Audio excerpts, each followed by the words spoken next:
Hello, YouTube. I'm sorry. Sorry for starting a little bit late. We're just talking about you. I'm one step closer to getting YouTube chat displayed on stream. But I have successfully managed to get access tokens, so which means I was successfully able to validate, grant permissions to the account, and do stuff. So I should be able to, once I figure out how, I should be able to subscribe to chat events, and then I'm hoping by the end of the week I'll have a functioning chat widget that if you type on YouTube, it'll pop in there, just like everything else. But I'm gonna have to figure out a whole slew of things that I've already done for Twitch chat that I need to do for YouTube chats. Like, I need to figure out mod actions, like if a message gets deleted on YouTube chat, I need to figure that out. I still need to get the Twitch chat working where if like you cheer bits, it's like, say give me 100 bits, and in Twitch chat it shows up like purple, right? Or if it's 1,000 bits, it shows up as green, right? I don't know what all the different colors are for how many bits, or if you even get I usually don't cheer bits because I don't buy bits. So I don't know if do you get to pick the color that the bits get posted in, or is it like based on the amount is what color it gets? Because I think 1,000 is green. Then I want to say like 10,000 is red. It's very rare for me to see anything above 1,000. But 1,000, you do get an emote. You do get a nice little emote for the channel. Just fun. But that's what I've been working on every evening, is like, in addition to getting the bot to be more robust, to be more foolproof, to be more professional versus like a hacked together thing. Hi, 105. It's a big number. Thank you for all of your support. Why is there a little caution exclamation point? Oh, warn. Wait, what is this warn button? Is this new? It says I can warn people. How long has this been here? Have I just now noticed and just like never paid attention before? I don't even know what that does. I see like, yeah, I could ban, timeout. I've never noticed this warn. What does warn do? What happens when I click it?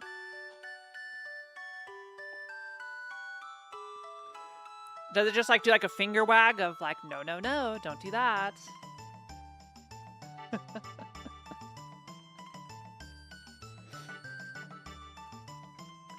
Oh, it flags an account? Oh, so if you go into someone else's chat, you know, you may get a suspicious user tag. Oh, not the suspicious user. No way. Not the suspicion.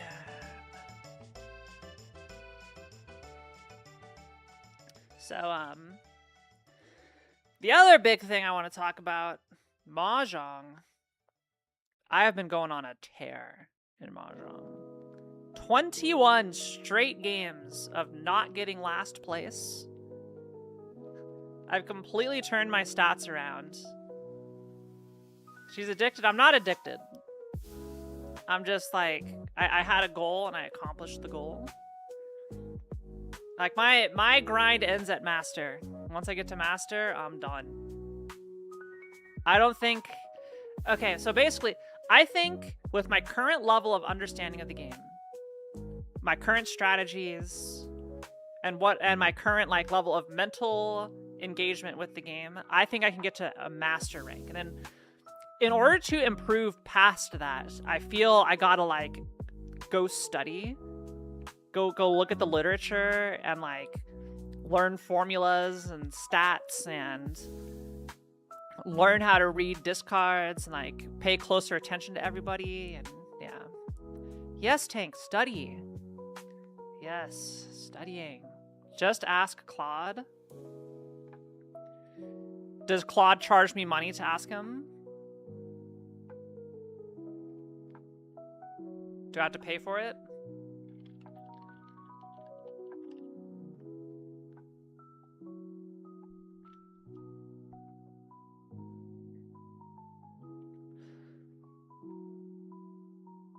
You would not use any free version of any of these? Yeah. I will never pay for an AI tool.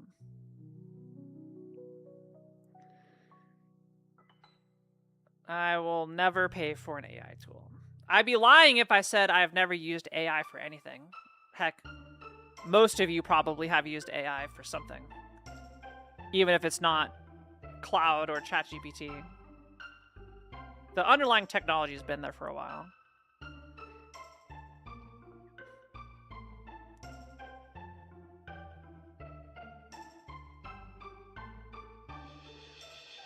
I think the only, this used to be called machine learning. Now it has been rebranded AI. But the only machine learning thing I use is getting subtitles. So the subtitles you see on my screen, that is based on a plugin and machine learning. And it also applies to like TikTok subtitles, where like, okay, I'll generate subtitles, match them to my voice, and then I go review them, and make sure that I go proofread. Yeah, it's a plugin for OBS. It's very simple. Very, very, very simple.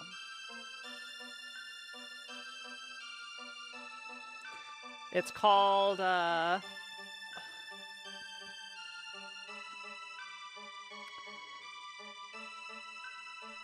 it auto-translate? Not the one I have. Harutomo has one. That is, that auto-translates between, like, English, Spanish, and Japanese. You want shitty fan subs underneath that are very incorrect? Yeah. I'm not sure if there's an OBS plugin for that.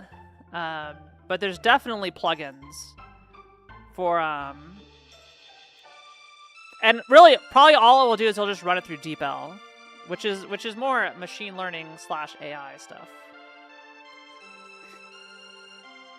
Yeah. I think it'll make it translate in Spanish. So you got a stream where you're DJing, full of Japanese ads, where you speak English, and then the subtitles are in Spanish.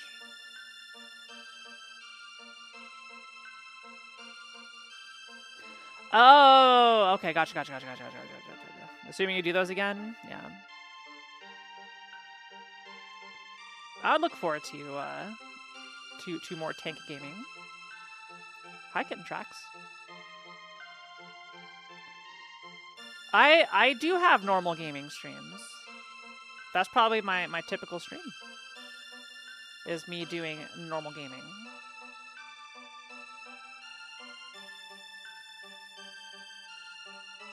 Oh, I thought you were joking that nothing I do is normal. So I wanted to ask movies. Has anybody seen the new Spider-Man movie that everybody is raving about? I saw it has shattered the opening box office record.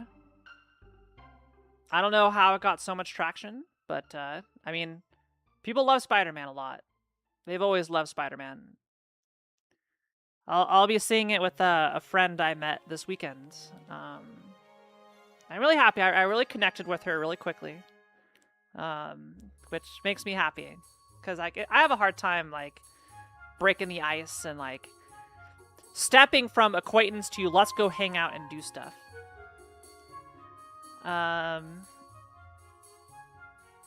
And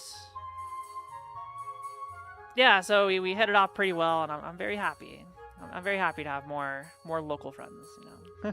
As much as I love all of my streamer friends and all my online friends, it is nice to have someone local to go do stuff with, because you know all my friends and streamer friends, they can't like physically be near me, right? It's hard to get to space.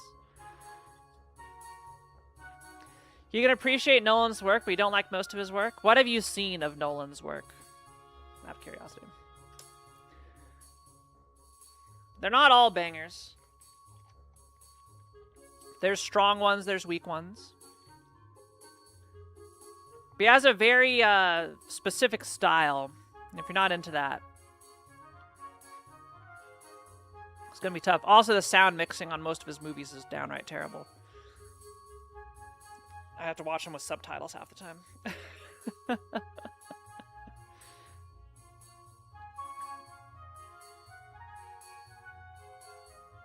But I feel that's not a Nolan exclusive problem. I see it in games a lot too. Heck, half the games I play, I feel the audio, the dialogue volume is way too low. Maybe my hearing is going bad, but I feel it's too quiet compared to the background noise, background music. It's almost like the characters are whispering and the music is blaring full blast. So like my default now is like I have to like lower the music volume, the sound effects volume by like half, and then bump up the dialogue to max. Ambient noises sometimes seem so loud, yeah. And I understand that like it's a video game, you know, that you want the ambient noise. It's going to be dynamic based off of where your camera is, where the players are. Like if you pan your camera behind a waterfall and it gets loud, that makes sense that it would get loud. I feel in general, it's too loud. Like Genshin, or not Genshin, different gacha game, Grand Blue Fantasy Relink. I feel had the same problem, but they at least included a menu option for voice clarity. That all it did was it just mixed it so the voices were louder and the music was quieter during dialogue. Which is... This may surprise you. This may surprise you. They do this in movies too. You can lower the music volume and bring up the actor's audio. And then when the actors are done talking and it goes back into action, you can fade the music back up. You can do that. That's legal. That's a legal move. That's not a trick. That's not something locked behind some pompous director's masterclass. That's something you can do. Yes, you watching. All of you. You can do this too. You can mix your audio so that when characters are talking, it goes up. It changes volume. Final Fantasy VII Remake and Rebirth does this. Which is like, oh my god, I can hear the characters. When they're talking, the volume level goes down for everything else. You commit active violence. Is your active violence turning off motion smoothing on the TV? Yeah!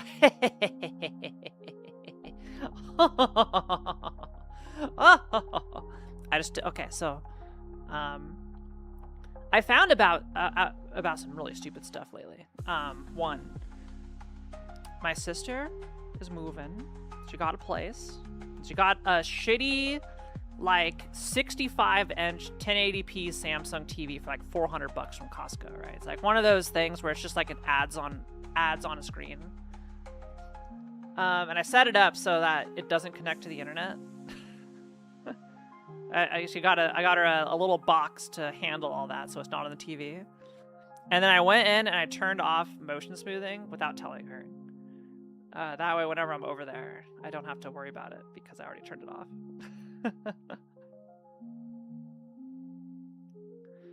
Twitch on a big screen sometimes, yeah. I am a movie nerd, so I like a big TV to watch movies on. I don't use it as a monitor. Occasionally I'll put streams on it, but very rarely.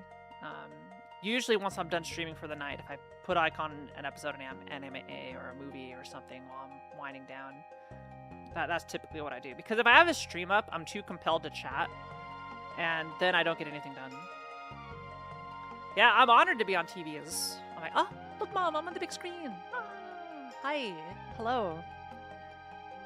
My who's the first person who's gonna be able to put me in a movie theater? You know, anybody a projectionist at a movie theater can put me on. That'd be awesome. Hello, Doric. Doric, I think I fixed your stream streak, by the way.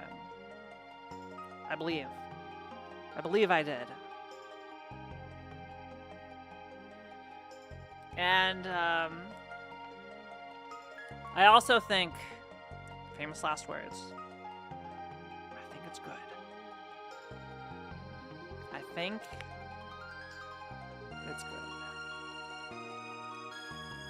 Just have someone pay to rent out a theater and put you on it. I mean, I've been in rented out theaters before, but usually it's like the AMC rent a theater thing, where you essentially pay to have a private screening. Like, you pick the movie you want to watch out of their current list of features, and then you have a private showing for it. So they do that. But I don't think you can just... I mean, maybe you can. I don't think you can just go play anything you want.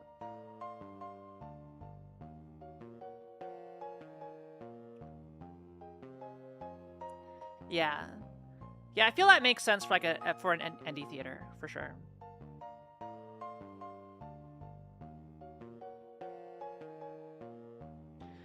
Brent went out to play Mario Kart.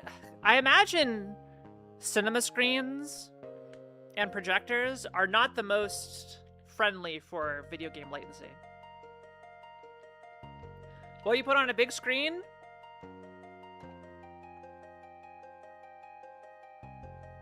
These.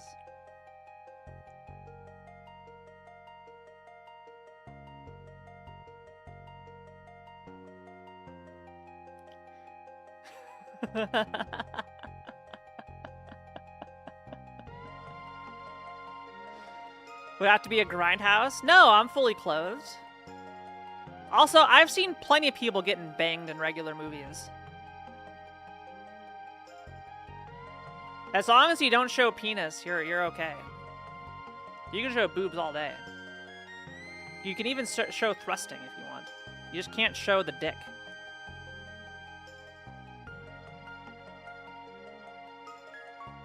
What about Japanese pixels? Japanese pixels make it worse. There's so many situations where adding censorship just makes something worse. Hi, G-Pool. How you doing, Gigi? What movie, like if I could just go to the theater and pick any movie I want to see and watch it on the big screen. Is that what it is? Like any movie that has ever come out.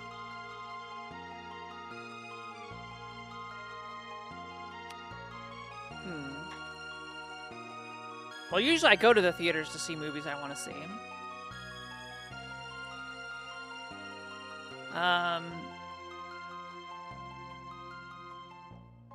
That's a good question. I demand good audio. I do demand some good sound systems. I've been to theaters that has all that, but yeah, I'm thinking.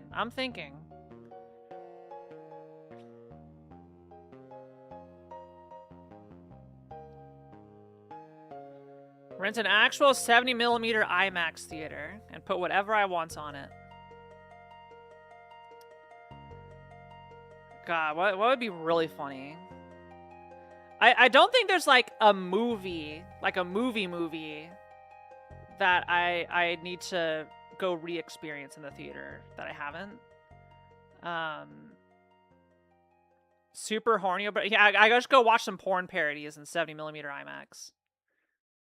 What's the like unhinged hentai I can put up? What would be a good one? Yeah, okay, that's what I would do. I would do hentai with the boys in 70mm IMAX. I get the crew together, fly them out. We rent out a theater for an evening, get some drinks, and we don't have to worry about noise complaints in the hotel because we're in a freaking IMAX theater. Yeah, that would be what I do. So in terms of specific shows, You know, it'd be a variety of stuff. Put on your 3D glasses now. All right, everybody.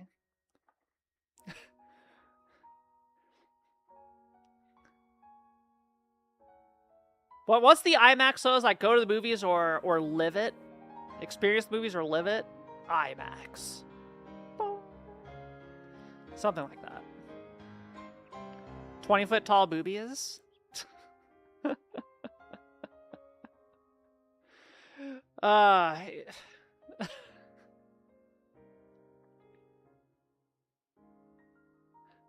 wonder if it's possible for me to like do that red-blue shenanigans with red-blue glasses and like make my stream 3D. That'd be a fun April Fool's joke. 3D Kiara.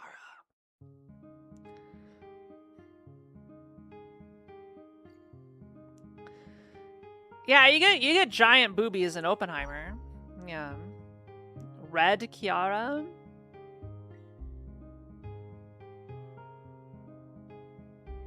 You want red Kiara? What, like red hair or like red outfit? What variant?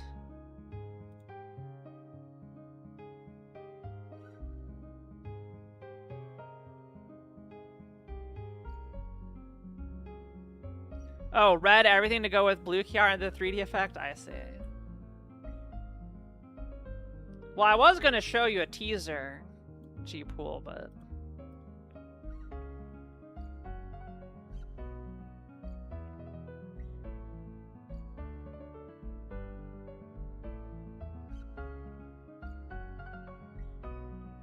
Uh-oh.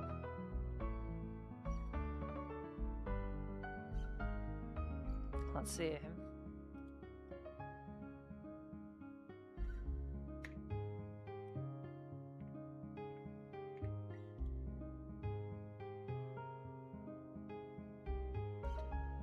I'll give you the littlest teaser. Okay, I'll give you the littlest teaser, G-Pool.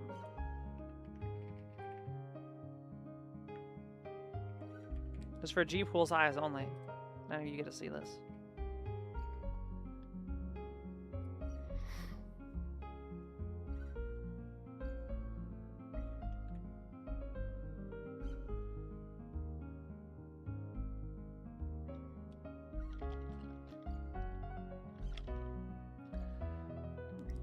G-Pool, rate what you saw from 1 to 10.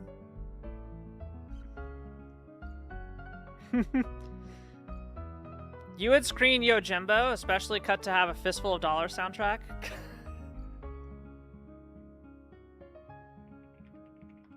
You monster. You monster.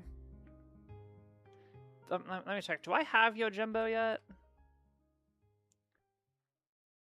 You like how much boob is going on? Okay. Okay, my media. I've got a couple Kurosawa.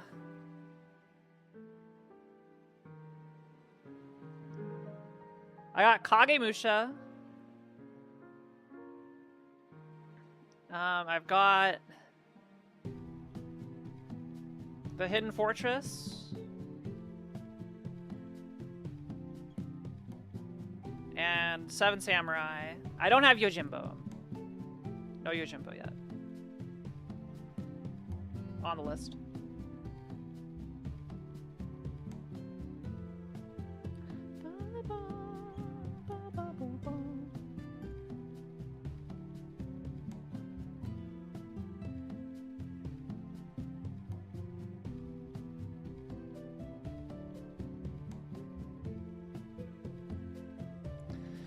What if it's on par with the art I got commissions?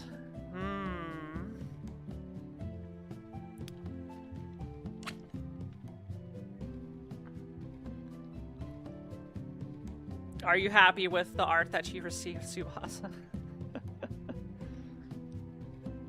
It's awful, but every tracking shot and establishing shot and just framing was never the same after. You can't unlearn how to make people look good.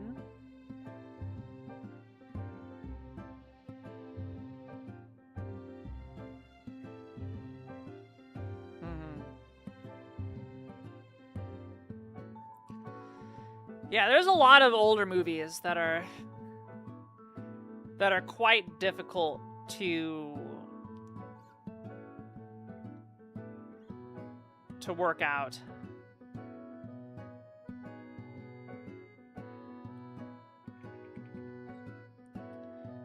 Or to watch with modern, like, context. There's a lot of, like, older movies out there where it's like, because they were shot in a time like before techniques got established or, like, you know, became good, like, they could be seen as bad or amateurish by today's standards. Because I feel there have been great strides in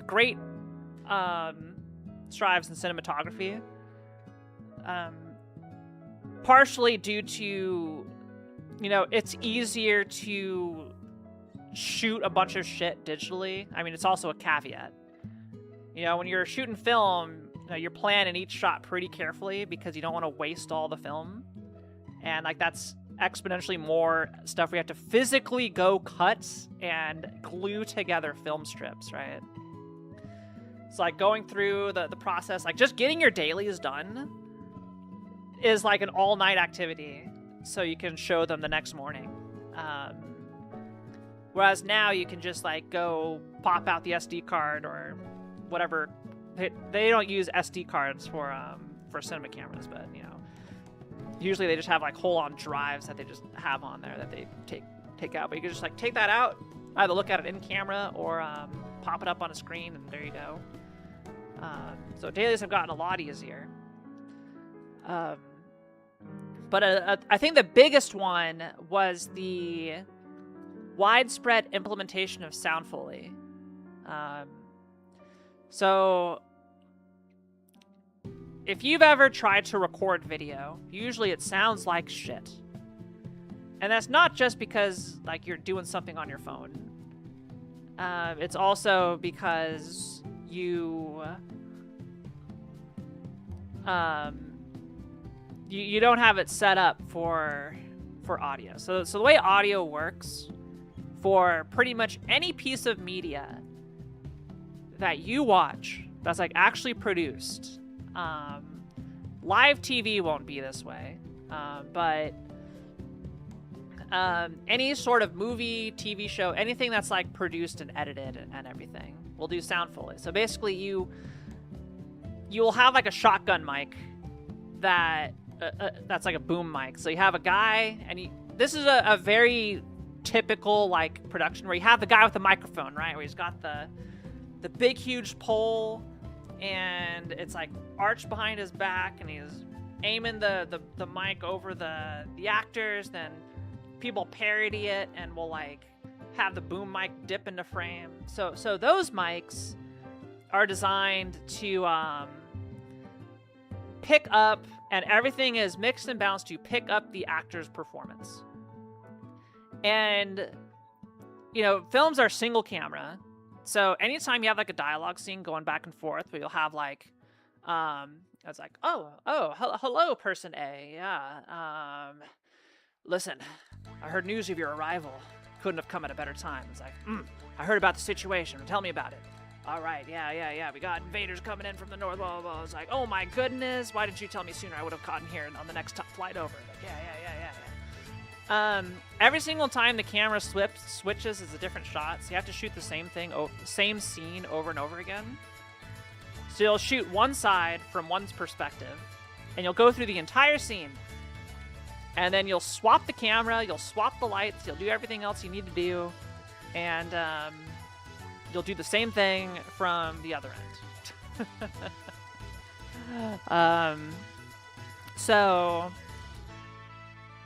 And because of this, usually you're able to mic one thing good. When's Game Masters? Do you not see the pinned message? It's tomorrow at 10 p.m. Eastern. I'll see you there. Kirby's going to be running a whole bunch of Rhythm Heaven games. Or not Rhythm Heaven games, Rhythm Heaven songs, the 20th anniversary of Rhythm Heaven, which is today. It should be pinned. not, let me go pin it.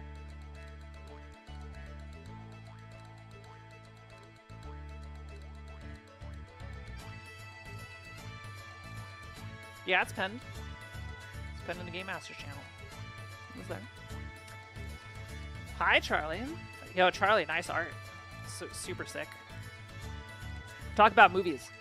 Anyway, so you may notice, like, before I use like Empire Strikes Back as the before after point. If you get like most people, I imagine, are familiar with 1977 Star Wars and then the original trilogy. Like it's pretty widespread. I would say most people here have watched it. Type 1 if you have seen the original Star Wars trilogy. I'd be surprised if there are many who have not. And you'll notice 1977 Star Wars 1, you go watch that, it feels old. There's a lot of like very innovative stuff. And like you're seeing a special edition where everything's been touched up. You don't see the original. But the biggest thing is the sound. You know, just picture for a moment you're at Luke's house. They're making the blue milk. And it's just overall very noisy. You hear all the background stuff. You hear like footsteps. You hear all that other stuff. And kind of like in the bar or even when they're walking around the Death Star, it's like very clicky-clacky, very noisy. That's because they weren't using sound fully. And in Empire Strikes Back, they were. And Empire Strikes Back, the sound is massively different in that. And that's because what really started taking off in the 80s, like not every movie did this because it's expensive. Now it's the standard to do this, is you record for dialogue, and your entire point, your microphone setup is to pick up dialogue. And then every single other sound that you hear in the movie is recorded in a studio and piped in. And by everything, I mean everything. So you have a horse that is galloping in the distance. In old movies, you hear an actual horse, and it doesn't sound like what you would expect to. It sounds like a little messy, you get all the dirt, and like, yeah. Nowadays, they're in a studio, and they got little horse feet mimickers and some sand, and they'll just like mash it into the sand with the microphone right there, and make horse noises and all of that. Or they'll go record. This is also why you like, you may notice some sound effects get reused because it's expensive to go do everything. But like you have doors opening on cars. You have a sword being unsheathed. You know, all those sounds are fake, added in post. That's how movies sound so good and so pristine and so clean, and because all the audio, all the sound effects are created artificially in a sound studio. The climactic fight in downtown LA sounds like a massive gunfight in downtown LA because the mic's picking up the actual sound. Yeah, so you have sound libraries for like basic stuff. I have my own sound library that I have made for videos. You know, for example, anytime I've needed to edit stuff or add in sound effects with footage, I will sound fully it because it sounds better. Where you try to hit the intent of it without having to try and record people doing that. You're 1 second place from reclaiming your spot in Shade Room. Yo, congratulations, Master Asia. That's awesome to hear. Good work.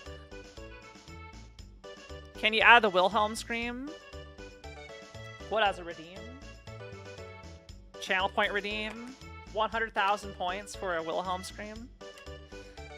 Oh!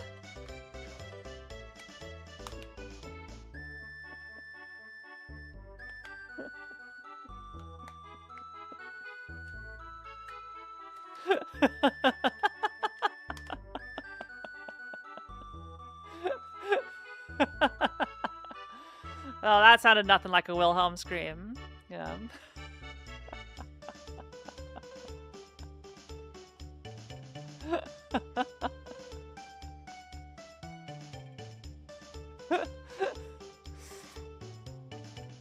For once, you didn't actually reach E3010. Good job, Shadow. That's how you advance. That's how you advance rank. So yeah, nowadays all sound effects in movies are done via Sound Foley and Foley artists. You'll see them pop up in credits. It's I think, a very underappreciated job, and it is the reason movies and TV sound so good today to what they used to. It's not because our microphones have gotten better, but kind of like the entire way we've done sound production has changed. Anyway, that was a big side side conversation. My apologies. You probably learned more than you needed to, but there you go. There's also Howie Scream, which is the tearing. Yeah, that's a good one. Yeah. I do want to get I still need to figure out what's wrong with my microphone, because I got a bunch of line noise. I don't know if it's coming from the XLR cable. I don't know if it's coming from the mixer. I don't know if it's coming from the mic itself, but I have to have like some post-processing on the microphone to get rid of it. Yeah.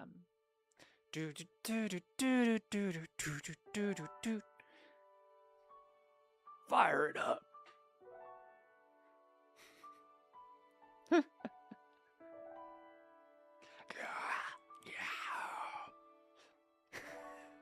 There's my Hydralisk. I'm a pretty good impressionist of Brood War units. I can't do it for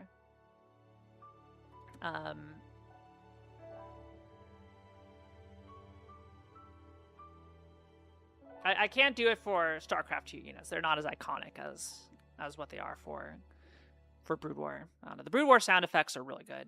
Like really, really, really good. But I'll say my microphone sounds pretty good right now. Where does it hurt? Bend over. My microphone's fine enough. Like I think I sound pretty good. Where I'm not itching to fix it. I would like to get a real modern mixer. I've got one with knobs. So maybe I'll get like the Rodecaster or a Go XLR or something. I don't know. Something. Holy, what? What you talking about, Charlie? Can you do Overlord? Nah, the Q802 USB, it has problems. The bend over, oh my god.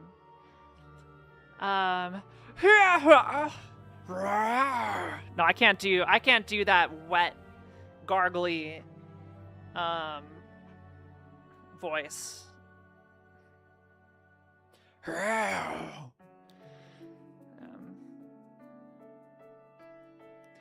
Go XLR got bought by something else. Legit, the only reason I want to Go XLR is for the foment shift button, because that would be fun to play with. I can make myself sound like an idol singer.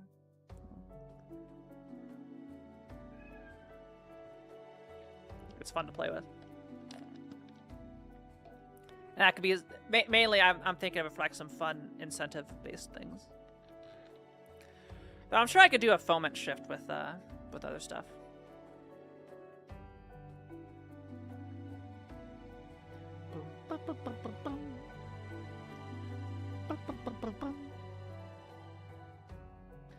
Okay, so Mahjong.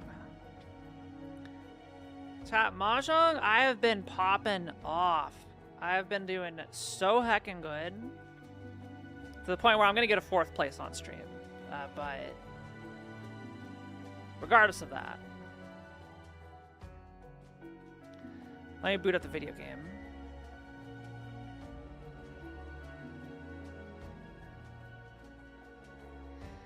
We're going to be opening streams with Mahjong as long as the streak's alive.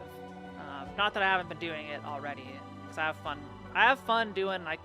It's a good thing to, like, play to get people into the stream and, you know. Anyway, let's reset the HDMI matrix.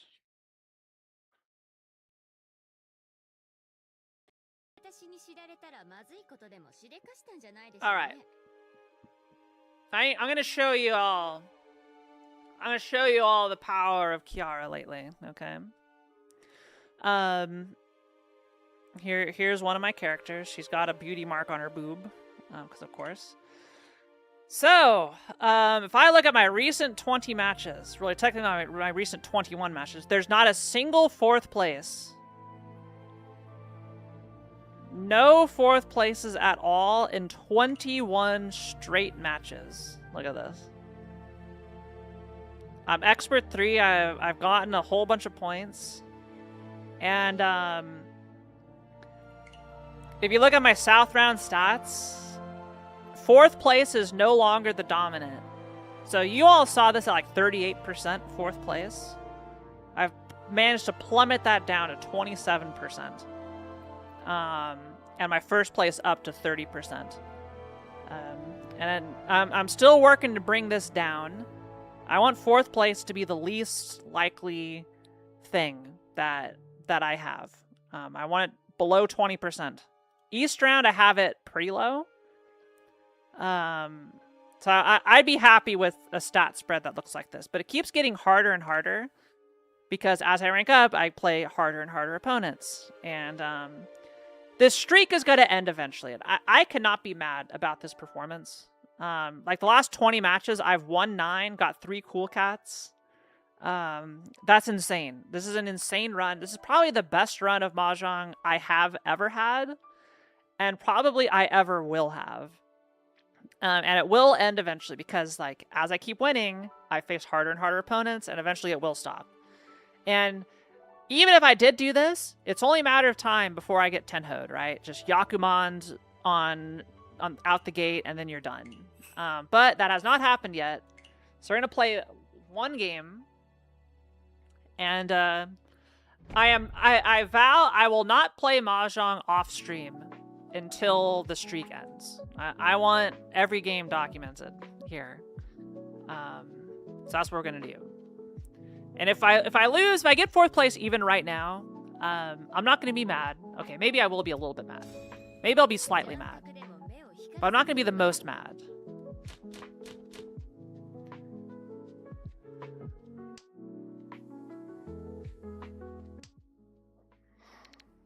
I'm not going to be ridiculously mad.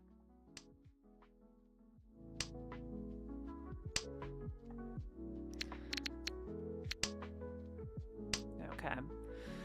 So we got a 5-6-7, we got a 3-4-4, we got a 5-6-6. So looking pretty strong.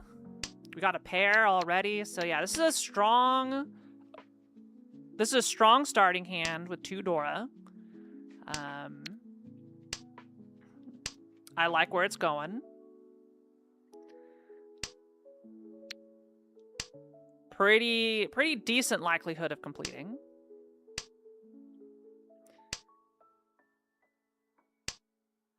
Oh my goodness. Okay, yeah, we'll lock in the 2-2 for the pair.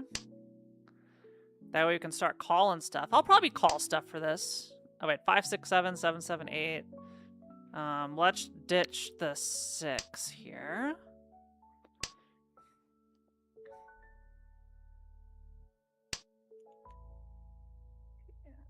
Yeah, if this goes much further, I'll probably... You know what? Yeah, we'll start calling. We'll lock in 2 Doratanya for a 3-Han hand.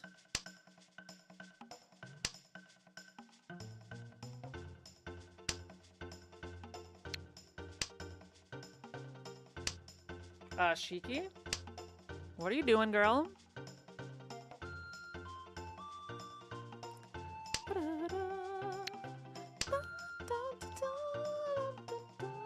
She almost knocked over my Super NT. And my Blu-ray player. Can you believe this cat? Can you believe this cat?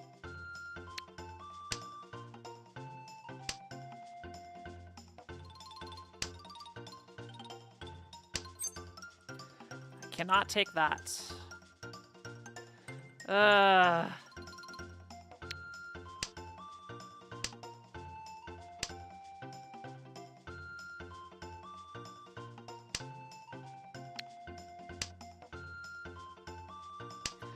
Here's Nom on the Switch 2 and Super NT.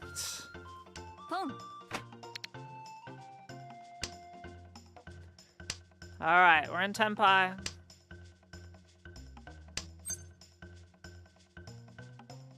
Wait, what do you mean con?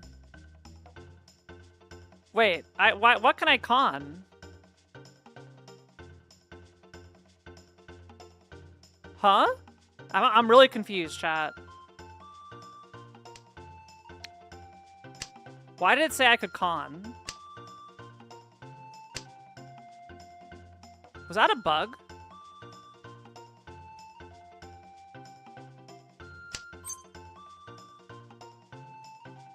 I think my game's bugged.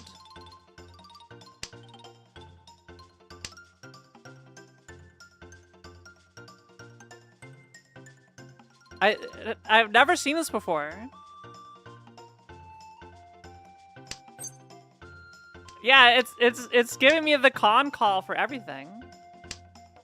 Oh, it is for the 7 dots. Yeah. You right.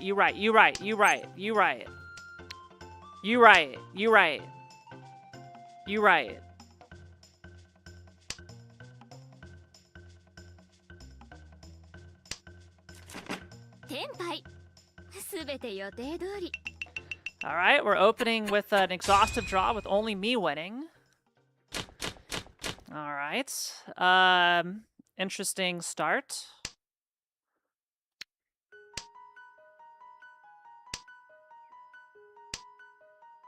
Not my wind, though, but we definitely keep those.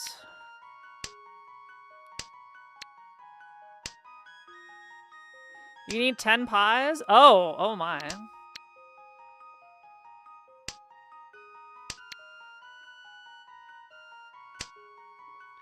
Oh my. Oh, yes. Shit.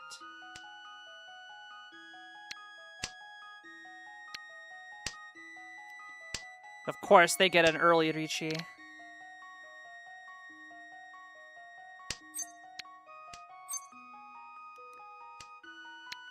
Two can fight at this game.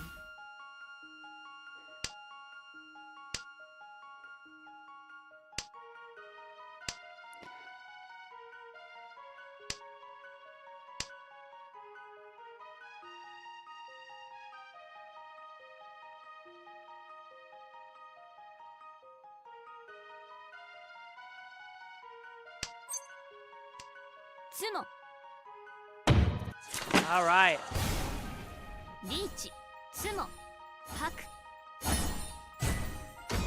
Take 5,200 plus a Ricci stick. All right. Okay. I will never discard the north unless someone else does it for... Okay, there we go. I will now discard the north. If I am in first place, I will throw away a hand to not give a Yakuhai chance to somebody. Yakuhai Dora chance. Unless I can discard it safely. I'm doing great, Aura. Thank you for asking. I'm having a decent day. Work is going well. Somewhat. I gotta see some Charlie art. That was really sick and awesome.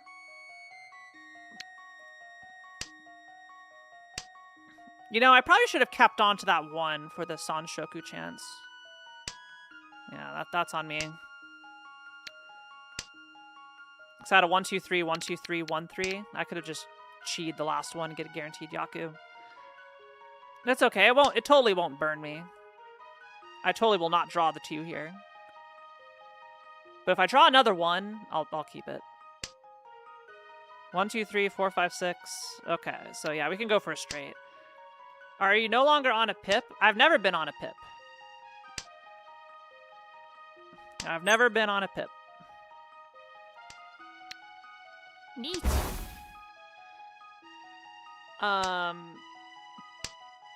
Oh, I should have Dama'd that, honestly.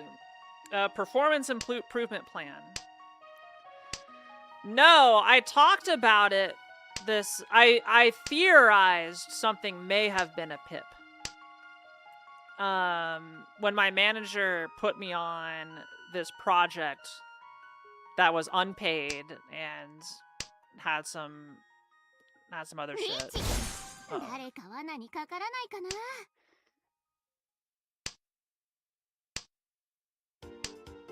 Alright, it's a race. They chased me.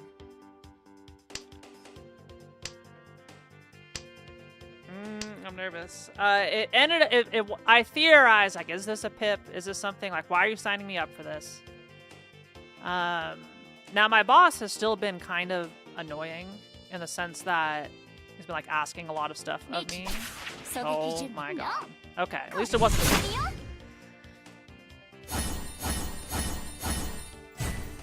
All right, little tiny hands. I lost my stick. I'm okay. I'm okay. We didn't deal in. All right. Okay, this is another thing. I'm never going to give up this green dragon unless someone else does it first. I will sacrifice my hand so this does not go out in the wild. It's just too heckin' risky. I'm trying my best to not give loaded guns to people, or the opportunity to hand out a loaded gun.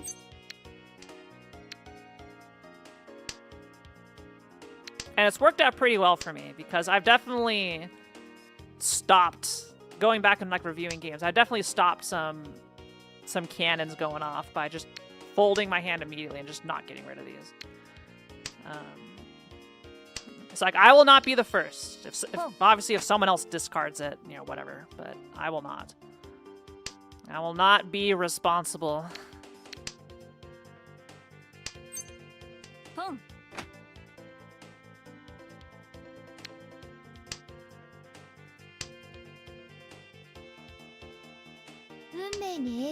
Okay, so now I can get rid of it. Get rid of it safely. That was the important part.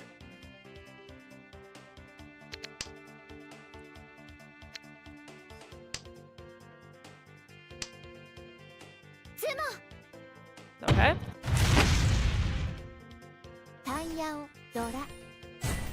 Tanya Dora baby hands. All right. South 1, we got 2 east, 4, 5, 6, 4, 5, 6. Okay. We'll see if we can do stuff. 2, 3, 4, 4, 5, 6, 8. Yo, congrats, Peter. Oh shit, do we go? Do we go for it? Yeah, we go for it.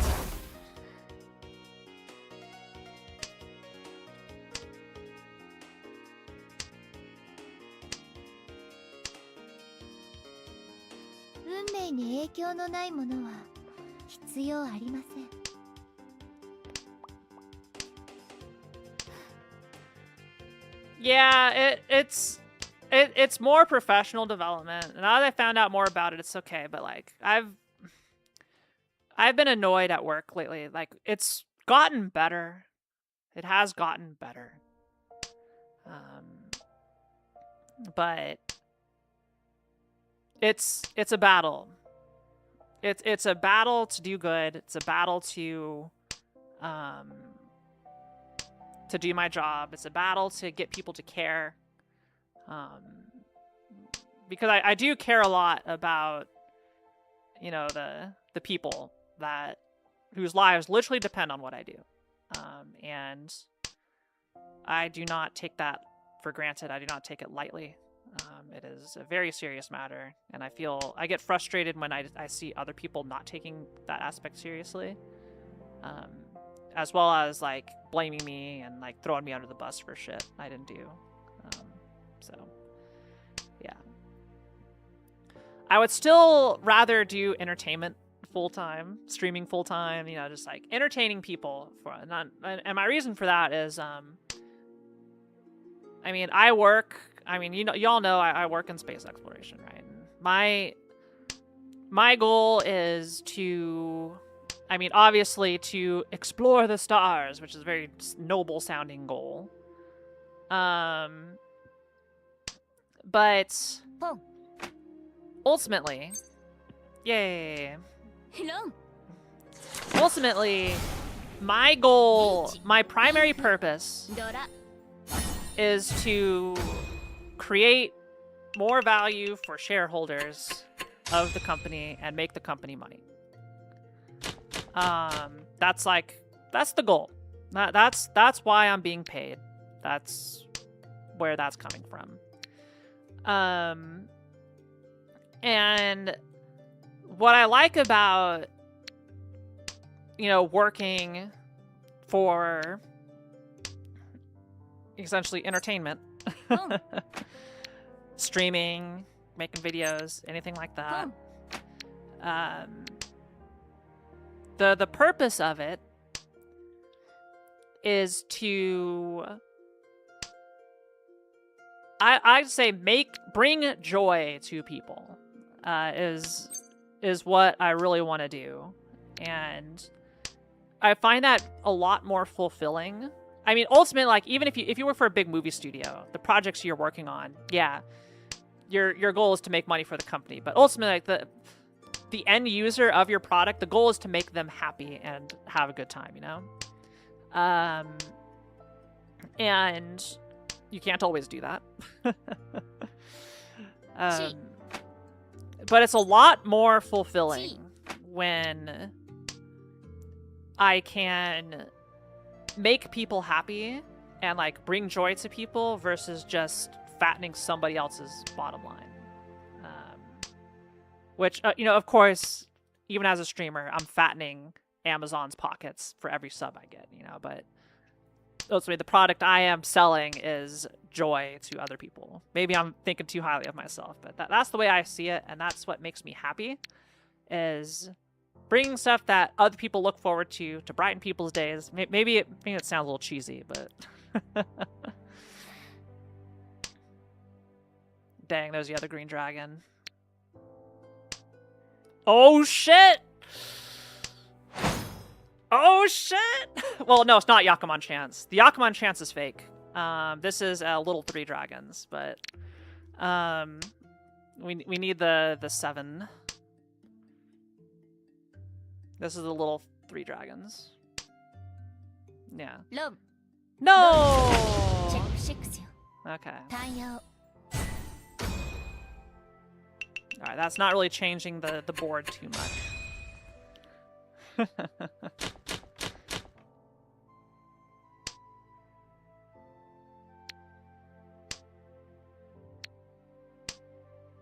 Yeah, it's fine. It's fine. That's the closest I've ever been to big 3 dragons, I'll say, but... I'm not too upset about it. Seeing the Yakuman Chance pop up on screen, I was like, why does it say Yakuman Chance? They're all gone, but... I was like, yeah, because technically it was a Yakuman Chance.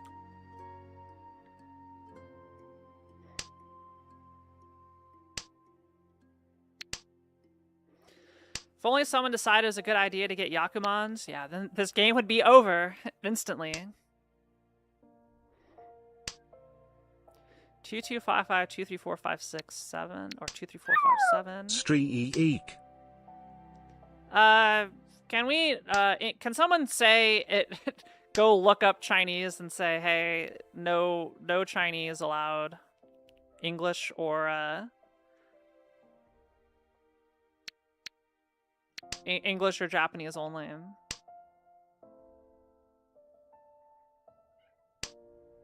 That would be greatly appreciated. I don't want to just have language I cannot understand being said on screen.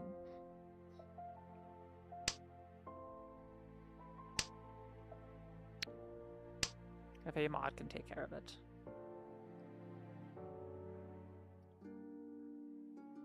Hello.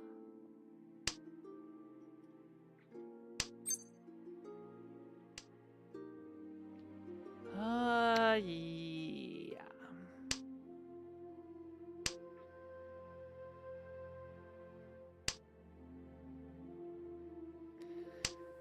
Yeah, I think maybe it's probably best to just bop.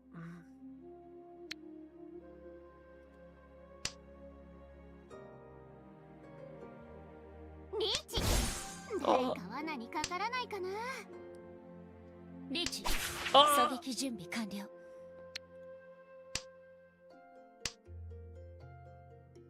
All right, my hand is dangerous. Ah! What's happening?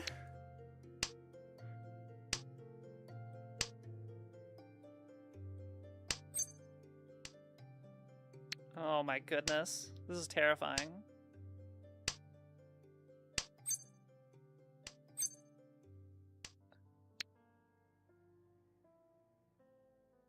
I'm gonna try and do the draw. No! I was hoping I'd do the draw. It's okay.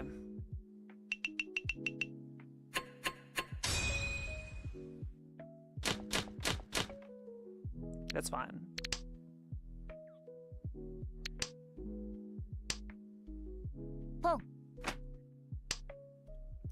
At least I didn't deal into the dealer.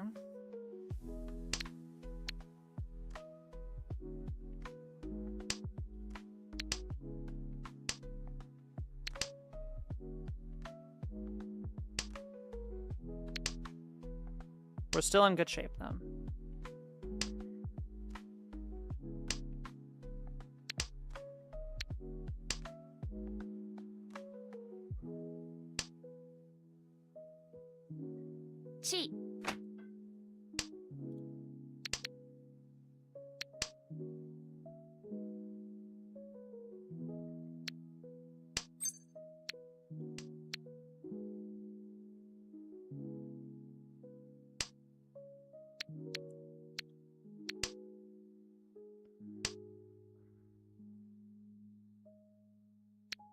It's gonna be a tough hand to complete.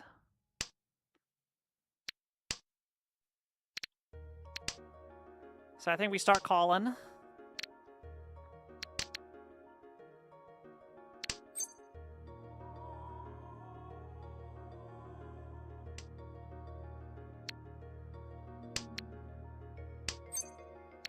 Boom.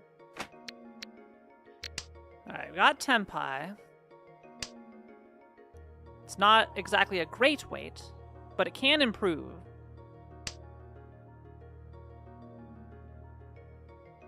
Chi.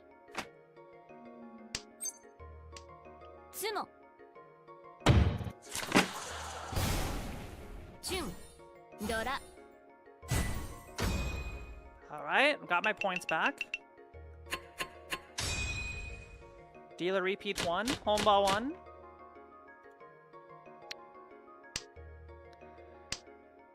See, we're starting with a pocket triplet of 2s here. That can be my pair of 1s. We can ditch the 9-mon. I'll ditch the 9-mon. Could potentially go into a pair weight with the 1s, depending on what we get.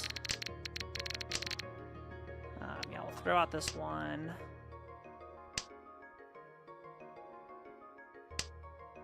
Most likely candidate to discard is the 8. 5, 6, 6. I'll get rid of the 8 here.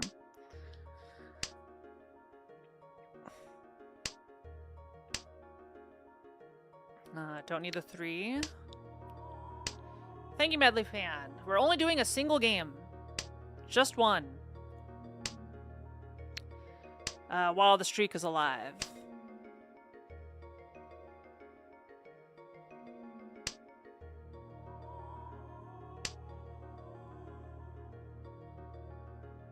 Okay. That gives 4, 5, 6. Yeah, we're committed to these 1s being my pair. Perfect. Neat.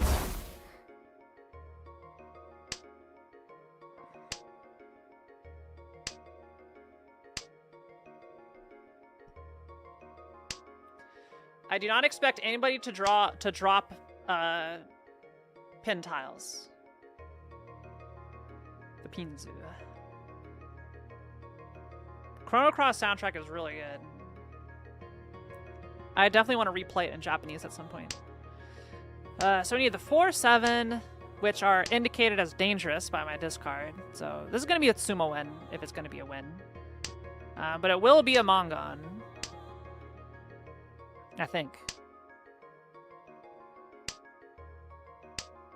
Yeah, this is a Mongon. So minimum 12,000 points.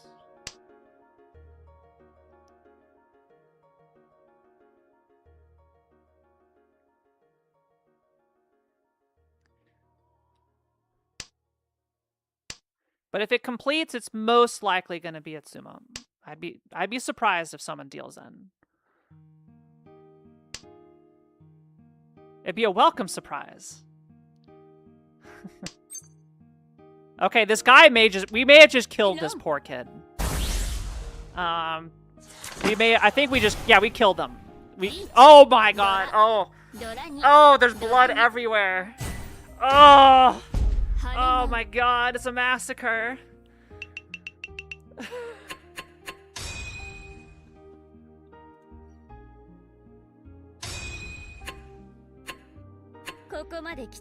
Well, there you go, chat. The streak has been continued to 22 games in a row.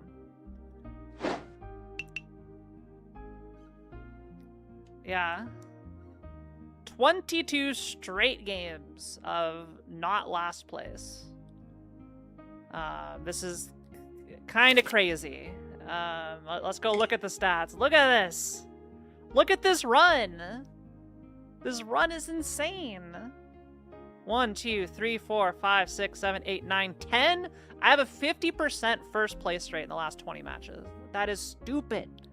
That is so stupid.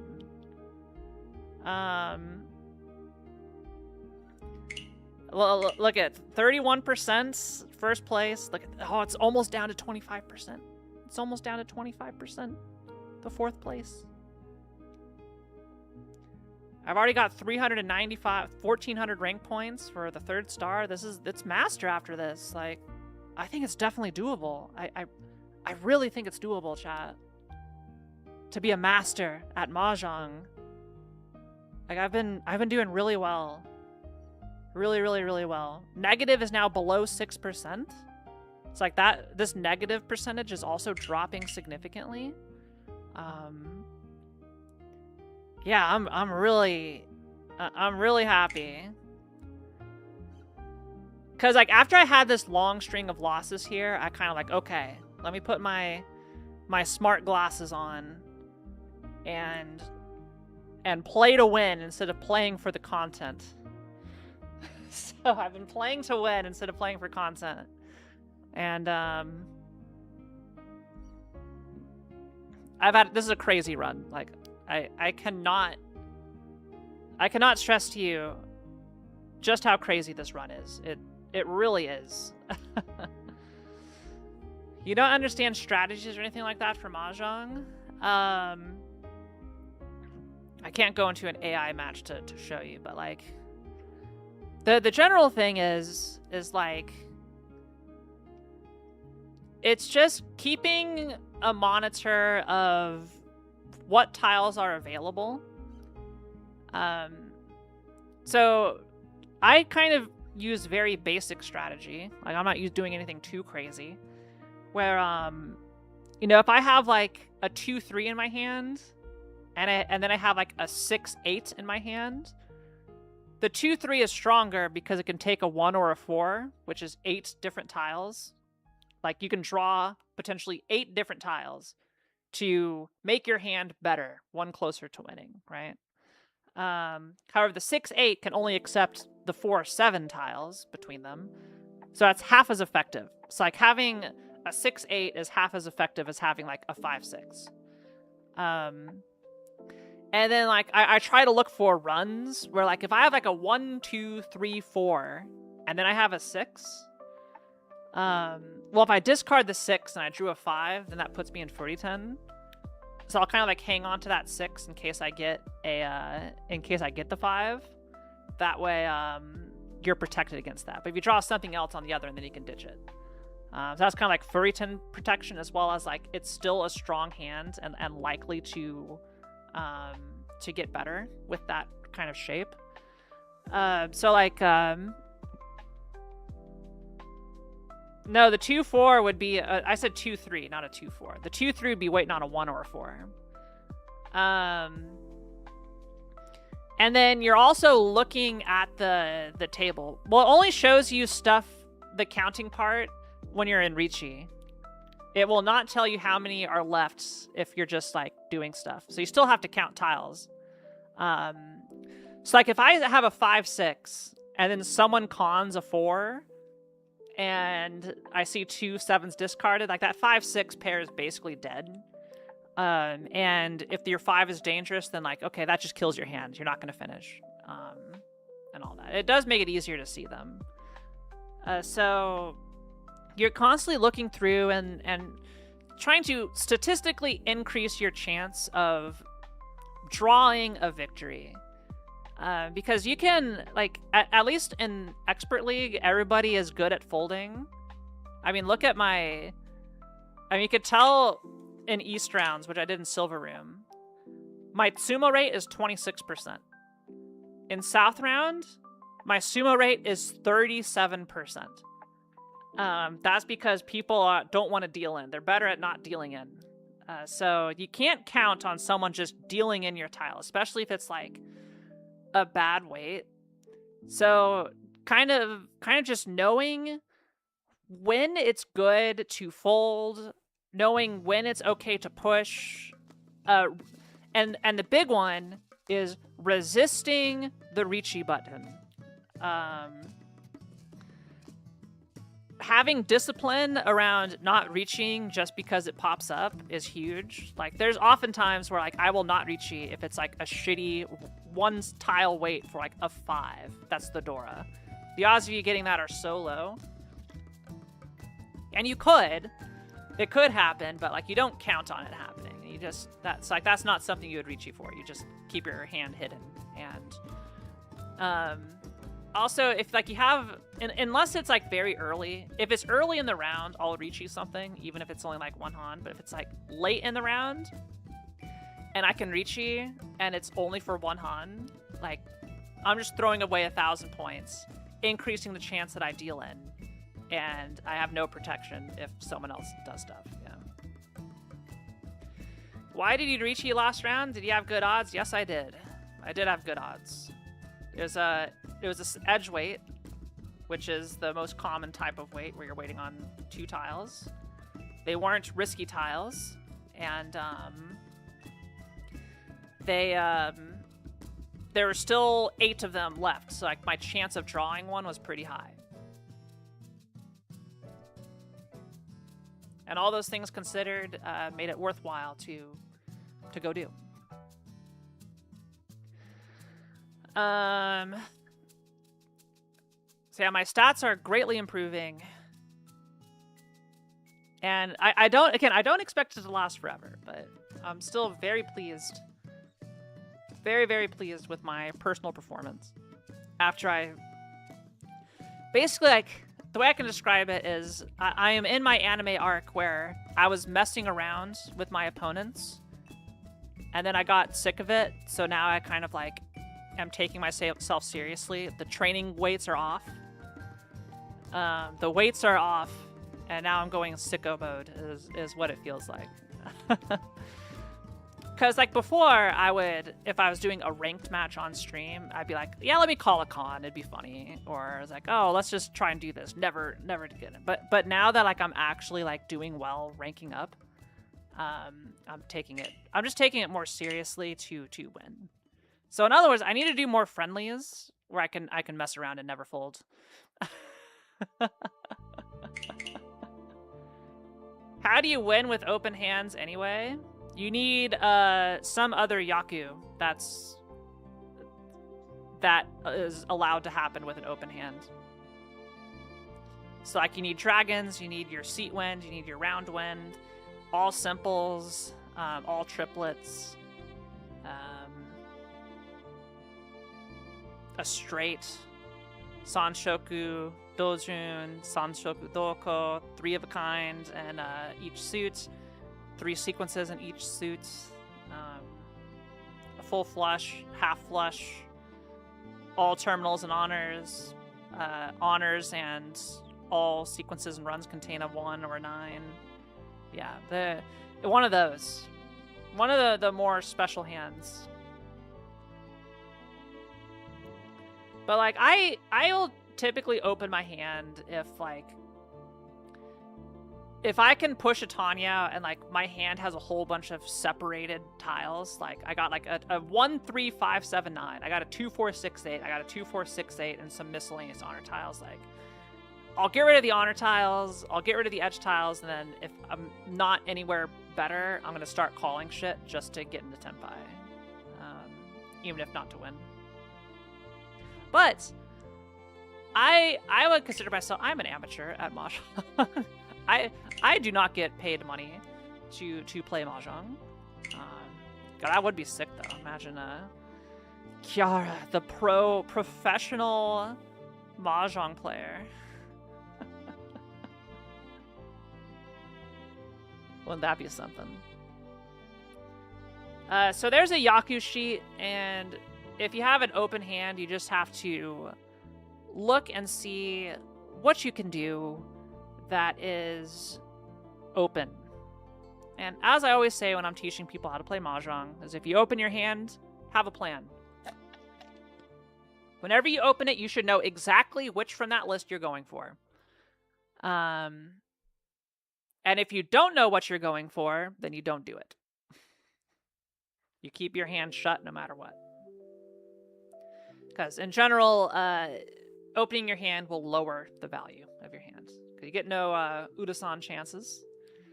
And you also do not get the Richi Yaku, which opens up the potential for a Tsumo, as well as a Ippatsu. So you can turn a one-han hand into a Mongon just by getting Tsumo Ippatsu. Richi. So you go like Pinfu, Tsumo, Ippatsu, Richi, and boom, there you go. You just turned a worthless hand that would have been open for 1,000 points into an 8,000 point monster. Yeah. What you should be going for is 4 sets of 3 in a pair. That's it. 4 sets of 3 in a pair. You don't worry about anything else. And you just generally discard terminals and honors if you have to, if they're separated, unless you got like a pair of them. And then if you have Dora, try and keep them. That's it. That's all I got to do. Half the time I'm playing, all I'm thinking about is getting 4 sets of 3 in a pair. And then if I see something pop up, like, oh, I have a lot of this one tile, I could potentially go for a flush. I could potentially go for an Ipeiko or something that pops up. But usually that never even enters my brain at all. Of like, let me go for something specific. It's just, let me just complete a hand and keep it closed. And if things are not looking good, like say all the tiles I want are being discarded, then perhaps then I will start heading towards like a Tanya or something. Getting rid of the 1s and 9s or just folding. Yeah. See, Shadow, you need to learn Richi discipline. You're falling into the trap of reaching and pressing the button. Thank you for the Mahjong lesson. This now means you're a professional player as I have just paid you. I'm not sure that's how it works. What is the requirement to be considered a professional at something?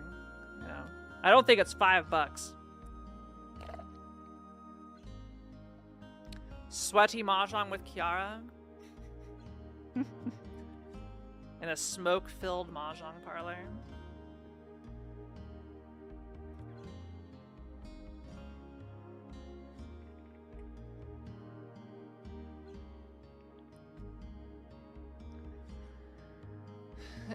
Yeah. I don't always fold in gold. I still try and complete a hand, but I try to complete it safely. If the dealer is in Richi and I'm in first place, I will fold. If I like, it depends on my point position. If I'm in last place and like we're nearing the end, then I'll probably still try and complete the hand. Just to get out of last place. Because if I'm in last place, honestly, like, going further in debt doesn't make as big of a difference as the potential of just getting out of it. It's like, okay, maybe you lose 20 more rank points or something if you get hacked, but not that big of a deal. Yeah. Yeah, I would even think about the Yaku until, like, you learn the 4 basic ones. Richi, Pinfu, Tanyao, Yakai, and then the rest will come in. And then, yeah, the ones that are just intuition, a straight, flush, that type of stuff. So, I recommend that. Yeah, a lot of people in gold fold, but not everybody. I mean, we just had one where 3 people reached. I reached and then people chased me, so I mean the game we literally just did, there wasn't that much folding going on. But I still won. I did great. And I'm proud of myself. Mahjong Soul does end with Quadrichi if you place your tile down safely. As you saw, I Quadrichi'd to get the draw because I wanted to reset. That was the greediest thing I did, was reaching for the draw. Because like, what are the chances? And it turns out pretty high. Ended up not punishing me because I still won, but yeah, I have done the strategic 4th Richi with a safe tile just to draw and keep dealership. That's how I avoided last place once. Like, but yeah, we are... Hi, Shiki. Meow. Meow. What you want, Shiki? I'm gonna have to go take care of you, aren't I? Yes, I am. Yeah, so I've intentionally forced the draw with the Richi for no tiles left, just to reset the hand. Like, let's end this now. No, nobody wins. I declare nobody wins. And if I Richi, I think I still lose the stick. I will lose the stick because it has to pass your turn before it calls the draw. So you can't just Richi at the end for no penalty. You get the 1,000 point penalty, but it just gives you another shot without, I would say, without too much risk. Anyway, chat. Let's decide what we're going to do. What to do. We've got Professor Layton. We can finish it. Finish Professor Layton. We can do a Grand Blue Fantasy Relink. Or we could do M1, M3 Rando. Any other suggestions that people would like to potentially push forward? You can support me on Patreon. Friendly matches? No, I don't want to do more Mahjong today. This poll reminds me of a puzzle. I will vote for Professor Layton. That's where I'm putting my vote. The poll is live. I'm going to go take care of Shiki. And I'll be right back. Come on, Shiki.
Ooh, Professor Layton's winning. Go vote, chat. Go vote. Or else I'll be disappointed in you all. The 70 of you who have not voted, go vote.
Alright. Have you all voted? Also, hi, Diane. Hello. Hello, hello, hello, hello. Alright, chat. I still can't believe how good I'm doing in Mosh. I don't want to get ahead of myself, but yeah, I feel I am overachieving from what my actual skill level is. I think I've gotten very lucky. The Twitch streak isn't dead for once? Heck yeah.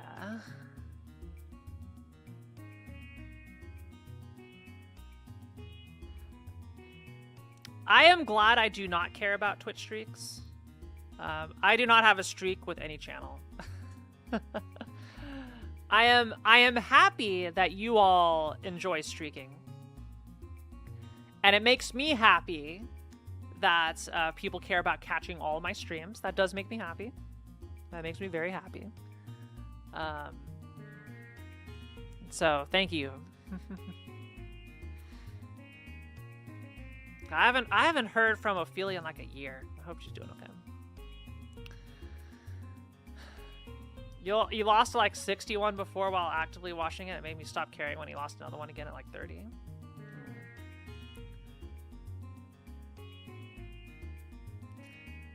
I'm your longest streak. Oh, why, thank you. I am happy that you enjoy streaking. Yeah. I almost turned it off, but I feel people generally like it more than they hate it.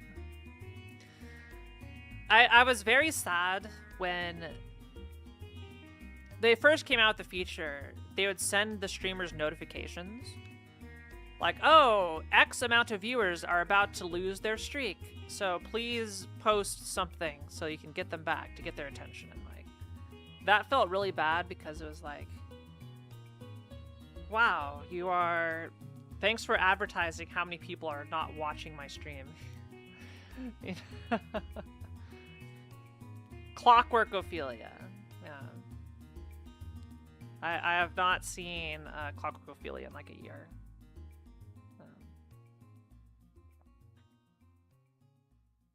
I miss her and JM. Why is it the streamer's responsibility for people unable to show up and constantly burning in the chat? Because that's why it sucks. It framed it as like a failure on the streamer to keep your interest, right? So like obviously like what's the way to be a successful streamer if you really break it down? And it's, my goal is to reach new people and convince them to keep coming back. So right now, that's you all watching the stream right now. My goal is to stream and convince you to keep coming back by giving you things that you like to see. The very plain way of explaining it, which is true. You all come and return to the stream because you like me. So my goal is that you all like me. So that was the goal. And then for the people who are lurking, who I have no interaction with, because again, like 80% of the people who watch my stream have never sent a chat message. Hello, lurkers. Talk about you. Do not send a chat message, lurkers. Just sit there and continue lurking. I hope I'm on a cool TV or something. Hello. My goal also is to convince you all to come back, which I don't get positive or negative feedback outside of like a viewer count or anything. Also, Professor Layton is winning. You require 60 Picarats to come back? What if I solved 10 more puzzles without failing? Would that convince you to come back? My vast amount of intellect in a children's puzzle game. Would that convince you?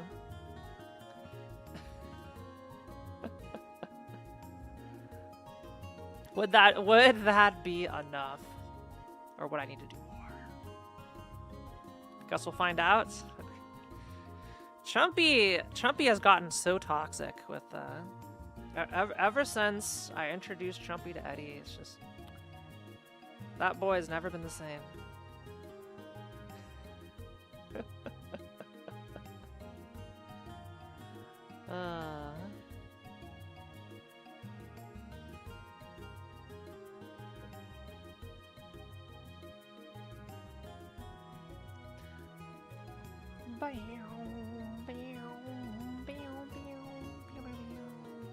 Okay, let's go get my 3DS, because this poll has me puzzling it up.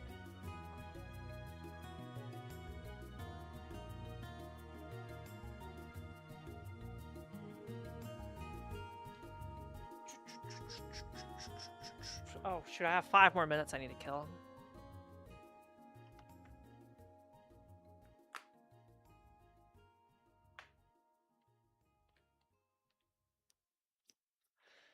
You absorb the people you're around. We need to get you some better friends, Chumpy. I'll go talk to Eddie, say I'm taking Chumpy back full time. You'll need to find a new emote artist.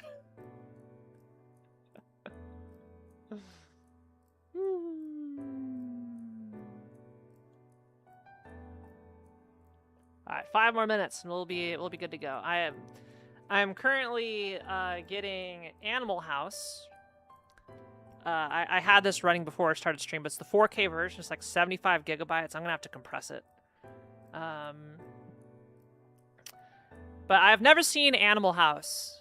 I have heard a lot of people very much like this movie with John Belushi. National Lampoon's Animal House.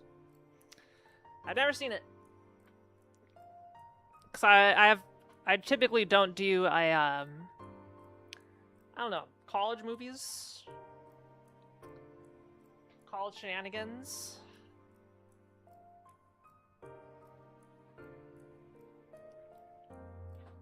Please absorb more, say so, but you don't stream? Yeah. Only narcissists stream, right? You gotta love yourself to go have people want to talk to you and do shit, right? I feel like the humor won't be your thing, but it is a classic. Yeah, I have heard it's a classic. I like a lot of the other National Lampoon movies.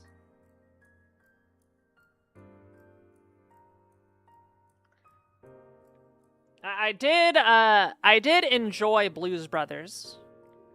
Though I don't think I like John Belushi so much. I feel Dan Aykroyd carried Blues Brothers really hard. But I appreciated a lot of the absurdity. Like the cop car crash where it's just like they just kept on crashing over and over and over again, just like the most massive pileup. That had me dying. That was really good. It's just more cars kept on just diving into the pile.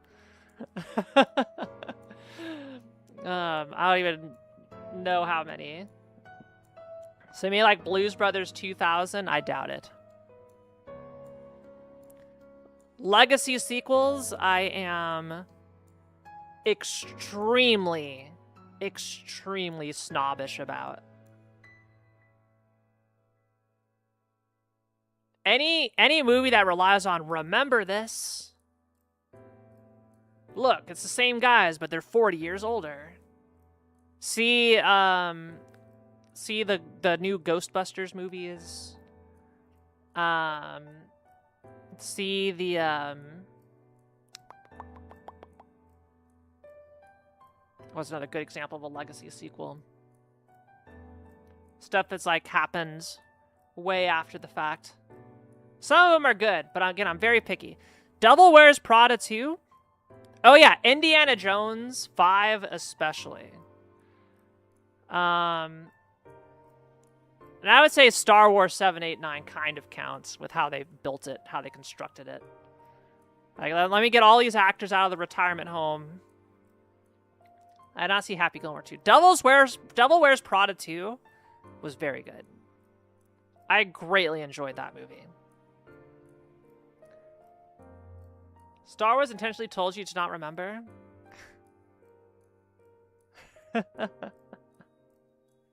Yeah, I have many thoughts about the sequel trilogy. But I don't think I have anything meaningful to add to the discourse of stuff. Since, like, I come from the perspective of, like, not a Star Wars fangirl. I enjoy the originals. I enjoy the prequels as well, for different reasons. They're very funny. But like I've never had like an inkling or an obsession with the series where like, oh my god, it's the best thing ever. Or it's like, oh my god, I gotta go do this. I'm gonna go cosplay as Yoda or something.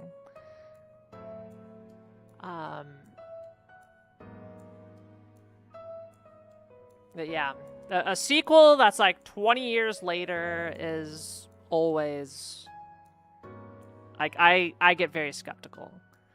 Blade Runner 2049, I was also skeptical on, but my boy Denis Villeneuve, who I trust, pulled it off, made a fantastic movie. I think it was a box office disaster, but you know he did great, expanded the story in an interesting way. Now, the Blade Runner 2099 TV series that's coming out, I am much less confident about. Much less confident about. Because, like, a lot of times, like, you think about the studios who own these properties. And I feel oftentimes legacy sequels are a cash grab. They're made because people are like, and the executives like, oh, you know, this was popular 30 years ago. We can bring that back and farm, basically nostalgia farming is what it is. And so the origin of legacy sequels is very rarely we have a good idea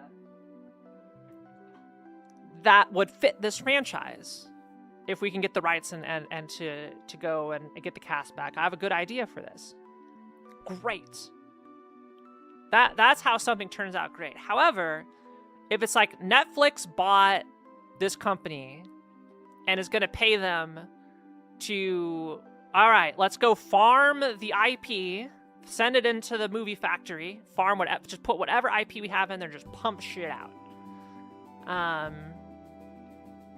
That's when, if something good comes out of it, it's kind of a miracle. Because the reason the project exists is farming money from people with nostalgia. That is the whole point the project exists in the first place. So if they get it where that's actually good and enjoyable, okay, that's, kind of amazing. But that's why I'm always skeptical.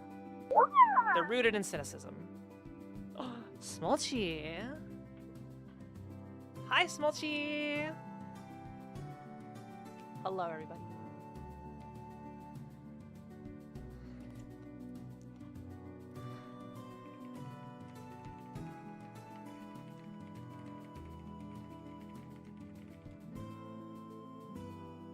Yeah, Smolchy had great timing to raid during an ad break.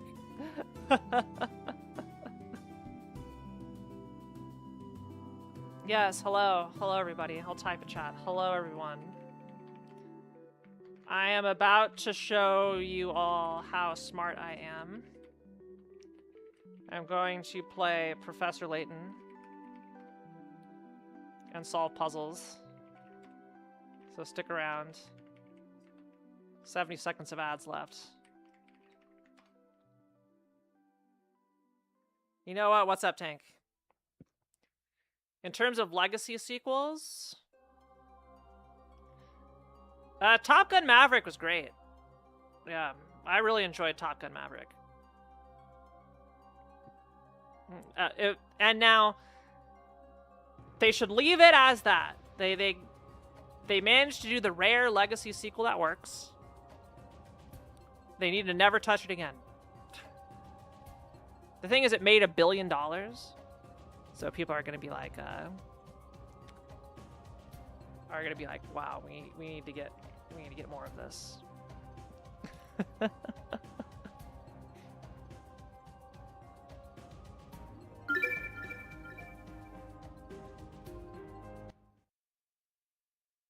can y'all hear the video? There it is.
Welcome, everyone, to Professor Layton and the Diabolical Box.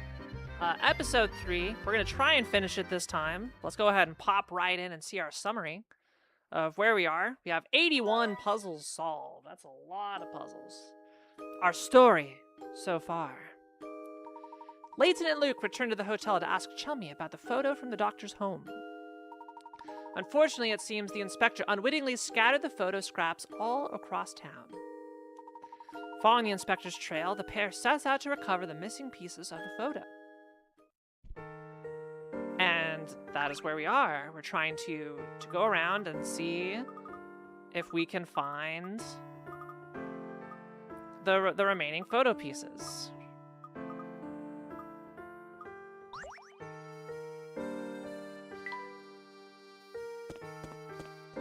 There are 3 left.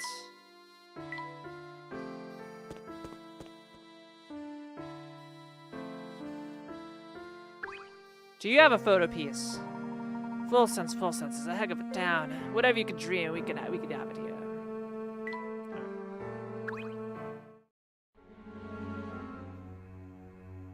Professor, the train's still stopped at the station, but there's not a soul in sight. It seems we got to go back in town. Yes.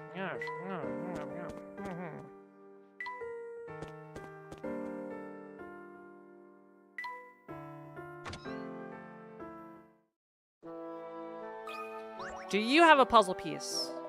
As much as I love antiques, I adore puzzles even more. I've got a vintage puzzle I'd love to share with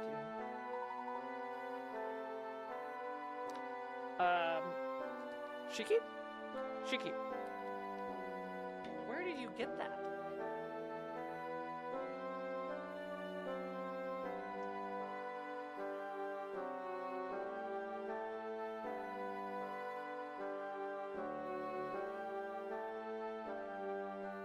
Yes, yeah.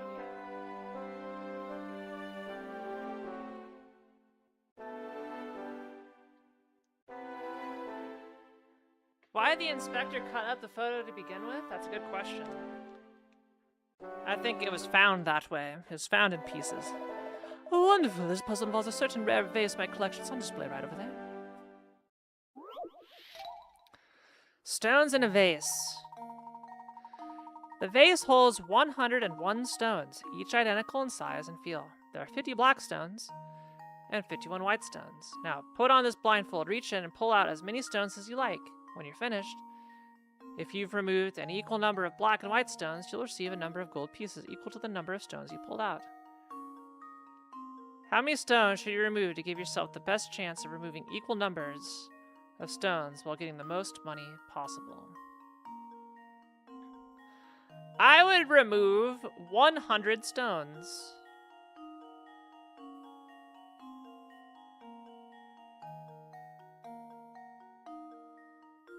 I'd remove 100.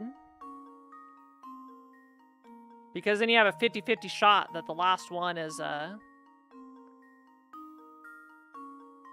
white, right? So that'd be pretty good odds. But is there another way to look at this? That's my intuition.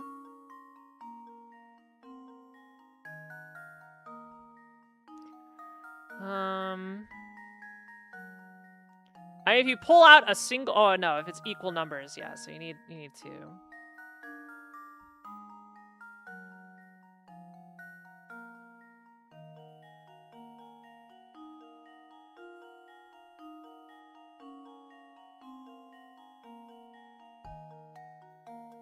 Yeah, I think it's 100.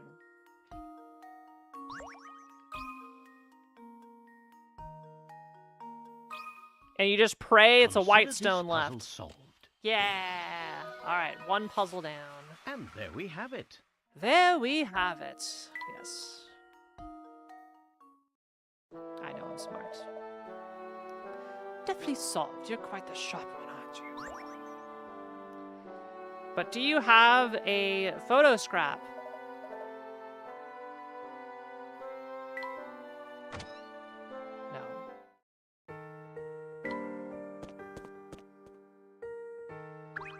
Do you have a scrap? Boy, you two sure do run around a bunch. You'd never catch me doing that. I get all sweaty. No one in town ever wants to play with me. It's really boring.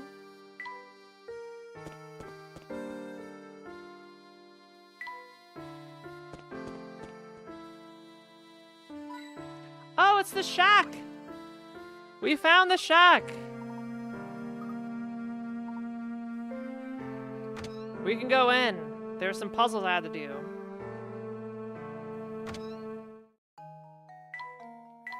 Numbered cards. 25. I don't get out of bed for less than 50 picarats.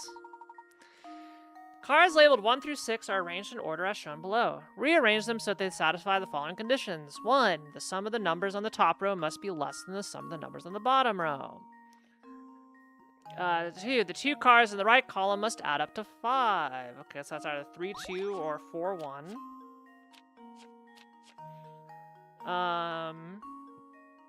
Let's see. The 5 card must be to the immediate left of the 4 card. Okay, so that means the 5 and 4 are together. Which means they have to be paired like this.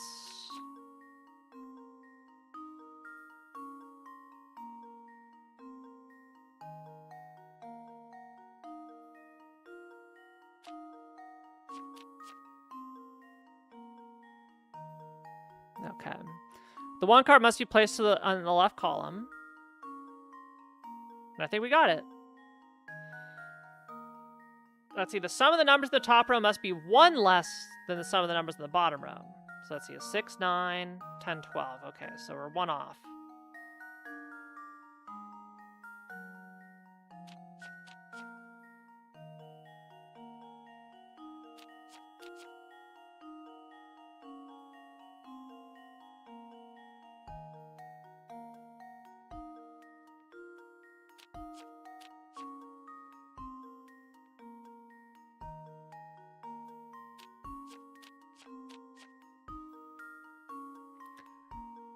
All right, so we got 10 at the top.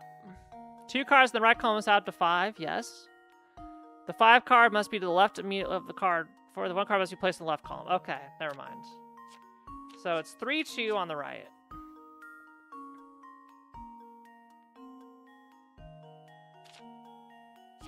Five and 4 go together.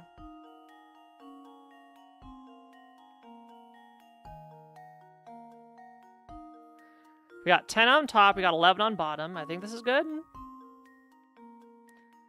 Yeah, 10 and 11. Condition 1 is met. 2 cards in the right column add up to 5, condition met. 5 card must be to the immediate left of the 4 card, condition met. The 1 card must be placed in the left column. Yeah, send. Here goes. Are the digital roots the same? Oh my god. Not the digital That roots. was almost too easy. Not the digital roots.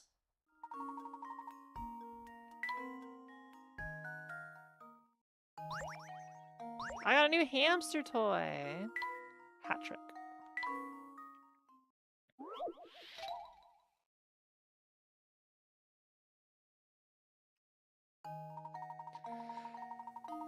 Taking Felix's request for that hat at face value, you must now find another hat to hand over from the pattern shown below. The hat you're looking for will be the same shape and size as the one shown above, the pattern, but it might not be facing the same direction. Use your stylus to outline your answer. Oh boy. Oh boy. This looks like a pain in the ass.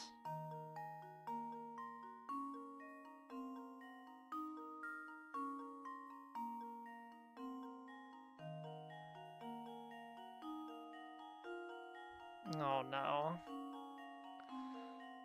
So it needs to be the same size and shape.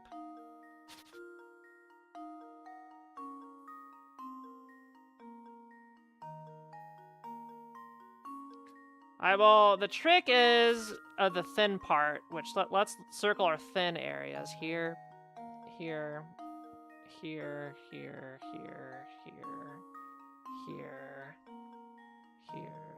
Okay, there's a lot of thin areas, but it's gonna be one of those. So let's look at each thin area and knock it off. All right, starting in the top left.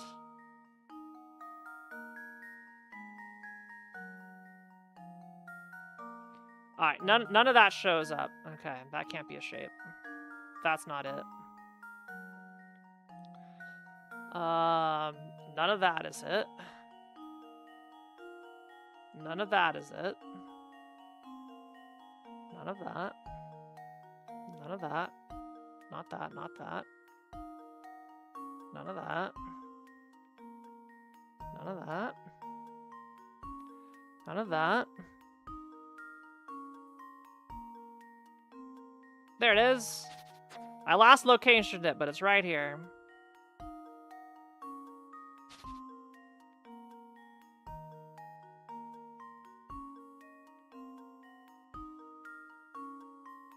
Is that a good enough drawing? She's about to do the thing. Consider this puzzle solved. Yo, Alton Stone, thank A you for the true gentleman 26 leaves no puzzle months. unsolved. Yay.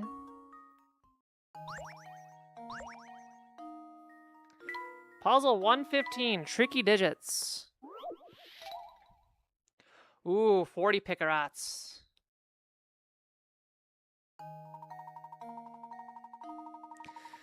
Two cards sit on a table. Each has a different single-digit number written on it. When set side by side, they form a two-digit number. Then by flipping their order, you can make another two-digit number. Adding the total from these two two-digit numbers gives you one of the totals shown below. Which one is it?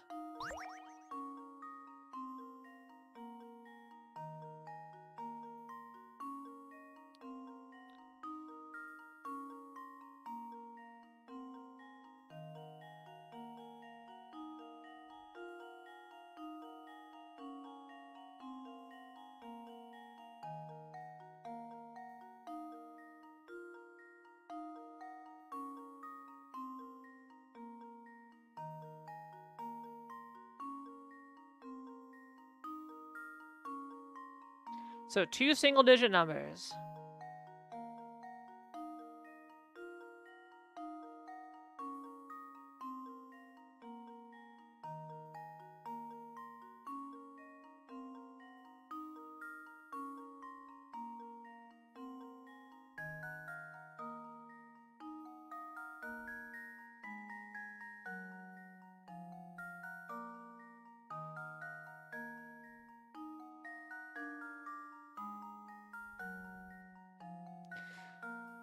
Well, it can't be A.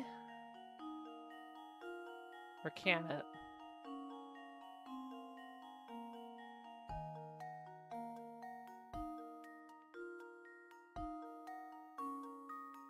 No, it can. Well, we need to figure out a rule here. We gotta do math. Okay.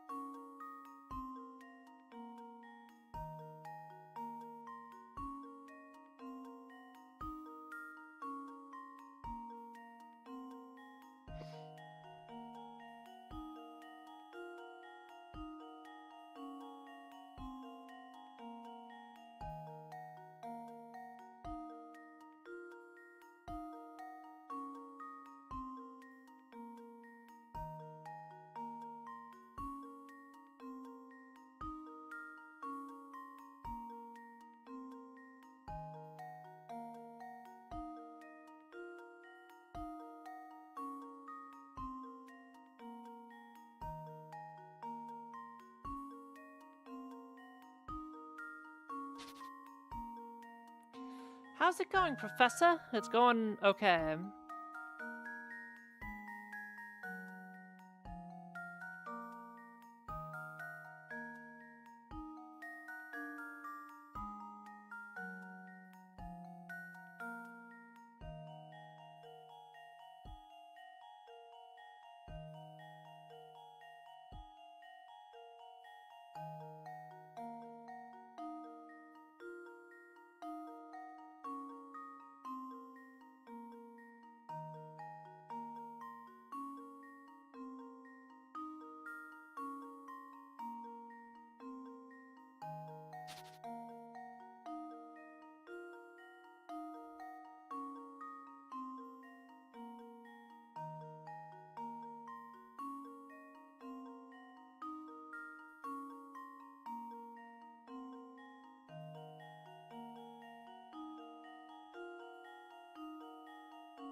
So if you swap the digits, they're always multiples of 11. 44 is the only one that's a multiple of 11. So that'd be 1, 3, and 3, 1. Give you 44. It's 44. Multiple of 11. Consider this puzzle solved. A true gentleman leaves no puzzle unsolved. As you can see, the sum of two-digit numbers when inverted digits is always a multiple of 11. Of the 6 options presented, the only multiple of 11 is 44. Yay! Hi, Alta. Thanks for the raid. What are we up to today? More Octopath? Raiders, solve the puzzles. Yes. Puzzle Master Kiara at it again. Alta, you missed my crimes.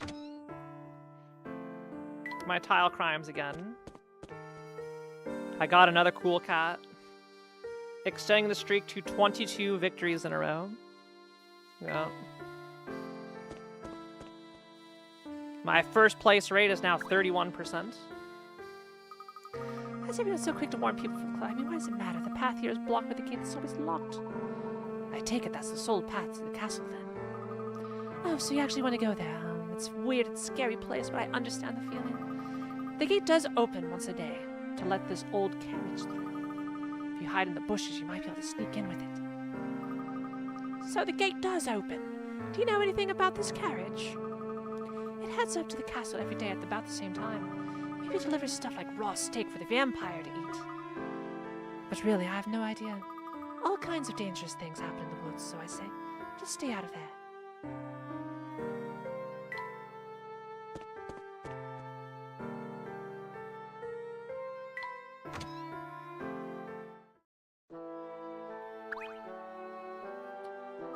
Phew, smells so garlicly in here, it's making me kind of woozy. Whoa!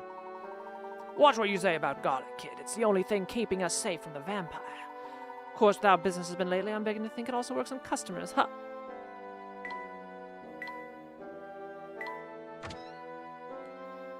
There be vampires in this game.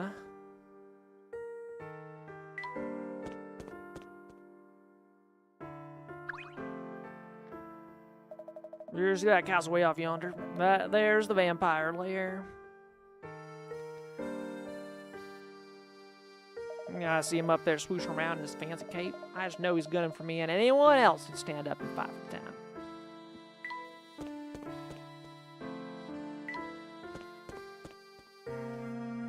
We have not seen the vampire yet.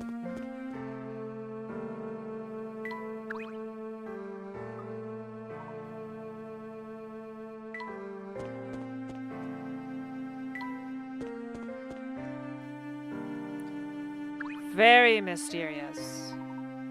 You two seem to play pretty sharp tacks. I'm sure you'll get to the bottom of this all sooner or later.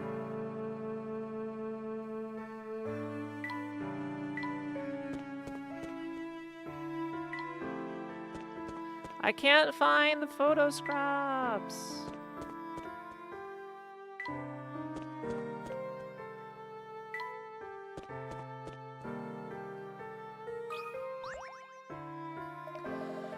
Business has been slower than a one-legged turtle. With no customers, I don't really have much to do, you know? Do you have any other duties here besides watching the door? Yeah, little things. Just the other day, the boss, he tells me to make copies of the menu. You know, this guy reminds me of his Kronk. Shoved it off on me because it's a pain to do. What do you say to helping me fold these bad boys? One more submission video for AG to queue so you can get that out of the way. Nice. Nice, nice, nice. The menu you see here has been folded into thirds with prints on both sides, meaning in total there are 6 pages to it. The boss needs lots of copies, but your copy machine can copy a maximum of 2 adjacent menu pages at once. To save time, you want to complete a copy of the menu in as few passes through the machine as possible. What is the fewest number of passes through the machine you need to make to create a full duplicate of the menu?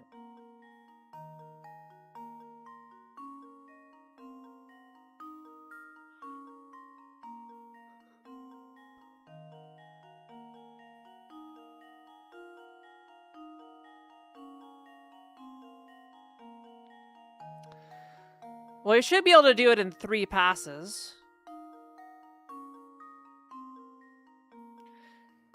You do it folded, forward and back, and then you open it up, and then get the part that was folded. So that'd be 3. Can we do it in 2? I don't think we can do it in 2. Also, puzzle 69. Nice. Very nice. But I think it's just 3. You do 2 sides folded, and then you unfold for the last. I'm just gonna send 3.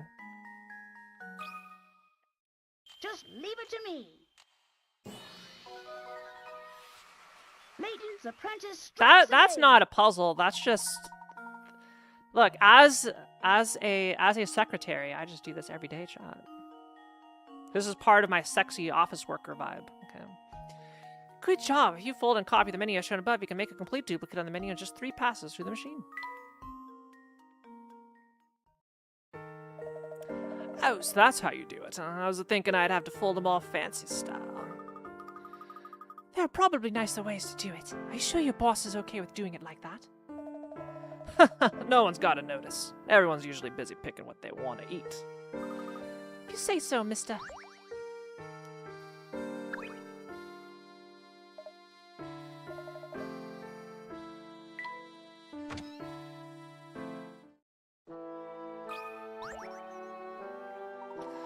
Tell me, have you ever worked up the nerve to wander out past the edge of town? The tales I've heard about what people seeing out there would make your blood run cold.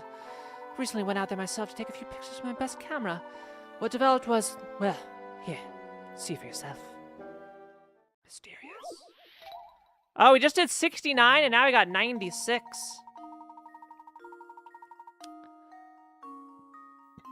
Yikes, there's a ghost in the forest.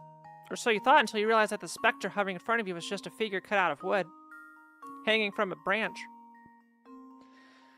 Looking around the area, you notice 4 pieces of wood scattered in the grass. Which one of these wooden slabs was the ghost cut out from? Well, it's not A.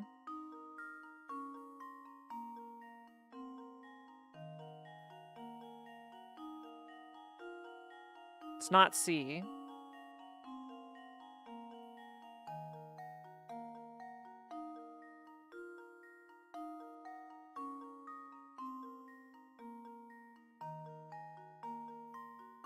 It's either B or D. I think it's B. It's got 5 thingies. They're pointing the right way.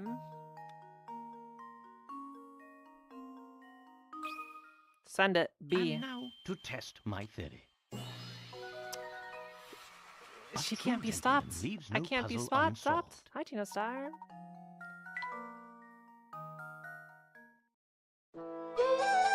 Hey, I thought you were going to show us a real ghost. Ha ha ha, sorry to get your hopes up, friend. I do so love putting that one on customers.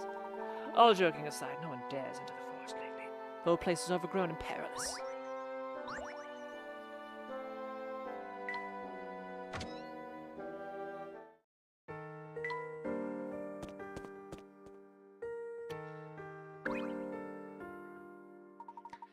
And besides, are you? Have you heard of the Ozen Museum? It's got all sorts of antiques from Fulsen's most important family. Don't plan on visiting, though. The curator, Grinko, is almost never there. If you ever find the place open, consider yourself lucky. Yes, we noticed. We were hoping to visit that museum, but the museum was closed when we passed by. War is, the museum's owner ordered Grinko to lock the place up and run around town to find something. The owner, you say? Do you happen to know who this person is? Of course, everyone does. It's the same fellow who owns the Molten Express, if you can believe it. Maybe building museums is some weird hobby for the rich. It seems like a waste to me. It would seem Mr. Beluga owns not only the Molten Express, but the Ozen Museum as well. Weird. What use would Mr. Beluga have with a little museum like that? Who can say? For now, what's clear is that Mr. Beluga may have ties to the Ozens you kept quiet about. Done jawing with each other, you two? Good, and look here at this trash I picked up off the ground. Oh, that's a scrap of the photo. You were looking for this thing? Then take it back already. Here, it's all yours.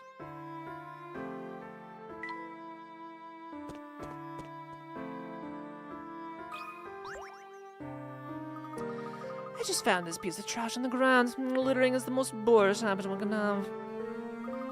Oh, look, Professor, it's part of the photo. Yes, that appears to be the case.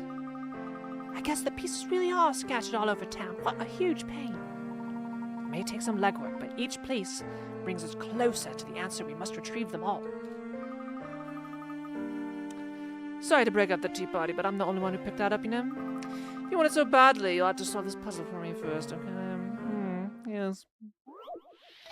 112. The board shown on the left is wired on the underside so that holding contact points A and B together turns the light on. Now, look at the picture on the right. This light has 3 contact points, A, B, and C. No matter whether you hold contacts A and B, B and C, or A and C together, the light stays on. In that case, how must the wires be connected on the underside of the board? Draw the solution that requires the fewest number of connections. The dotted red lines are indicated as known wire.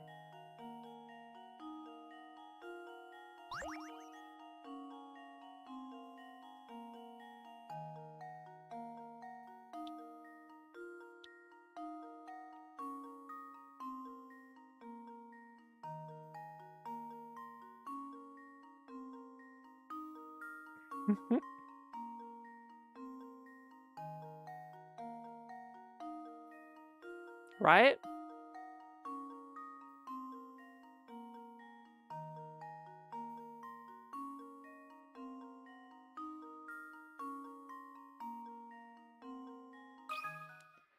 Consider this Hi, puzzle Grant. solved.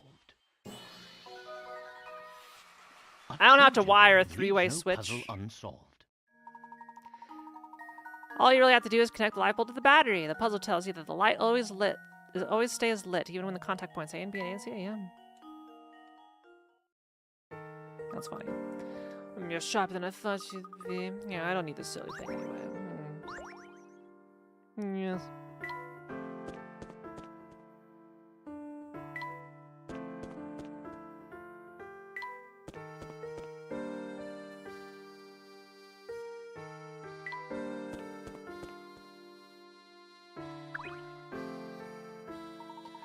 Just so you know, next time you meet, I'll have something even more difficult for you. Yeah, the music doors are shut tight, all right.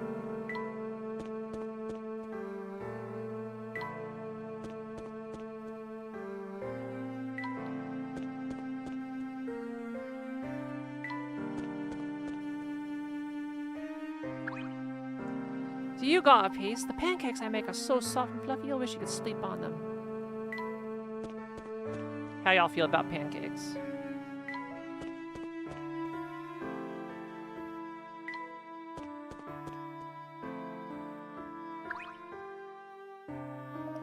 Hey, outside, I'm curious, what kind of place does Fulton seem like to you? Well, to me, it's quite the resplendent place. What? If you mean to say it's fancy, I agree with you to that point. But now that the mine's been shut down, you can kiss the town's income source and my job goodbye. This town's dying, you just don't know it yet. It's a rather bleak thing to say. Honestly, it sounds as if you could use a lift. What say I make you some tea? Well, I can't say no to an offer like that, but I gotta tell you I'm picky about what I drink. I like my tea with some kick to it. Got anything spicy?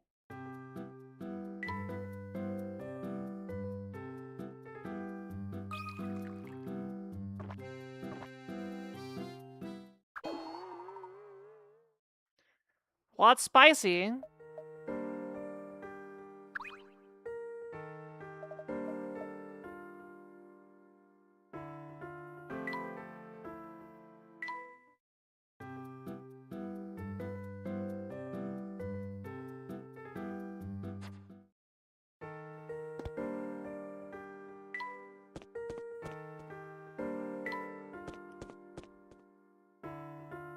Do I get another shot?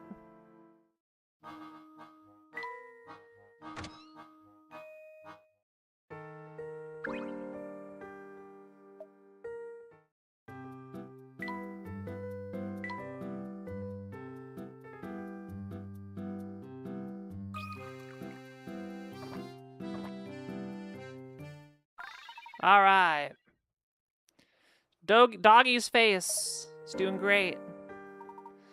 I'm glad to hear the tea meets your approval. Much obliged, fellows. But listen, take it from a guy who knows. Closing down the mine like we did is more dangerous for the town than any vampire. With no money coming in from gold, it's just a matter of time before Folsom's turns into a ghost town.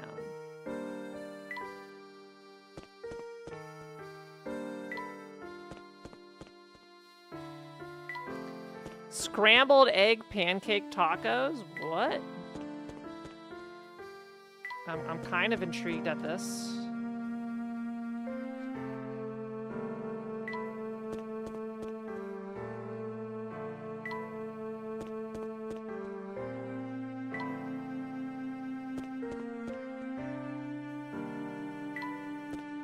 Alright, so who's holding on to the last piece?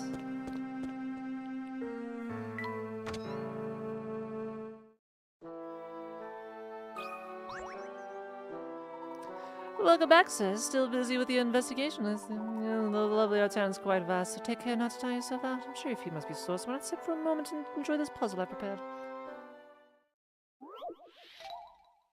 Precious metals. Lucky you! You've inherited a 5-square plot of land that's rich with precious metals. Each chunk of copper ore has a value of 1, silver chunk has a value of 3, and each gold chunk has a whopping value of 5. You're allowed to pick 5 squares of land for yourself, but the 5 squares must be connected to each other. Squares diagonal to one another don't count as connected. Your task is to claim the most valuable 5-square plot as possible.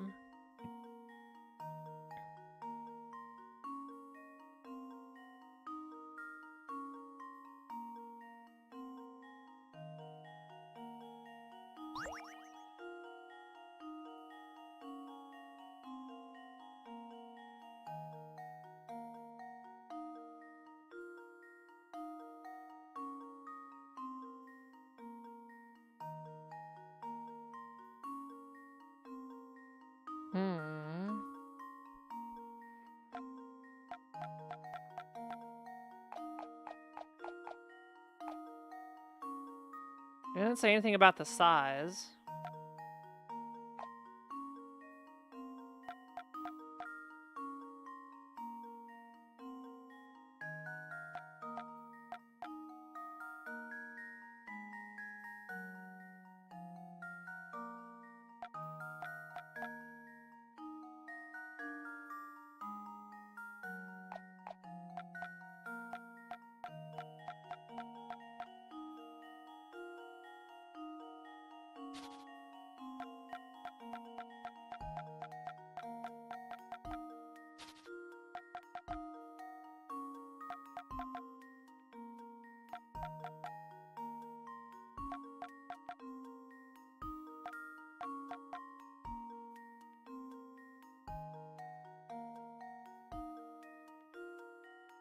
That seems pretty good.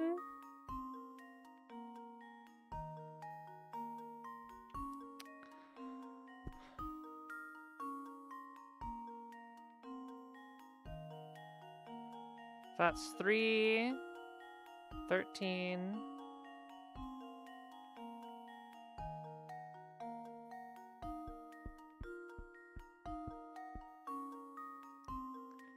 That's a value of 22. We're missing out on 13. That's 2/3 of the total. Or 14. We're missing out on 14.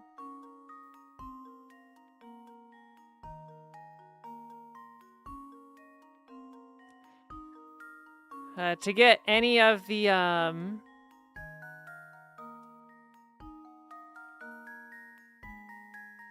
others would involve getting rid of a gold.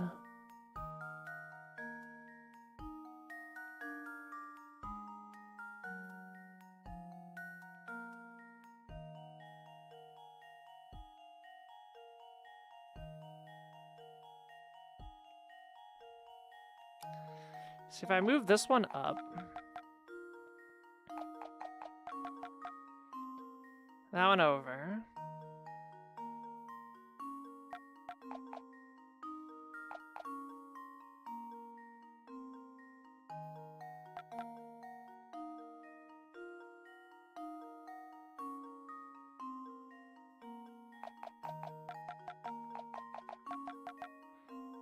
This one feels really good.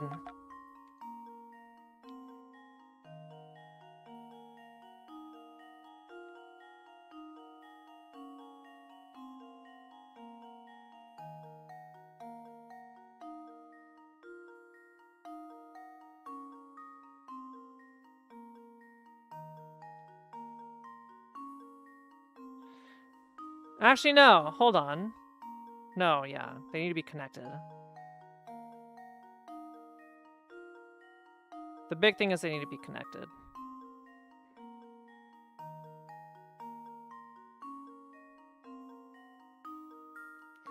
Good evening. Is this optimal?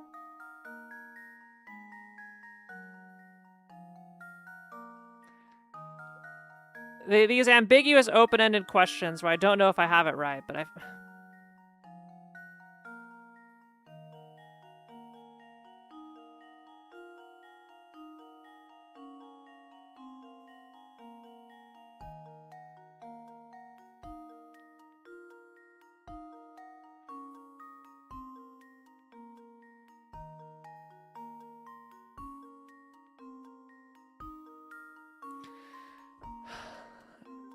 Maybe it's just 5 individual squares.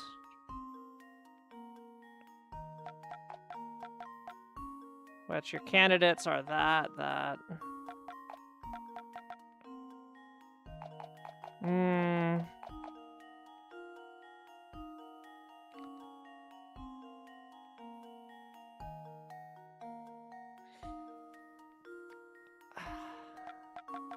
I think it is just individual squares. Let's just go for it. This should do the trick. Huh. Wonderful. Okay. Streak is alive.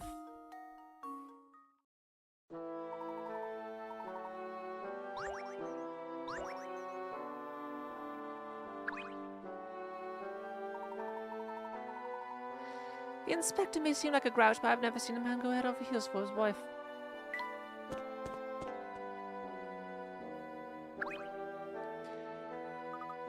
I'll be arresting you. To be careful out there. We will, Flora. Do feel better soon.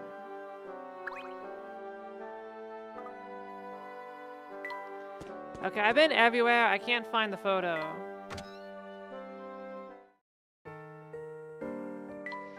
Yeah, but like when it said land, it seemed pretty explicit for the 5 squares.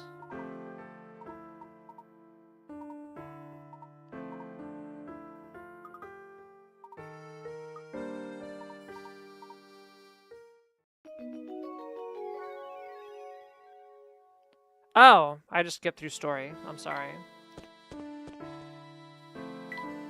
I autopiloted out.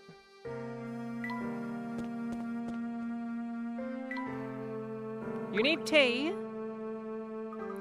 I love Belle's hot fruit and put it in everything. Something pie, pancakes, get even cakes, but I think I've pretty much run out of ways to eat it, and that bums me out.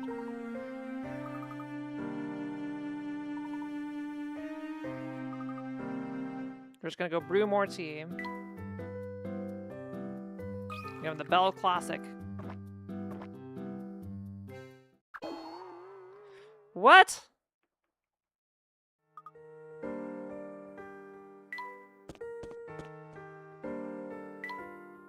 Picky people. What story? Is it like a puzzle?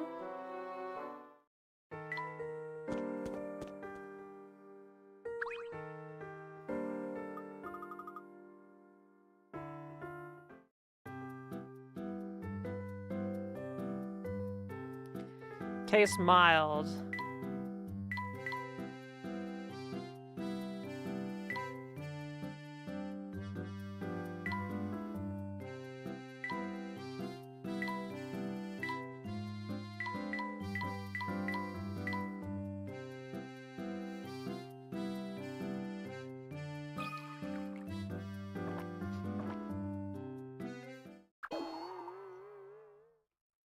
Heck you, Niles.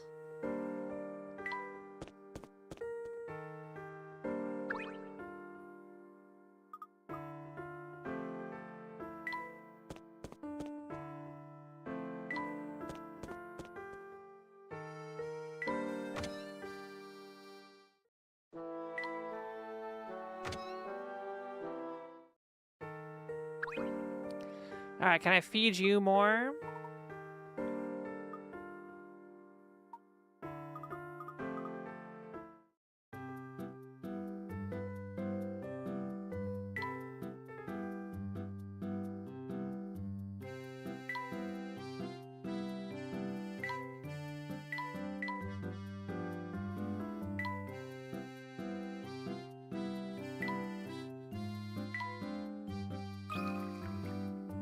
It says sweets in the title.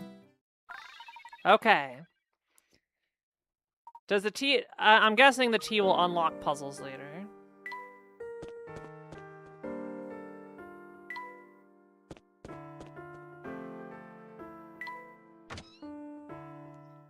I don't know what this kid wants. Heckin' Niles.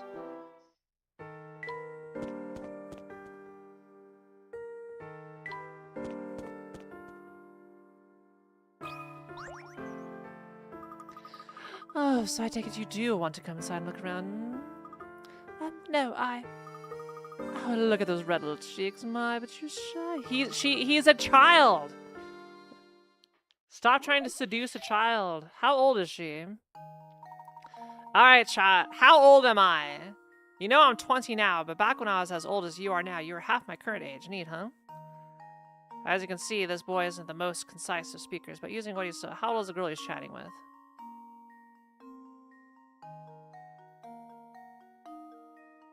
10?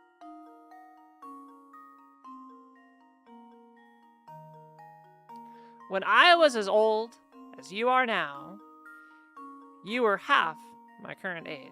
Neat, huh? I mean, she's 15?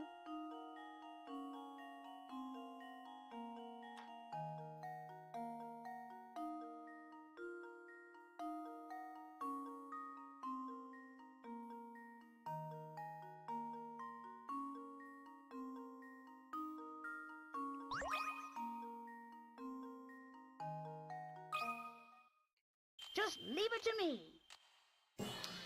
Yeah, this is That was not almost too sanctioned. easy. Cavalry of the puzzle reveals that when the boy was the girl's current age, her age was half the boy's current age. Once you know this, in fact, on the other hand, it's obvious that the girl must be 15 now. But imagine if you had trouble on these puzzles and the solution says, oh, it's obvious. I love clever boys. They make me swoon, the honestly do. Clever? Me? Oh, you're getting all red again. That's just adorable. Come back anytime. Hello, Higa.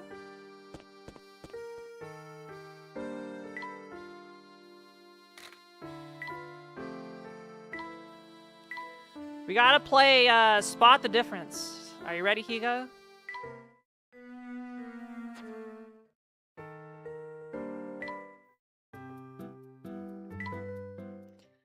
We gotta find 3 differences between these 2 photos.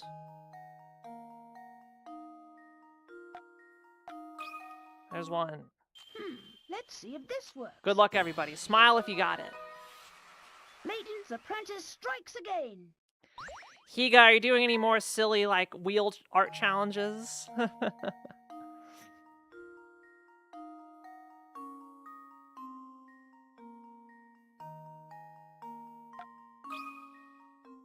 Just leave it to me.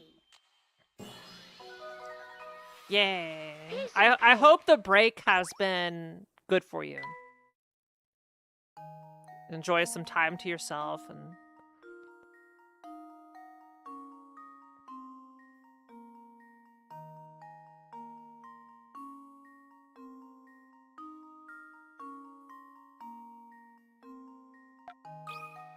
Alright, I did This it. should do the trick. I did it. And there we have it. Now, there's a puzzle hidden somewhere. Alright, that one I think I beat chat. I think I beat chat this time.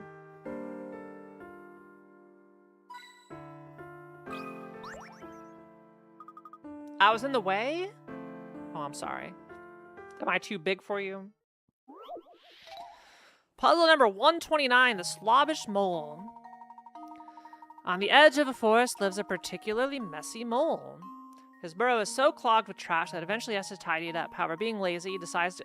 how many puzzle premises are around this person's lazy?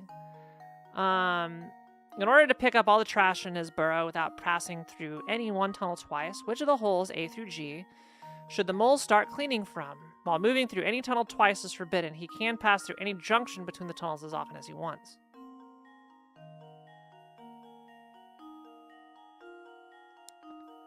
Alright. Well, let's see.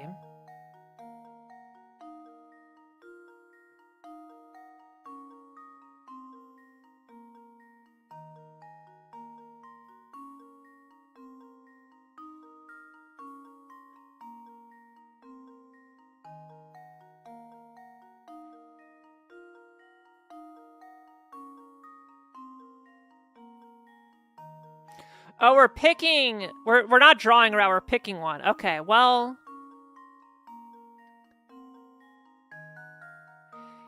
It cannot be in a spot that has an even number of branches.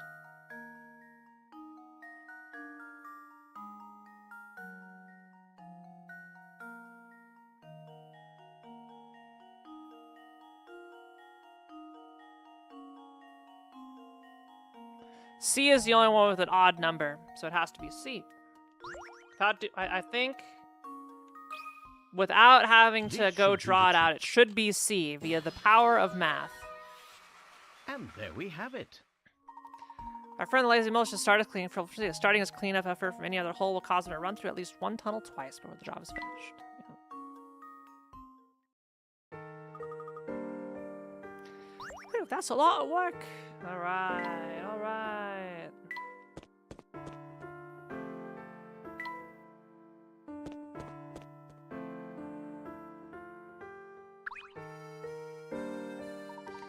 The Legion box has such a nice ring to it. What genius came up with that gem of a name?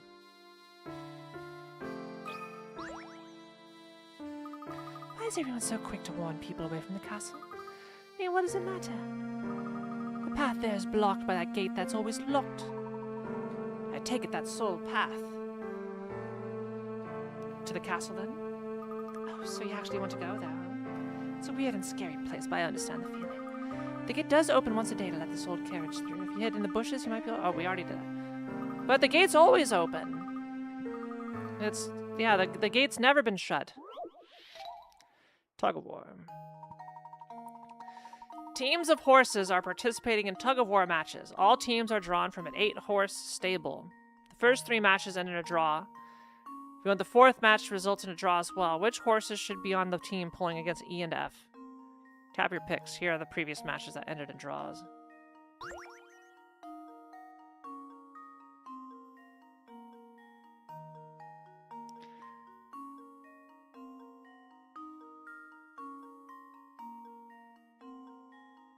I think it's C and D.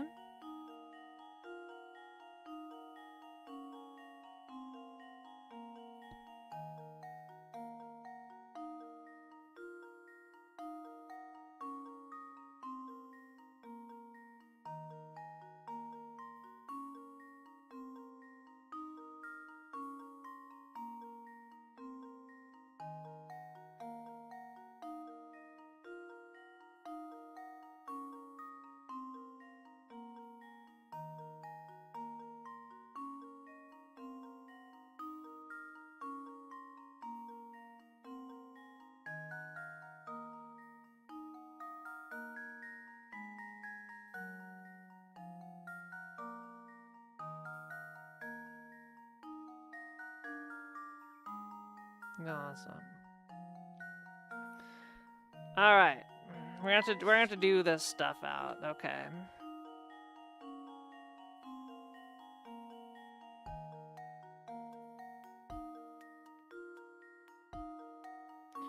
So DA equals FHE.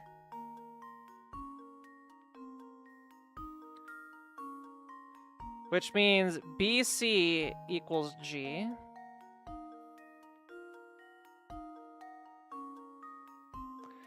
Which means H equals A.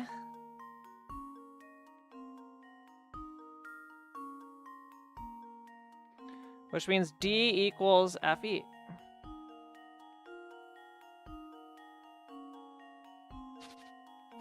It's just horse D. Send it.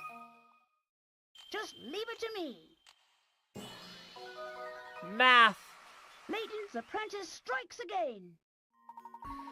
Way to go. Of course other matches might work, but the only one you can confirm will end in a tie based on this information is horse D.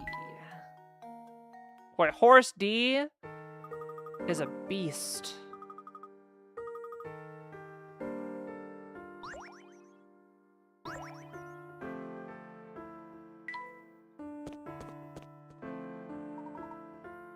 Meanwhile, elsewhere. Is that what you say? He comes into town pretty often.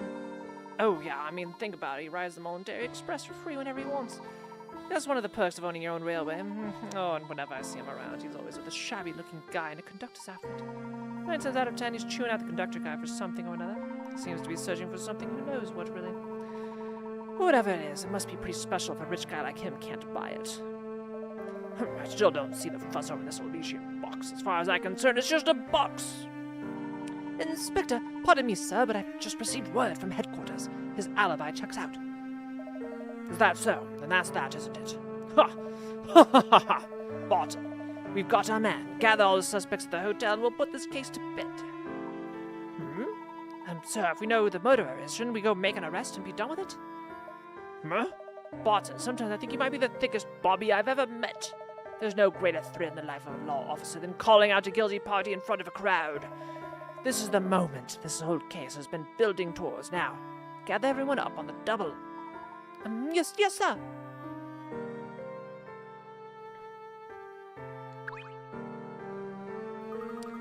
That shop is some nice stuff. Just make sure you hold your nose when you're in there. Pew.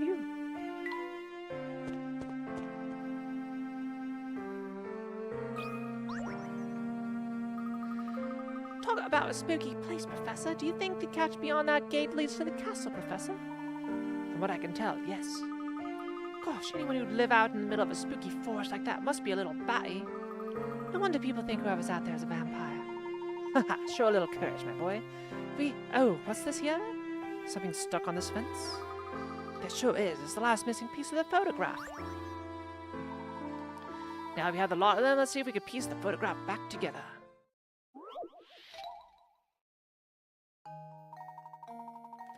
Professor Luke had finally hunted out all 16 pieces of that peculiar photo. Reassemble the pieces to reveal the contents of the image.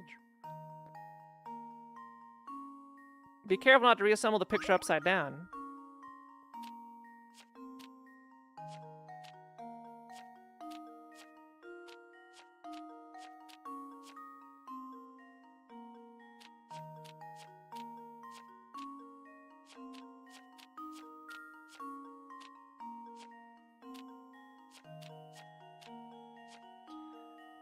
That feels pretty right.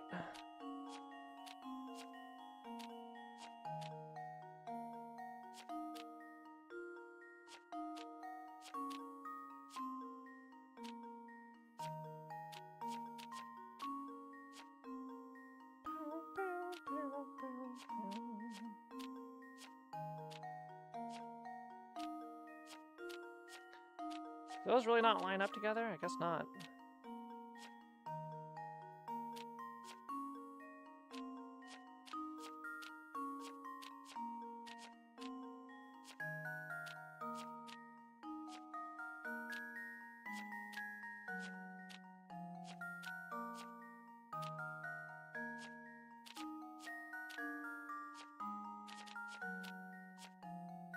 Alright, there's 2 pieces.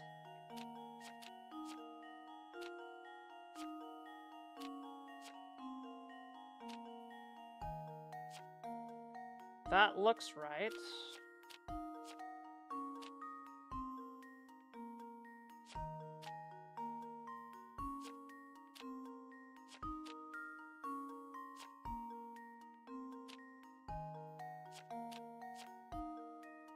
That looks kind of right.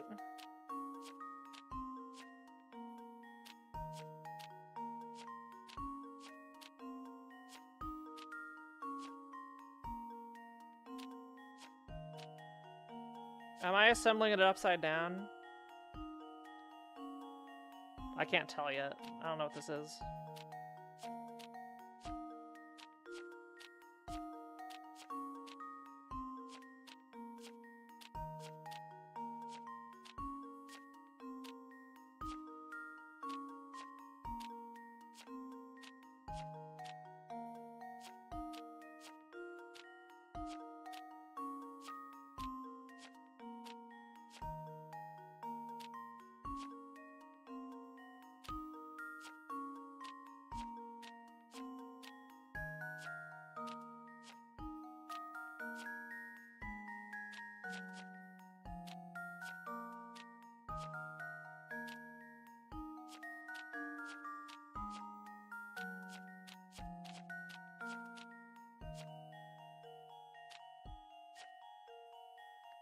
Is this upside down? What is it? I think it is upside down.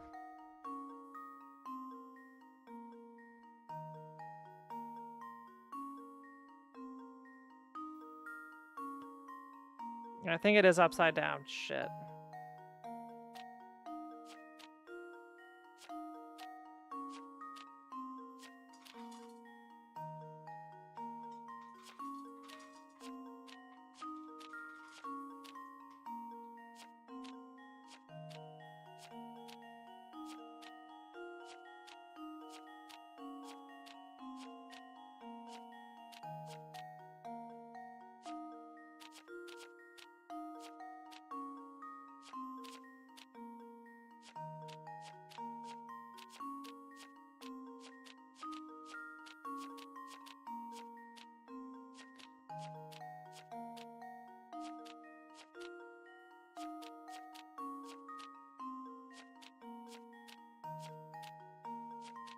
I gotta rotate each piece.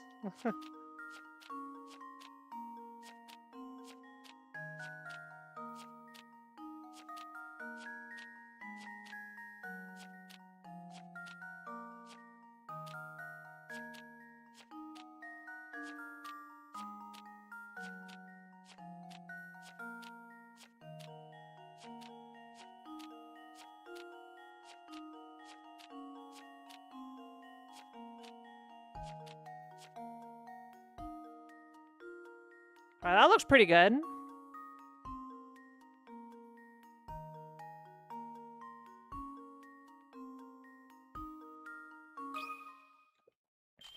Let's see if this works.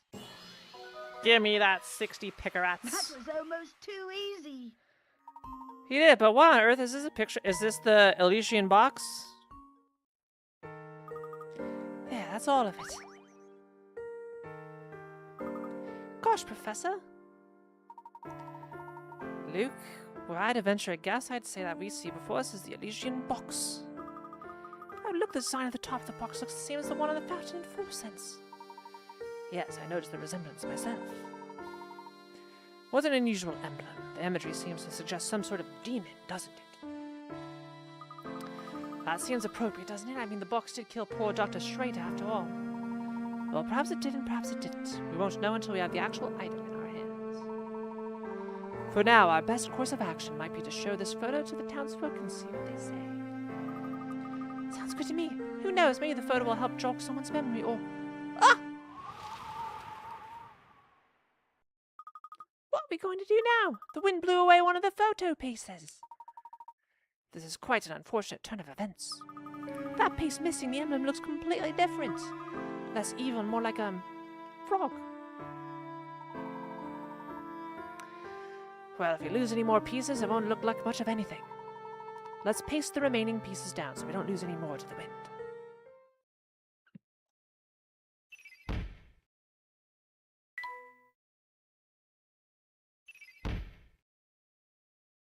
Ooh, our final mystery.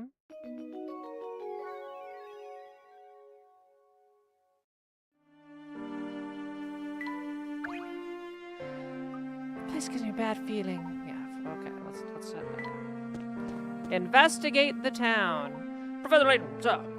Pardon, my good man, whatever is the matter? The inspector has found the person responsible for Dr. Schrader's murder. I have strict orders to round everyone up at this hotel as soon as possible, sir.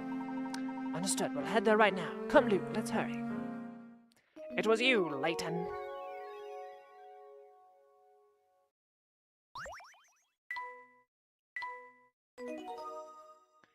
"93 puzzles solved. The road to Helsen Castle."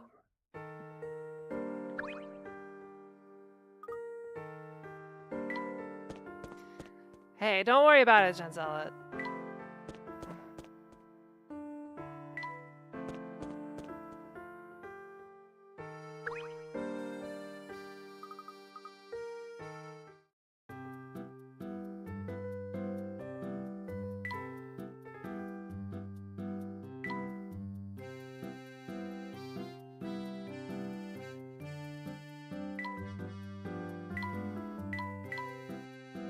I don't think I got your tea, buddy.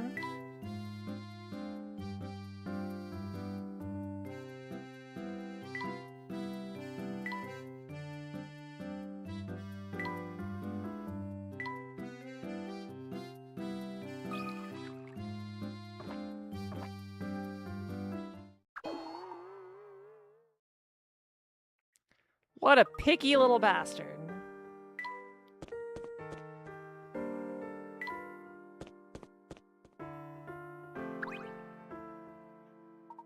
Philosophy used to be on to many families of noble duke. Oh yeah. Such a shame.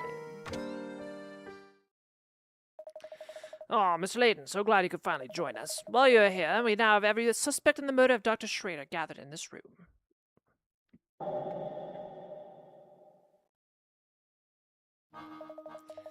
A few days ago, renowned archaeologist Dr. Andrew Schrader was found dead in his London home. His murder is still at large. Look around you. You could very well be sitting next to the culprit. A suspect? Me? What of nonsense. What reason could I possibly have to kill a man I don't even know? A bit slow on the uptake, eh? Well, Mr. Beluga, every person in this room is after the Elysian box. That box ties each of you to a dead man, so there's no doubt that one of you here did the deed. I'm sure putting this case together has been a triumph for police work, Inspector. So tell me, what facts have you unearthed in these last few days?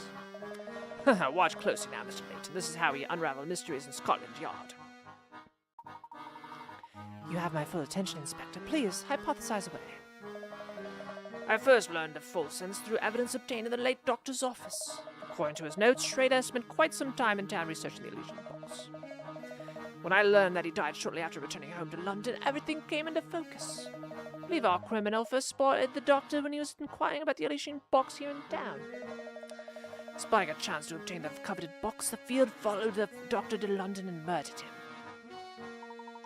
Oh, and now that's a deduction worthy of London's finest, so out with it then. Who's our man? Hold your horses, I'm getting there. To summarize, the culprit must have been to Fulson's before.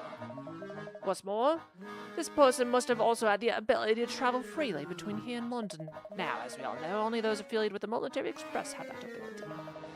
And now all eyes turn to Mr. Beluga, eh? Well, turn them back. Mr. Beluga stated he was in London conducting business that day, and his alibi checked out. Oh, but if it's not Mr. Beluga... That's right, our murderer stands before us. And his name is Sammy Thunder. What? You gotta be kidding me, man. I know Mr. Beluga has ordered you to turn over every stone in this town to find the Elysian box. He worked you like a dog and you resented that treatment. So he decided he'd beat him to the punch and make off with his precious box. This is an outrage, Samuel. What do you have to say for yourself? I'm being framed. You're out of your gourd, man. Gourd, man. Now I see why the box eluded me for so long. You've been holding out on me, Samuel. No, I haven't. I swear on my favorite leather pants. Come on, Uncle. You know I'd never do anything that crazy. You have plenty of time to tell me your story back in London from a cell. Now come along. So it's the conductor after all. I didn't think he had it in him. At least we can all rest easy now. Professor, do you really think Sammy could have committed such an awful crime? Well, all we have to go on is a single torn photograph recovered from the doctor's room.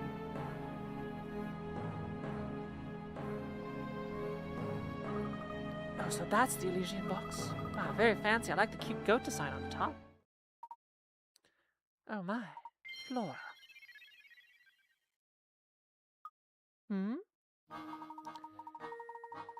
Thank you, Flora. I knew something didn't feel quite right, but thanks to you, it's all come into focus. Really? Do tell, Professor. Oh, come on, officer, man. My only crime is rocking.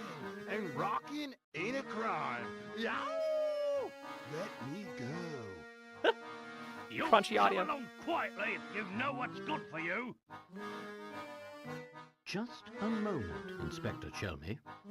I believe we've all committed a large and rather unfortunate oversight.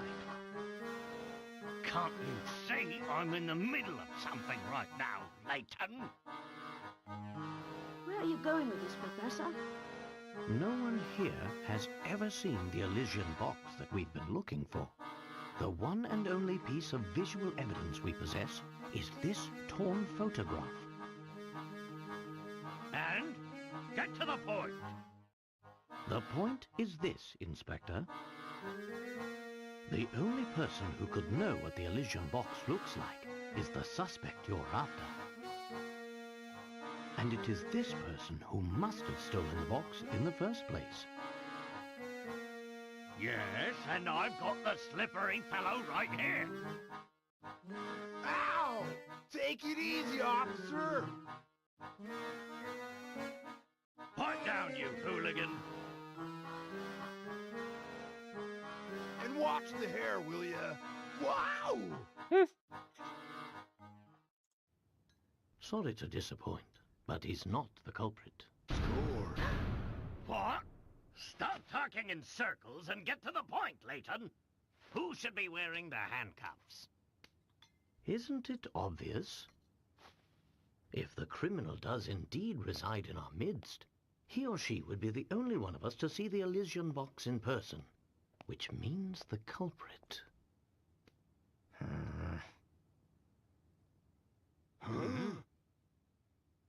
Must be you there. Oh, What? Flora! she did get replaced. Ooh. Inspector, look here. That's the photo I dropped. Indeed. This, for those who don't know, is a piece of evidence recovered by the inspector.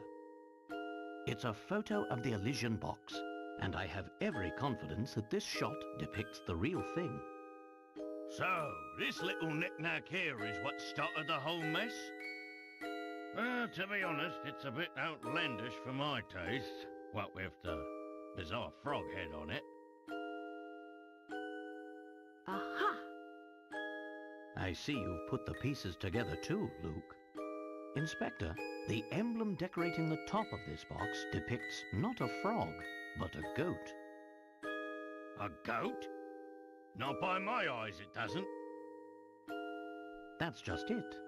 This photograph is missing the piece containing the goat's eyes.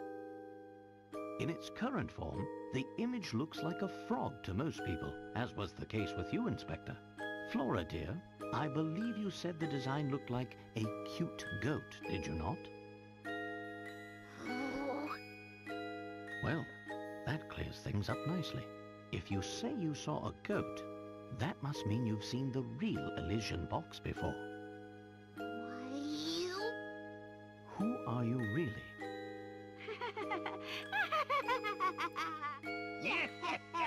Well played, Layton. I'm sure you're very proud of yourself for seeing through my disguise again.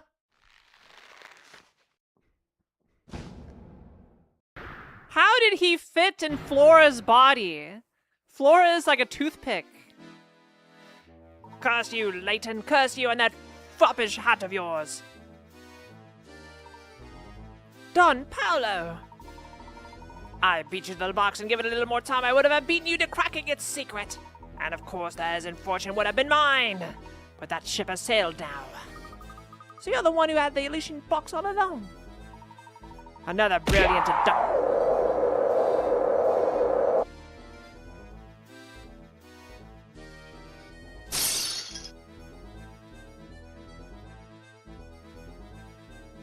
Another brilliant deduction from Layton's apprentice. Clearly he's learned from the best. But yes, you're right, little man. I stole it off that old fool while he was snoozing on the floor. The geezer probably caught a cold sleeping on the ground like that. Not that I care one iota. Snoozing? Dr. Schrader wouldn't sleep on the floor. Hey, wait a second. If you've been posing as Flora, then where's the real Flora? Oh, she's probably making with hay angels with the cows in that old dropstone barn I left her in. Or maybe she's just sitting there fuming because you bumpers didn't even notice we switched places. I noticed. But I must thank you two dolts for your help. You've given me more than enough information. The trick may be up, but the dance is far from over. I'm so close to unlocking the secret of the Elysian box. Now I need namely to take this box to the... Hold it right there, you scoundrel. Yeah! I've got a lot of questions, and you'll answer them once I've escorted you back to London. Where do you think you're going? Gotcha, you slippery devil. You meddlesome oaf. You have no idea just how slippery I can be. Ugh, don't just stand there, the worm's getting away. Fool! Did you really think a soft-bodied flatfoot like yourself could catch me? So long, Layton. Think you could give me the slip, eh? I'll catch you yet. Hey, wait for me, Inspector.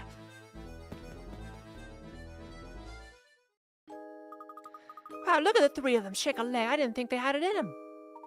I must say, I never once suspected Don Paolo had been posing as Flora, and for so long.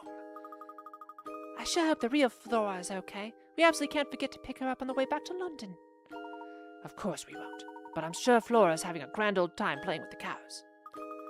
Another thing I can't get out of my head is what Don Paolo said about Dr. Schrader. While he was talking, it didn't sound like he killed Dr. Schrader, but if he didn't, who did? I think you're spot on there, Luke. Something else is responsible for the doctor's death. Right now, I'd say the Elysian box is the key to learning what that something was. I guess we've reached a dead end. If only Don Paolo hadn't run off with the... Professor, look!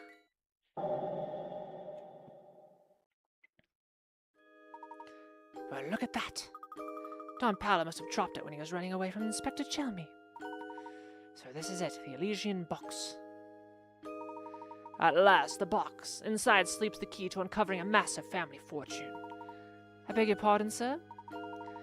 Mr. Layton, I'm going to ask you to hand over that box now. As the son of the late Duke Herzen, I am the rightful owner of that box. This box belongs to the Herzens. You heard of Hearing Boy? Inside this box is the key to cracking the secret of the Herzen fortune.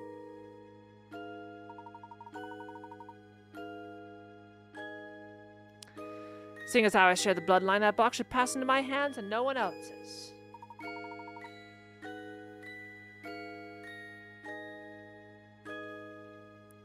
Oh my, that does change things. I suppose we'll have to...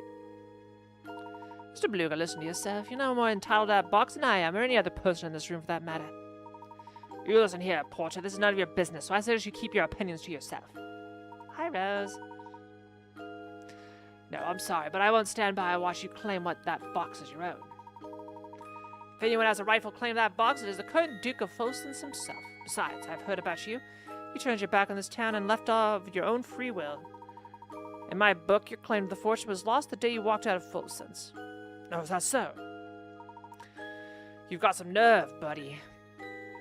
If what Krantz says is true, I'm afraid I can't hand this box over to you in good conscience, sir. Hey, Unko, what do you say we give up on chasing this box? Keeping stuff on the DL is exhausting.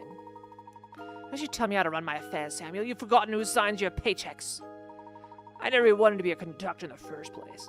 Plus, playing errand boy is getting old, man. It's more than a guy like me can take. Sammy Thunder wasn't born to work a 9-to-5 gig.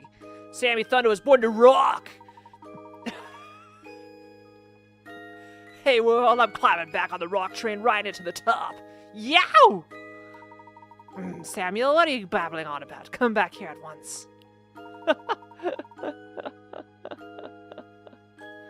I'm sorry, Mr. Beluga, but I think I'll have to hold on to this box for the moment. Fine, do what you want. I hope that awful box curses all of you twice over.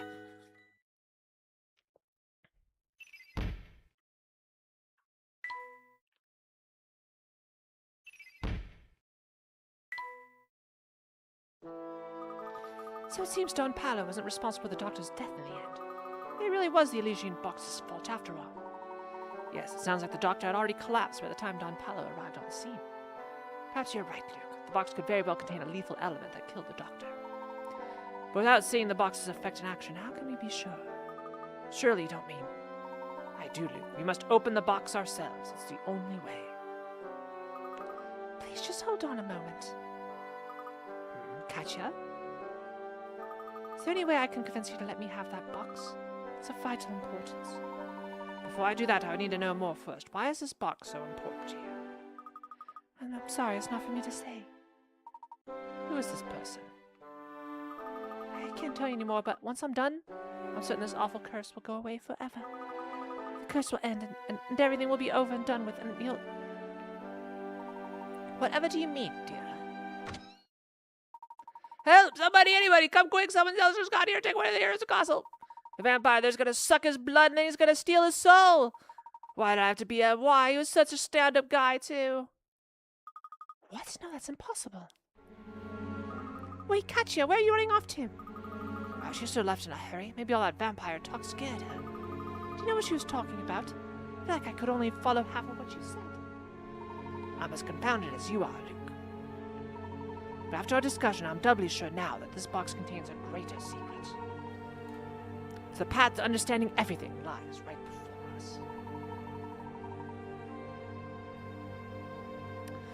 Opening this box seems to be the only course of action left for us. Understood, Professor. Good, let's take this to our room so we can open the box away from prying eyes.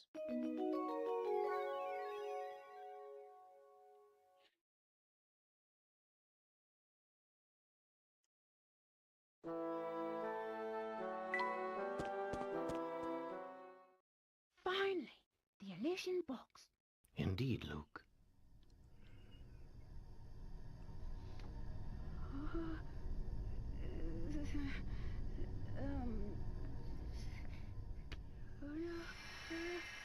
I can't look. Oh, no, no, no. Huh? Huh? The box is empty, and we're still alive. Then it would seem my theory was correct. What do you mean, Professor? Ooh. We must head back into town and do a bit more asking around. I need to confirm my suspicions.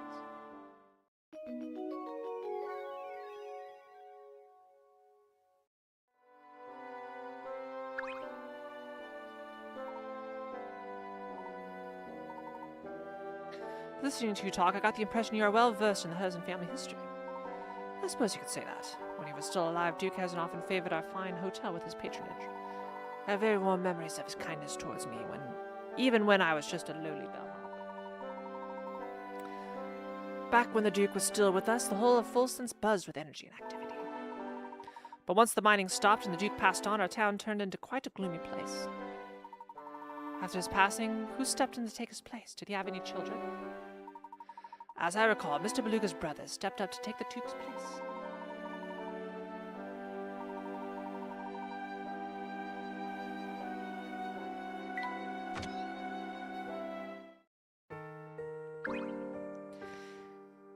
Yow! It's my main dues. You're the only reason I didn't catch that bogus charge. Say thanks, I pulled some strings with the museum curator, got him to open the place for you.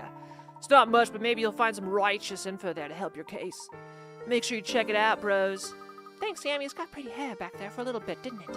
Still haven't gotten over discovering that Mr. Beluga is actually part of the Hudson family. Yeah, my uncle never really told me about much about it all. I just know he had some kind of blowout with his dad, the Duke, and decided to leave for good. He did talk a lot about the brother he left behind, though. He has a real soft spot for the guy. But now, it looks like that gnarly vampire is running around the castle. I hate to say it, but I doubt anyone survived that wicked. Why am I suddenly British? That wicked, scary monster moving in.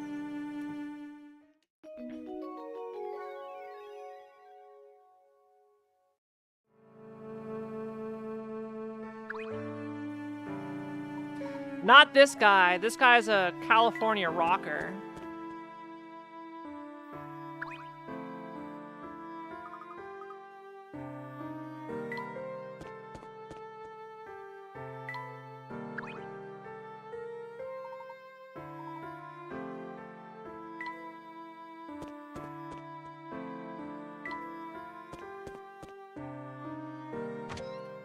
We're going into Granny's shack inside a shack. Solve jars and cans each year. A long line of jars and cans sits on the counter. Your job is to rearrange these items so that both jars and cans are grouped with items of the same type. However, do so, you must always move 2 containers at once. How many moves? How move items around by touching the red icon between the 2 containers and dragging the selected pair of items around with your stylus.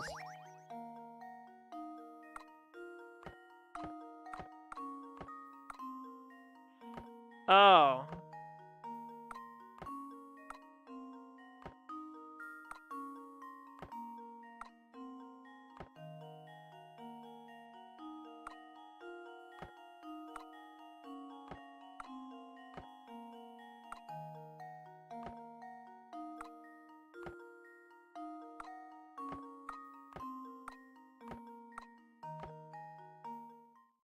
Consider this puzzle solved.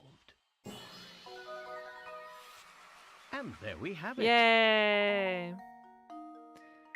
4 moves? Oh, we gotta go for minimum moves.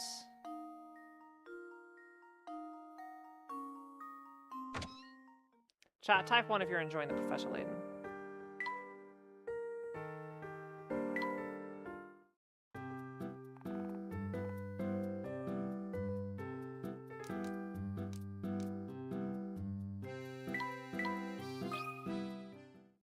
course you are.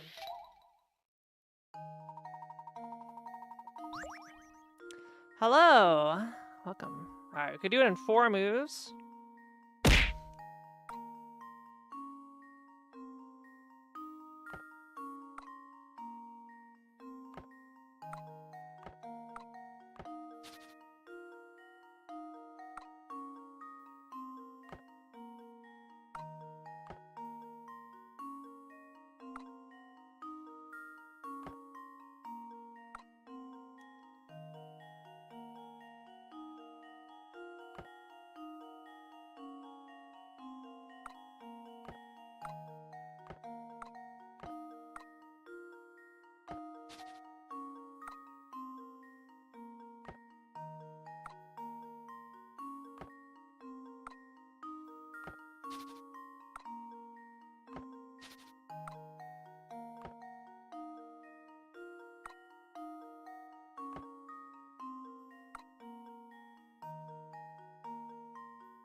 Hmm.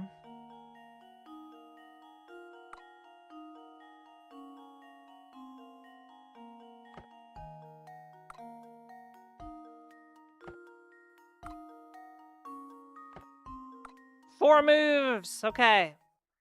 This should We do did the trick. minimum. That was a There we banana. have it. 4 moves. You saw that puzzle without looking at a single hint. Great job. I haven't looked at a single hint in any of these games. I refuse. I'll read the diary once we have everything.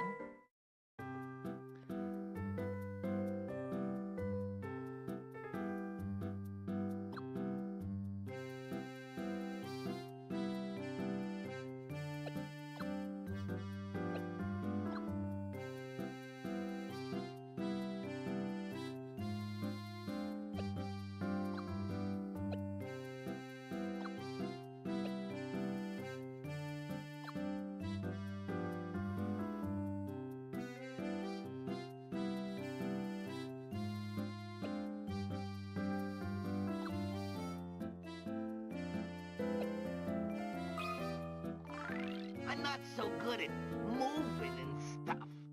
What a voice.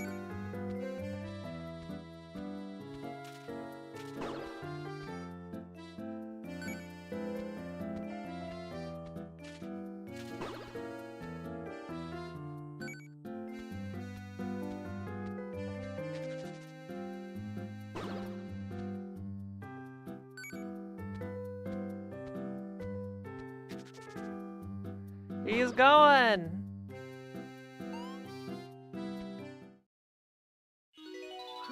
Joan had walked 12 steps. His level went from 5 to 4.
This is a very silly little puzzle.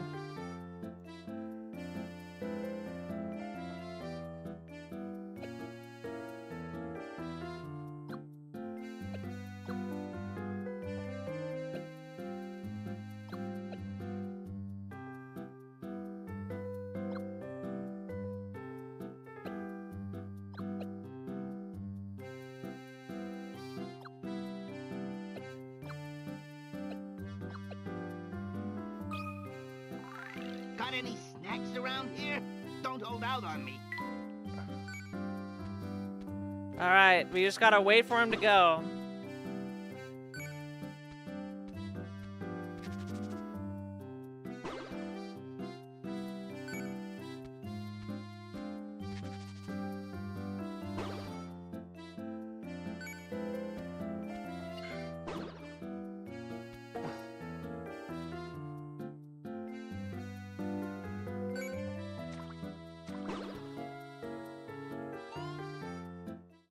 Aw. Okay, I need to stop him from seeing the apple.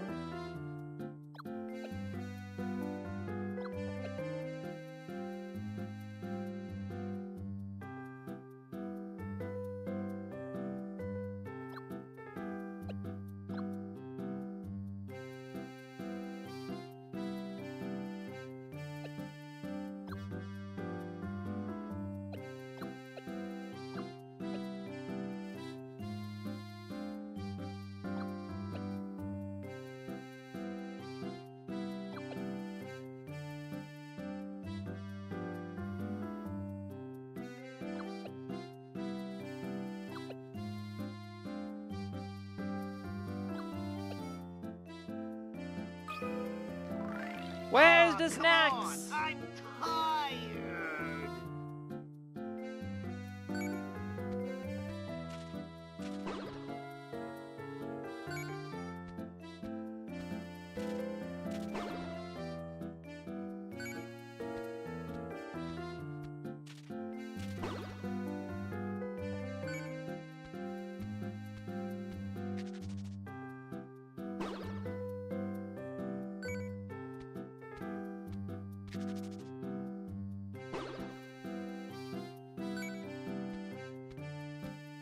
This is gonna be the doubler.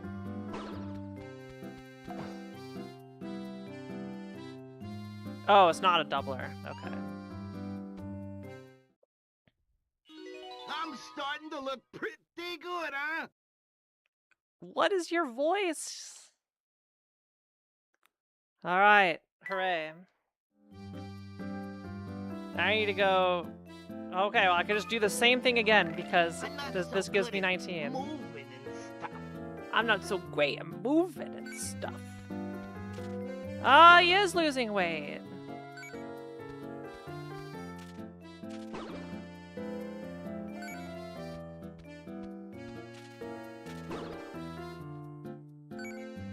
If only real weight loss worked this way.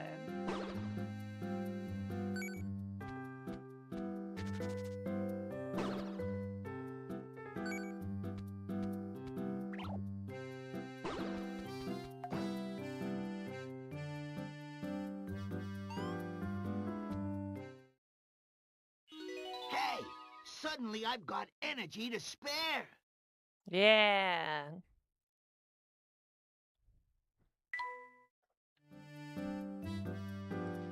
You need to go 24? Okay, I think we can manage that.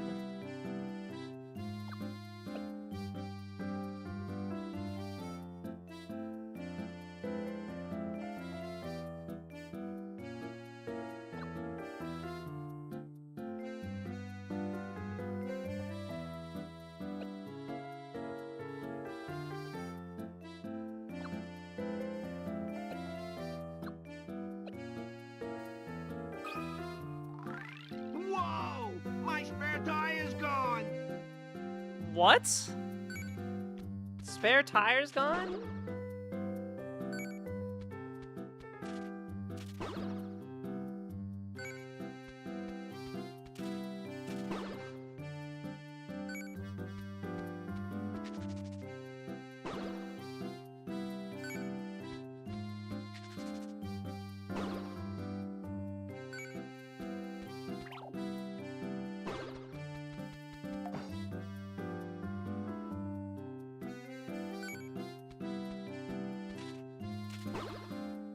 Oh, this is huge. Yo, 31. Oh, amazing. I'm feeling Level mighty 1. fine. Goal 30. Okay, we just exercise again. Yeah, we've done it. Whoa, my spare tire is gone. Look at him go. Oh, all 4s now?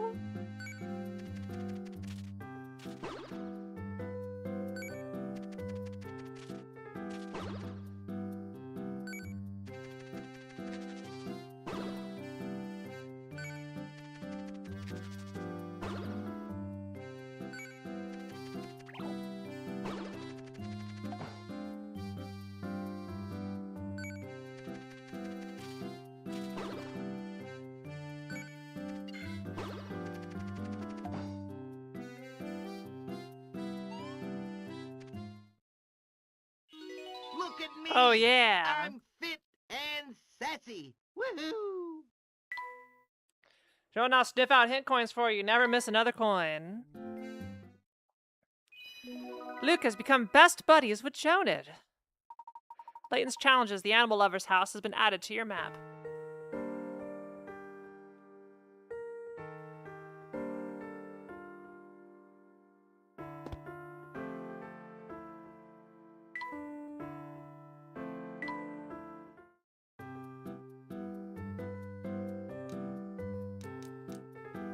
What do you mean added to the map?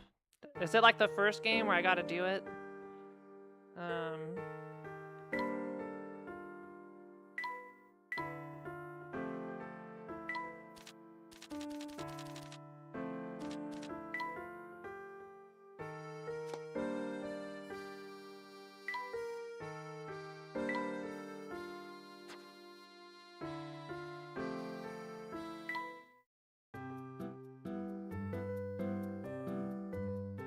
Yeah, I think I'm done. I don't need to do any more.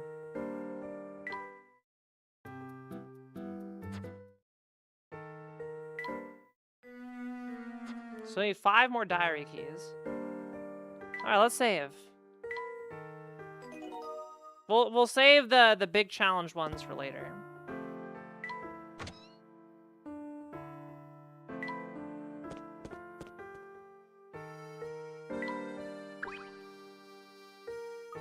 Yeah, I feel like you need to unwind. Come on over, okay? Nothing relaxed like a night at the theater. Yes, for performing arts.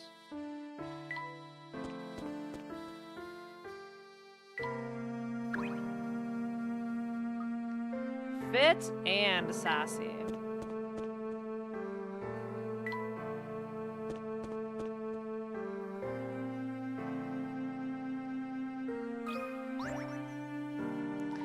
My name's Gregorio, and I love chess like mice love fancy cheese. If you can solve this little chess puzzle I'll set up, I'll tell you what I know about fluorescence.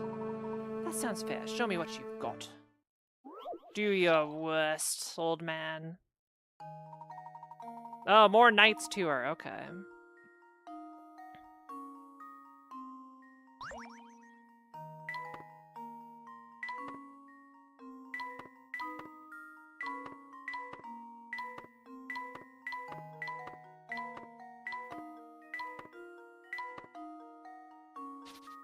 Okay, this couldn't be, I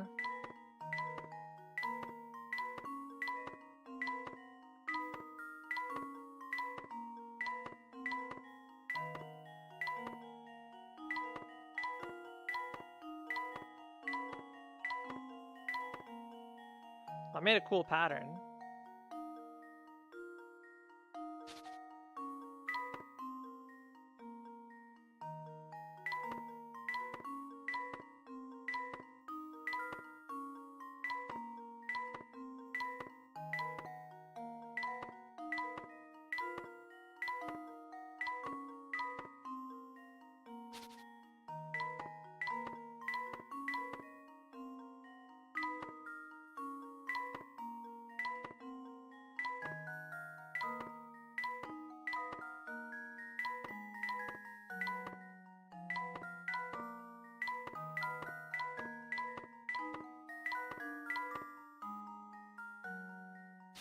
Oh, this is gonna be a doozy.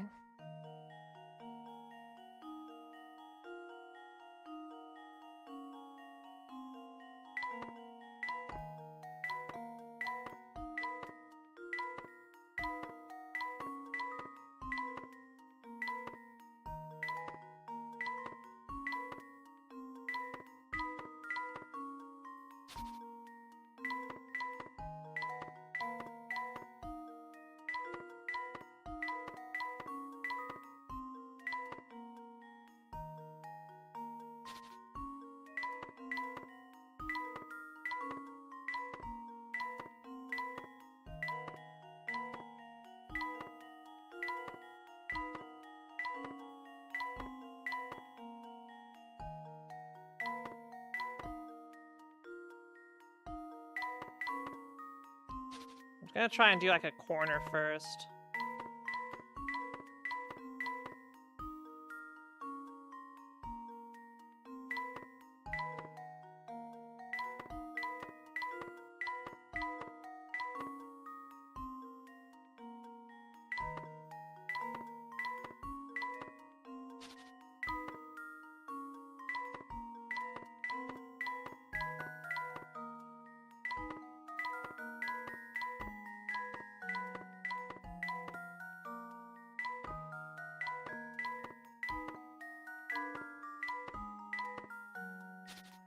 Not sure the spin strat is the tech I need.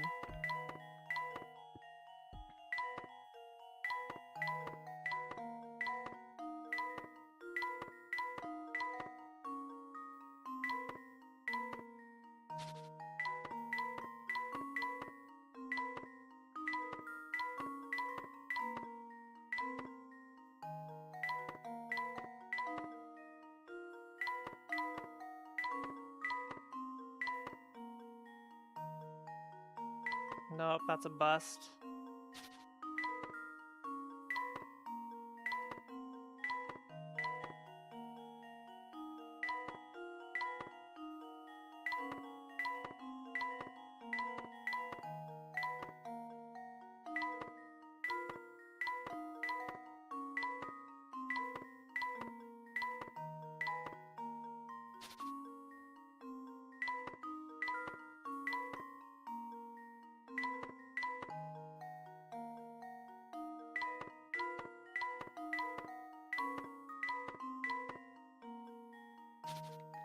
The goal is to get soft locked in as few moves as possible. I'm pretty good at that part. In fact, I'm very good at that part. What strategies can I do?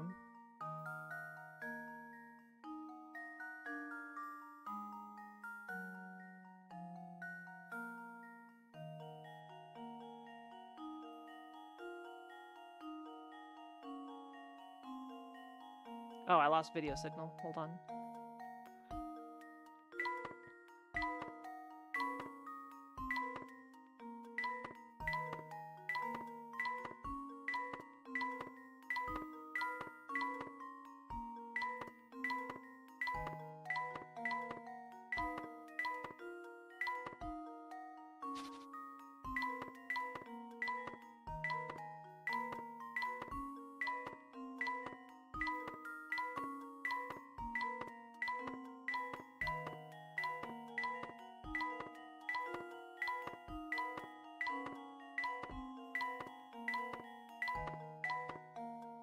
Yo! Consider this That kind of just worked out. I'm not going to take credit for big braining that. And there we have it. It kind of just worked out. Sharp thinking, Sunny Boy. Real sharp. Now, what was I going to say? Oh yes, the Hersens. Way back when, Herzen Castle used to be quite the hot spot. The rich folks would throw balls there. Now, though, no one will go near the place. The castle has supposedly got a vampire living in it. Oh. That was trial and error. I'll admit. I'll admit to it. I'll own up. You got a diary key.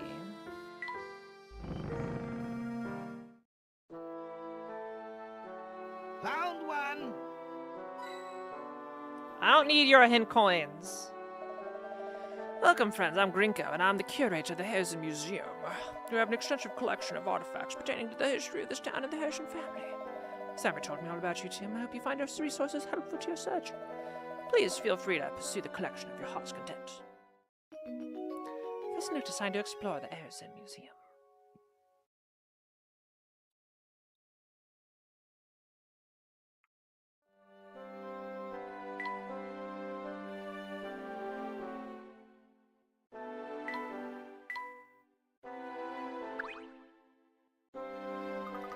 That one's impressive statue. I guess that must be Duke Herzen, huh? The entire museum appears to be dedicated to celebrating his achievements, so I'd have to agree. Oh, wait a second. I thought Mr. Beluga owns this place. Yes, I believe that's the case. Isn't it funny that he built this whole place to honor his father?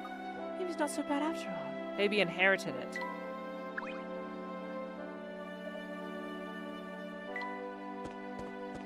What a nice museum. I see you've taken quite an interest in that picture. Is that what I think it is? It's a photograph of the entire Harrison family, who are responsible for Holtz's legendary wealth.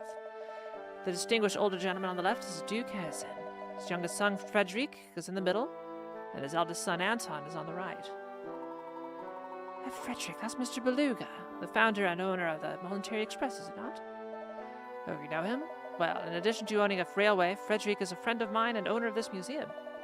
It's a sad story, really. He cut all ties to his father and left town 50 or so years ago. When he left, he took a small portion of the Harrison wealth and used it to start his railway. I mean, the guy on the right has a popped collar like a vampire. He's just like his father enough to change his name, but he returned to Fulson's to found this museum. Did the feud extend to all the members of the family? No, Frederick and Anton were always quite close. But the relationship with their father was never the same after that fateful day. What day was that, sir? The day Duke Harrison discovered the vein of gold that brought so much wealth to Fulson's. He was a different man after that. Something changed him. Greed, perhaps? Well, yes, that, but there was something more than greed infesting his heart.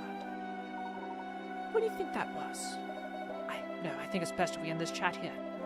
It's not my place to speculate about what goes on in the hearts of other people. Of course. You're a vampire? Oh my gosh, I'm scared.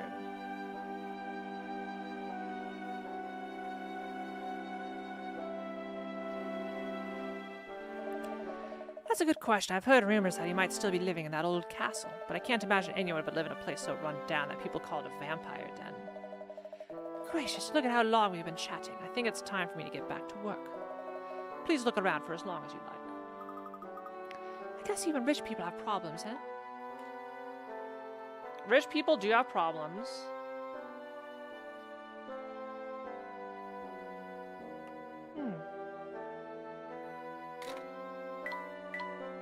Oh, over here. No, shut it. I don't like this hamster. Trying to get me things I don't need. Museum, second floor. 3 differences. Can you spot them, chat? Smile if you got them. There's one. And now to test my theory. Ha! Wonderful.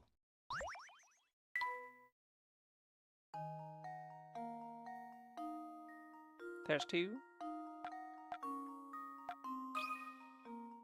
And now Hamster's just test trying to help. my The theory. hamster should go back to running on the treadmill. Oh, my. This one is quite What? formidable.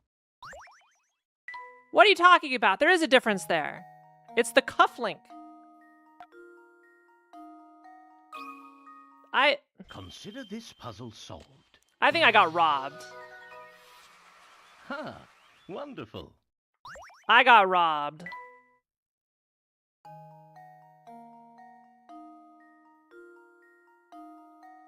Unbelievable.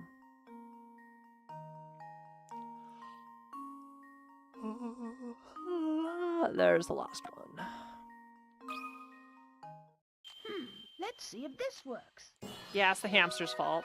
That was almost too easy. Well, no picker rats there.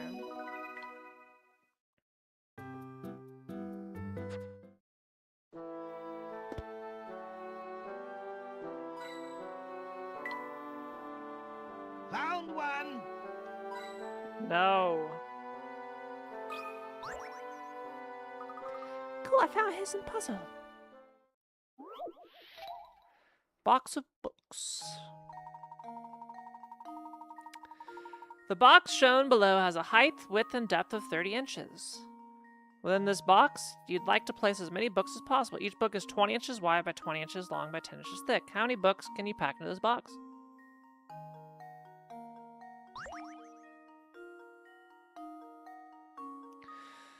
Well, 30 times 30 times 30 would be 30 times 30 is 900 times 30 is 2700. Your boxes are 20 times 20 times 10, which is 400 times 10 is 4,000.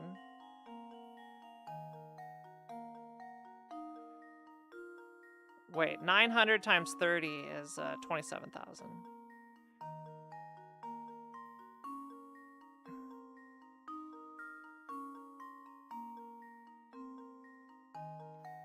So by total volume, the maximum you can get in there is well,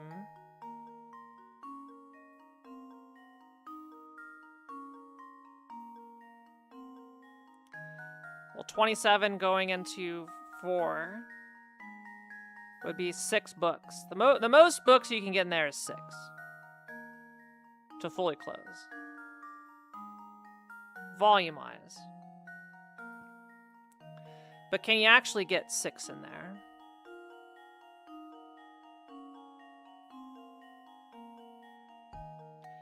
You can fit 3 side by side, tall-wise. You can definitely fit 5 in there easily. 3 next to each other, 1 on top, and 1 in the gap. But can you do more?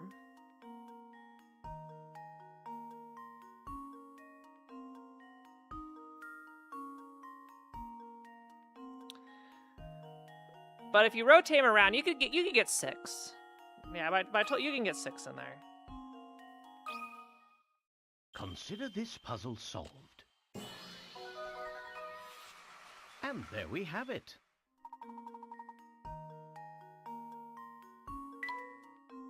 Efficient packing. That one was a tough one, Luke. Nah.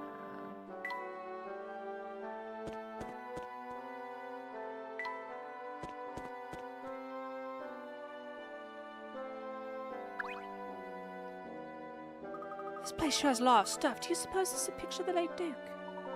I believe so, yes. The old Duke cousin died a while back, left behind a massive fortune.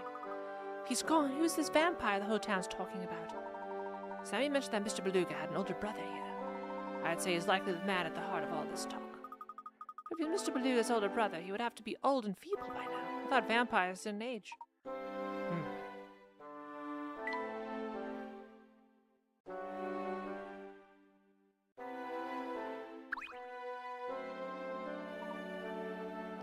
Highly illegal packing.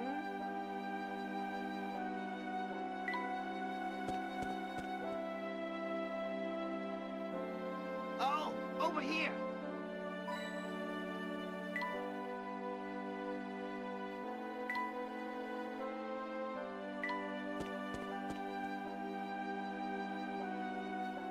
Jackpot.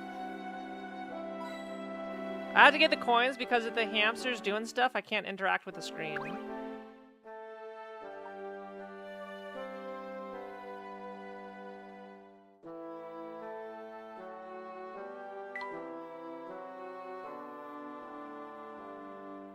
There's nothing else here. There's nothing else to interact with.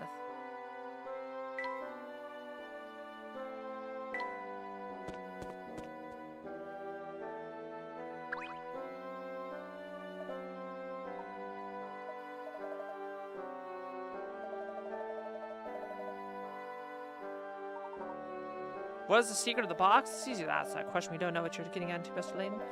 If you thirst for the truth or are ready to face it, you do well to visit the town mine. Many miners used to keep little journals down there to document their time below ground. If you can find one of those, you have a first-hand account of what transpired back then. Thank you for the advice. We'll go have a look ourselves. Come, Luke. Let's head for the mine. All right, we're heading to the mine. This is where they dug up the bugs.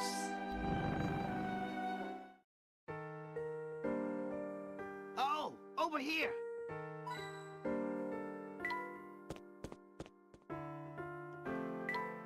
They should give me real money for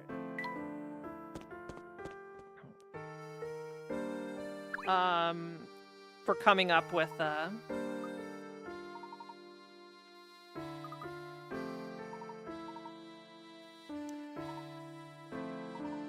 with ways to go through this game without hit coins. Every hit coin I find and don't use is a sub. So that'd be like 40 subs.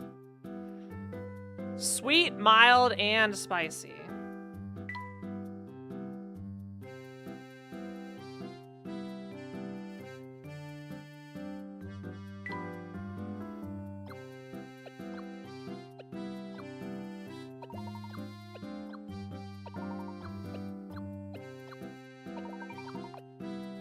Dream spike.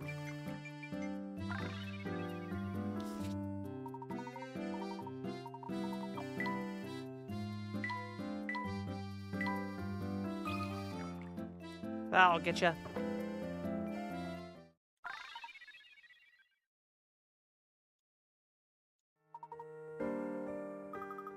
It's okay.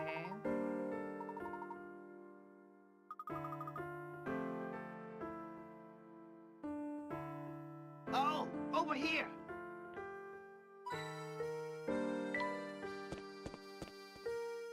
Yes, they should pay me. I deserve money.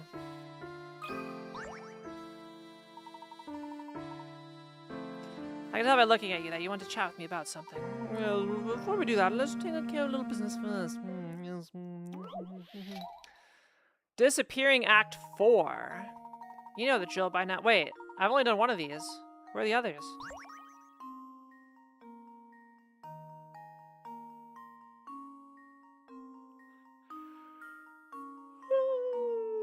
Oh.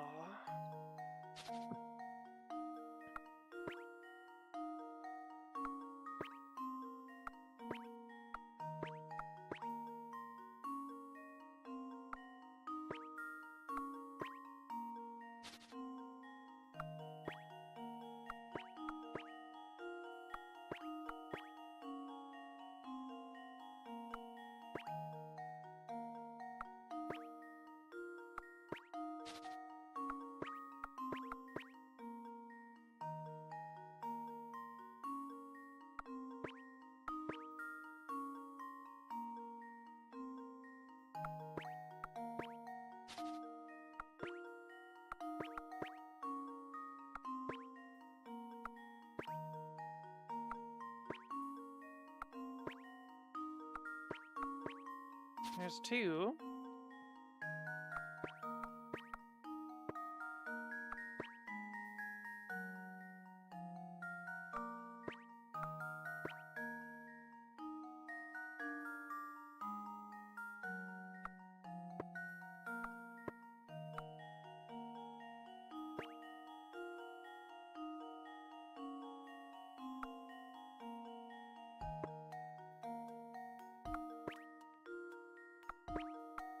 More two again. The real trick is getting one to land in the middle. And it should be symmetrical.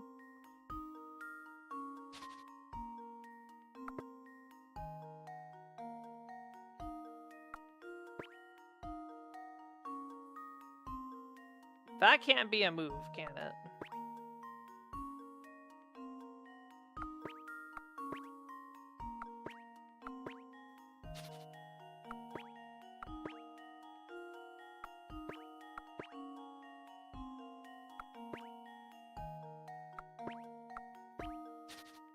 We need to get them closer to each other.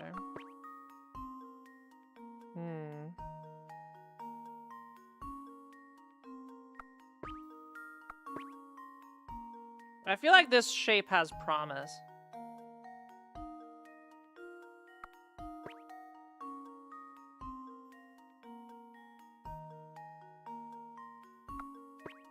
At the same time, I keep on running into problems.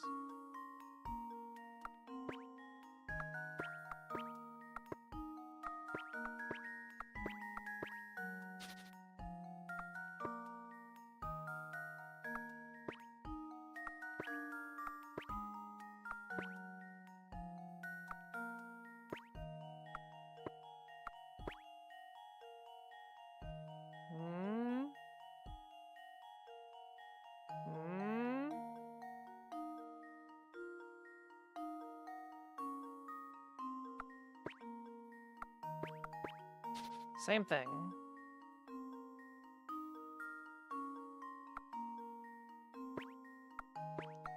I don't think I want anything up that high. Because it's too high up.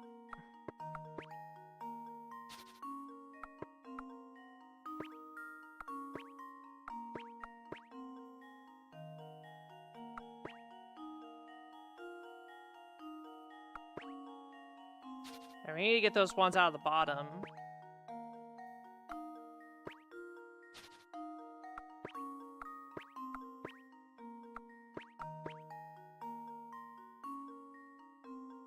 I like this. I like this shape a lot.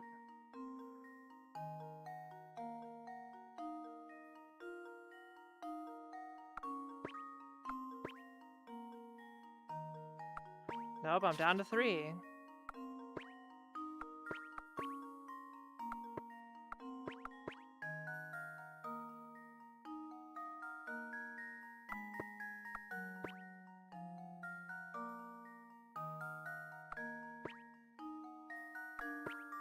Nope, 2.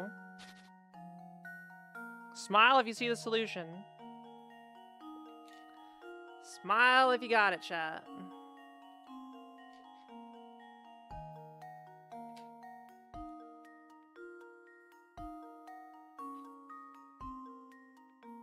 Gen Zealot's got it.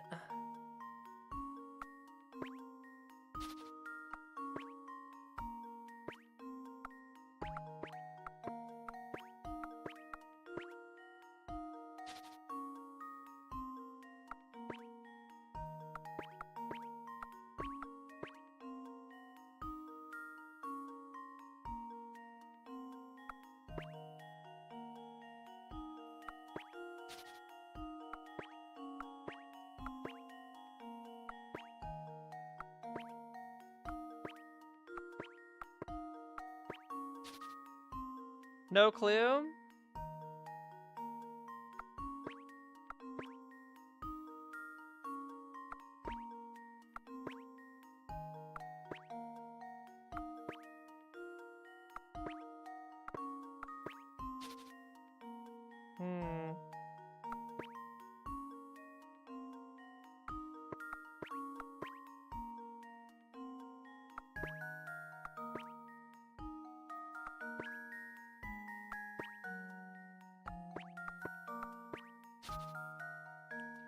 Every ball except one.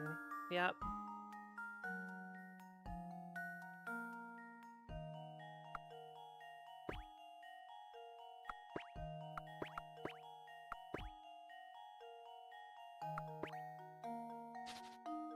And you can't leave 3 balls down in the bottom. Gotta get those balls out. That's why I really like this shape, and I feel like there's a way to do it from this.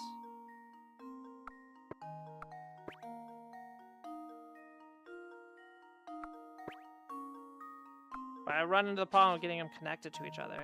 This is a toughie. This is a toughie.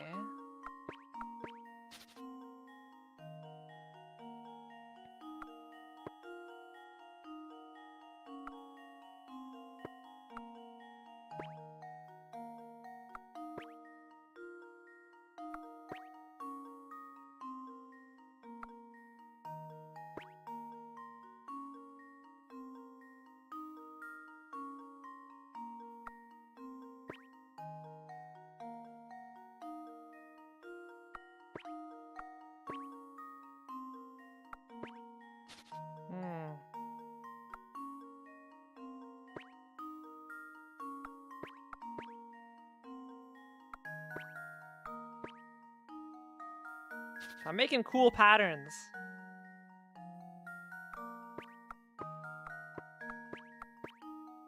I'm trying to think of a strategy here. I'm struggling.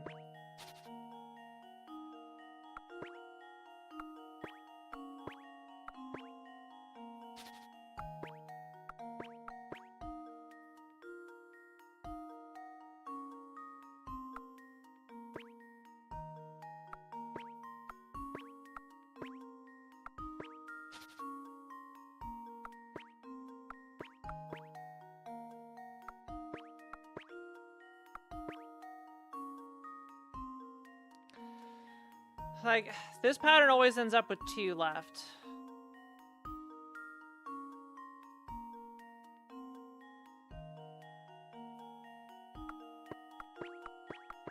Like that.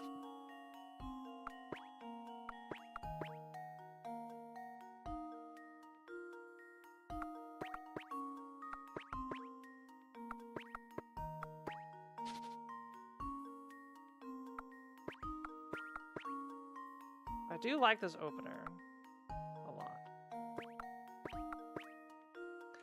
Can I do anything with this? Because the easiest way for this is I set it up so it looks like a puzzle I already know the solution to. And I can go from there.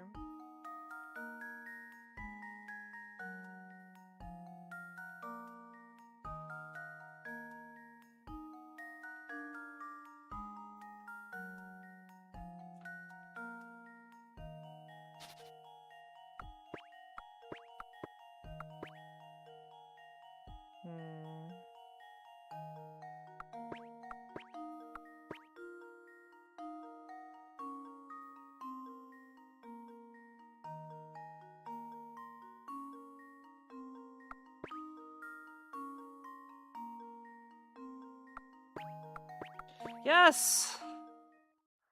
And now to test my theory. Ha! Wonderful.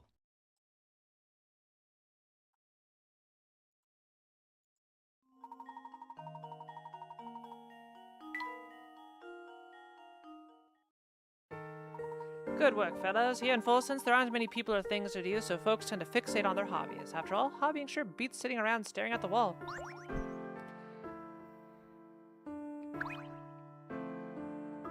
Indeed it does.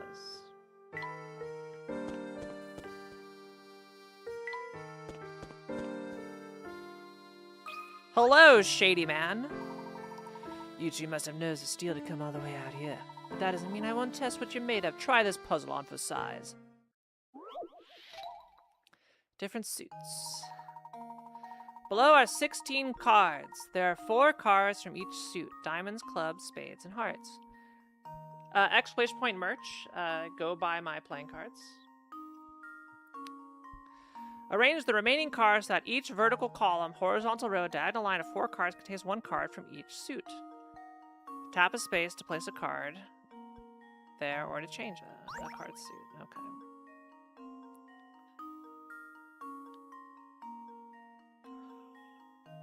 Oh.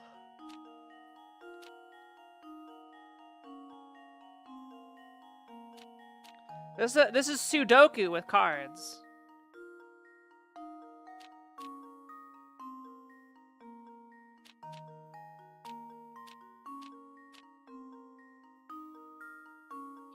So we just gotta go through and hit what we can't get.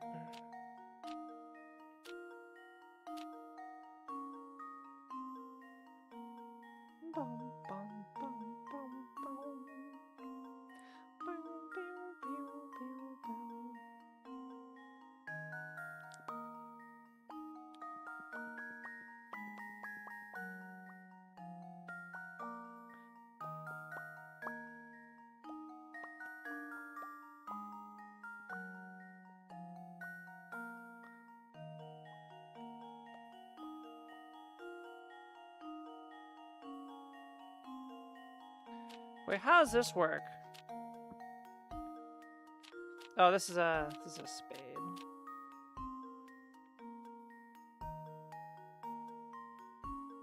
I guess that's a spade.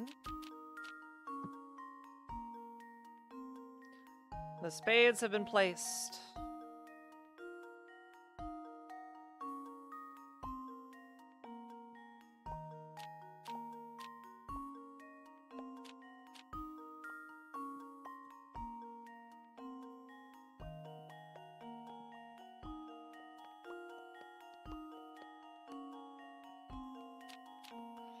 There's the hearts.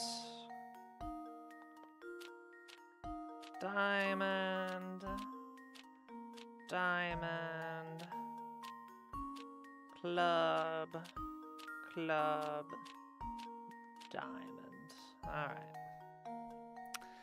Are the conditions met in my card Sudoku?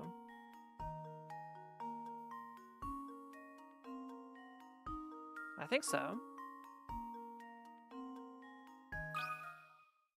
This should do the trick. You seen much shadier people than that Huh. guy? Wonderful. Did that give you brain a workout? It's a great puzzle set up with real cards and share with a friend. Now that's what I'm talking about. Primo puzzle solving right there. Listeners and Castle is on the other side of this floor, so no one will become within a mile of it, but just I hear the Duke's fortress just sitting there in piles. Think about it and keep your guard up against the vampire or whatever's in there. You got it, buddy.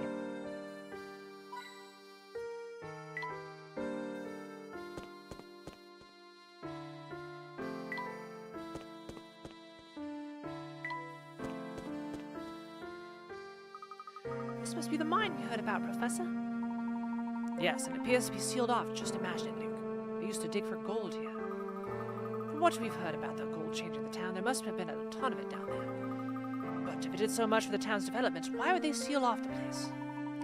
That's a question we might be able to answer if we can find some account of what transpired here. No sense in any more speculation. Let's venture in to the... As a child, I yearned for the mines.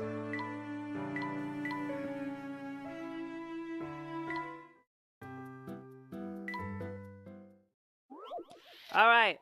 Race ya, chat. There's one. I'm fast. Let's see if I'll this race you to works. spot in the 3 differences. That was almost too easy.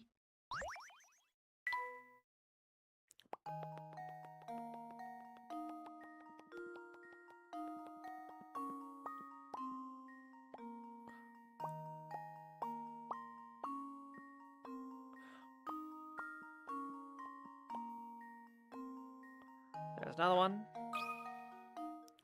2. Let's see if this works. Yuck, yuck, yuck. Layton's apprentice strikes again.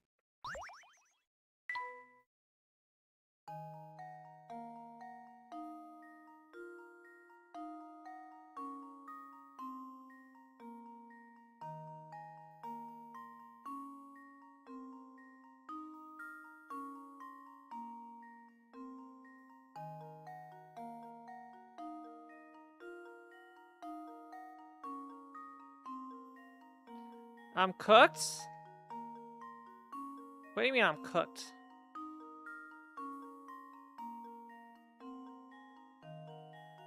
What are you talking about, Anya? Are you seeing something?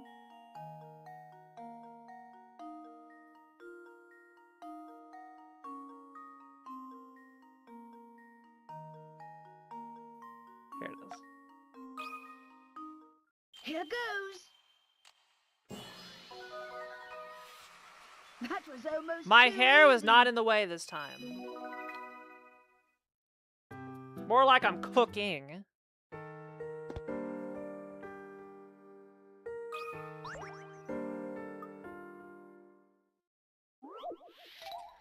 The locked box.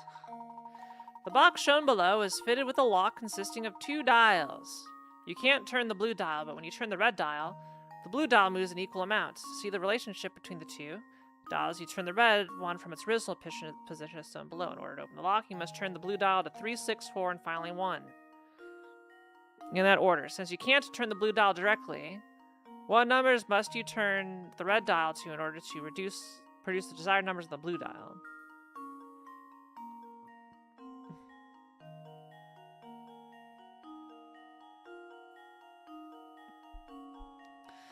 So did it just go reverse?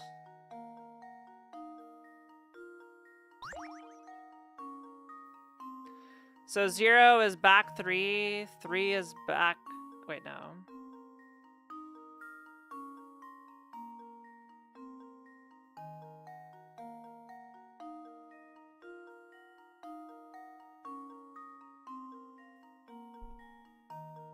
What's the relationship here?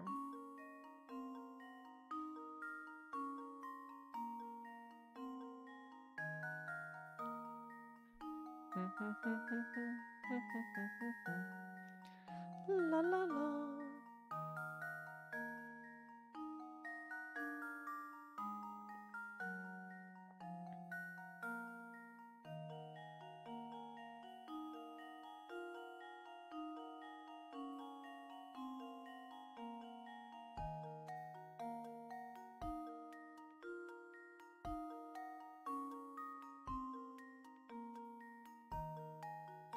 Okay, it looks like it's just reversed. So to hit there, we would go left 2. Hang on.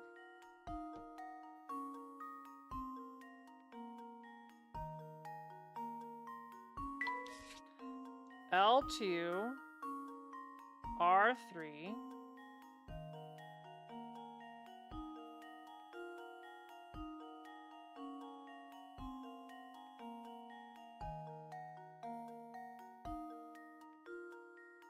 Wait, hold on. No, we go R2.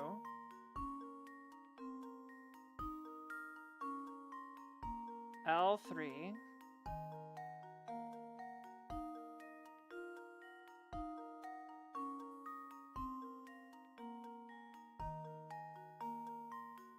R2.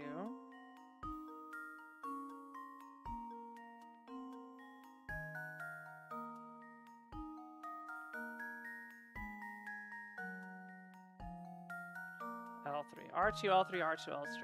That'd be 2, 7, 1, 4.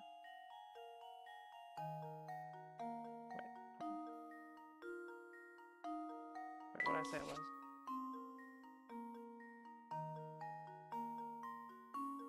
R2. I forgot what the last one was.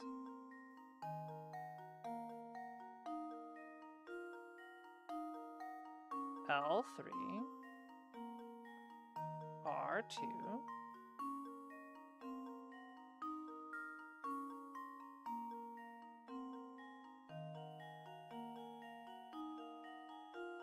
L3.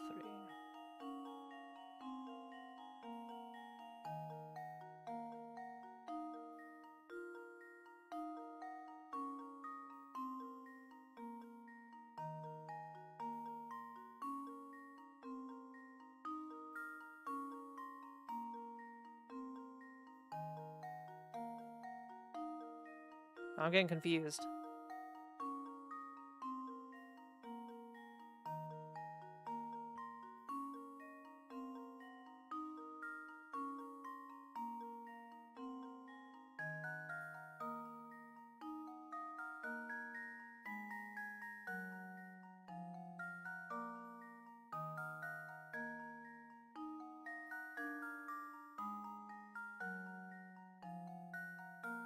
No, it's L5.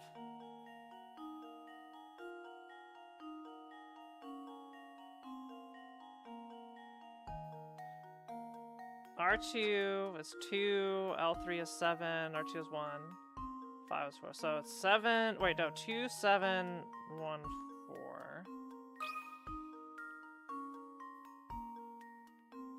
That was a tough one to think out. Consider this puzzle solved. Yay!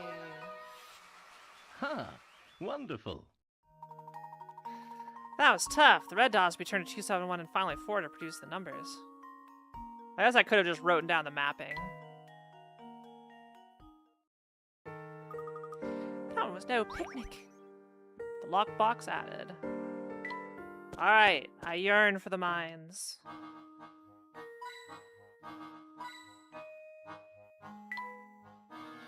What does this meter measure?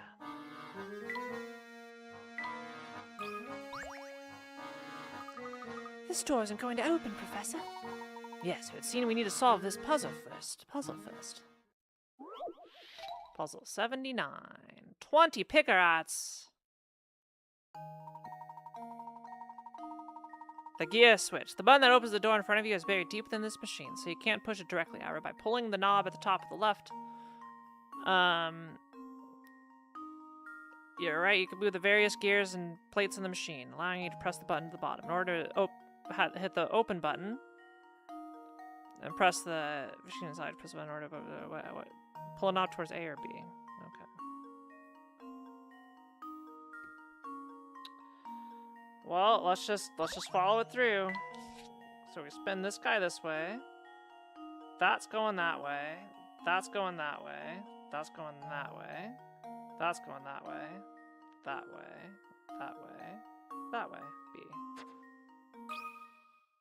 And now to test my theory. A true gentleman leaves no puzzle unsolved. That's a kid wrecker right there.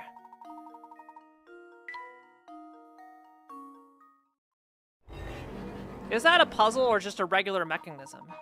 Excellent. The door is open now. Let's proceed on. Like, you do it one way and you just do it the other. Jackpot! Chat, I want to sell my hint coins for subs. Who wants to do it? Look, there's something on the wall here. That is most certainly a puzzle. Let's take a closer look, shall we? A maze of doors.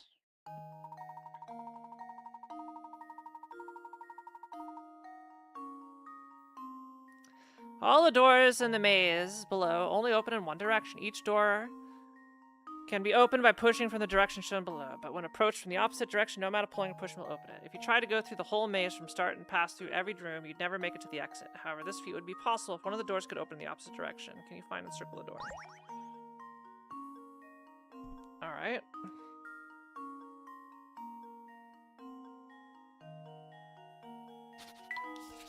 So, our first thing is we go there.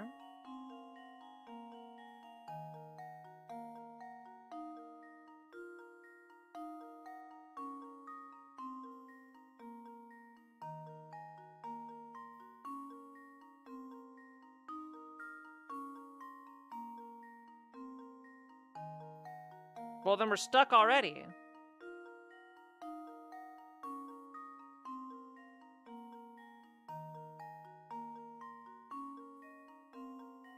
We're already stuck. So it's one of these first three.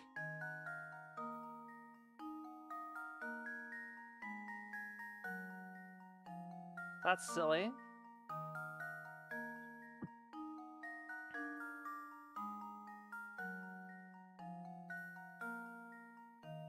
So if we flip this one,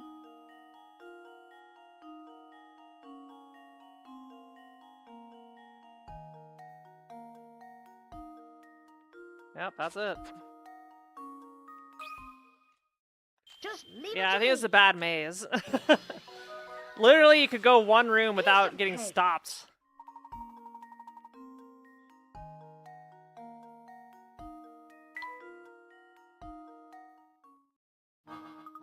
I finally solved it. Still, it's odd, Professor. Why would someone go to the trouble of placing a puzzle down here? Perhaps the miners made puzzles to pass the time between shifts as they worked in the mine. You got a diary key.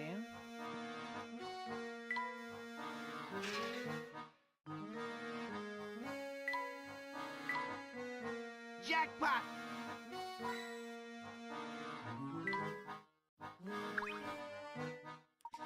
We'll need to get this lift running again if we want to head further into the mine, but how to do that? Ah, I see some severed wires over here. I bet they're the reason the lift isn't moving. Let's see. Yes, go ahead and reconnect them. That should fix our problem.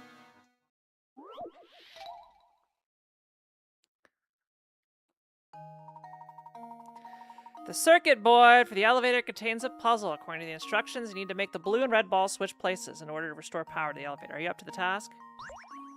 Oh boy, am I.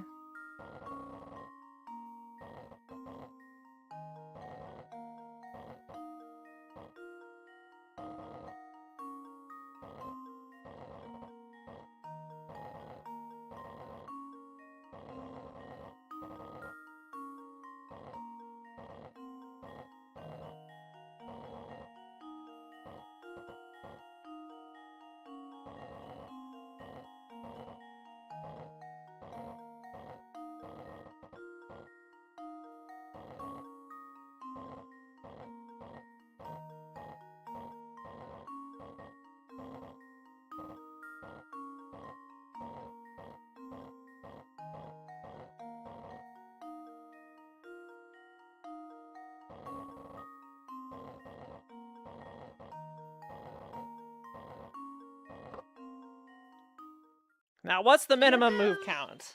That was too easy. That was almost too easy, chat. Megan's apprentice strikes again. If you're really good, you should be able to solve the puzzle in as few as 12 moves. Alright. Alright, chat.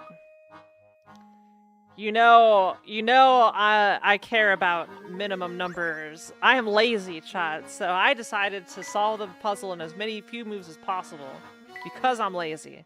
I'm doing this again because I'm lazy. I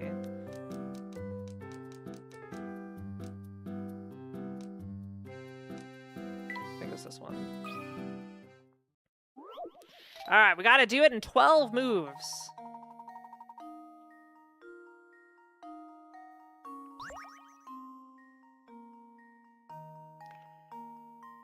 Can we do it in 12?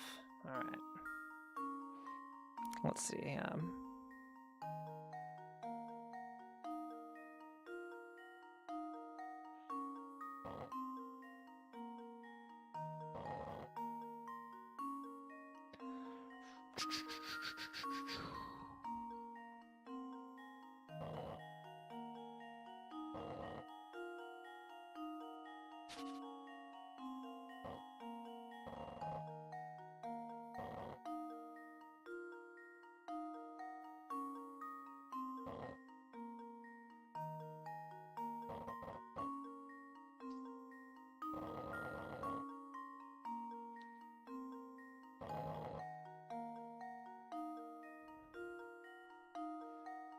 Hmm.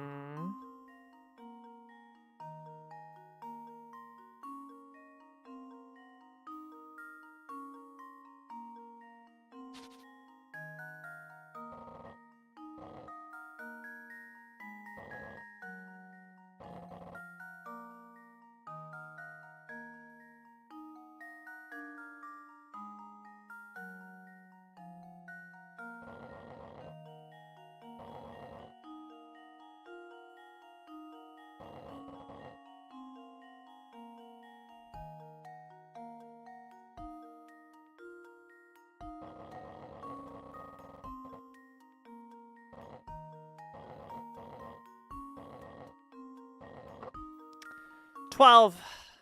Just leave it to me. Mission accomplished. Minimum move Kiara is what they called me back in Megan's middle apprentice school. strikes again.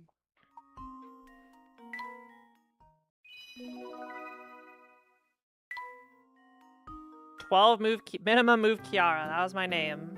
Hi, Ophelia. Good to see you. Awu. You know what? Let's blue ball chat and read some diary entries. I met the most enchanting girl at the ball we held last night. These parties are usually a complete bore, but her presence changed all that. As the Duke's son, the unfortunate reality is that most people are either unnaturally polite or fawning towards me. But this girl was warm and real,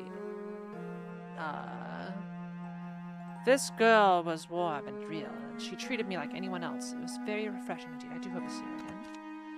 I had the great fortune of bumping into that girl from the ball again today. She's the daughter of some fancy lord or another, and it shows her intellect is matched only by the grace she displays. To be honest, I'm quite taken with her, and I have already started courting her. However, I fear Father seems less than displeased with the idea. Father has always done what he wants, regardless of who objects. He's that way with everyone, even his sons. It's no wonder my younger brother always seems so irritated with him. Even so, he and I must endure Father's whims, because as the next in line to rule Full Sense, we cannot leave this town even if we want to. We are stewards of this town, and we must stay here and watch over it. No longer able to tolerate Father's selfish ways, my younger brother has left Full Sense for good. Strangely enough, Father doesn't seem affected by it at all. If anything, he only seems more focused on excavating even more gold from the mines. Is that miserable ore worth so much to him? I'm beginning to think that I will never understand that man. We found a new ore down in the ground that Father thinks we can refine into a precious metal. Personally, I doubt we'll be able to turn something as dull and dead as that rock into something of worth. Not that it stopped Father. The digging has advanced to the point where it's formed a massive crater under the castle. I have visions of the whole castle tumbling down into that abyss. Today is a day to celebrate. At long last, the girl I love has agreed to give me her hand in marriage. I must begin preparing for her arrival at once. I'll gladly change out the castle's decor if it'll make her feel more at ease here. I'm also commissioning a special dress to be made for her. She's going to look stunning in it, I just know it. All around town, people are falling ill to a disease that has no name. Some of the common folk have been saying that our town has fallen under a curse. As the only son remaining to watch over Fulsense, I can't even think of leaving. The thought would be more disturbing. Were it not for her. As long as she's by my side, I have the strength to stay and protect this town. Oh, this wretched life of mine, the girl I loved, to whom I was betrothed, has abandoned me and fled Fulsense. Did all that awful talk of curses scare her off, or did she truly believe me to be with someone else she loves? Either way, her betrayal cuts me to the core. I trusted her, and now I'm lost. Where do I go from here? What's left for me? Ever since she left, Father and I have been at each other's throats day and night. The mysterious disease plaguing our town continues to drive people to flee their homes for a safer life elsewhere. If only she had stayed with me, I feel like I could have weathered the storm. I still ask myself why she left this town. If she truly loved me, then why did she leave? My father fell ill from that sickness and has passed on. I also heard that many of the people who left Fulsense have formed a small village a safe distance from town. I imagine she lives there now, too. I decided to send her a letter. As Duke, I can't leave town, but I've entrusted my message with a man who is passing through town now. All I can do is wait for her reply.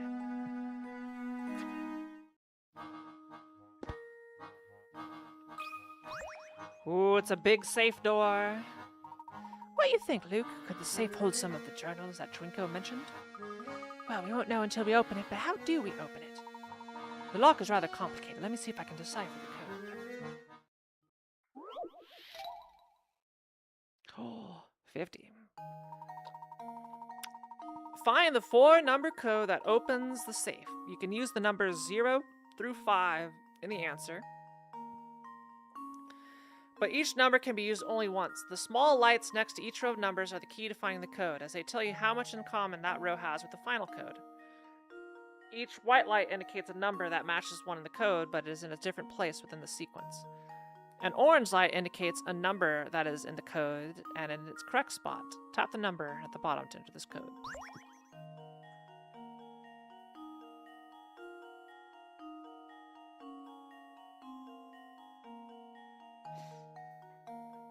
Alright.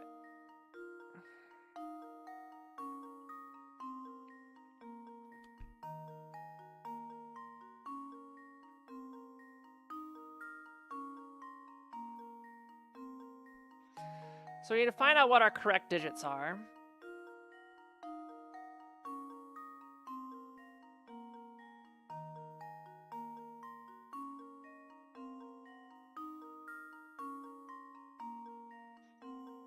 So we'll focus on the ones that have 2 correct.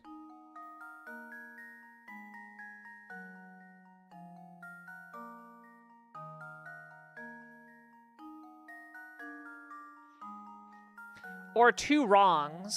Okay, amongst 0, 1, 2, and 3, 2 of those are false.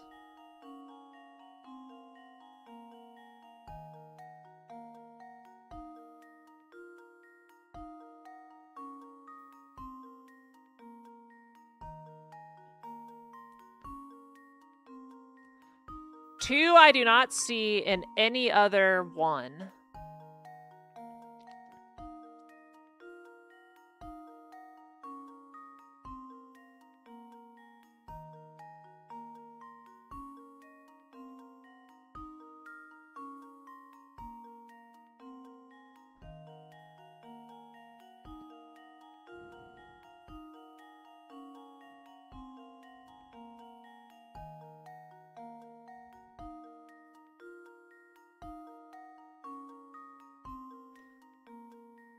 So I think two is not used.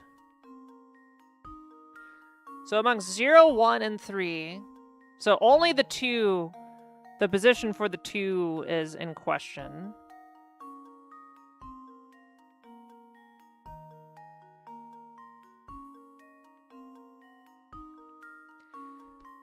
And going from 0, 1, 2, and 3 to 3, 5, 1, and 4, we lose 1 correct place and gain 2 numbers that are there but in incorrect places. Okay.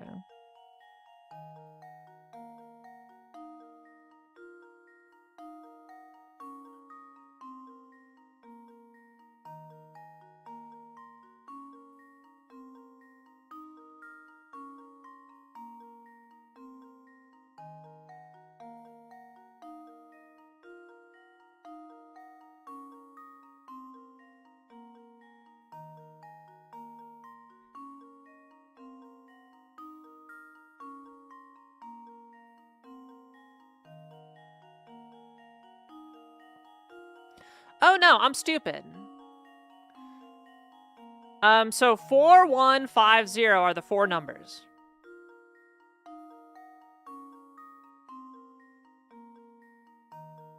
Because 2 of those are correct spots. 2 of them are incorrect spots. Yeah. Okay. So that means it's 01. Then 4 is the last digit. 0154. Okay, that wasn't too bad. Consider this puzzle solved.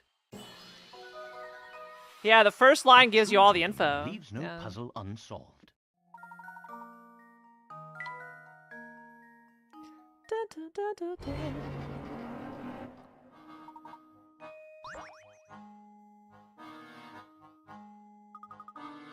Have a look at this, Professor. Ah, this looks like a worker's journal. This is just the thing we've been looking for, Luke.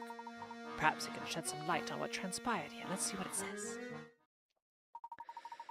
We dug up some funny mineral that I'd never seen before here in the Duke's gold deposit.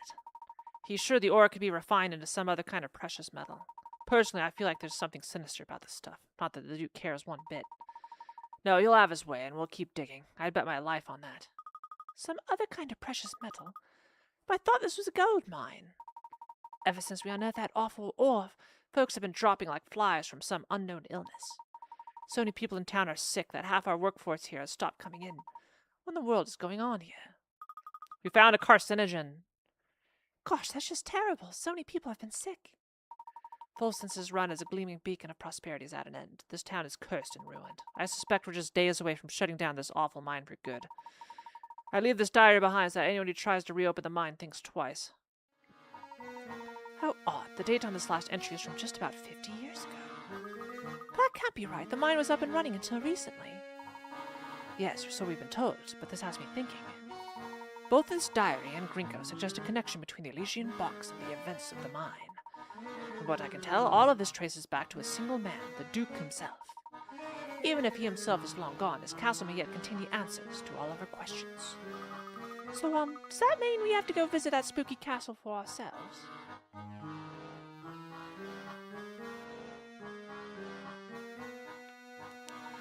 Haha, do you mean to tell me you're scared of the place? Of course not. A million vampires wouldn't scare me.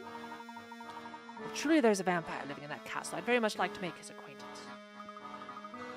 Don't say things like that, Professor. If we met one...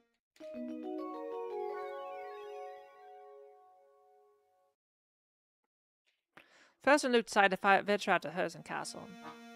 To the vampire! I believe we retrieved the records we came for. Let's take our leave now. What's this? The lift is out of service again. I say, this won't do. Oh, but look here. There's a set of buttons built into the wall. Surely one of these buttons will send the lift back up, but they're disconnected.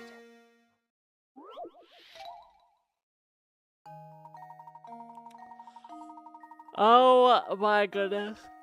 The wires connecting the elevator to the button controlling it have seemed to be severed. However, if you can connect the negative and positive wires on the top of the wires carrying the same charge below, you can fix the elevator. To do this, you need to draw lines between sets of X-shaped terminals. Draw 2 lines to connect each positive and negative terminal to the counterpart and get the elevator running again. Alright, time to stare.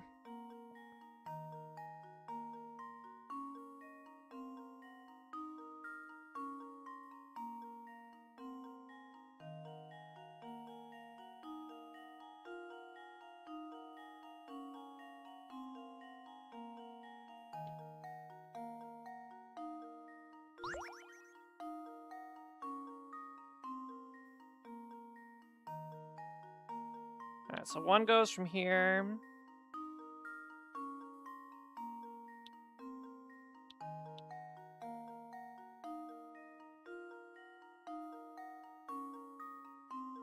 And from here.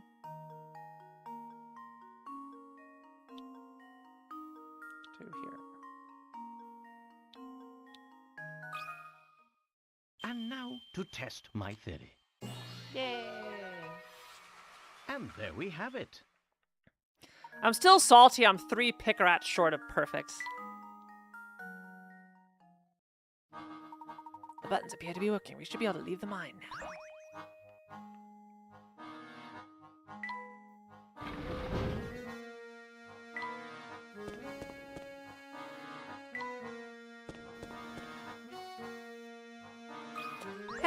this guy? Hola, friend son. Am I glad to see you? I was sure I'd never see another soul ever again. Hey, I know you. I was traveling El Mundo, and last thing I remember, I was en transito to Egypt. Tell me, Bite, how long were these fine pyramids built? Sorry, sir, you're not in Egypt. Do you remember how you got here? I haven't the foggiest, senor.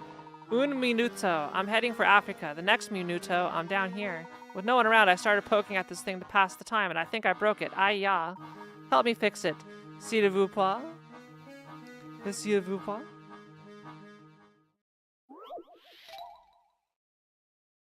This guy is terrible. Small ornaments dangle from a metal bar, and they've thrown the bar off balance. The 5 ornament strings are placed equally apart, and each of the 3 types of ornaments weighs a different amount. The heaviest ornament weighs the same as 3 of the lightest ones, while a medium ornament weighs the same as 2 of the lightest ornaments. Place 1 of the 3 ornaments in the rectangle in the space marked with a question mark to restore the bar's balance.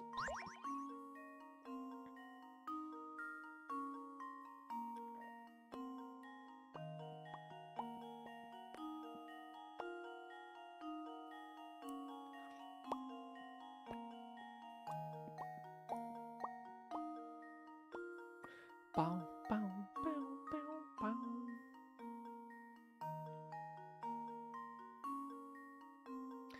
Alright, so the stars are 3. Circles are 2.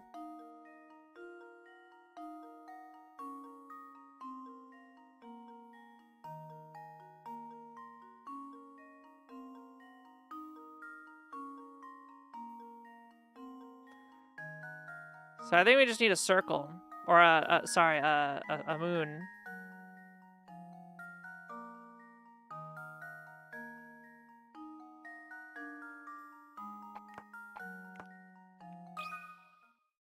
This should do the trick. Nah, that's easy math. We're good. Ah, wonderful.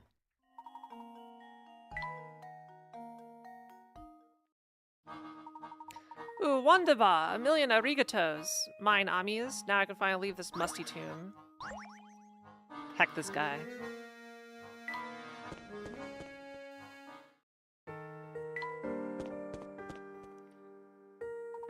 Oh, Miss Layton. Hello, mister. What brings you to these parts?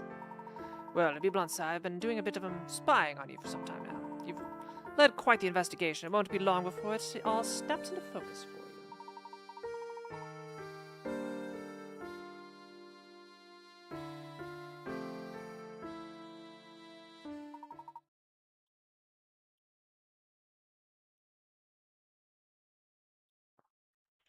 What are you getting at, sir?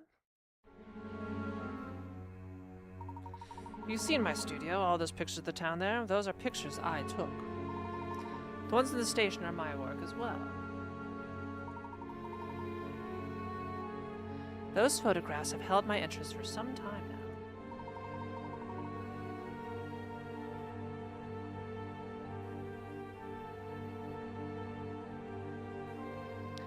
As they should, Mr. Layton. Do you remember our last meeting at my shop? You pointed out a certain strange phenomenon occurring in photos taken within Full Sense. Yes, just one curiosity among the many we've seen in this town. It feels as though the whole of Full Sense conspires to keep a secret hidden from us.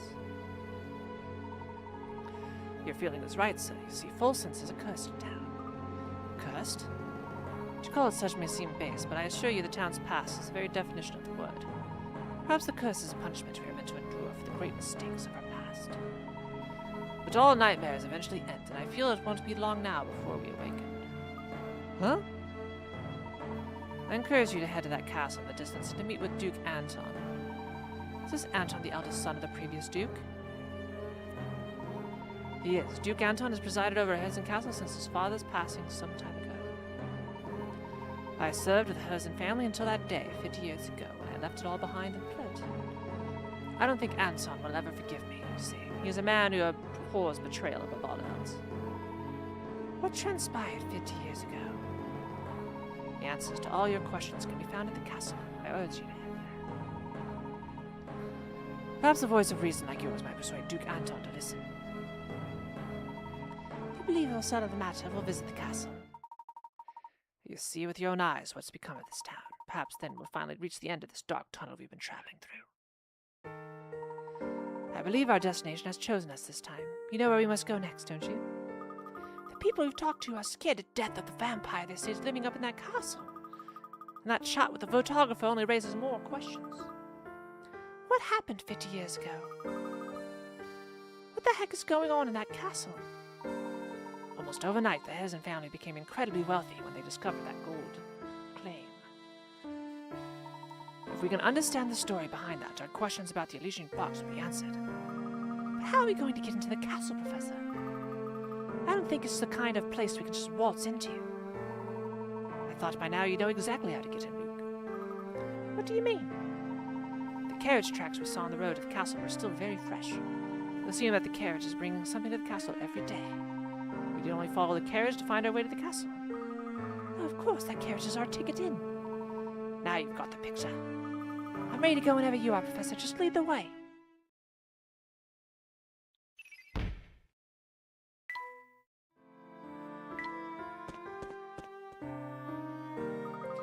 The gate is still shut tight. In order to get in, we'll simply have to wait for the carriage to arrive. Say, there's the carriage now. Quick, hide!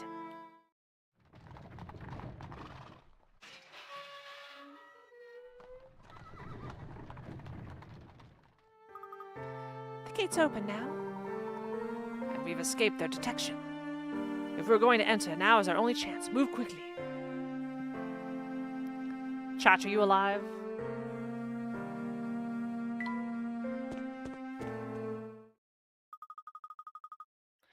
You're sure that this forest is the only way to the castle, right? I'm not going to lie, this place is beyond spooky. Aye! Luke, what's the matter? Go, Scoob! It appears just a second ago over there. Oh, Luke, you know that there are no such thing as ghosts. Your eyes must be playing tricks on you. But I'm positive I saw it, Professor. Deep breaths, Luke. When on edge, even something as harmless as a gnarled tree can look like a ghost. I suppose so. Feeling better? Good, come along. We mustn't let the carriage get too far ahead.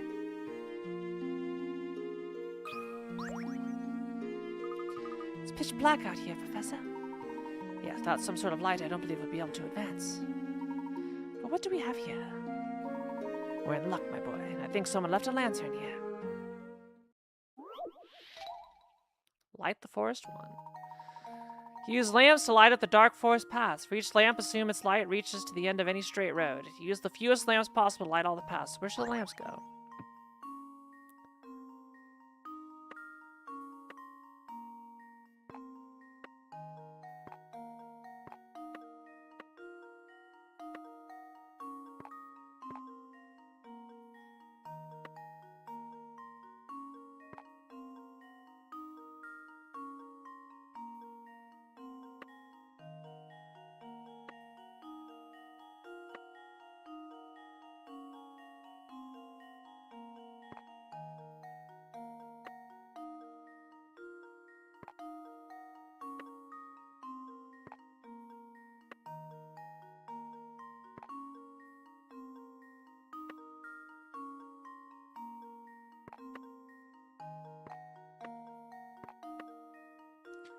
I think that's it.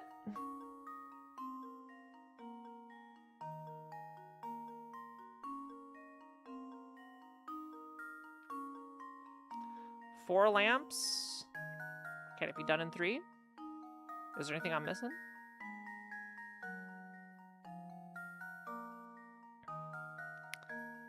Not. I think that's minimum. Yay! And now to test my theory. And there we have it. The paths are pretty creepy, but that was just because it was dark, right? Ah, now we've got a light. Curious, though, isn't it who would leave a perfectly good lantern out here? I can't imagine someone simply forgot it here. It's almost like someone's leaving a trail for us.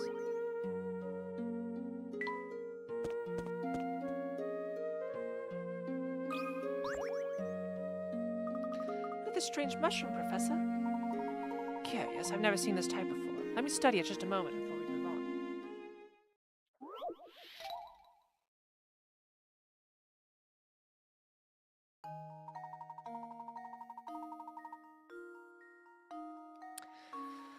Collect all the mushrooms in this forest as you pass through. Each circular clearing on the map contains mushrooms. You don't want to spend too long in this creepy forest, though, so find the quickest route through the visits. Each clearing only once. Stay on the roadways.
Is this the quickest?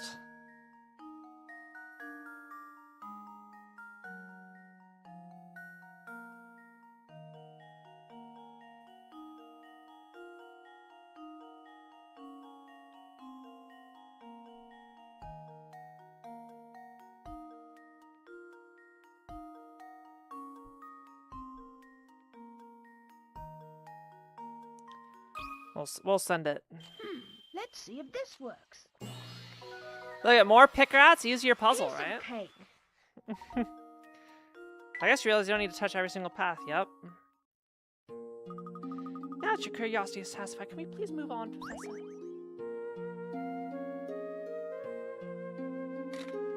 Alright, time to play Spot the Difference, chat.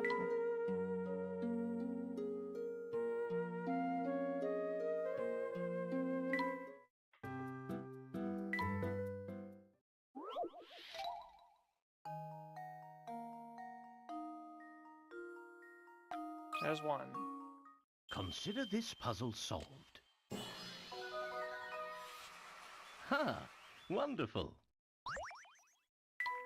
They're the same image.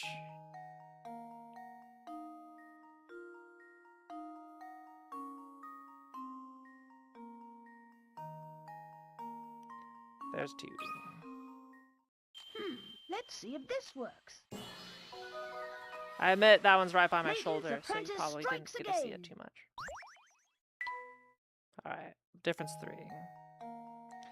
Now, the first one of these really hecked me up. But the rest of them have been quite straightforward.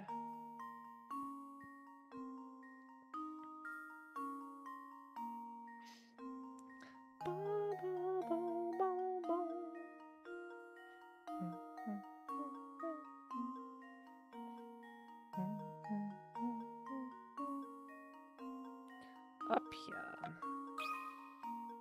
And now to test my theory. And we'll be rewarded with a puzzle. Ha! Wonderful. The reward is I gotta do more work.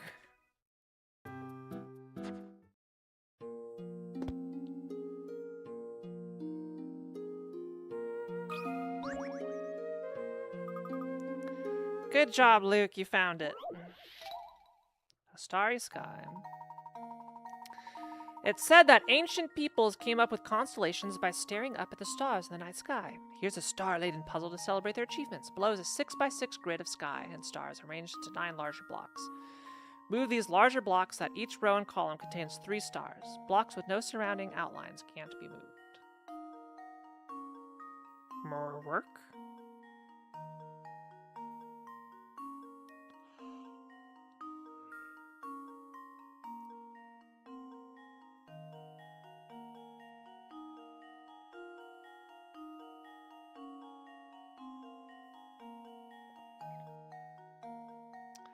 Oh. I see.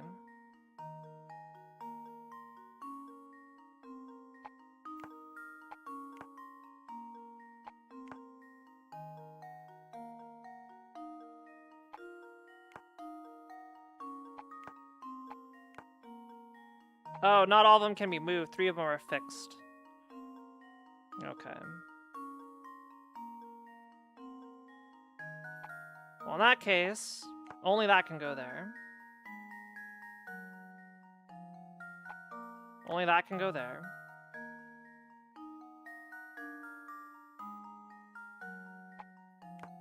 So those 2 are locked.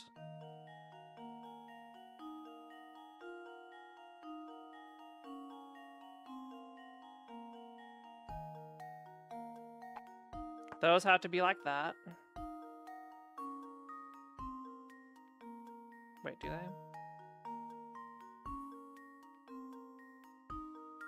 Yeah, you can only have 1 extra star.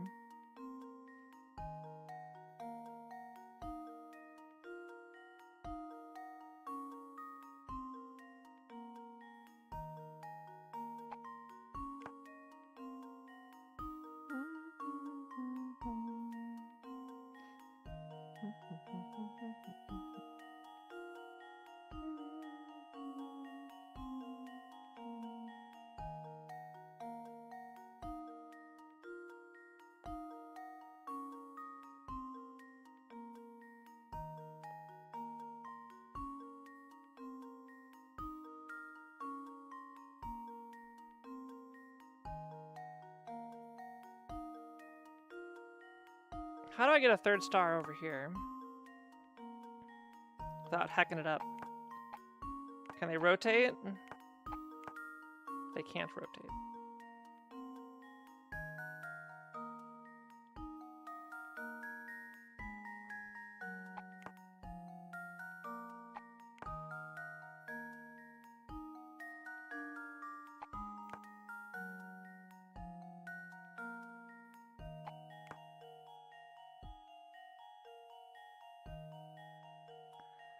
I think I'm good.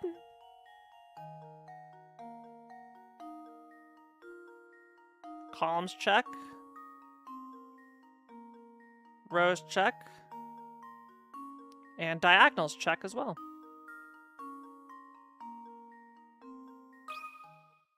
Consider this puzzle solved. So I solved it. Ha! Wonderful. Wonderful. The constellation is a bit abstract, but oh well. Phew, that wasn't easy.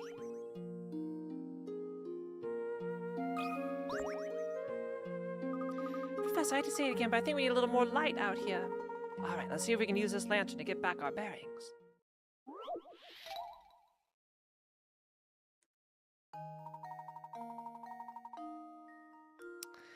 Use lamps, light up the dark forest pass for each lamp. Alright. Well, we know 4 are placed at the diagonals.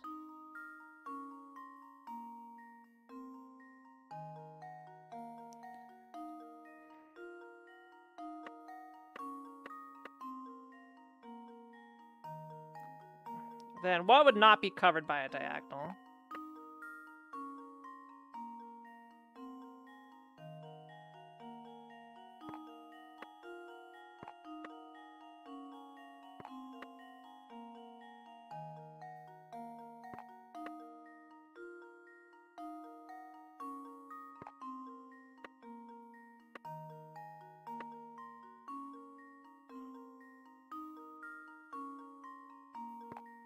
Is that good?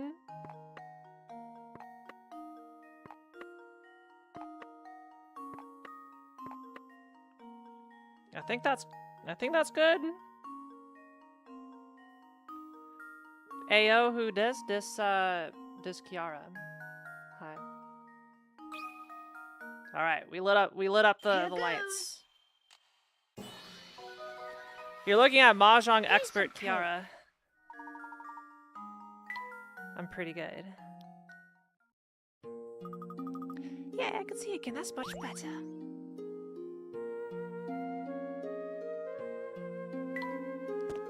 We're going through some creepy woods. When did it get so chilly? Indeed, it's so cold out here that the lake has frozen over. Oh, I have an idea for a shortcut.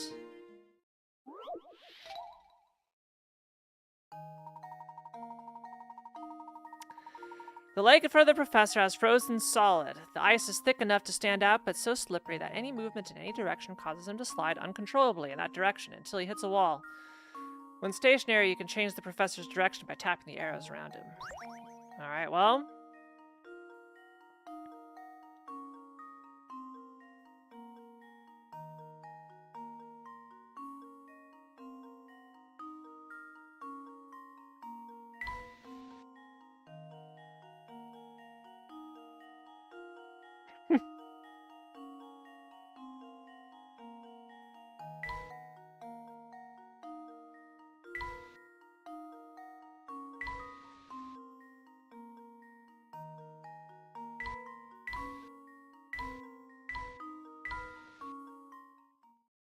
And now to test I'm my also theory. known as 12 Moves Kiara back in middle school. Yeah. And there we have it. That was my nickname. No, Minimum Moves Kiara.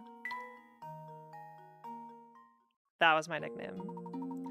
Our crossing went as well as could be hoped for, but we can't stop here. Off we go.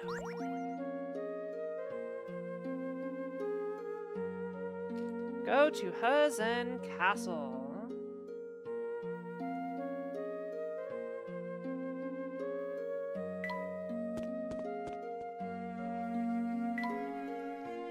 You know, it does look kind of creepy. Professor, are you sure it's safe to cross this thing? Looks a bit rickety.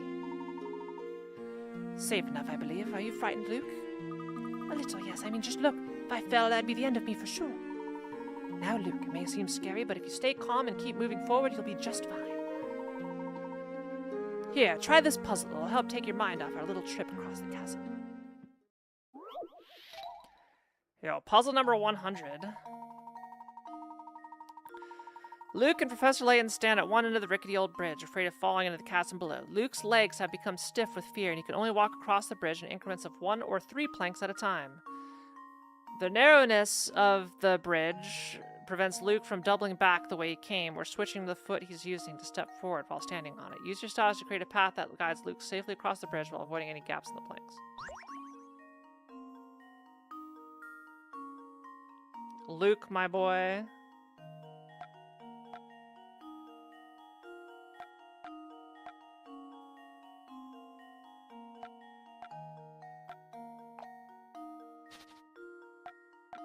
You got some issues, buddy.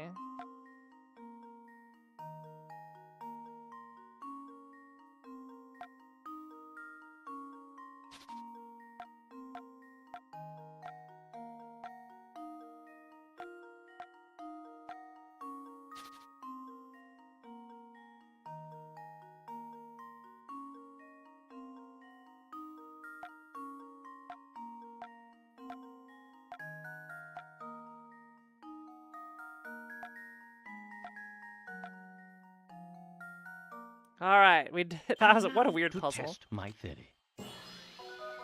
Yeah, I think Layton Truth is leaves no puzzle unsolved. practicing child endangerment here. That was fancy footwork. The 9th step you choose takes Luke to the goal. Make sure that the last step you put down allows Luke to step forward with his left foot.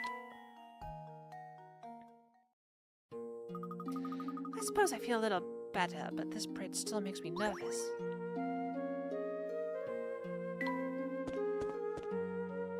We have a 111 puzzle solved. Wow, this place is even creepier looking up close.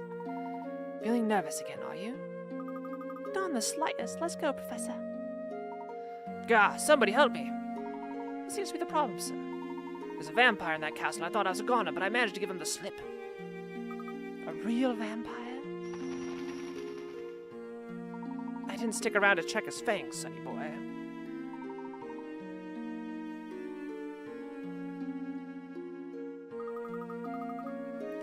So what do you think about all this vampire business now, Professor? The rumor does seem to have spread throughout the population of Fulsons. Do you think maybe it could be, you know, more than a rumor? That's what we're here to find out. Just a few more steps and we'll find our answers ourselves.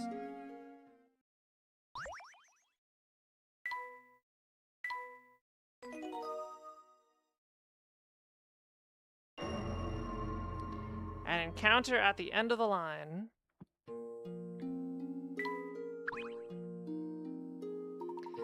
It appears you solved at least 80 puzzles. I commend your perseverance and proclaim you worthy of entrance to this castle. Welcome. Sorry to intrude, but we are investigating an important antique.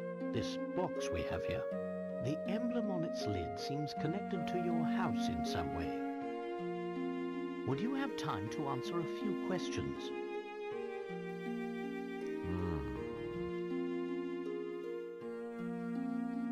I think this matter would best be addressed by the master. Please, come inside.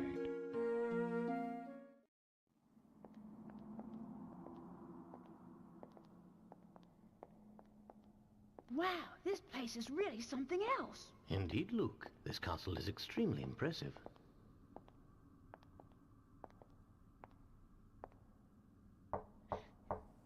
Right this way, please.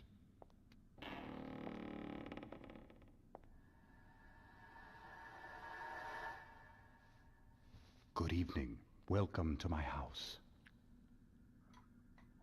So, if I understand correctly, you're saying people fear the box because they believe it kills anyone who opens it. That's quite a story, isn't it? It seems that the design on this box I guess, is I mean, connected to isn't your he supposed to family be in some like way. Can you tell me anything 50 about plus this? years old? It's true that it was a Herzen family heirloom. Although I parted with it a number of years ago, the garish emblem you mentioned wasn't exactly, suited to my taste. Personally, I think it's quite spectacular. Oh, is that so? Well, chalk it up to my bad taste then. You know, I don't think he's telling us the whole story. Perhaps not. It's hard to say just yet.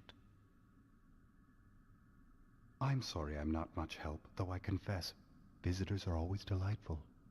I'm sure you've had a long journey, so please, do stay the He's night. kind of hot. Prepare the quarters for our guests, Nigel. Yes, right away, master. I love how awkwardly long the table is. That is a vampire, yeah. Wow, this is the poshest room I've ever seen. It's a room befitting the wealthiest and most influential family of Volsens. I have a hard time believing a place as pretty as this has a vampire lurking about it. Oh, you never know, Luke. Maybe Anton himself is a vampire, and you just haven't realized it yet. Anton, no way. You seem like a perfectly nice guy to me. Wait a second. I thought you didn't believe in vampires. Are you pulling my leg? But there's something strange going on here now that you mention it. That picture we saw in the Herzen Museum. Anton was in it, wasn't he? Thing is, even though the photo was taken 50 years ago, Anton doesn't look a day older. So it's been bothering you too, has it? I can't quite understand how it could be possible. It's especially odd given that Mr. Beluga has clearly aged since the picture was taken. It would seem that both Anton and his castle warrant further examination. There's that famous latent intuition acting up again. I suppose you could call it that, though I'd hardly call it famous. Why don't we start our exploration of the castle with this room? Good idea, let's get to it.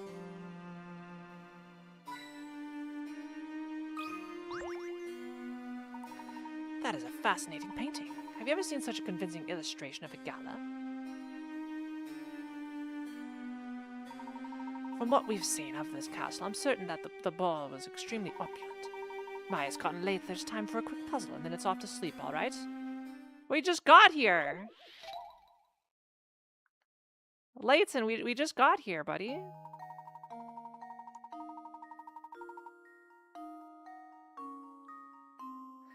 The couple in this piece seems to be dancing high in the air, floating impossibly near the chandelier. But as it turns out, when viewed properly, there's nothing strange at all about this picture. If you look closely enough, one peculiar area of the painting hints at the reason the whole picture seems so odd. Find that peculiar and circle it.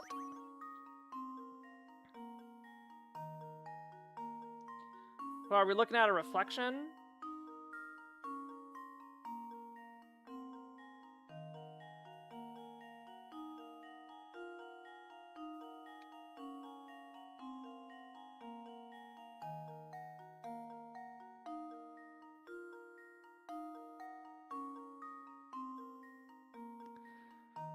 Yeah, we're like looking at the floor, so is there a reflection that's messed up?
I guess it's this?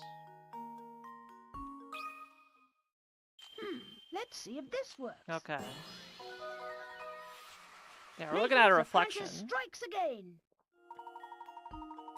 Nice eye. The couple seem to be the only two people with a visible reflection on the floor. It seems that the scene in this painting isn't of the ball itself, but rather of its reflection on the ballroom floor.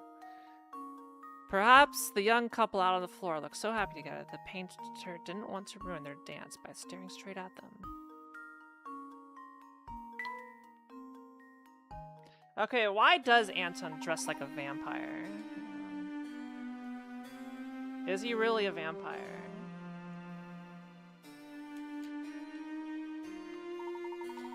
Oh, what's this, Luke? Tell me, do these two look familiar to you? Looks like Anton. Is that Katya? Is she a vampire too? I say, look at this picture. Is that full sense there? I think so. The artist's description down here says that this painting is 50 years old. Looks pretty much the same as the full sense outside our window, though.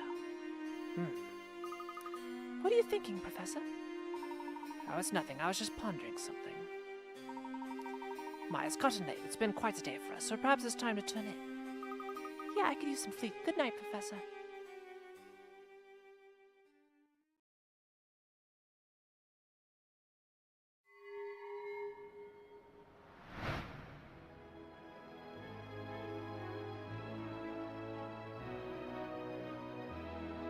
I've seen The Shining before. I know how this ends.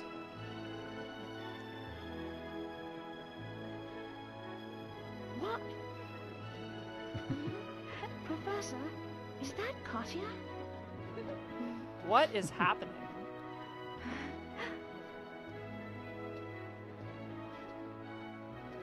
The resemblance is striking. What are they doing together?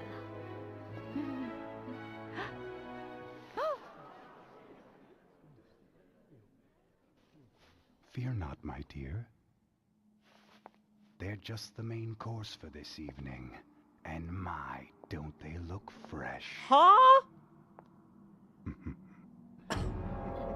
What the hell?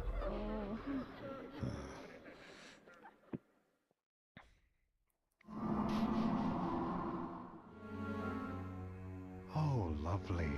You're awake. It's been far too long since I've encountered prey so feisty. Anton! What sort of madness is this?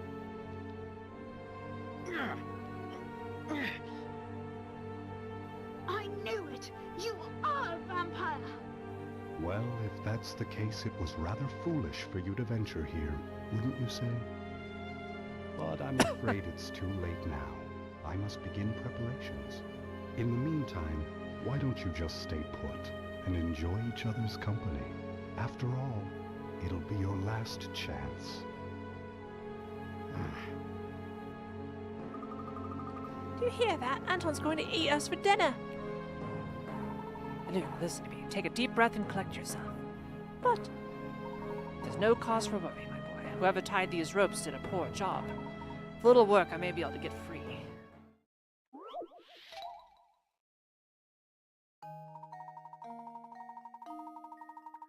A man sits bound by a long length of rope among several posts. While he has no hope of untying his bonds, he could still move his legs, were he to stand up and run away. His long trail of rope looks like it might catch on at least one of the posts. He'll need to use his legs to pull up any posts that prevent him from running away before he can dash off. Mark any posts that prevent the man from running away. Okay.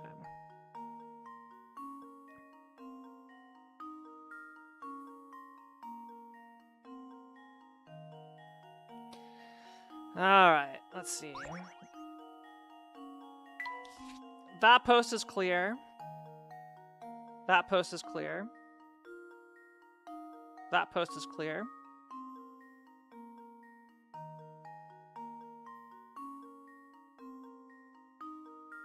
That post is clear.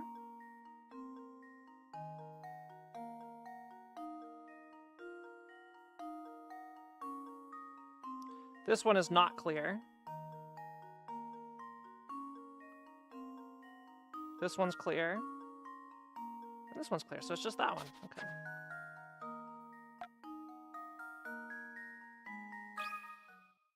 And now to test my theory. All right, not too bad. Not too And bad. there we have it. Give me the Picarats. Nom, nom, nom, nom, nom. I did not go through the effort of marking the area, but it's simple enough. We're finally free, but there's no time to stand around. We must find a way out quickly. But first, I'll save the game.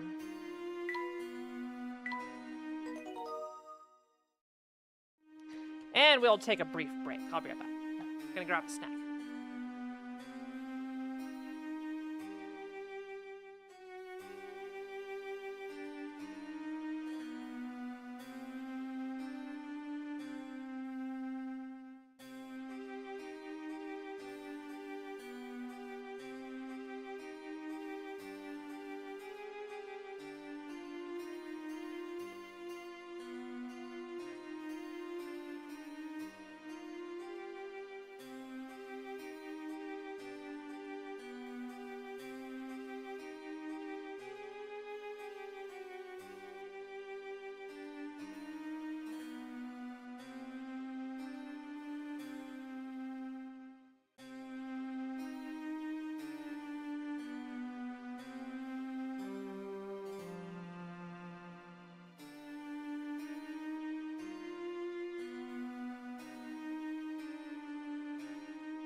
Alright, so I'm back, everybody.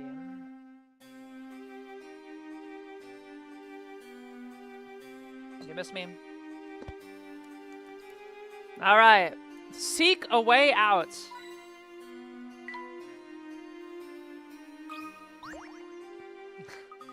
Oh no, we're locked in. There's no place to run. Calm yourself, Luke. There's bound to be another way out of this room. Look around you. I can see the key.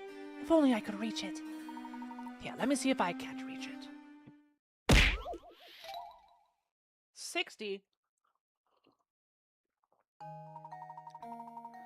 The key to the door is sitting behind a number of blocks. Slide the key out toward the professor's hand so the two can make their escape. Oh no.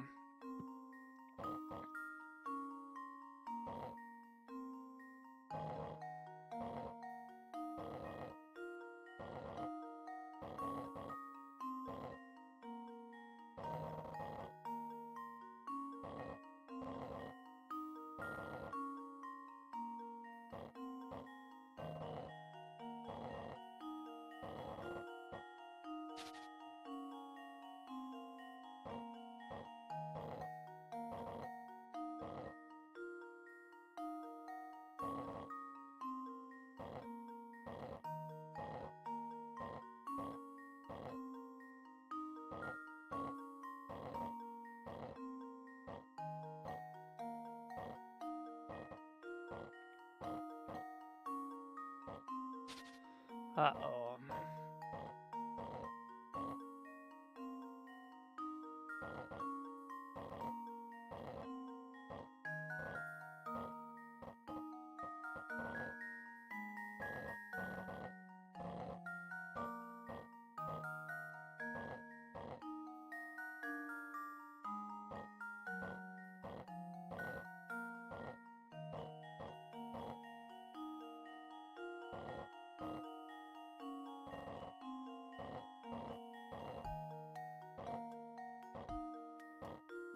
I want to swap these two, and then the puzzle's done.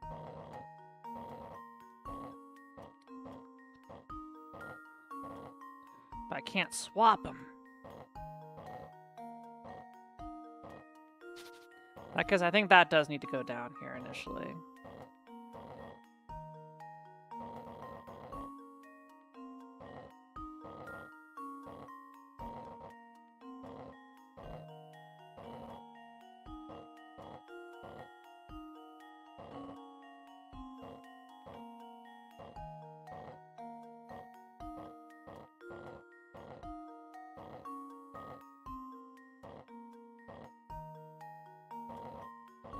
Well, I'm just back to start.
I think that has to go down there to start.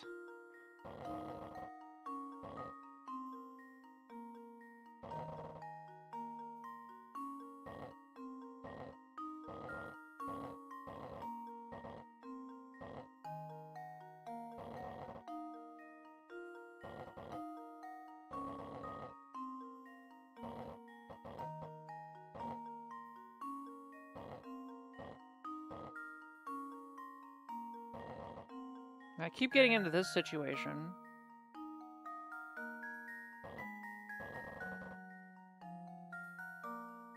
Because no matter what I do, the two big red squares will never touch. It's impossible to get them to touch. So they're always going to be in that order. So it's like I gotta finagle this to get these two things to swap.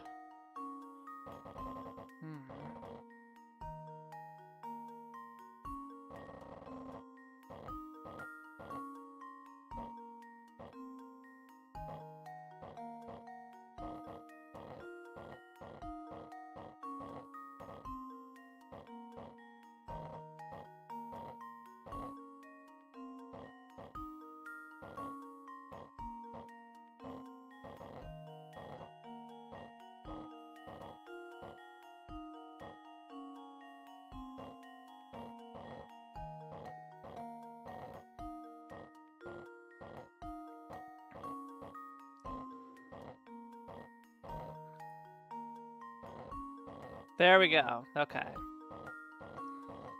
We got it. So the swap happens up there. Now the bigger question is, how many what's the minimum amount of moves? Didn't tell me. Damn it.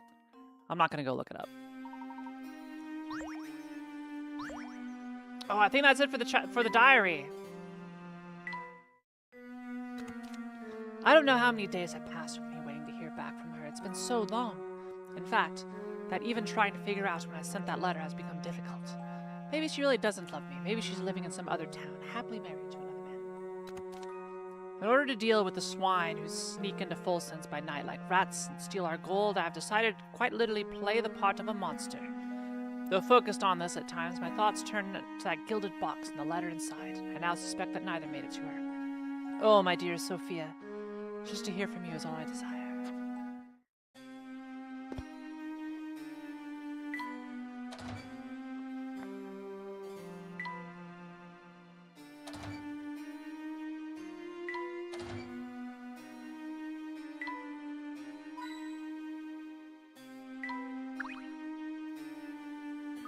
Professor, if we want to get out of here, we should probably head up, don't you think?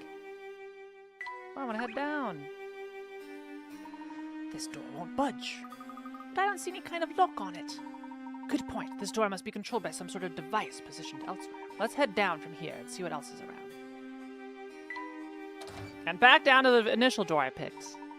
I've never seen such an immense boiler before. This must be the castle's main power source. For some reason, though, it's not currently in use.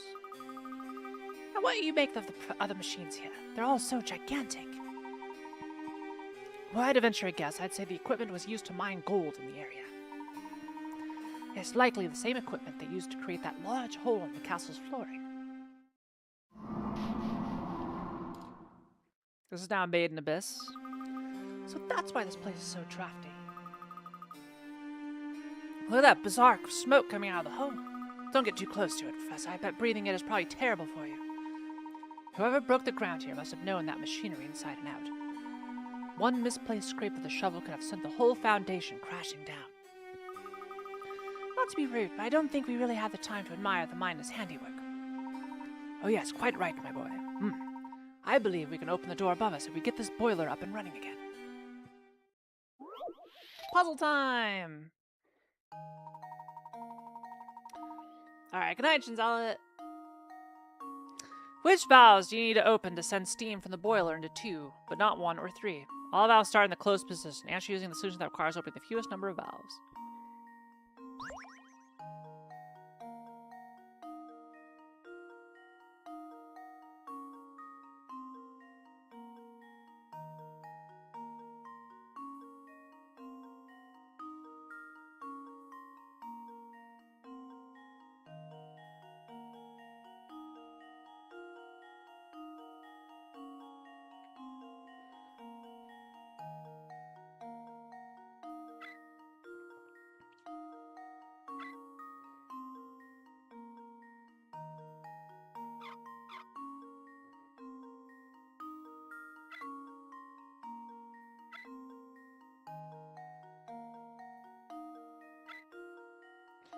I think that's it.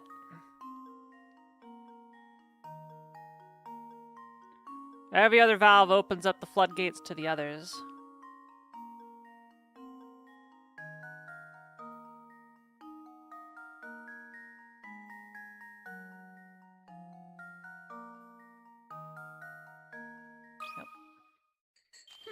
Let's see if this works. That was almost too easy. Too easy, chat. Too easy. Vaporific! You only need to open 3 valves to direct stream to 2 and not 3 or 1. Good work, my boy. Now upward and outwards. I don't see any other way out of here. But we gotta spot the difference.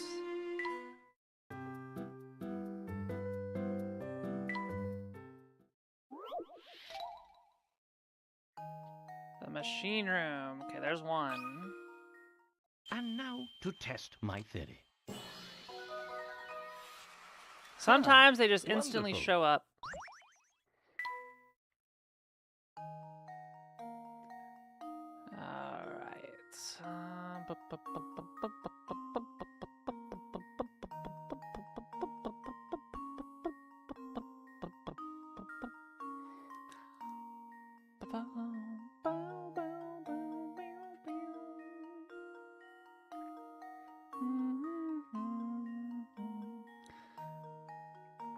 Is this the same song from the first game?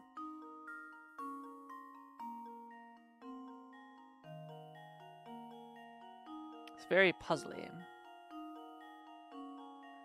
There's one. Here goes. Correct. Piece of cake. And last one.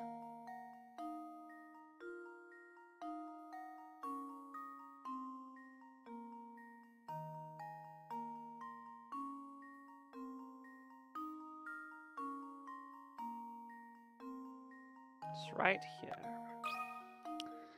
Great, it's a little bit longer. Okay. Still, the first one with that garlic clove, I'm gonna remember that one. See, if you solve a puzzle easily, you kind of forget about it.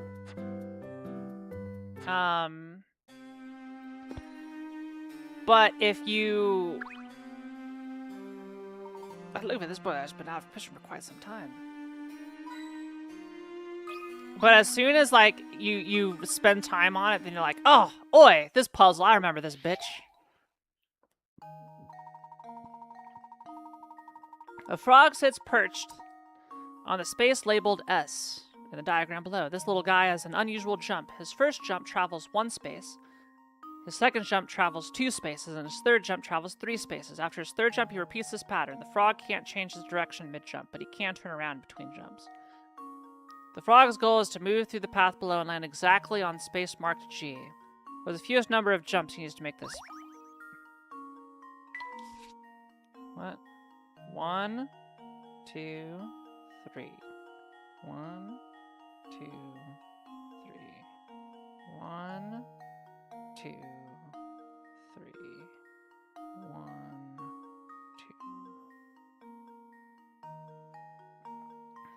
2. Well, 1, 2, 3. 1.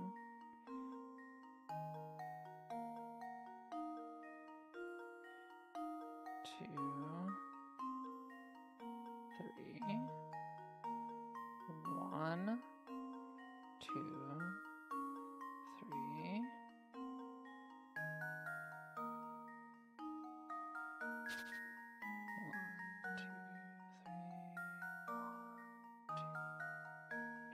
3. 1, 2, 3. 1, 2, 3. So you double back twice. So that's 1. Wait, hang on. 1, 2, 3. 1, 2, 3. 1, 2, 3. 1, 2, 3. Okay, are the jumps allowed to go around corners?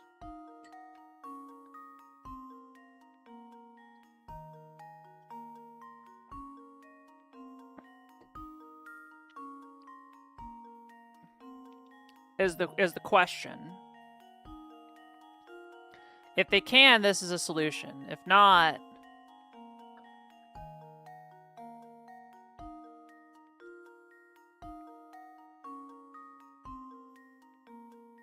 I'm gonna assume that you can't jump around corners. 1, 2, 3. 1, 2, 3. 1, 2, 3. 1, 2, 3. 1, 2, 3. 1, 2, 3. 1, 2, 3. 1, 2, 3. 1, 2, 3. 1, 2, 3. 1, 2, 3. 1, 2, 3. Oh, so 12 jumps total, right? 1, 2, 3. 1, 2, 3. 1, 2, 3. 1, 2, 3. 1, 2, 3. 1, 2, 3. Yeah, I think 12. Assuming you can't round corners, it's 12. Actually, I think it's 12 regardless. Even if you can round corners. Consider To line this up that puzzle last jump. solved. A true Yay! gentleman leaves no puzzle unsolved. That's the way to do it. Yeah, okay. We interpreted correctly. That's the most important part of the battle.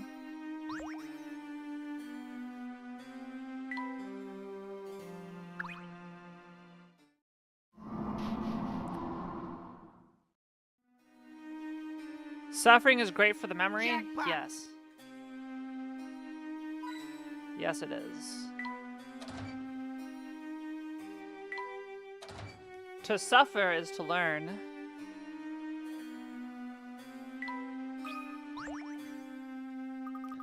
The door's shut tight, too.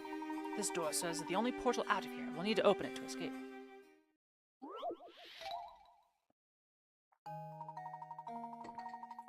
Seems that the lock here is some sort of magic square. In order to solve it, position the remaining numbers so that each string of 4 vertical, horizontal, and diagonal numbers adds up to the same total. Solve the magic square to open the door.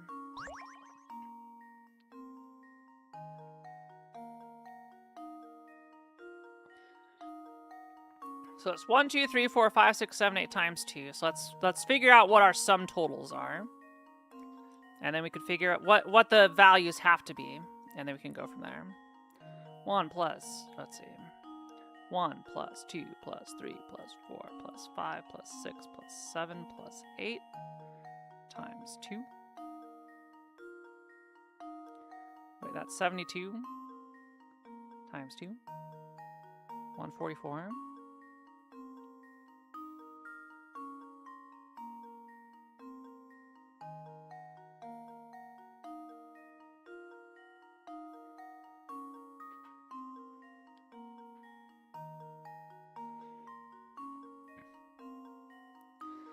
$13, $14, $15. Is it 18?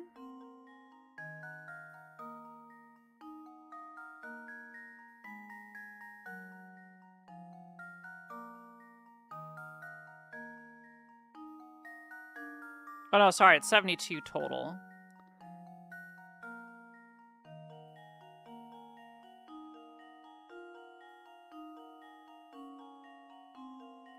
I think it's 18 for each row. Alright, so 13, 14, 15, 18. Then we got 8, 16. Okay, no, that wouldn't work. No, wait, no, 16, 18. Alright, then we've got diagonals as well. So 9, 10, 11, 18, 7, 10, 12, 18. Let's see. Next up, we've got 3, 2, and 7, 6. So 13 needs 5. And 5 needs 13. And let's see. 8, 12 needs 6. 5, 6 needs 12. There we go. The trick with magic squares is you gotta figure out what number they all add up to. Which you can get from the total by adding everything up. Incoming message from Panko. Mother, Mamie and Shiki eat the leftover rotisserie chicken. We would like some Kaimkan. On another note, Zeru is currently working on rebuilding the air conditioning in the ship, so temperatures may feel wonky for a bit. Also Shinobu brought you cupcakes. One last note. Sako is requesting your best Naya on stream. That is all. Sako is requesting my best Nya? Is she really? If Sako asks, I will do it for Sako. No? Oh yeah, I guess it does. The already completed diagonal does tell you what it is. Yeah, so the way these magic squares work is you add up all the numbers that are going into it, and then you divide by the dimension of the grid. So if you add like 1, 2, 3, 4, 5, 6, 7, 8, 9, and you have it in a 3x3 grid, then 45 divided by 3, 15 gives you your number for a magic square of 1 through 9 in a 3x3 grid. And then here we have 1 through 8 times 2 divided by 4 because it's a 4x4 grid, and that'll give you 18, which is what we need here. All right. I think we're good, right? It's And math. now to test my theory. Huh. Wonderful. Yeah, that's always the trick. Once you know what the number is, of what the numbers need to be, that's when it becomes a Sudoku puzzle. Luke, the vent is open now. Follow me. You got it, Professor.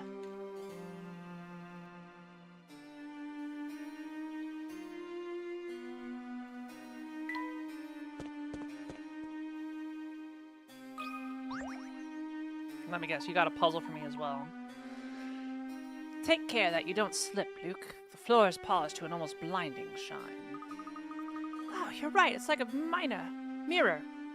Who do you think does all this polishing? That would be me, sir. Ah, it's the butler! Yes, I most certainly am, and I don't mean to be presumptuous, but what are you two doing up at this hour? If you're having trouble falling asleep, I suggest a good strong puzzle to clear and relax the mind. You're not going to try and stop us or anything? Stop you? Young sir, I haven't the faintest, foggiest notion what you're talking about. Now, where was I? Ah, yes, that puzzle. The hall has been fitted with a hidden door, though to my chagrin I have forgotten where.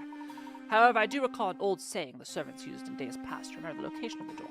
I'll now relate to you that saying, and your task, dear guests, will be to decipher the door's location.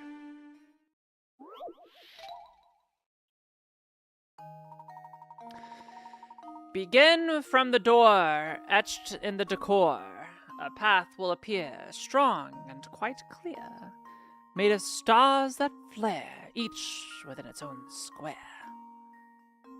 These words are said to point the way to the hidden door. Select the hidden door.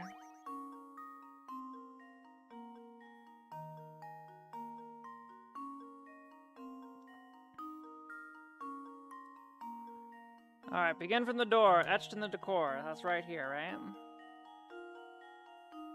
Is that a door?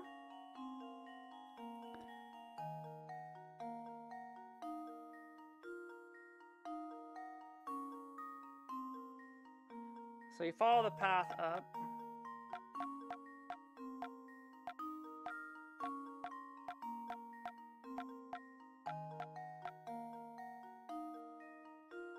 It's there.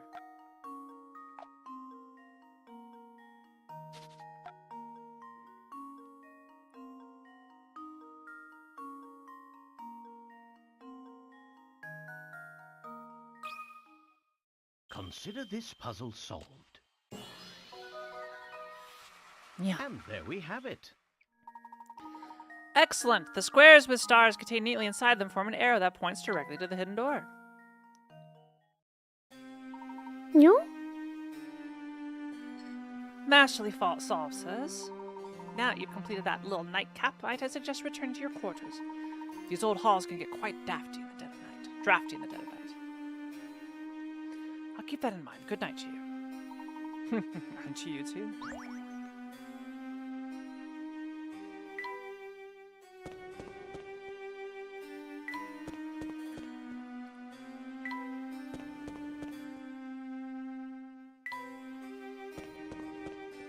Why am I always going? I'm backtracking. Found one!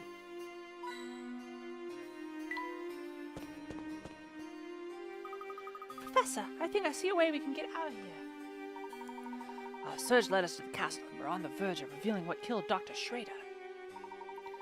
We must search this place thoroughly before we make our escape. Let's see what else is there.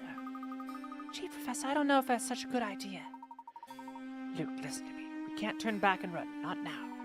We're so close to uncovering the truth about full sense and the Elysian box. We must press on.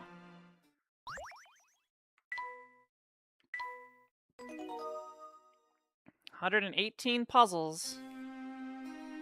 We gotta be getting close. Oh, over here.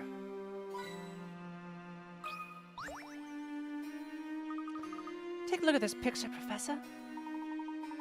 There he is, larger than life, the current master of Hezen Castle. You mean this guy who just tried to tie us up and drink our blood? Strange. What's strange, Professor? This picture shows far too much wear to have been made recently. Yet you saw Anton yourself. The man and his portrait are virtually identical. If he doesn't age, he must really be a vampire. I knew it. We need to get out of here this instant. Perhaps those rumors in the town weren't entirely unfounded. But running about in a panic has never solved anything.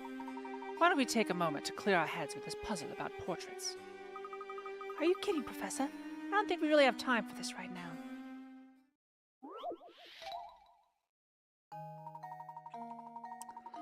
Two brothers have inherited their parents' 5-piece art collection. According to the will, the older brother will get a set of paintings worth twice what the younger brother gets. Wow, sucks to be the younger brother.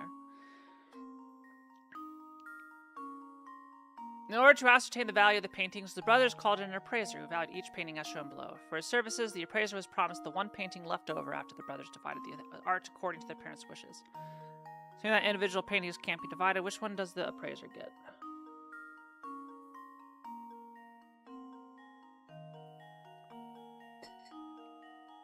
Well, let's add up the totals. It's got 95 plus 55 plus 45 plus 60 plus 20.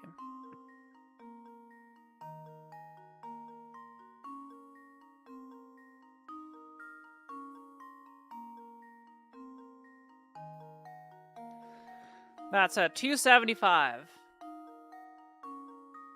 which is not divisible by 3.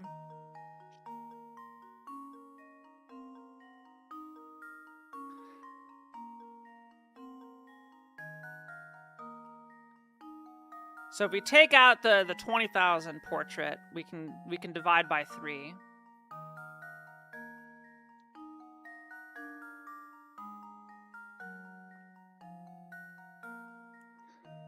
Because 255 divided by 3 is 85. Which means the older would get 170.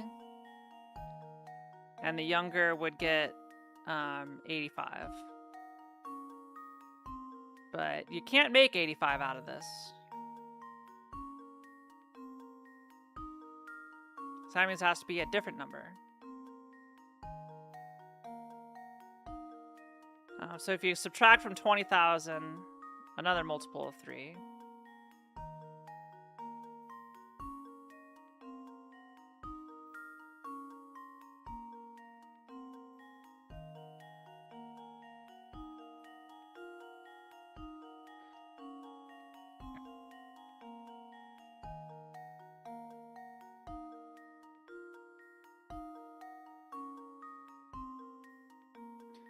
So it's not the 55 one.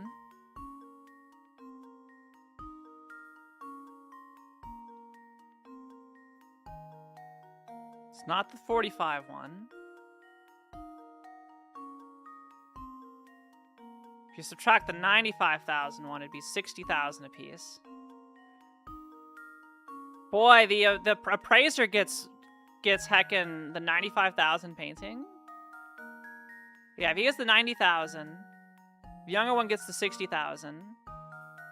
And the other one, yeah. Dang. What a good day to be the appraiser. This should do the trick. What a fantastic day to be the appraiser. A true gentleman leaves no puzzle unsolved.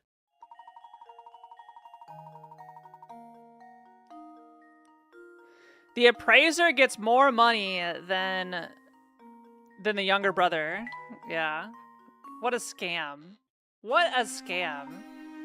Nicely answered, Luke. Perhaps it didn't seem like the ideal time for a puzzle. But being able to stand back and think critically in a time of stress is a skill of utmost importance. I appreciate the sentiment, Professor, but right now solving puzzles is the last thing on my mind.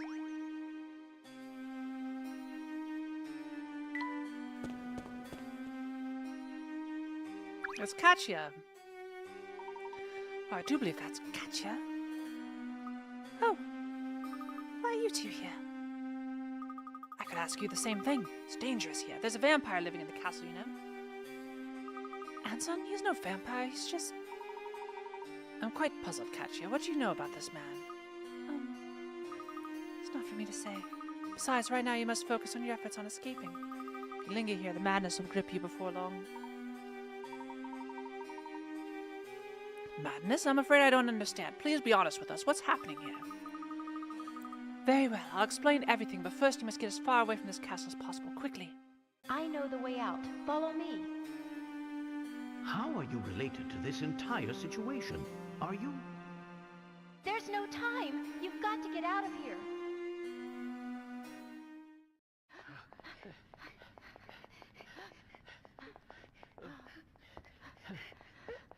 This won't do.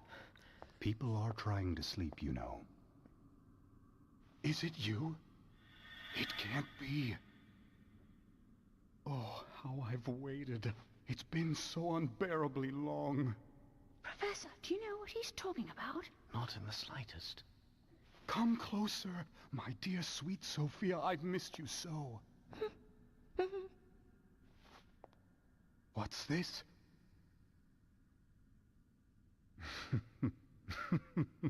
Very well, then. Is this how it is? I didn't see this coming, Layton. Not at all.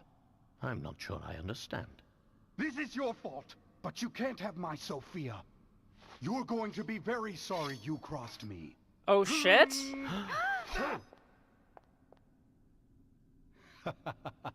There's no lack of swords here. Take whichever one you like. Know this, though. Only one of them is real. A true warrior always keeps his blade in hand.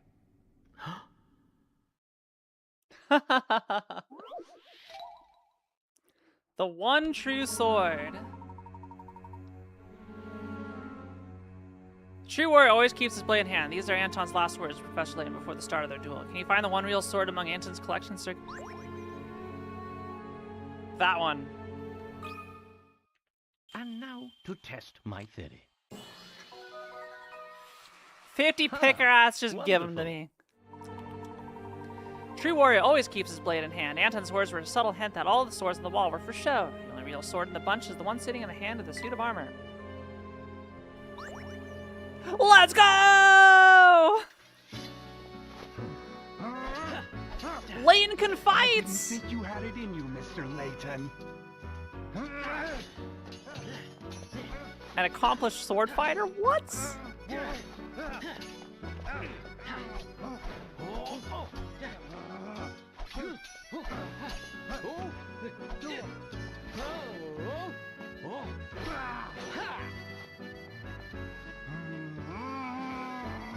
Layton! Sophia belongs to me. You can't have her. Ah!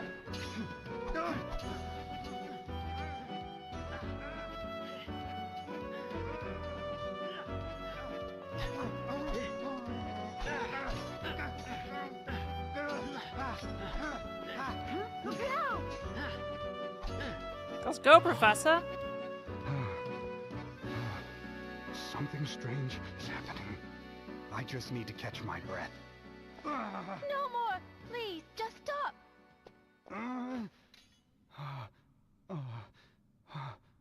Poor man conked out. What's happened to me? Are you all right? Please just stop, Grandfather. Your body can't take it. What did you say? I don't understand. Sophia, dear. You haven't figured it out, have you? You really don't know. Then I guess it's up to me to tell you the truth. I'm your granddaughter, Anton. Don't be ridiculous. Look at me. I'm too young to be anyone's grandfather. But what you see around you isn't real. It's just an illusion created by your own mind. What? Your youth is part of that illusion. The truth is, well... Allow me, please. Of course Leighton knows. The gold mine built by your father, the late Duke Herzen, brought this town much growth and prosperity. But something terrible slept deep within that rich gold deposit.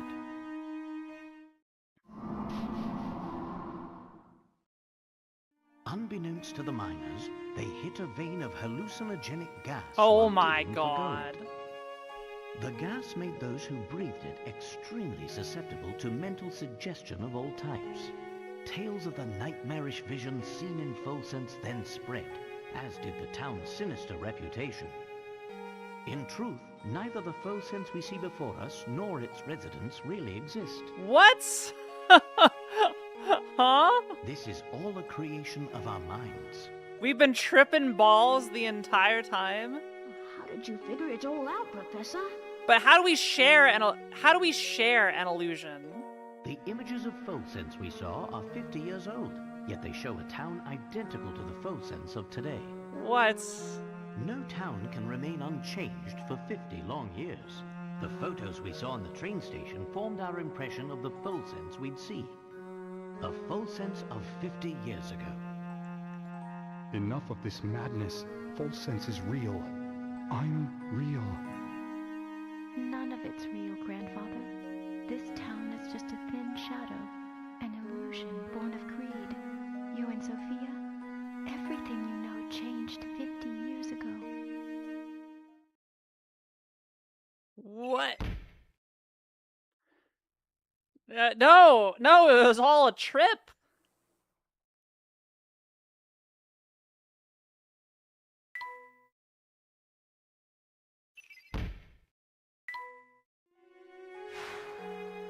But you and I are betrothed. How can you just leave me here? I won't have it. This whole town is cursed. If we remain here, all those dear to me will die. Am I not dear to you, Sophia? Stay with me, and we'll rebuild Fulsense together. I'm sorry, Anton, but there's someone else I love who needs me even more than you. Is that the real reason you want to go? Because there's someone else?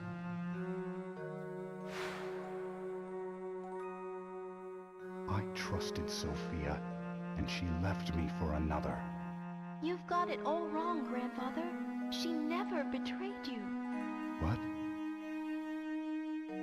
The other she was talking about was the little life growing inside her. The life you two created together. No. That can't be. I'm sorry, Anton, but there's someone else I love who needs me even more than you. I never knew. Sophia was... That's right. Grandmother was carrying my mother, and she left Fulsense to keep her safe. She kept the baby a secret to avoid causing you more pain. I've been so wrong. This is kind of a dick move. Grandmother passed away last year, but she was always talking about you, even toward the end. She never stopped loving you. This is crazy, chat. This is crazy. Sophia is dead? No, it can't be. I've had enough of your lies! Oh! No!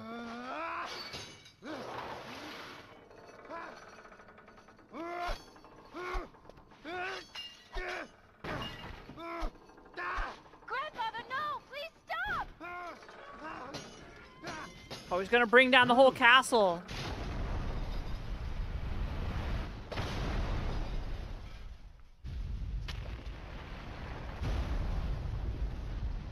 We must leave now. The whole place is starting to crumble! Come with me. What's this? What's happening? Come on, Grandfather, we have to get out of here!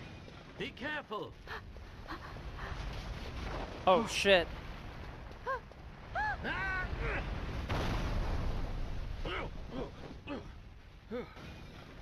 Good job, Layton.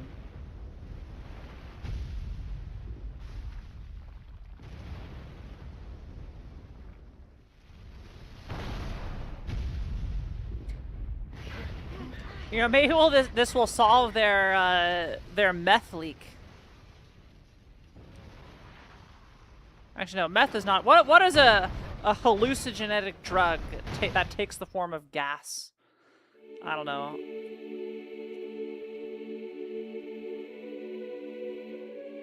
Wait, I've played Dawn Trail.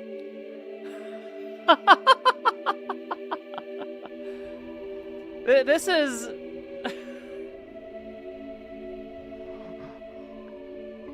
Oh my goodness. God, imagine suddenly realizing you're old. That must suck. That must really suck. It seems I've found the answers I was searching for. Here, allow me to return this to you. Thank you. So, the box wasn't cursed after all. No, Luke, there's no curse to be found here. But if I were to guess, I suspect you'd find traces of that gas in the ore used to make this box. The same fumes that drove the town to ruin were released upon each person who opened the box. Those who opened the box expected death, and in doing so, fulfilled their own grim predictions. What? I suppose it was just an ordinary box then. Oh, I assure you, it's far from ordinary. This box was crafted to hold the words of my heart. What do you mean? The box contains a hidden message, one meant only for Sophia. Many years ago, I asked a traveler passing through town to deliver it to her. Unfortunately, the box's value made it a target and so it was stolen again and again, thus perpetuating the whole chain of sad events.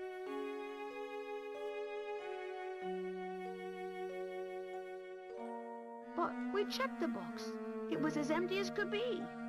Ah, well that's because there's actually a second way to open it. The sun rises when you and I meet, and when the wind blows, you will know my heart. These old words are the key to understanding this box and what it means. Do you follow, boy? I think so. Let me give it a shot. The sun rises when you and I meet, and when the wind blows, you will know my heart.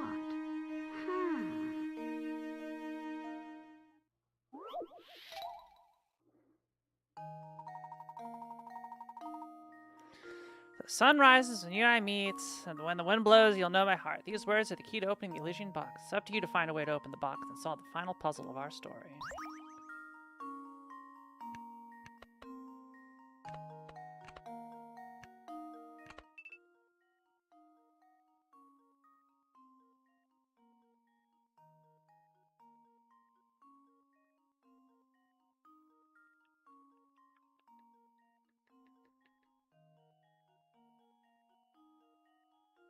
Did my game freeze? Chat, did I? No, the hints are flashing.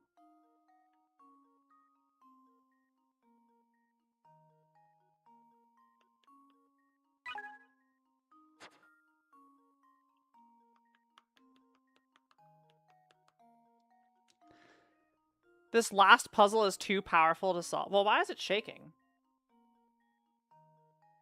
Did I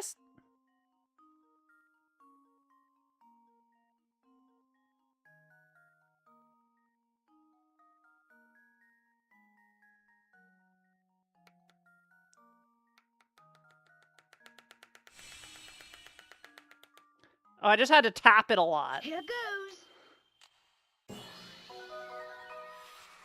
Layton's apprentice strikes again.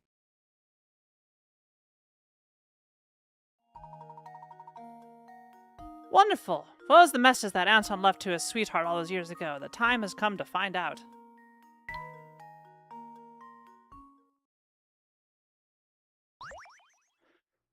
Puzzle 138. The Elysian box is now in your puzzle index. I did it!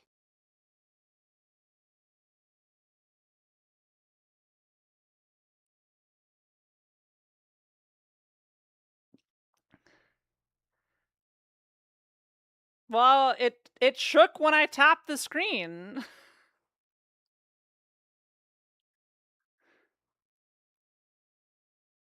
So I assume tapping the screen is what I needed to do.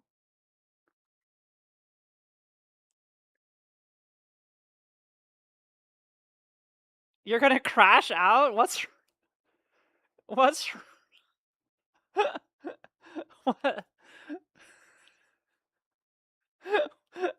Are you okay?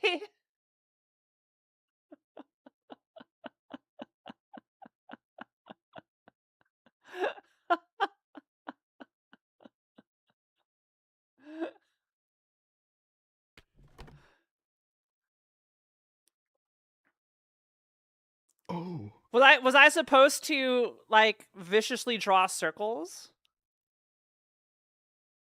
Oh. What's the matter? this isn't the letter I wrote. This is Sophia's handwriting. The box must have made it to her after all. My dear Anton, are you well? I received your letter. Though I'd like nothing more than to see you again, I'm afraid I no longer have the strength to do so.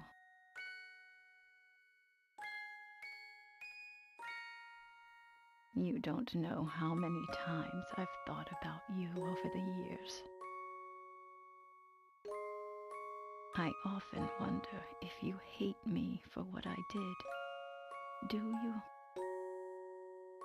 When I decided to leave, I was carrying our child. I couldn't bear exposing that tiny life to such danger. I knew your father's position and understood you didn't have the option to leave with me.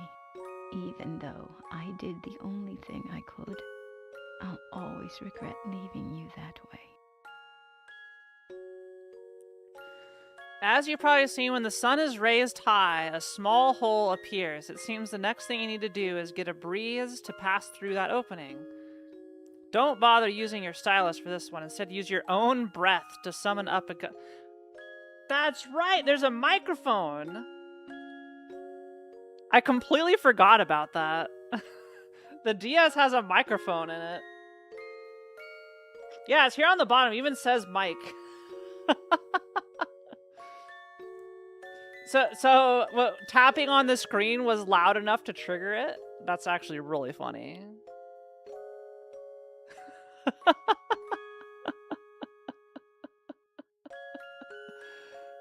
Literally, I guess I got the wrong feedback. But there's one bright spot in this sad story, and that is our lovely granddaughter, Katya.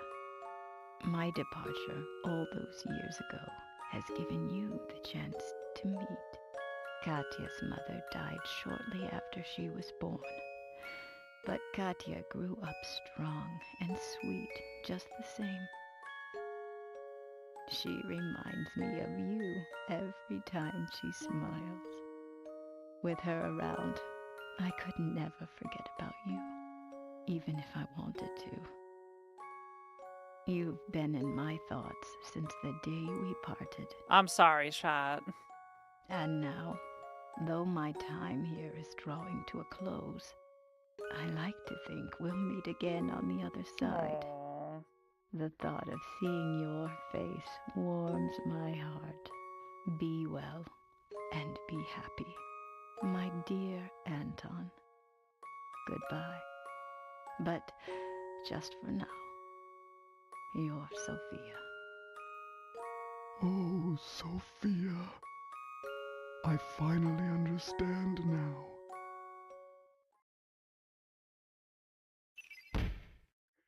We've solved it. Grandfather. Grandfather? Yes, that's right. It has a nice ring to it.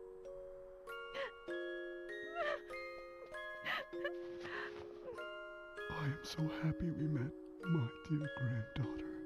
You don't know how much this means to me.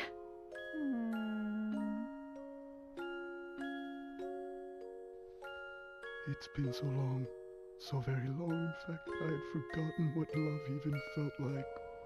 Instead, my love for Sophia was replaced by anger, and that anger completely blinded me. But now I can see the world clearly again, thanks to you, my granddaughter.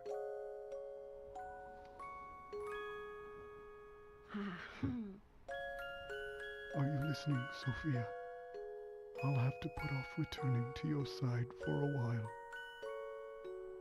There's someone I need to get to know here first. Will you forgive me for making you wait just a little longer, my dear?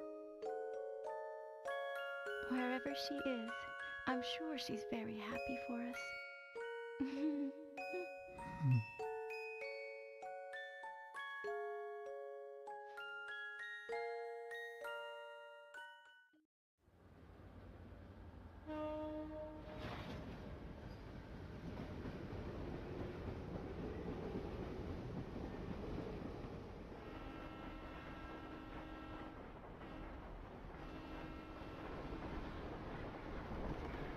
Wait, where's Flora? Is Flora still with the cows?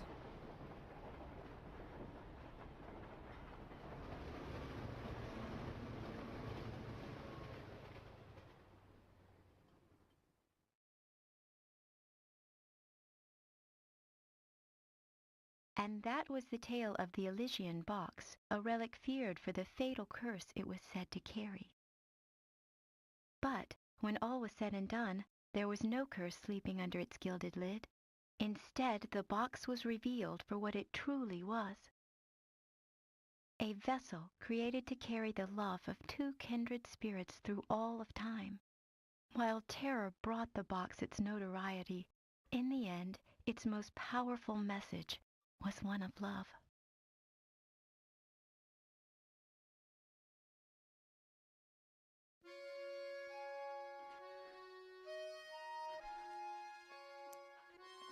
Oh, there it is. There's the box.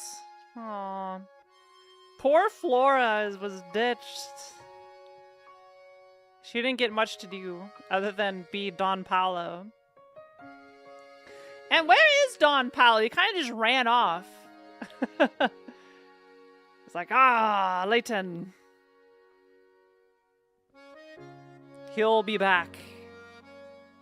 And Leighton number 3.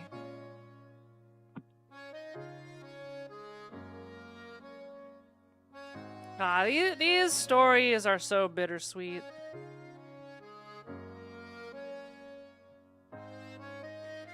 God, I can't imagine that shock. Like, you think you're young, and then just... Actually, you're like 100 years old, and you're gonna die in 2 years. Like, shit. Also, what... You probably... A 50-year-long trip is quite something. But every single person we talked to was fake. And a product of our imagination. Everything was run down. Like, it was... We were in living memory. We literally were in living memory. Gosh, like, the way it went from all lit up to dark, and it was exactly like Dawn Trail.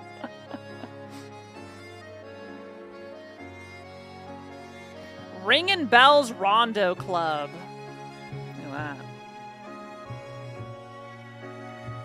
that. Okay, it looks like they did get Flora back.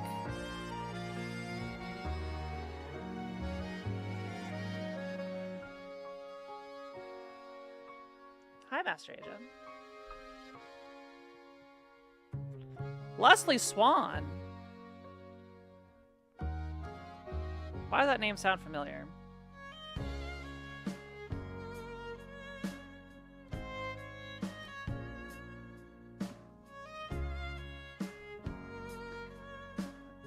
Good night, my vampires. Don't Don't drink my blood. Thank you.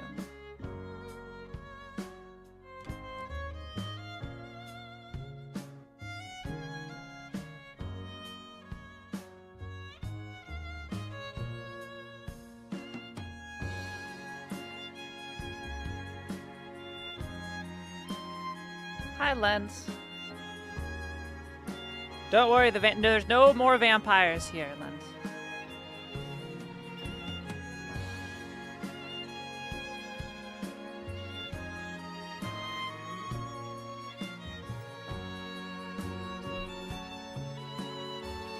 I did not expect a sword fight between... I guess that's why Leighton was able to win, because he was fighting a geriatric.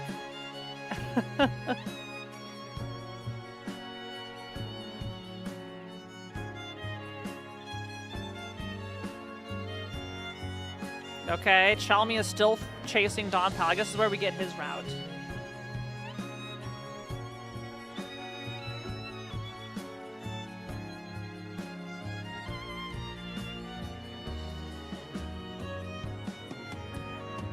You did okay? No, I did amazing.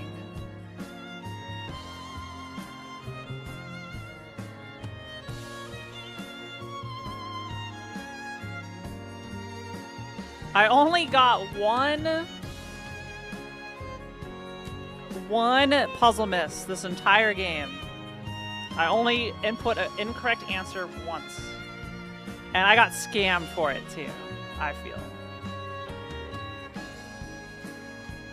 Konbankiawa? Konbanwa Rinto Kun. I'll call you Kun. Or Dono. Rinto Dono. we could go full Cayenne from FF6. Call everybody Dono. Surlent. The hamster got fat again, yeah. Oh, there she is, sleeping with the cows.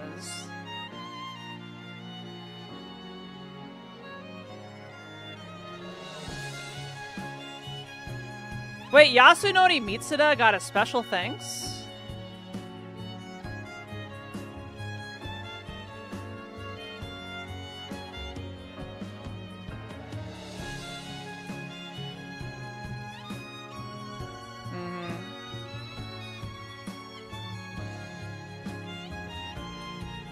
For sure.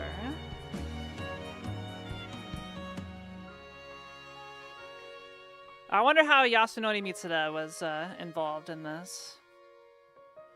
Well, not involved, like, warranted special thanks.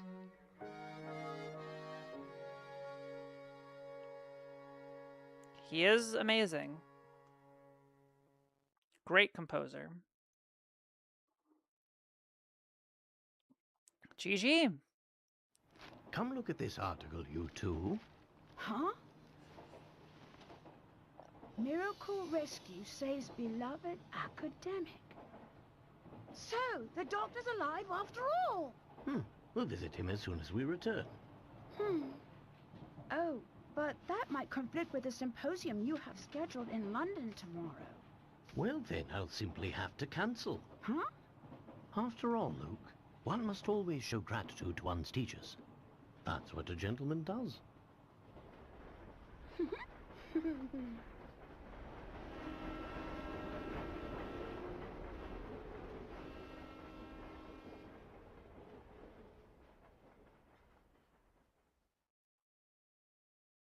The end. GG's. However, there are puzzles we have not done. To be continued. We hope you enjoyed Professor Layton and the Diabolical Box. Though you've reached the end of our story, the fun is just beginning. It seems that you solved 121 puzzles before beating the game. That's a multiple of 11. Your performance is near perfect. The story mode of this game contains 138 puzzles in total. If you haven't solved all of them already, try to find and complete them all. Also, check the bonuses section where you can unlock more content by fulfilling certain criteria. If you unlock enough stuff, you might even find some new and challenging puzzles. Have a great time playing through the rest of Professor Layton and the Diabolical Box. Since you've come to the end of the story, your game will now save. When you continue this game, you'll resume play inside Harrison Castle just before fighting Anton. From there, you're free to return to town and hunt after items and puzzles you missed. Alright, chat, this is where I ask for you to help me find and locate the remainder of the puzzles. Okay?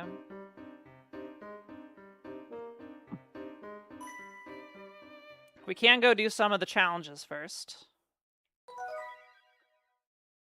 I will be requesting assistance.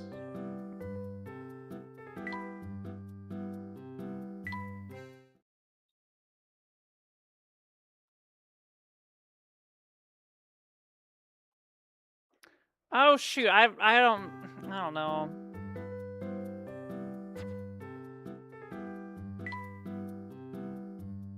The Animal Lover's House. Give this one a try. 70 picarats. A magician charges a traveler with a task. Take a certain number of pearls out of a bag of 500.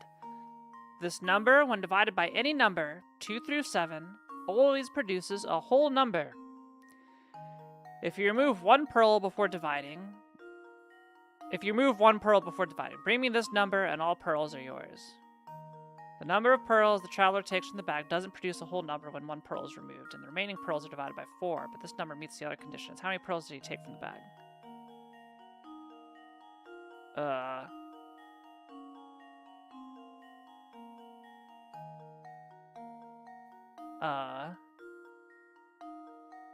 Huh?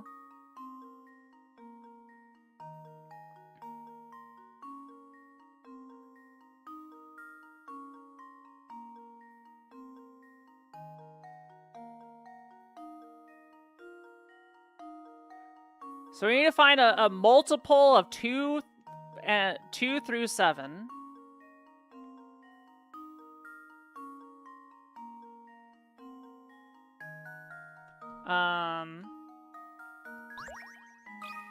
Oh wait, hang on back.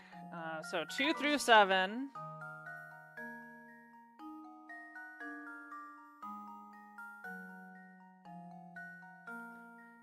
So effectively, if a number is divisible by 6, it's also divisible by 3 and divisible by 2. So we need something divisible by 4, 5, 6, and 7. And you multiply all these numbers together, and you get something. So anything divisible by both 5 and 6 comes in 30s.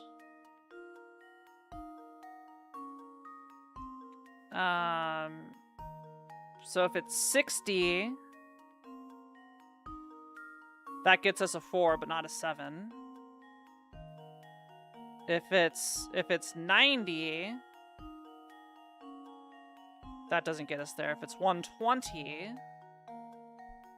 120 divisible by? We have to add 20 until we're divisible by 7.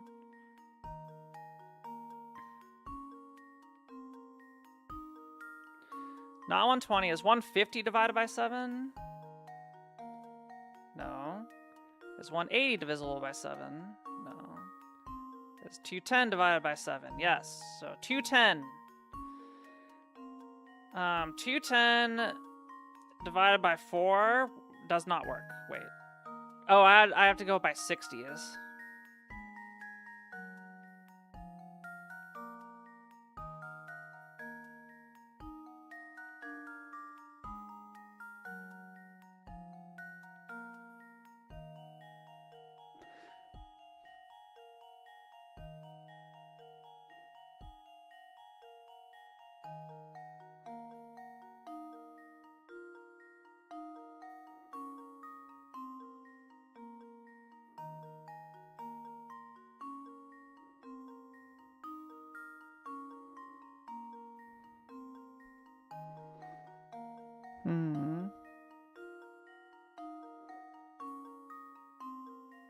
Sorry, 60, 120, 180, 240, 300, 360, 420.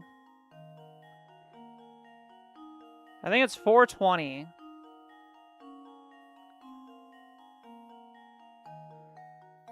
420 will get me divisible by all. Yeah.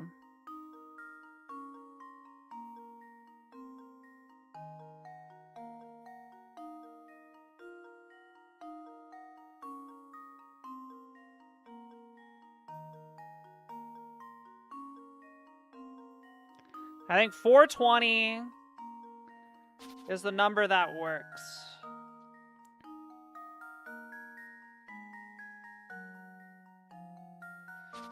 Take a certain number of pearls out of a bag of 500. This number, when divided by any number 2 through 7, always produces a whole number if you remove one pearl before dividing. Okay, so that's 421 is the number he's looking for.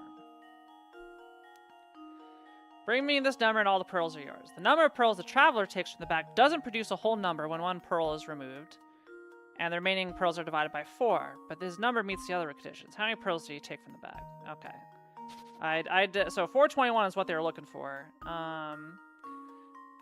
So 4, 5, 6, 7. If we don't care about the 4, then your lowest denominator here is 210. So that'd be 211.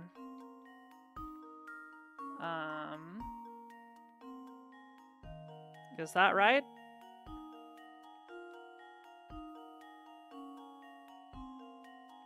I think it's 211.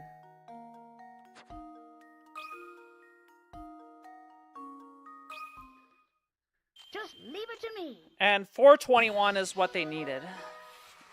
Ladies, the I think I did princess extra strikes credit. again. The answer is 211 pearls. The mission essentially asks for a value one more than a value that, when divided by any number 2 through 7, produces a whole number. Any of these numbers divided neatly into 420, so when one is added to it, you get the Oh yeah, 421, there it is. I did the extra credit, chat. I found the real number. I would have gotten all the pearls.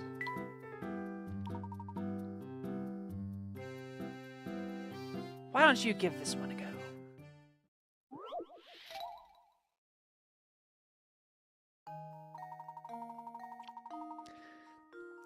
In the cube below, in the center of 3 sides of the cube, are dots A, B, and C.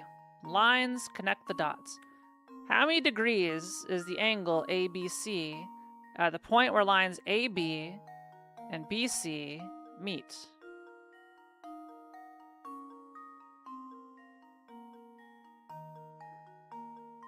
Now, it should be 120 degrees.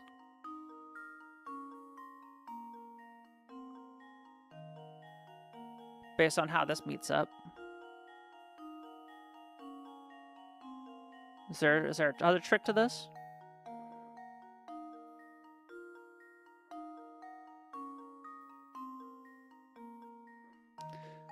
Because what this essentially does is this turns it into like a hexagon. I'm pretty sure it's 120.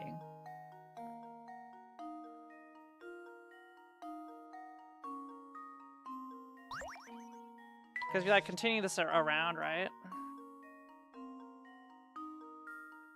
It forms a little hex. I think it's 120. We'll send it. Just leave it to me. All right. I still got it, baby. Piece of cake. The answer is 120. If you continue to connect the middle points to sides in this way, you would draw a regular hex. Well, I guess I drew it to the wrong sides, but the principle was there. The principle was there. Wonderful, my boy. Your skills are improving all the time. Uh-oh. Uh-oh. Uh-oh. It's a slide puzzle.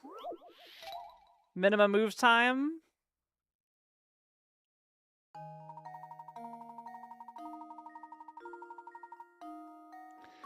The map depicts the underground labyrinth, but it's all scrambled, so it's up to you to put it to the proper order again. Tunnel segments of each pipe must meet up with tunnel edges of adjoining pieces. The only times tunnel segments can lead outward without touching other segments are when there's the starts and goal tunnels can't dead end it. Wait. Okay. So in that case, this guy must be in the middle. This must be over here. This is going to help once I know what the final configuration should look like. That needs to be there.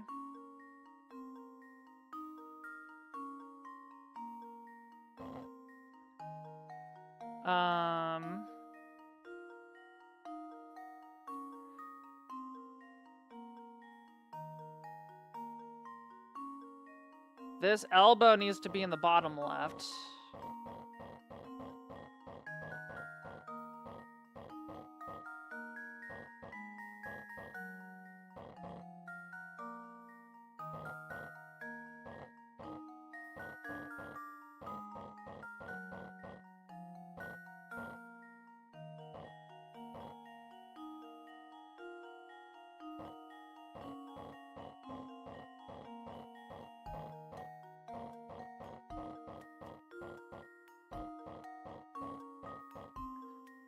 Like so. Then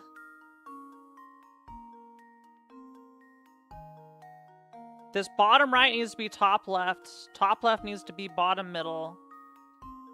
That needs to be there like that. Okay, so we have where the stuff needs to go. So we need to swap these guys.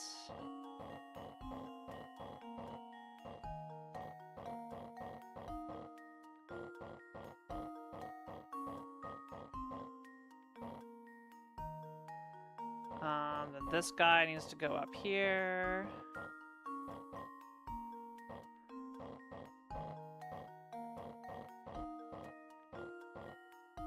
Boom. I am good at these types of sliding puzzles. I'm very good at these types of sliding puzzles. Seeing which pieces connect others is easy, but getting them all in place can be tough. You know how I got good at this? At these specific types of sliding puzzles, chat? It's a very stupid reason.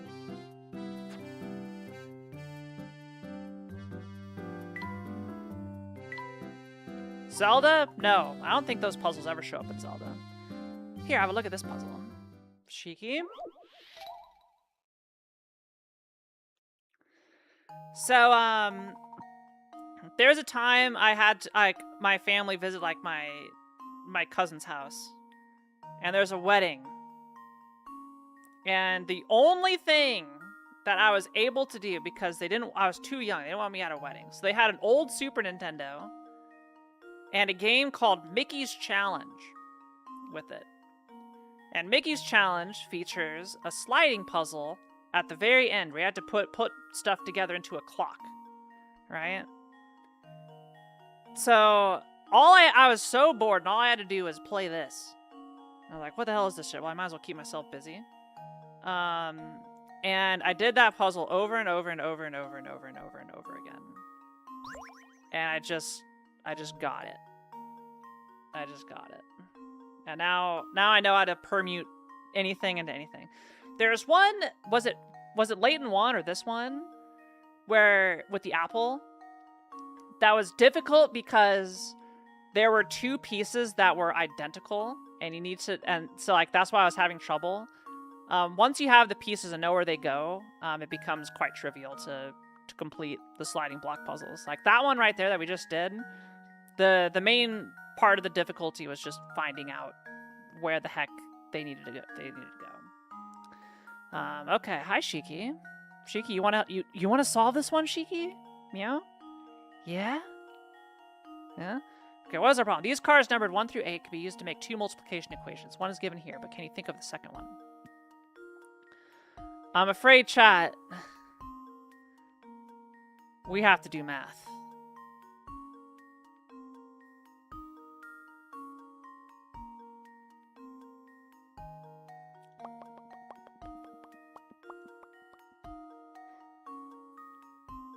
Is there a logical way to do this? Or is it just straight math?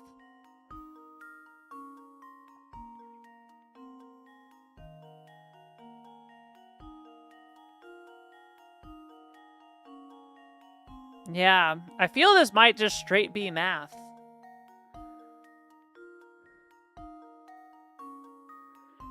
Well, we can rule out some things. Like, let's first try and rule out this multiplication factor. The smallest number we can put here is this. 1, 2, 3 is the smallest number we can put there. Right? So if we put an 8...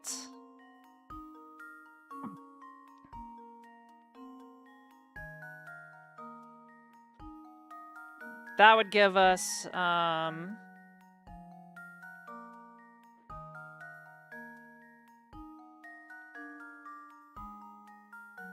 that would give us a digit with a 1 here. If we put a 7...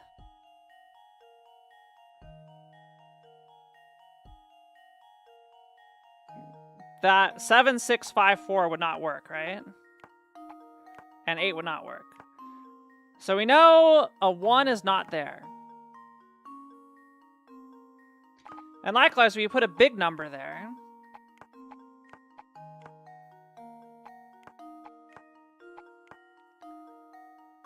that makes it impossible. Alright, so the number here is not a 1, it's not an 8.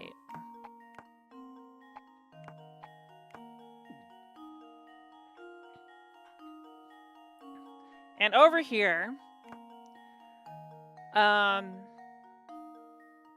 there's no multiplication that can give you this, that could make this be an 8.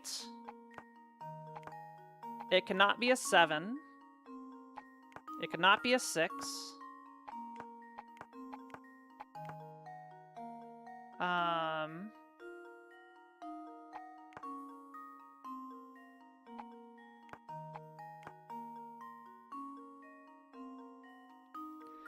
Yeah, because the biggest number this can form is a 8 times 7 is 7 4 is 20, 56. So it could be a 5.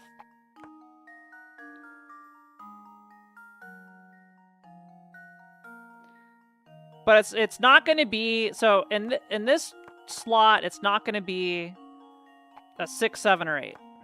We know that for sure. This is 5 or below. It cannot be anything else. Can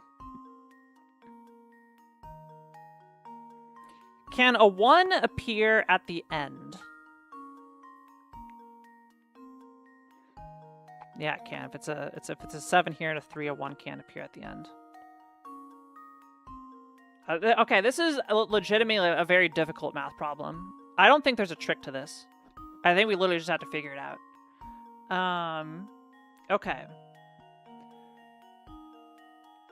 So we know this number is 5 or less. If we can narrow down where the 5 digits, the lower numbers have to be and kind of like get a subset of these have to be there, that'll help us solve it.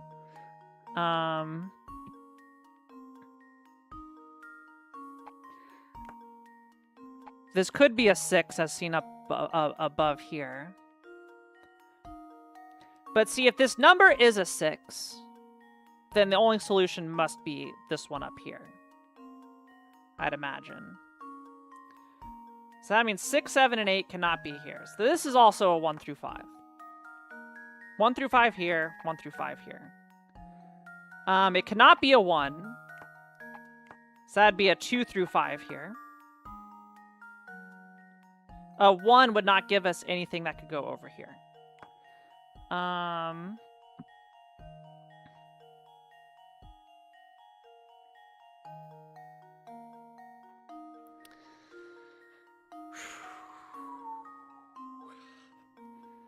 So assuming this is 5, again, we have 4 possible numbers this could be. 2, 3, 4, and 5. Let's go through the candidates. If it's a 5, the largest number that can be over here, if we did like an 8, 1, 2, or the smallest number that could be over here, would be a 4,000. So that means this is not a 5. This is not a 5. So this is 1, 2, 3, 4. So 1 to 4. And this is 2 to 5. Okay. For this to be 4...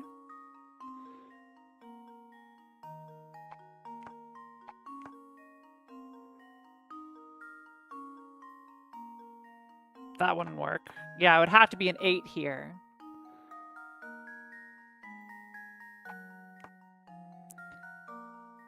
It would also have to be a small number. It couldn't be bigger than... Yeah, it couldn't be bigger than 820. Which would force an 812. That's the only thing it could be, to have this be a 4-digit.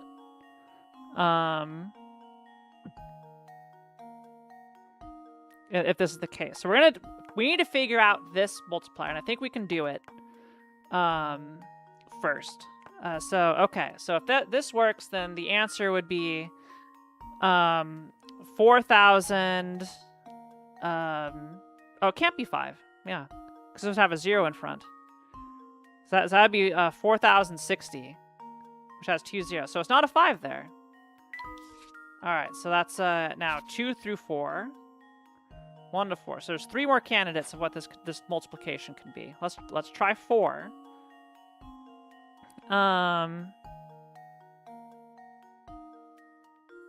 Actually, wait, no. Because that could just be... We could just do that. Sorry. No, I'm jumping the gun. I'm ruling out cases.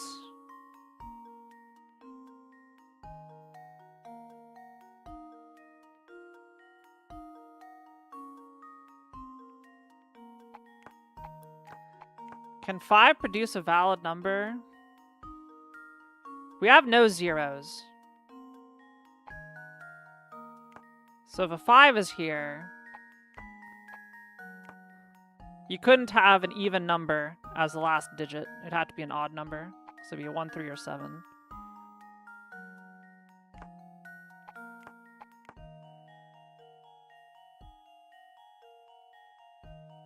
Can we help? Nope. I gotta figure this out on my own. With my own noodle.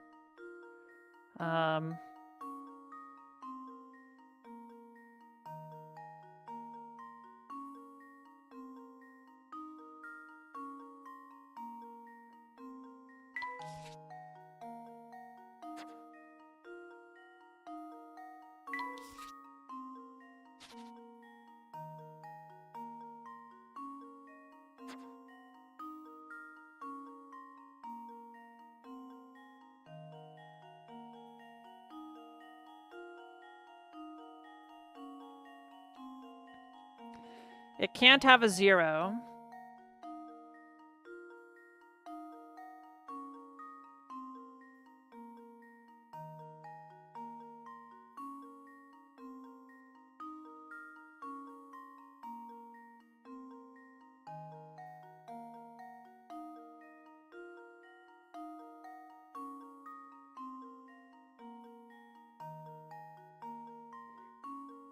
Yeah, we're 2, 3, 4, 5. Is there anything that stops this from being a 5?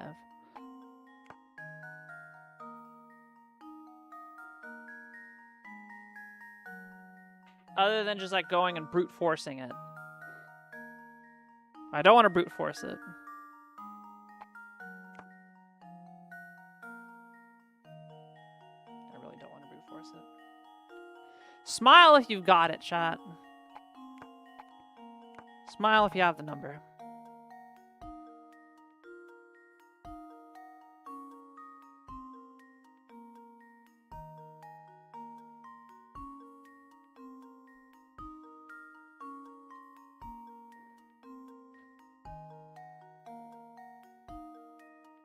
It can't be 5.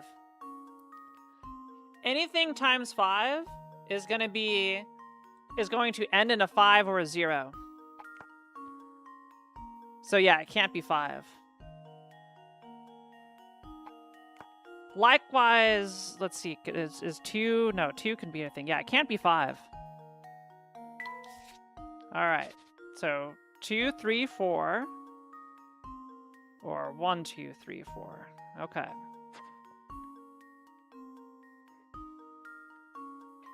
So we got 3 possibilities here now.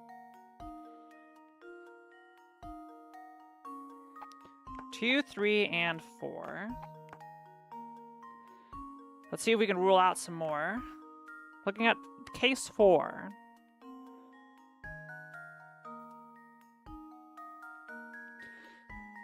We can just look at this first digit here. 4 times 7 is 28.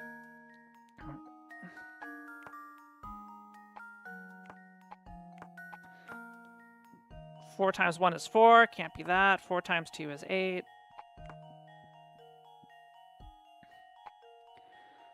4 times 7 is 28. 4 times 3 is 12. 4 times 6 is 24.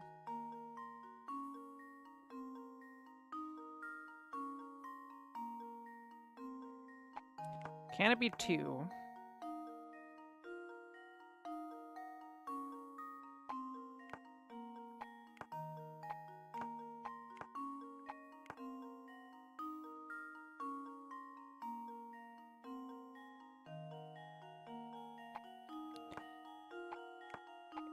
Can it be 2?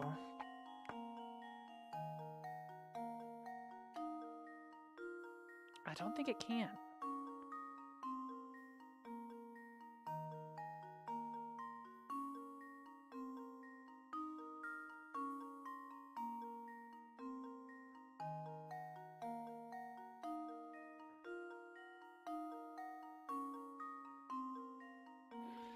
Because any multiplication of this, so if it's 2,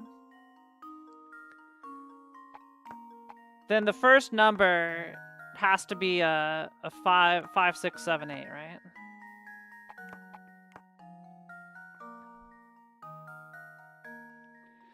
But every combination of this is going to give you a duplicate number because the 2. Or a 0, or itself. Like here, 6 times 2 is 12.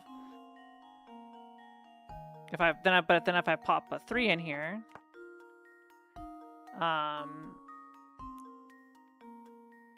you're gonna get a duplicate 6. So I don't think it can be 2 either. Let's try 3. Shiki, stop eating my cables. I think chat has it. I think chat knows.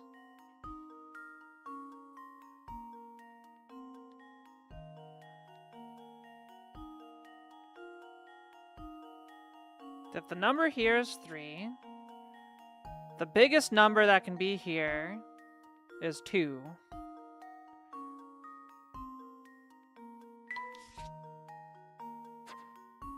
So that means this is a 1 or a 2.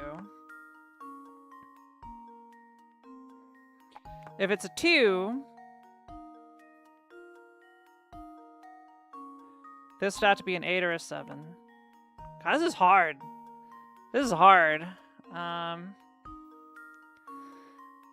This is probably the hardest puzzle in this thing so far. It's math. I'm trying not to trial and error it, but I feel like you have to trial and error this. Anything multiplied by 3 is going to be a multiple of 3.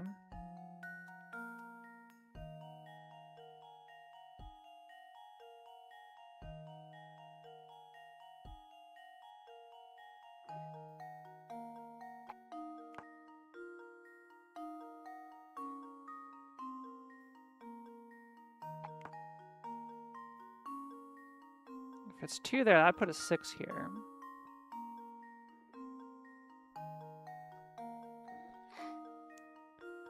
But if a 2 is here, then that wouldn't work. Would that work? No. If we assume a 2 is over here, that would force the 1 here.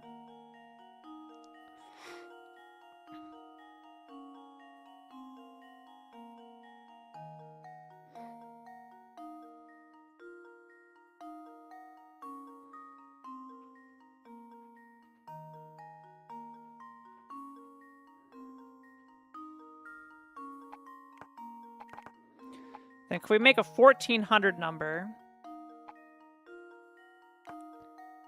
out of this? No, we couldn't make a 1400 number out of this. Can we make an 1800 number out of this? No, we couldn't. We could make a 1200, a 1500 and change, or a 1600. Or wait. No, we can make a oh, hold on. To the calculator! This may work.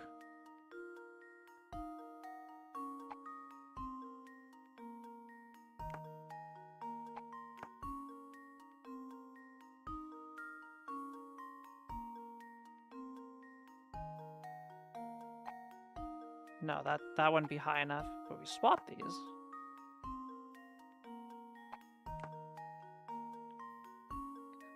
Calculator, I call upon you. Does this check out? Yes, it does. Okay. Woo! Let's see if this works. Ugh. That was brutal. Almost too easy.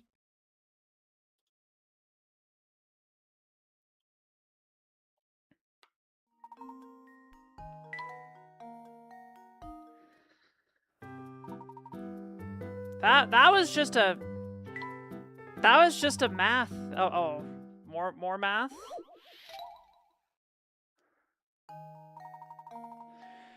There's a pattern to this cycle of numbers. What number should go in the space with a question mark? What is with this IQ test? All right. Got 4, 16, 37, 58, question mark, 145, 42, 20, 4.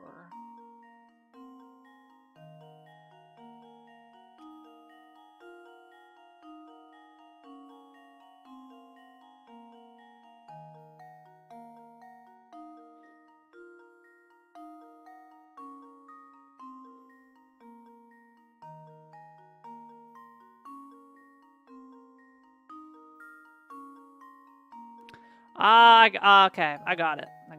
Let me do some math here. 5 times 5 plus 64. It's the square of the individual digits. I figured 4 going into 16. Yeah, plus 64. So it should be 89. So 8 squared is 64. 9 squared is 81. That's 145. So yeah, it's 89. Alright, that was a lot easier, thankfully. Let's see if this works. So much math. That was almost too easy. All the math.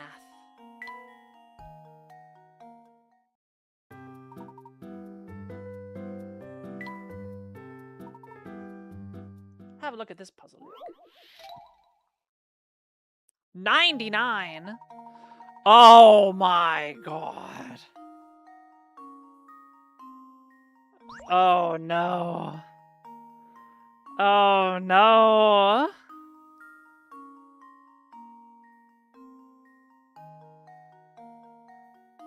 Oh boy.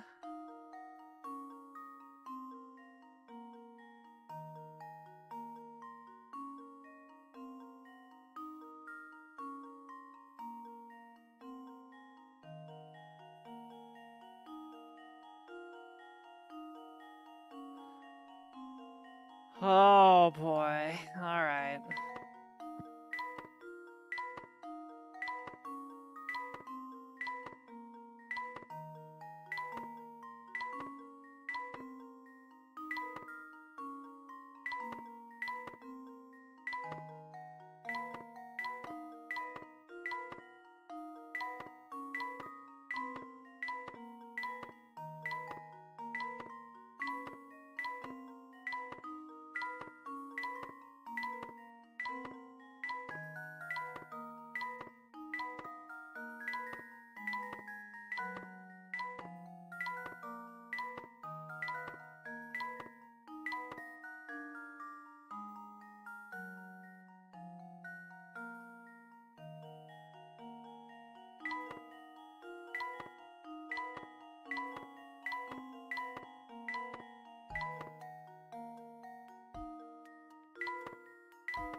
Damn it!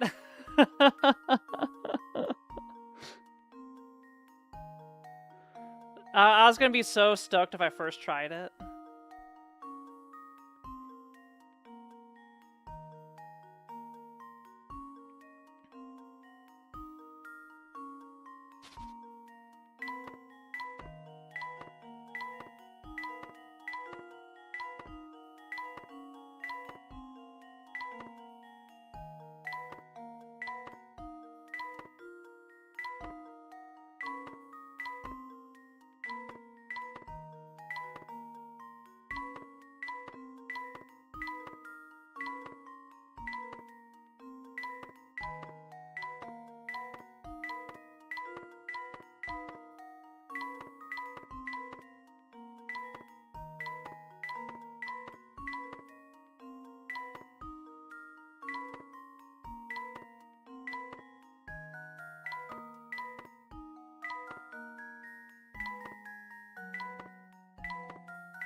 I'm good at getting down to 3. This is brutal.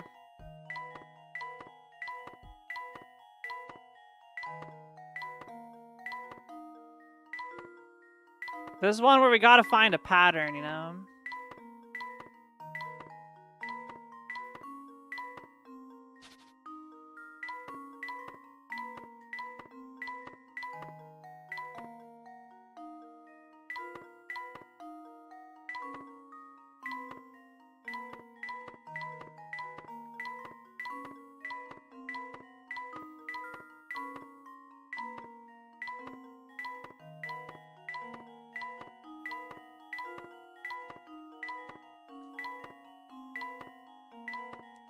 So I can tell I already messed it up.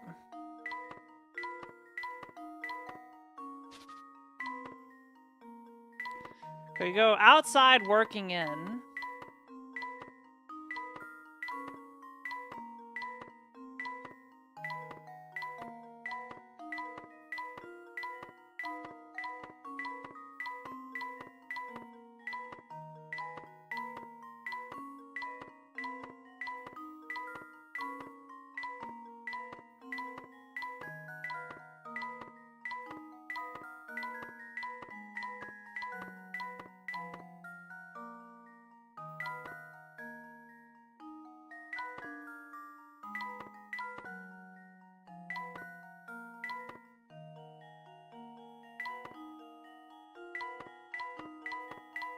Damn.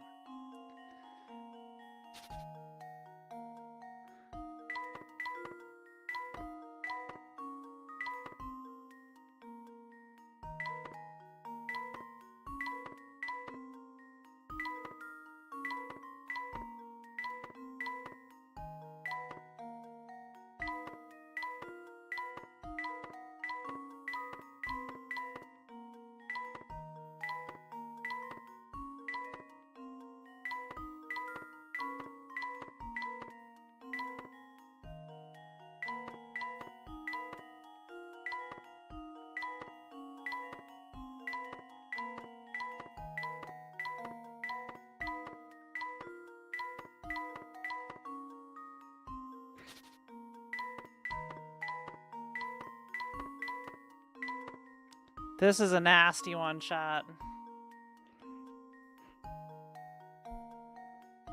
This one's nasty. Oh, it is so nasty.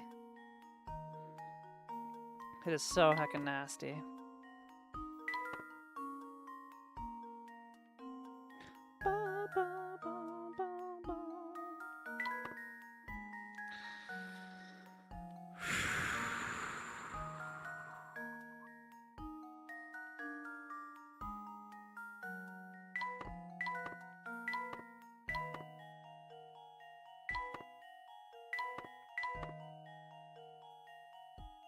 If we make like the patterns look the same.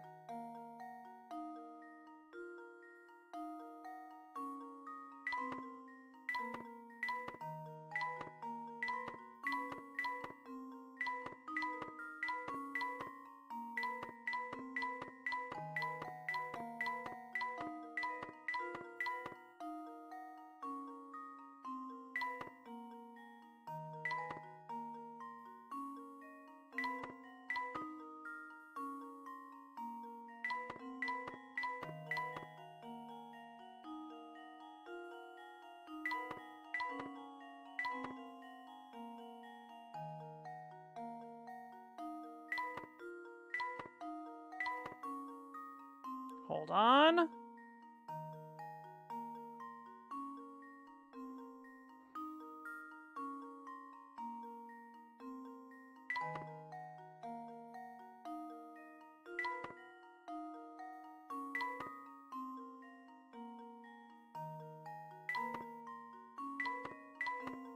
No! What did I do? That seemed promising.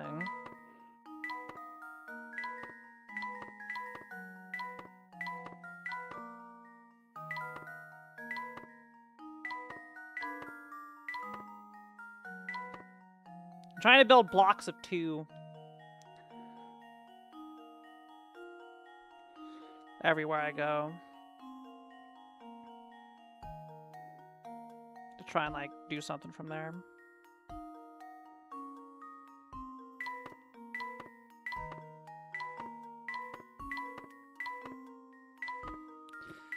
This puzzle, I feel, was an FU specifically to me.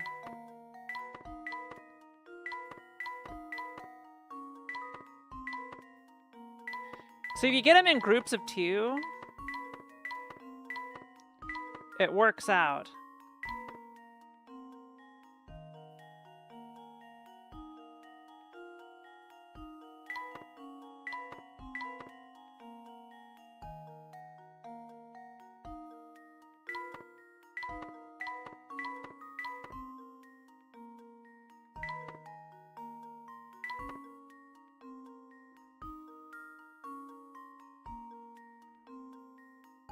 I think I'm hosed.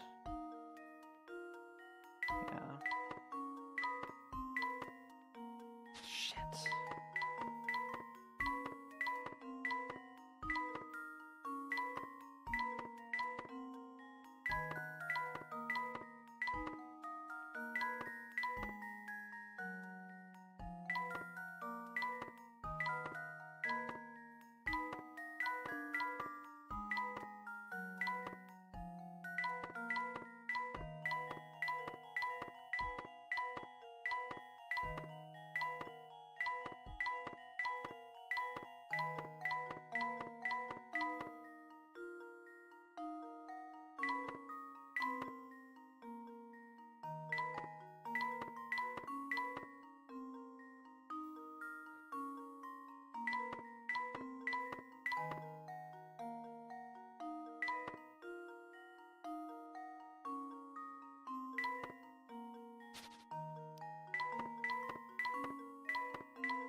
Shit. No! Heck you, square. Heck you, little square that remains. This is all your fault. Ah.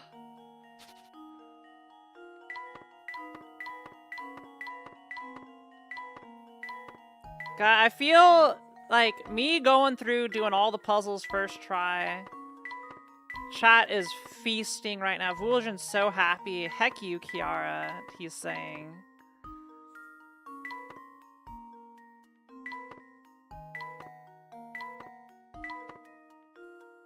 I know it. It's like, you're so cocky. I was waiting for this.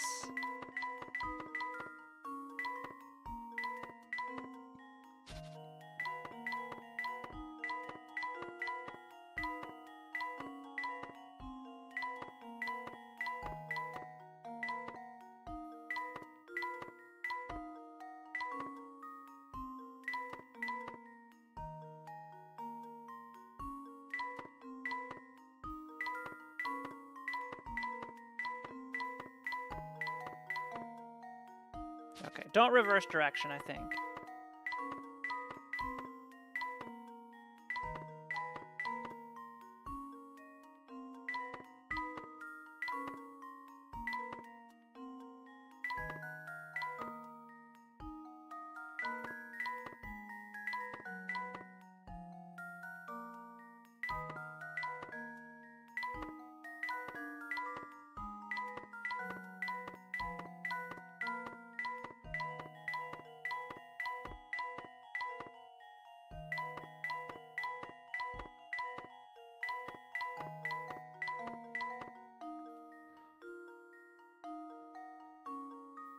Yeah, this is uncompletable.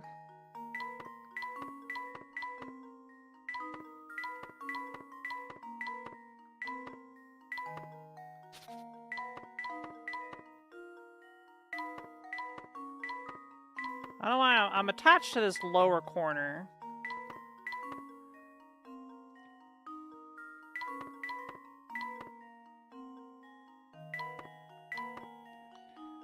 Alright, so if I'm just trying to make the entire board symmetrical.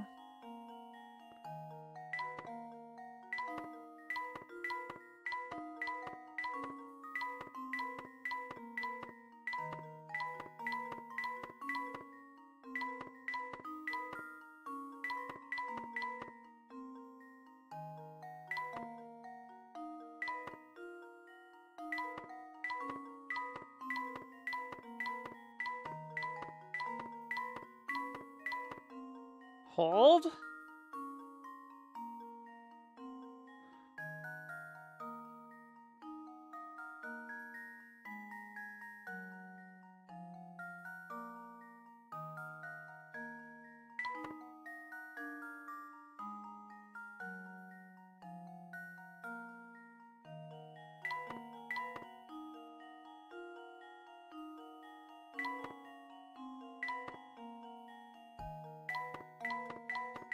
Yes! Yay! Oh. Layton's apprentice All right. strikes again. I had to think really carefully there at the end. 99 Pickrats are mine.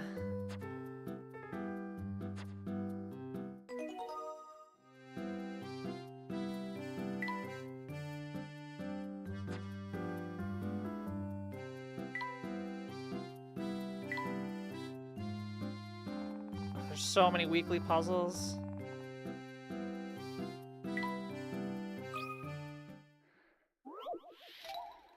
Yeah, that went faster than I expected. Oh boy. Put the trash in its proper place. Use the stylus inside the box so you can move the trash into the can. Okay.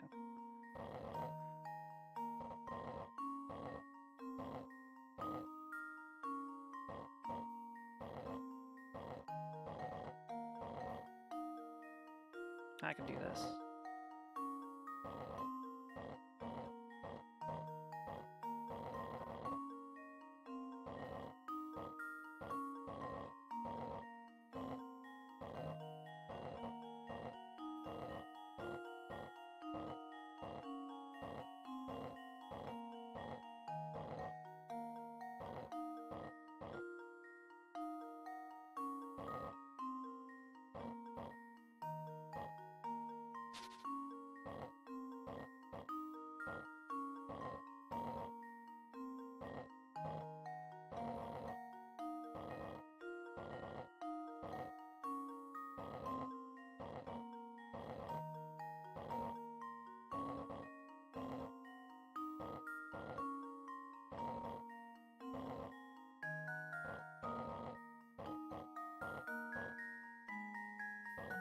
I think the trick here is gonna be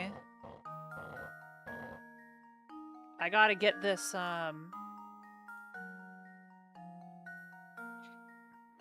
one of these red blocks up into where the trash currently is the big thing.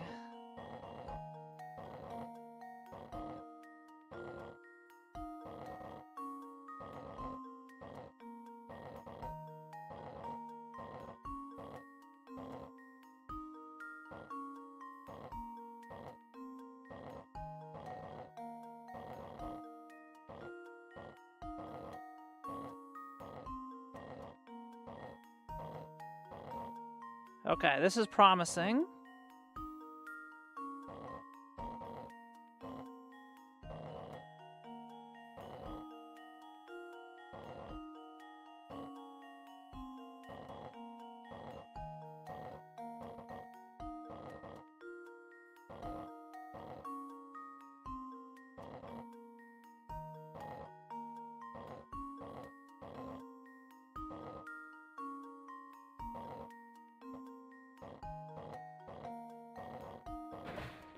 It's out.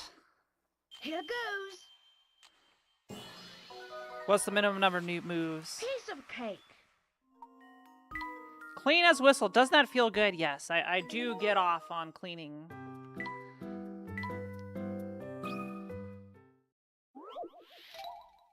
Moving tiles. Oh boy. Below is an addition equation using tiles numbered 0 to 9. There's just one little problem. The equation doesn't add up. Move the tiles to make the equation work. Only the solution involving the fewest number of moves will be accepted.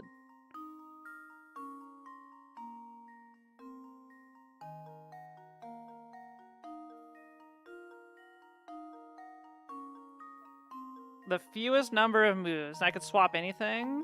Oh my goodness.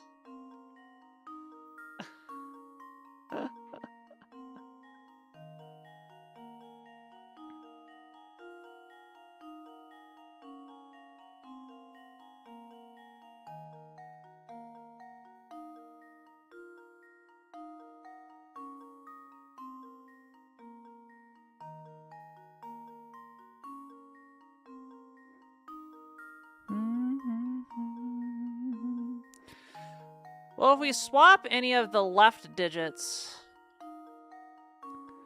Let's see, what does it currently add up to? You'll probably calculate a delta.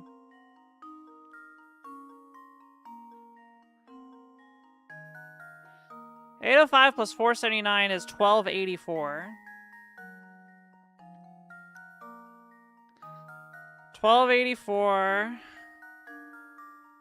minus 1326 is 42.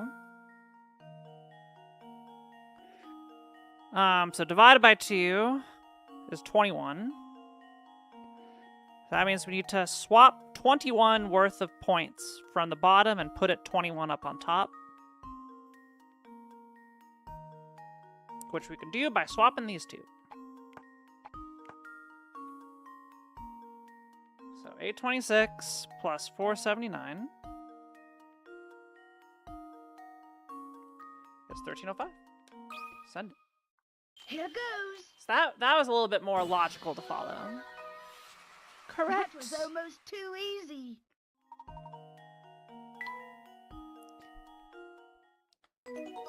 Yeah, being able to find out how much we need to modify the things to make it work made more sense. Solve it. Weekly number 3. 2 clocks in the illustration below both point exactly to noon. 1 hour later, one clock points to 1:01 and the other points to 12:59. In other words, one clock is fast and the other is slow. Starting at noon, if these 2 clocks stay fast and slow at a constant ratio to one another, how many hours will it take until they both show the same time again? Like exactly the same time?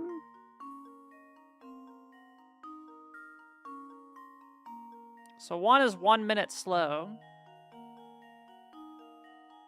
per hour.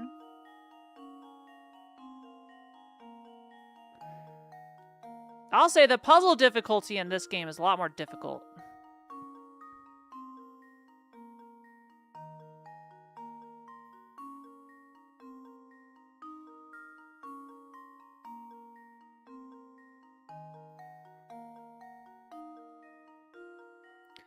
Is it just... Let's see. Is it after 30 hours?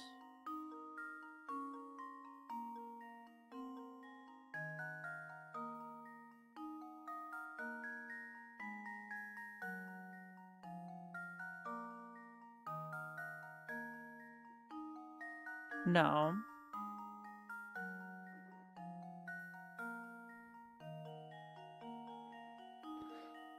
Well, how many... When will they meet the... If they're starting at noon, And they're going opposite directions. Then they're gonna. What time are they gonna meet up at?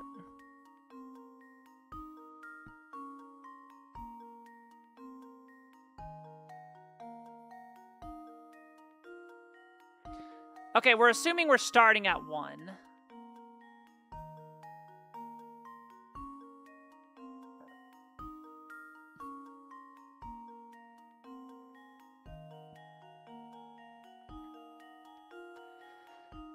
And given we need to, so that means we need to circle back by 12 by 2, so 6 hours of time needs to go through, so we match the AM PM, which would be 6 hours, 6 times 360 hours. Is it really that high?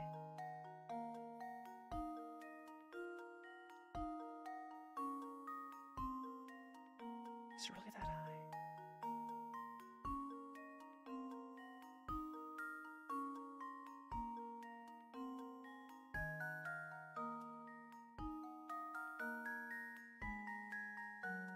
I think it's 360.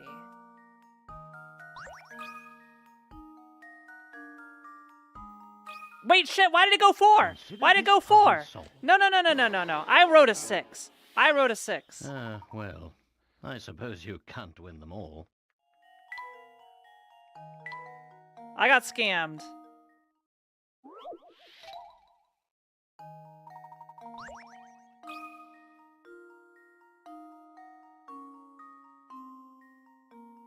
I need to check my answer. Consider this puzzle solved. The computer was wrong. I was correct. And I there said we my have it. answer.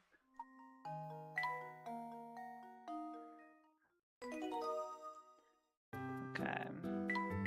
Cut and splice.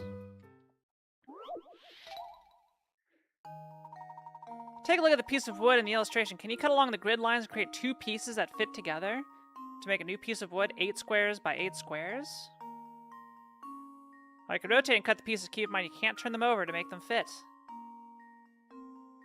Yeah, I didn't read the text. You know, that's on me. That's on me, chat. That was 100% on me. Alright, so the critical point is going to be the 2 jutting out on the right side. So we're going to need to figure out how to remedy that situation. So, let's see, if we assume this is going to be a corner, so that'd be like 1, 2, 3, 4, 5, 6, 7, 8. Right there. And cut that down. 1, 2, something.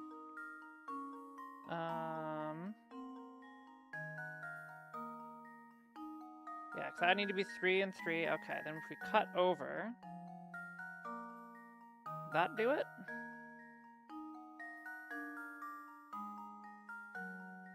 It would.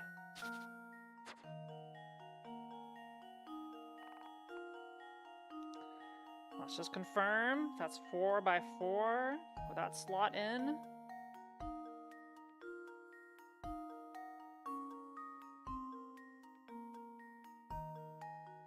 It would slot in.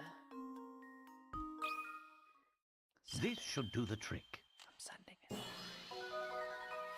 Chat, I'm sending And there we have it.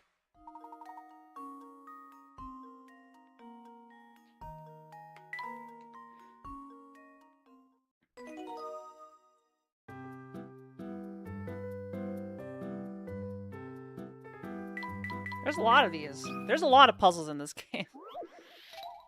A wall of dice. Look at these dice stacked below. Though you can't see it, the faces that touch the dice are the same number. If that's the case, which number should go on the question mark? Alright, well, so we know the dice is a,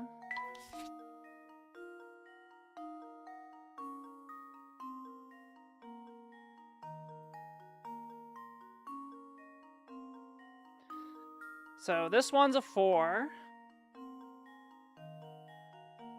This one's a 5.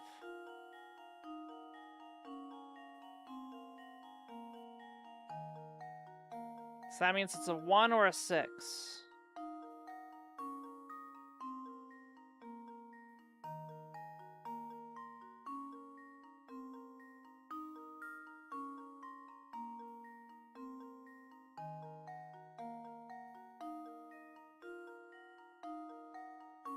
I think it's a 1.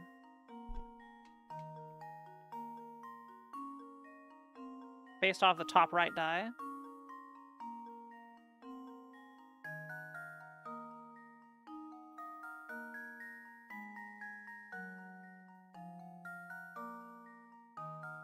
Yeah, it should be a 1.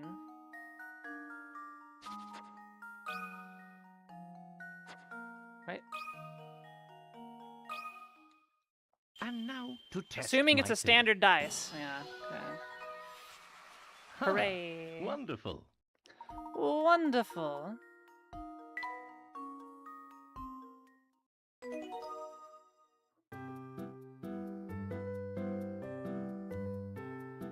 Paper and scissors. Solve it.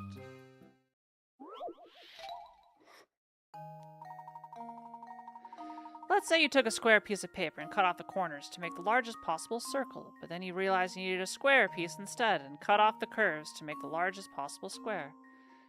How many times bigger was the original square than the one you have now? I believe this works out to double. So what you're essentially doing is you're making a square that looks like this, right? Which is literally half. 2. Consider this puzzle Some of these solved. are a nice break from that night that night And there we movements have it. puzzle. Woof! That was a doozy.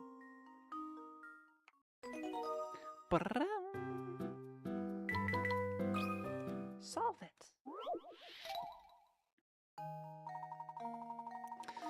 Let's place the numbers in the equation 1, 2 plus 1, 2 equals 2, 4. A is now 1, B is now 2, and C is now 4.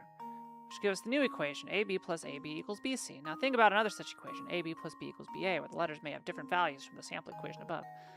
What numbers could replace the A and the B to make this second equation true? Keep in mind that A and B are different numbers.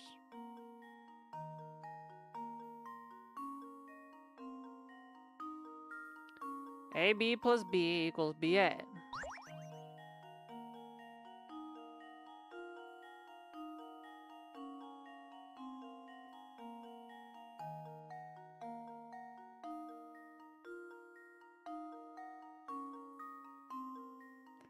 Algebra.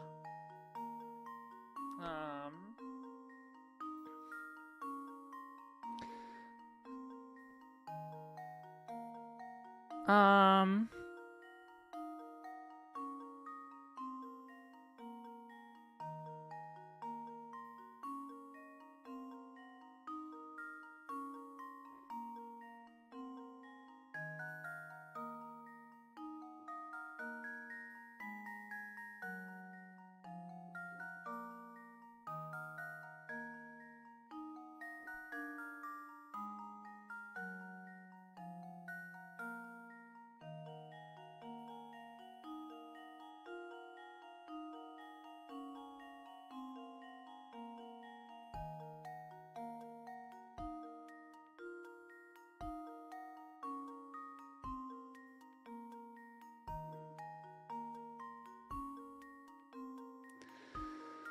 So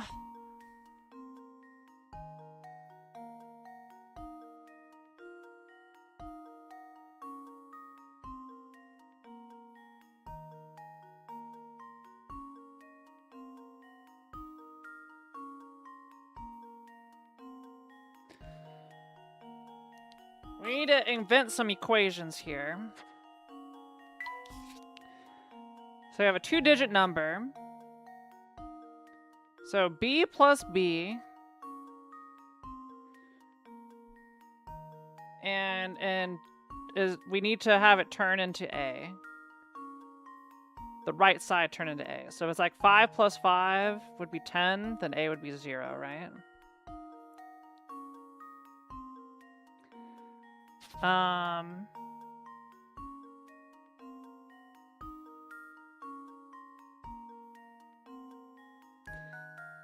But B plus B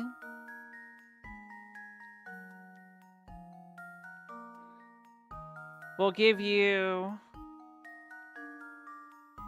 1, 2,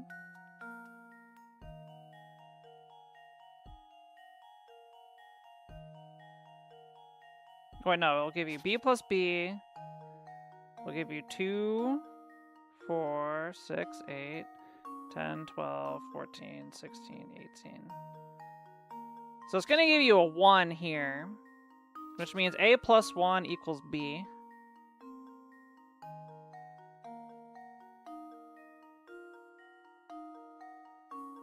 Okay. So if A plus 1 equals B,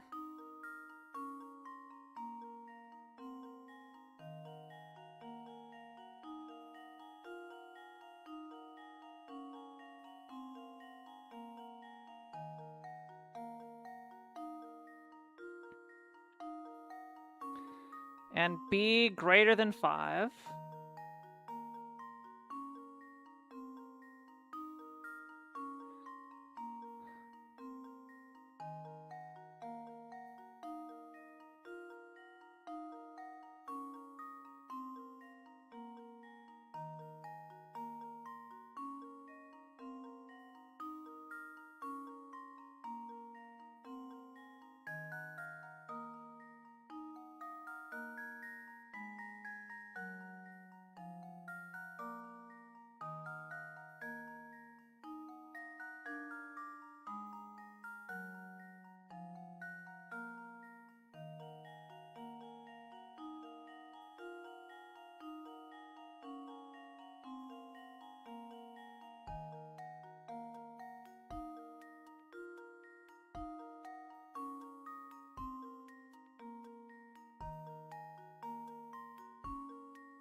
I think it's 8, 9.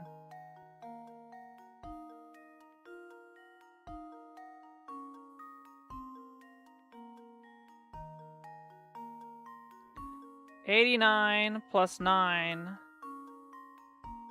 equals 98.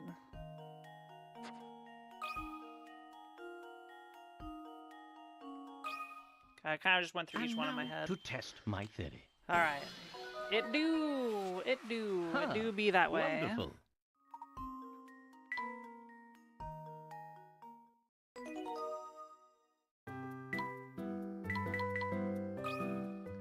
Here's a lot easier than the Curious Village ones, or a lot harder than the Curious Village ones. There's lots of math. The numbers in the diagram will follow a certain rule, some manipulation. I feel like I'm back in high school. Some manipulation of adjacent numbers is used to derive the number centered below them. So what number goes in the space marked with a question mark? The rule at work here is absolute, so there are no exceptions.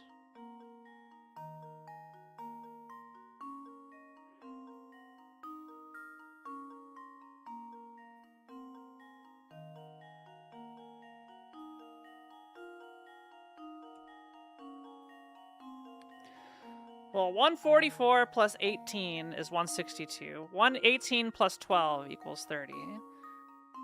160 minus 16 equals 144. Is it negative 2?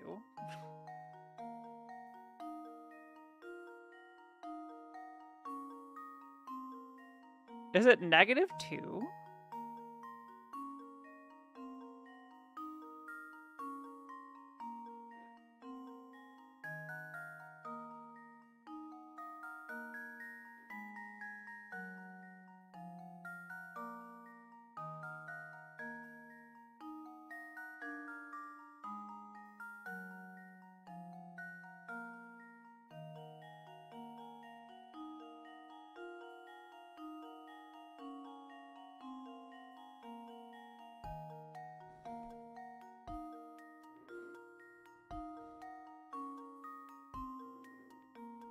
No, the top right one doesn't work.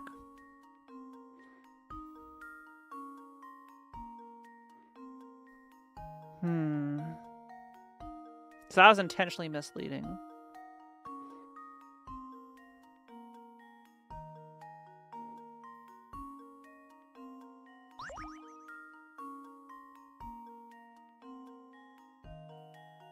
All right, let's look at individual digits. This game likes doing that.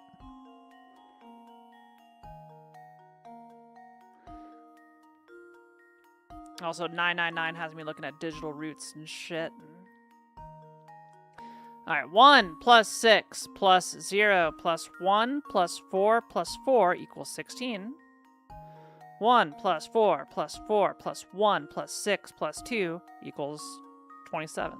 Oh wait, no, I typed it wrong. 1 plus 4 plus 4 plus 1, 6 plus 2 equals 18. 1 plus 6 plus 2 plus 6 plus 8 plus 7 equals 30.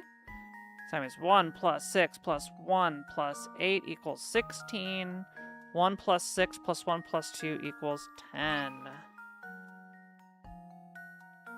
Send it. And now to test my theory. Do it. A true gentleman leaves no puzzle unsolved. Yay.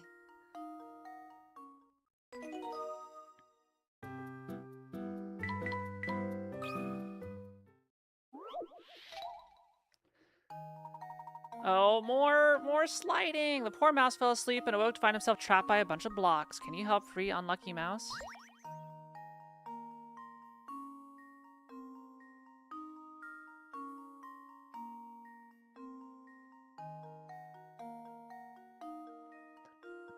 I think I can do this. But I'm getting tired.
Poor Mr. Mouse.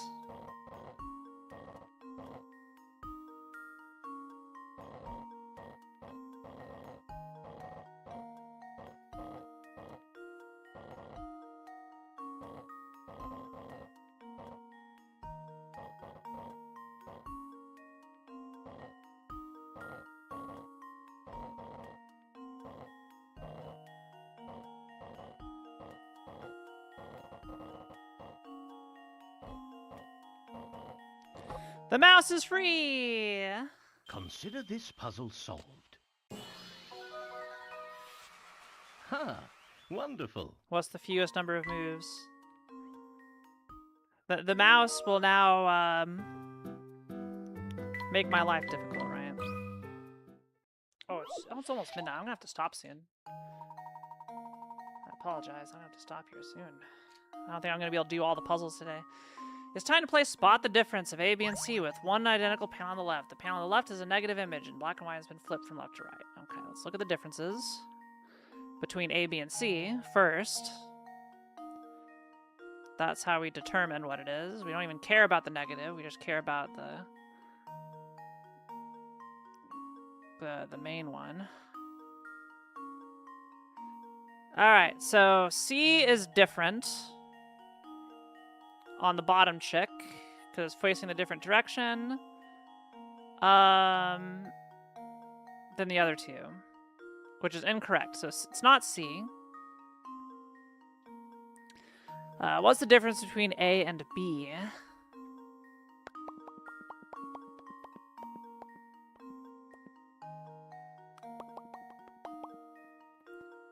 Bum, bum, bum, bum, bum. Looks like A has a smaller dotted I, so it should be B as the correct answer. This should do the trick. Ha! Wonderful.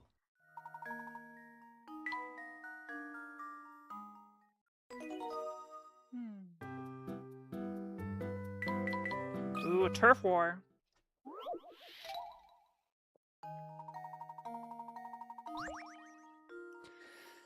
Three kings have become entangled in a territory disputes over the land shown below. They have decided to divide the land by coloring it red, blue, and yellow. After their national colors, the rule for dividing land is that each territory must not border another territory of the same color. If A is red and B is blue, what color is C?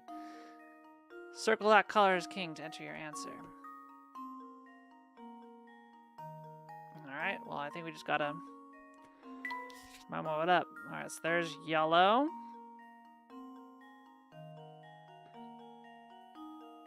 Actually, well, let's do it with C. There's C. A. C. B. A. B. C. B. A. C. B.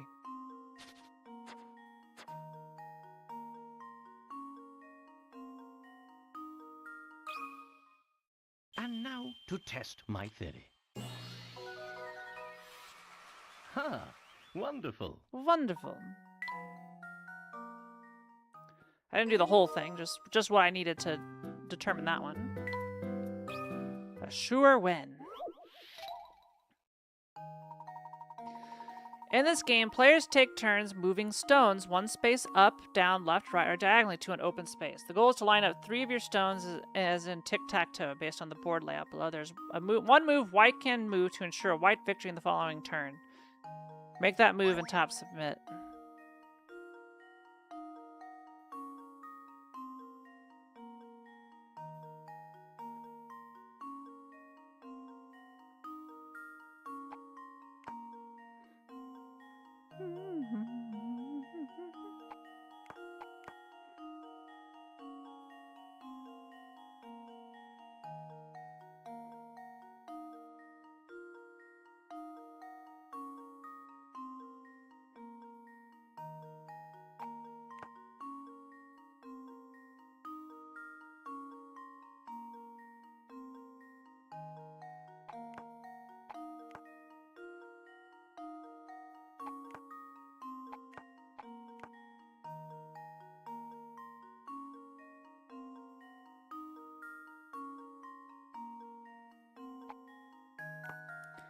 Line up 3 of your stones at tic-tac based on the board layout below there. Okay. 1 space up, down, left, right, or diagonally.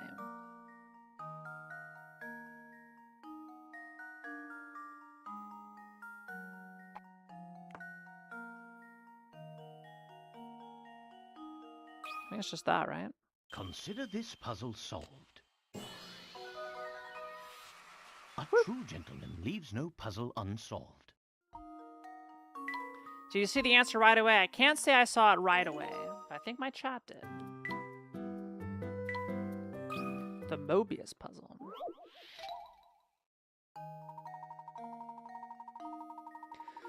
By twisting a thin ribbon of paper once and forming a ring with it, you can make a ring with one continuous surface. If you started to draw a line on one side, it eventually covered both sides and joined back up with itself. This is the famous Mobius strip.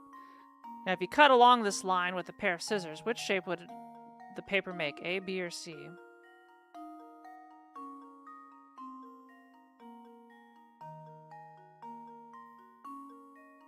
That's a good question.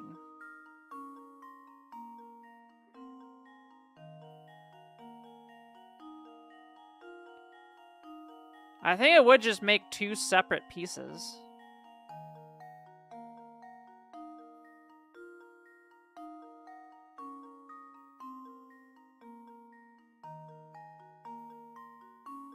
Or would it? Are we assuming it's like glued together?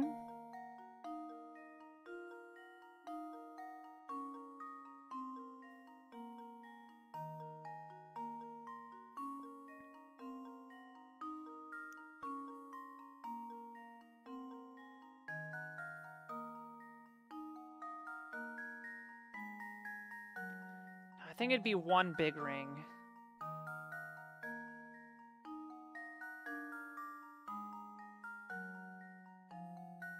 Because it swaps sides during a twist.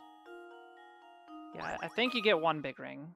And now to test my theory. That's fun. Ah, wonderful. I had to like really think about it. Because of the twist, it'll make it one big one. God, the Mobius strip is... It's a very simple thing. You just take a strip of paper, twist it, and then it's just like mind-bending sometimes. There are so many rivers running through this town, they've built 12 bridges. It's possible to cross each bridge only once on your way to the goal, but which letter would you have to start at to do this?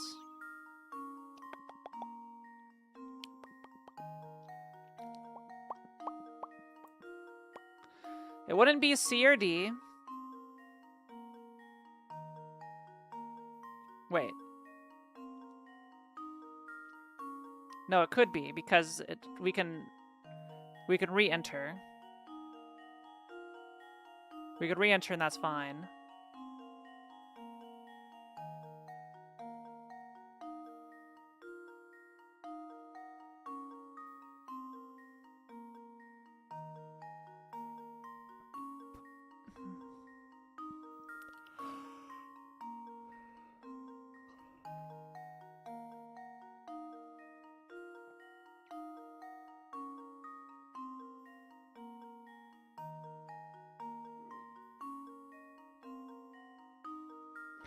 Well, only A has an odd number of bridges attached to it. Yeah, because if it's an even number, every time you leave and come back, you'll end up back there. So it has to be A. Because of the odd number, that allows you to leave. And there we have it. Saving your game. Do not turn the power off.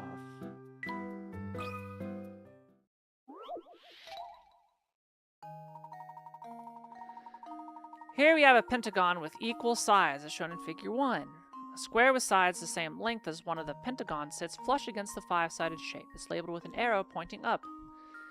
If you flip the square along the pentagon as shown in figure 2, the arrow on the square changes direction. Using the diagram below, figure out which direction the arrow faces if you continue to flip the square along the pentagon counterclockwise back to its original position. Alright, we're up, then we're left, then we're down. And then we're right, and then we're up, and then we're, yeah, let's see, so we go left,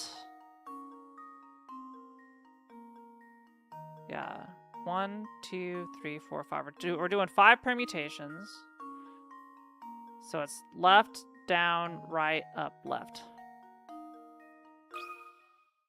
Consider this puzzle solved. Okay.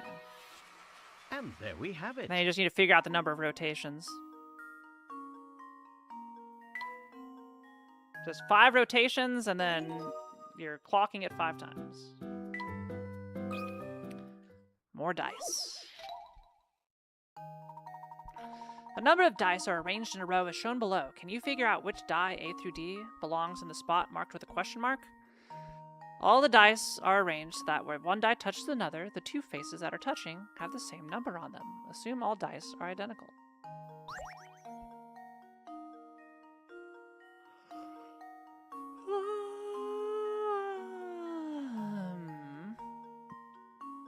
Alright. So we know it is over here. It's a 1-6 combo. Which means this is a 1-6 combo. This is a 1-6 combo. This is a one, so they're all 1-6 combos.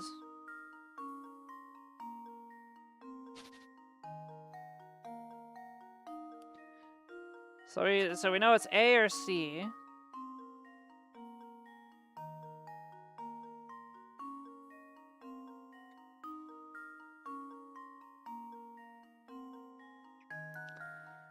But which way do dice work? I should just go... Well, I feel like if I get a physical dice, I'd be cheating, right? Because I can just orient the dice. Assuming it's identical to a real dice.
It'd be C. Because the 5-4 inverted would make sure whatever it is, it doesn't matter if it's a 1 or 6, C works. And now to test my theory. Because that's the inverse of 5-4. Huh. Wonderful.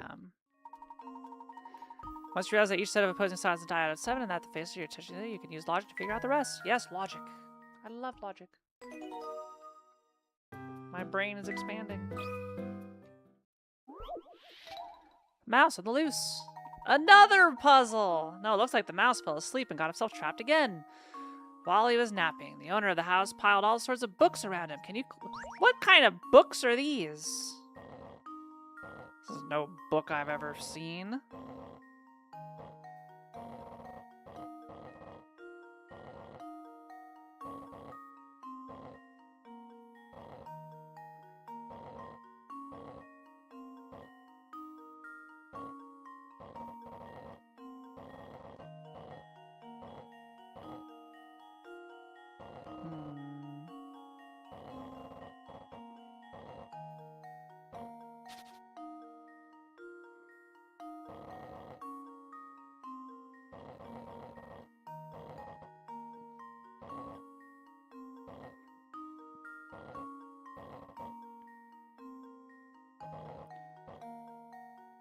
Just need to get this little guy out.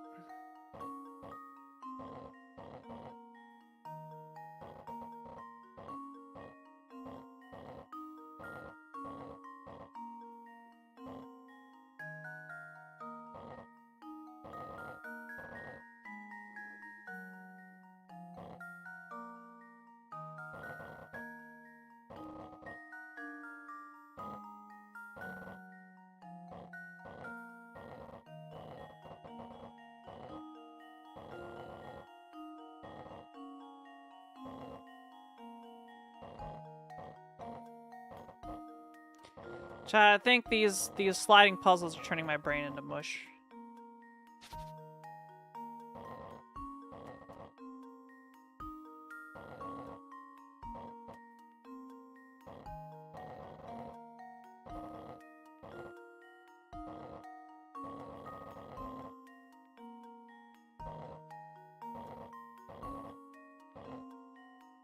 This is much more difficult than the last one.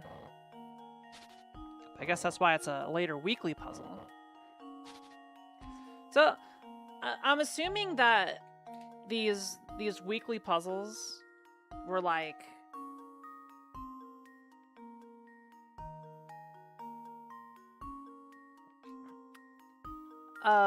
just already on the cartridge, right?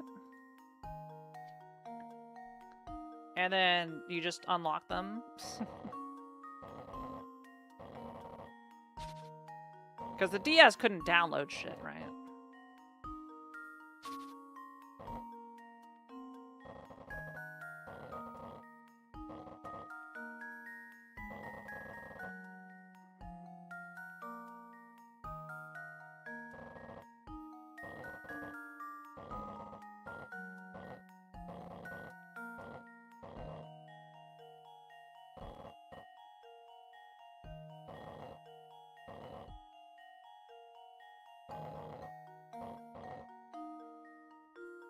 I didn't think it could.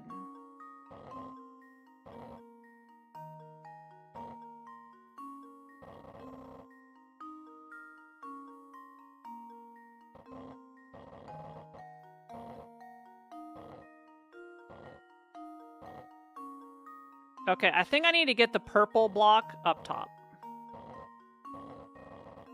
Somehow I need to get the purple block up top. How? I don't know.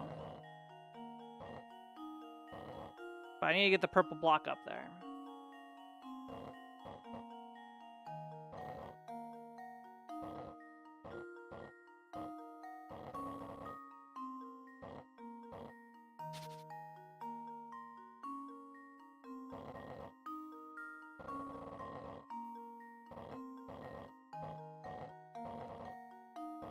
Half the challenge of, like, of these puzzles is you gotta figure out which... There's usually, like, one move that breaks everything. And it usually involves, like, what do you get in the dead space? Like, up here at the top, up here at the bottom. What do you need to work towards getting in the dead space? Once you figure out what needs to go into the dead space, the rest usually falls into place. I say usually because they can still be a bitch, but that's the goal.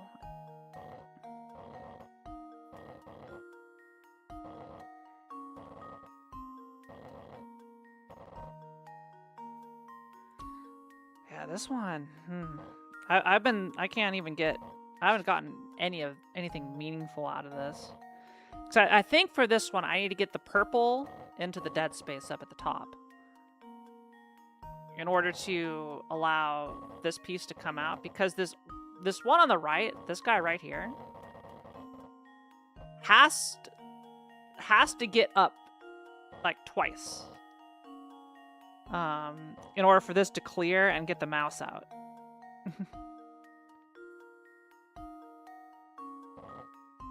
So if I can get this in the corner, but then the blue has to be side by side. The blue can't be where it is. So that means the blue has to come down. And then the reason this doesn't work is because there's too many pieces down here to clear it out. So that's why I think one of these two pieces needs to get up here to the dead space. That's what I'm trying to do. That's what I'm trying to accomplish here to get us in there. The game checks the network synced time to determine whether to unlock them. Oh, okay.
Okay, there we go. So we got you up there.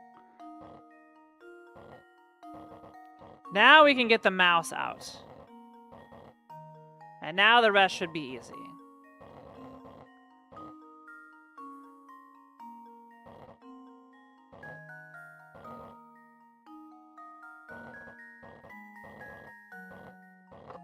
Okay.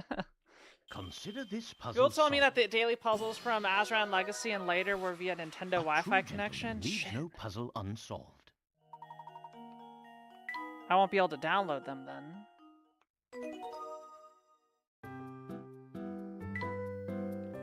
The ant takes a walk. The wire cube sits on the floor below. One ant sits at the point under the white arrow, starting from its current position. The ant wants to walk on each wire in the cube without ever crossing any length of wire twice. To do this, you need to add a single wire to the cube. In which area, A, B, or C, should you add the wire to make this possible? Note, the anime crossover point where 2 or more wires meet as many times it likes. Alright.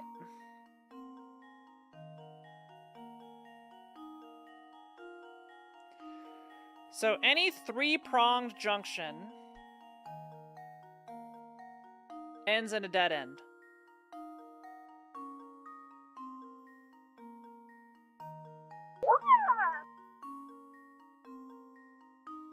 Oh, Charlie. Charlie, are you ready for Big Brain? Welcome everybody, my name's Kiara. Nice to meet you. Hello. Hello, hello, hello. It's so lovely. You got two shout outs. You're not ready for Big Brain? Your brain too small? Charlie, were you doing some speed runs? Were you doing some Stellar Blade? Alright, smile if you got. I'll Big Brain this for you, chat. Okay, I'll Big Brain this for you. Wire cube sits on the floor below. One ant sits at the point under the white arrow, starting from its current position. The ant wants to walk on each wire in the cube without ever crossing any length of wire twice. To do this, you need to add a single wire to the cube. In which area, A, B, or C, should you add that wire to make this possible?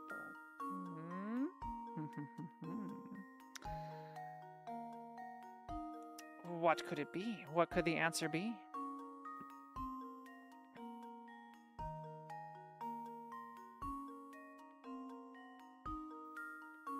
You're playing FDStroid? What the hell is that? Nestroid is the hot shit right now in SM. That makes no sense to me. Is this Eddie's fault? Is Eddie, are you the trendsetter? Did you get everybody playing Metroid 1? Famicom Disk System version of NES Metroid? Ah, okay. What's the difference?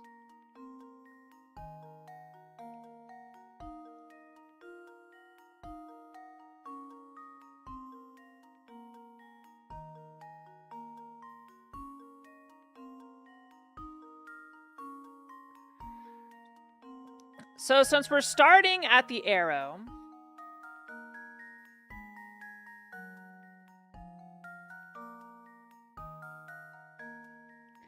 that eliminates A as being an option, because starting at the trisection intersection means we're good. B takes away 2 of the 4-pronged interfaces, and C connects to the other 3-pronged interfaces. So by doing C, we clear out half of the other 3-pronged interfaces, and then since we have a pair of 2 3-prongs and the rest are 4 prongs, that works out. So we need to hit C here. Consider this puzzle. You follow, solved. Charlie? You follow? A true gentleman leaves no puzzle unsolved.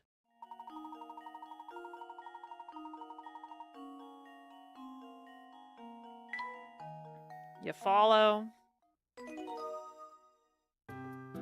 I believe in you. Okay, Rupert and Bill. Yeah, okay, you're right. You want to meet Rupert and Bill? We can meet Rupert and Bill. Rupert and Bill are playing in the park. As they start chatting, "Hey Bill, 3 years from now, you'll be twice the age I'm now, right?" says Rupert. Bill pauses for a moment, then responds, well, get this. When I'm twice the age I am now, I'll be 3 times your current age. Crazy, right? So how old are Rupert and Bill? Just so you know, neither of the boys are 10 yet. Charlie, what do you think the answer is? All right. I already got it. What do you think the answer is?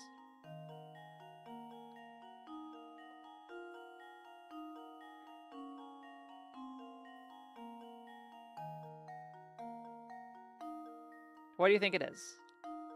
Come on, Charlie. I believe in you. I'll give you a hint. It's a very nice answer. Yeah, you're supposed to be listening to the math question. Yes! Yes, Charlie! The answer is 6, 9, not 4. And now to test my theory. Ha! Wonderful.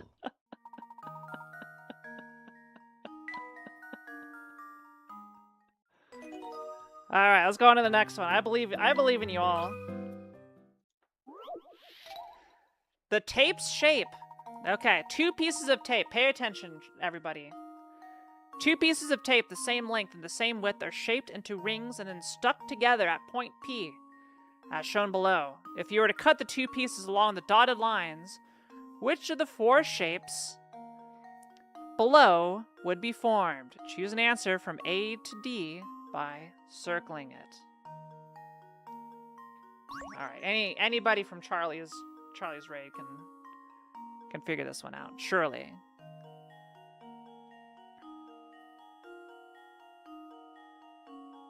All I gotta do is cut along the lines. Okay. I believe in you. I believe in you, chat. This is for the Charlie Raiders exclusively. My chat's too smart for this. I don't know about Charlie's chat.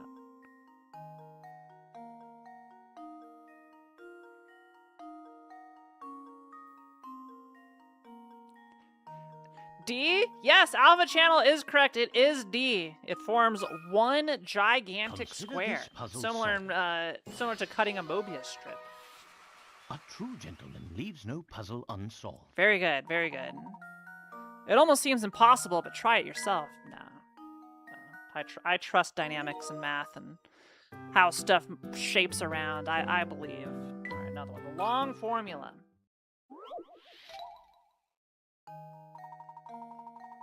All right, this is just math class. Formulas like the first one are a familiar sight to students. One day, a mathematician thought up the second formula. The formula basically took all the letters in the alphabet, subtracted them from x, and then multiplied them all together. Since the formula was so long, the mathematician used ... to indicate part of the formula. Soon after, he discovered that no matter what numbers he substituted for any of the letters, the formula always yielded the same answer. What is that answer?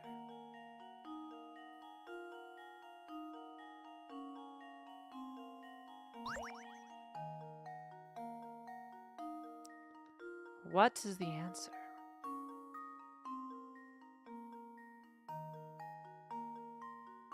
This is a trick question. Yes, it is 0, because of x minus x. The ... conveniently hides the x minus x, which, no matter what you substitute, will make everything 0. I like how they give you 4 possible fields for it. This should do the trick. Good job. I'm so proud of you all. A true gentleman I'm leaves so no proud. puzzle unsolved. You all are so smart. We'll keep quizzing you. This is now chat solves latent puzzles because I'm too good at the video game. Okay. How many gems? 2 thieves are hashing a plan. Huh? So, of all the gems out on display in the jewelry store, only 1 is real. That's right. It's 4th from the top, 2nd from the bottom, 3rd from the right, 3rd from the left. That's the one we're after. Supposing that the gems are ordered in uniform rows and columns, how many gems are there in total, counting both the real one and the fake ones?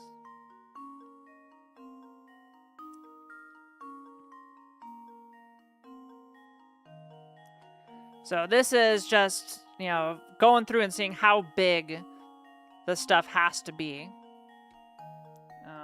So let's find out. So it's 4th from the top. So that means we're minimum 4 rows.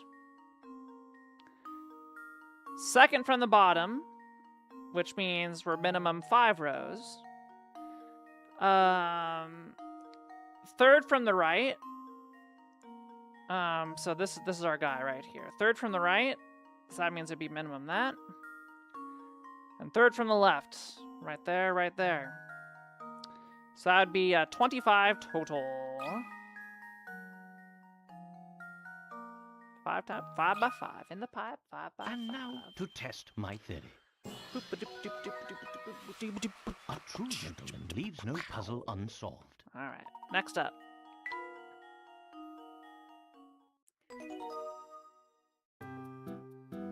Who's married?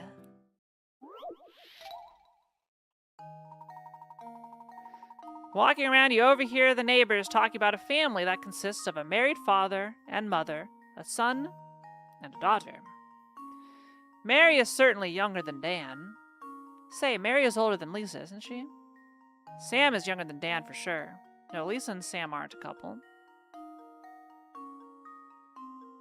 The 4 statements above, 2 are true and 2 are false.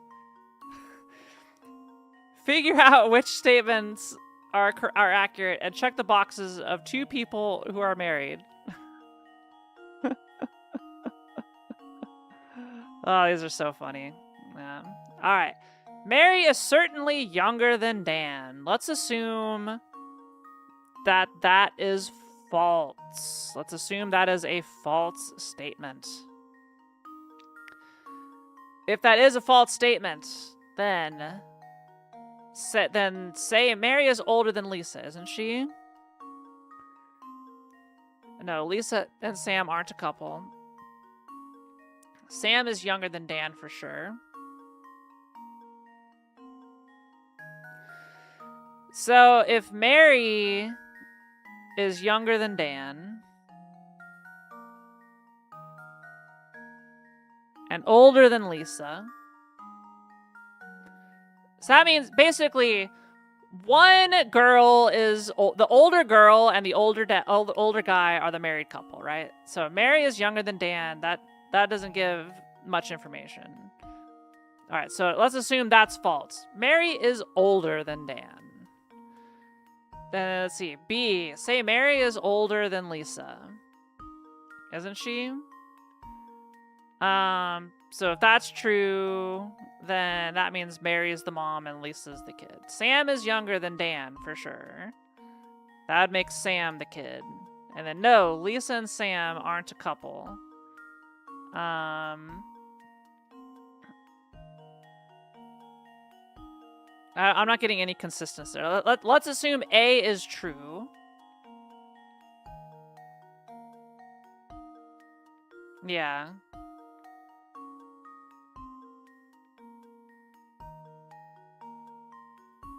Yeah, Mary, younger than Dan, older than Lisa. Let's assume both of those statements are true. That means Mary is, that means the other 2 would be false. Lisa and Sam, that'd be Mary and Sam.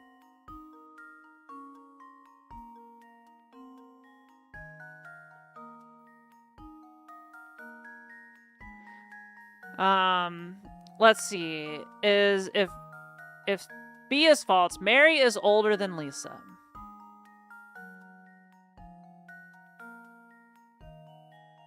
Then that means Sam is younger than Dan. And Lisa and Sam aren't a couple.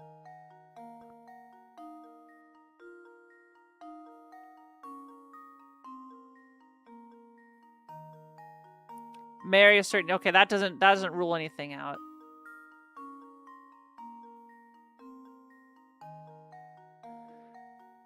If C is a lie, Sam is younger than Dan. That means Dan is the dad.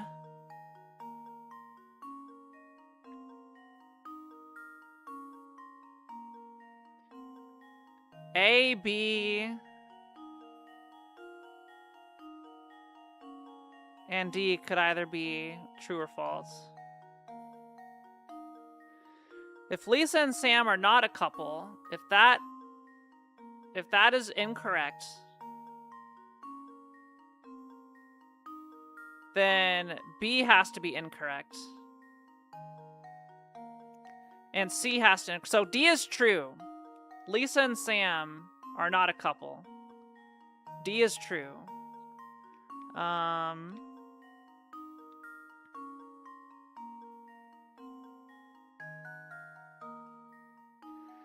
Sam is younger than Dan. That could be true.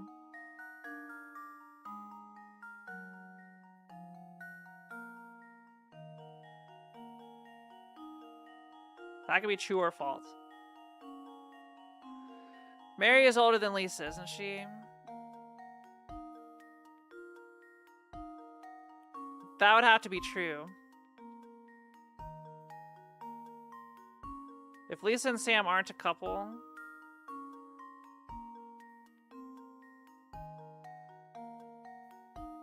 Okay, Mary's younger than Dan.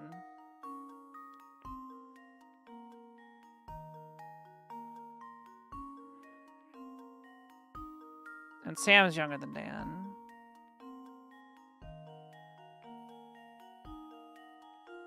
Those two conflict. I think Mary and Sam are married.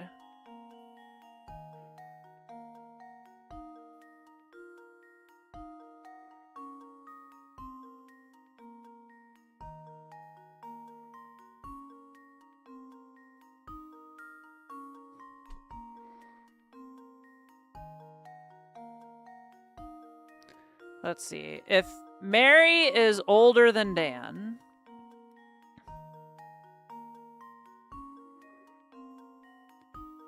Sam is older than Dan.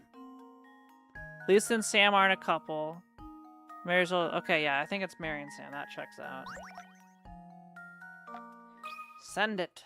Consider this puzzle solved. Correct. And there we have it.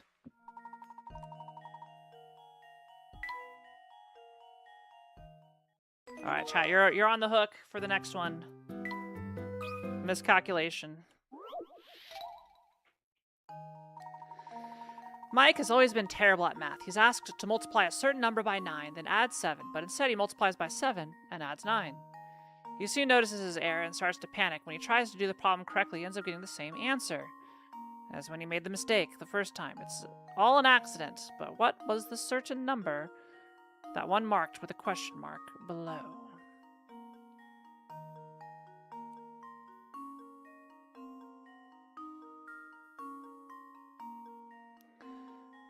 Alright, well, this is just algebra.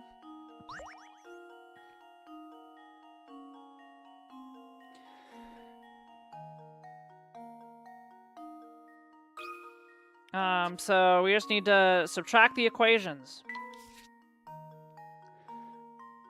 So 9y plus 7 equals x. 7y plus 9 equals x. You subtract the 2. 2y minus 2 equals 0. Then 2y equals 2, y equals 1.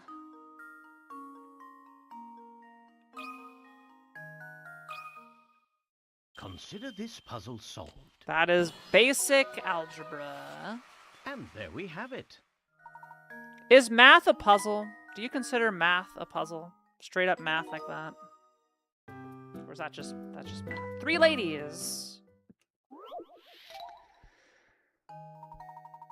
What are the names of these 3 ladies? The woman next to me is Judy. I'm Ellie.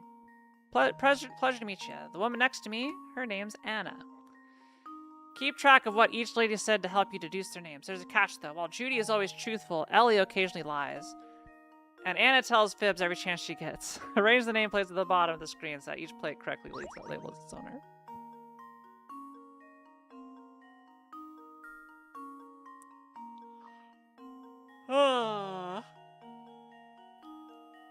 The woman next to me is Judy. I'm Ellie. Pleasure to meet you. Her name's Anna.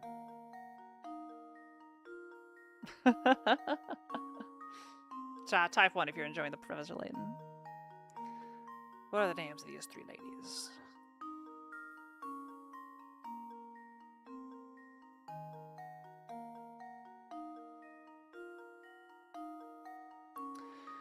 Alright, the woman next to me. Her name's Anna. If we assume that's false, we need to find the Anna. The one who's lying. Her name's Anna. Alright, so if she is lying, then her name's not Anna. So I'm Ellie. Pleasure to meet you. Alright. So C is not lying. C is telling the truth. So that means C is not Anna. Alright. I'm Ellie. Pleasure to meet you. And then the woman next to me is Judy.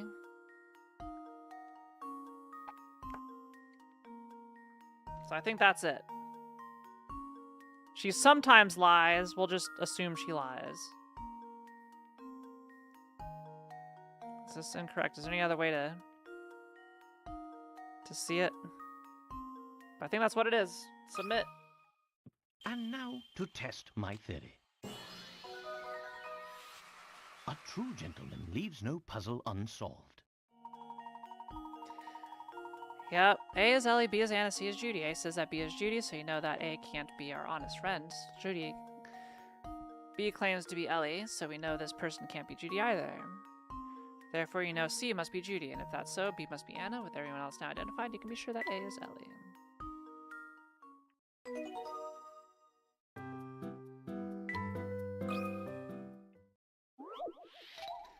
Puzzle 26. A lion has escaped from the zoo. It appears that you, the zookeeper, forgot to lock the cage. This lion is so ferocious that it even scared all the other lions out of its cage. You're the only person left in the zoo. Circle the safest place to hide until help arrives.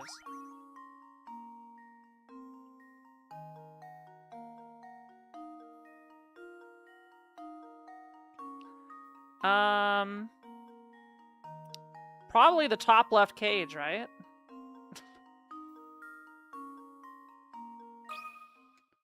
Consider this puzzle solved.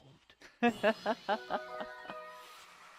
true gentleman leaves no puzzle unsolved.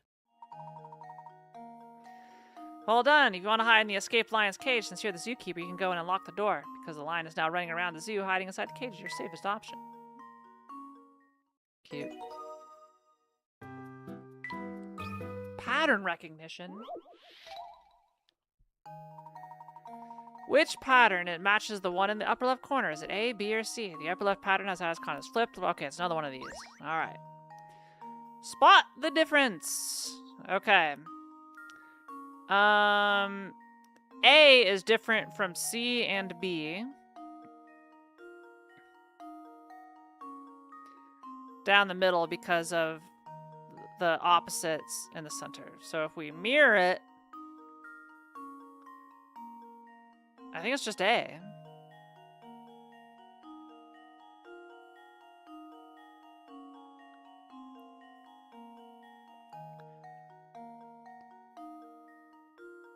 No, it's not. It's going to be C or B. Because it inverts the colors. So if you swap A, then the black will become white. No, so that doesn't work. Okay, so it's C or B. What are the differences between C and B? All of these have the same exact solution. You just need to find the differences between them and then determine if... Okay, so C has 3 colors around the outside. B has... Or no, has 4 colors around the outside. B has 3 colors around the outside.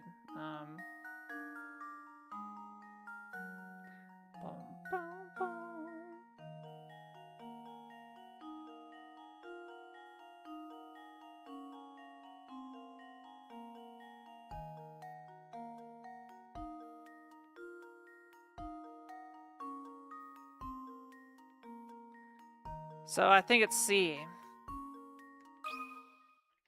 This should do the trick. What? I can't be wrong. Oh, my. This one is quite formidable. I'm not allowed to be wrong.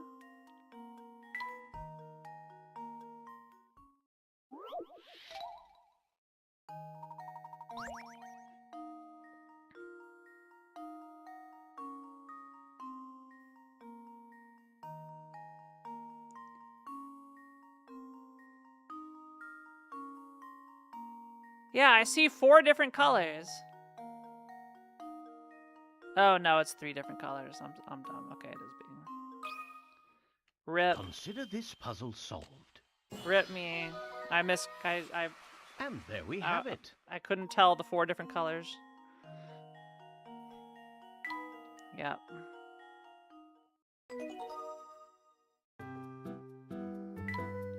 Suits in a row. Ah, another one of these. Remember, exclamation point merch, go buy my poker deck. It's Sudoku. Sudoku with cards.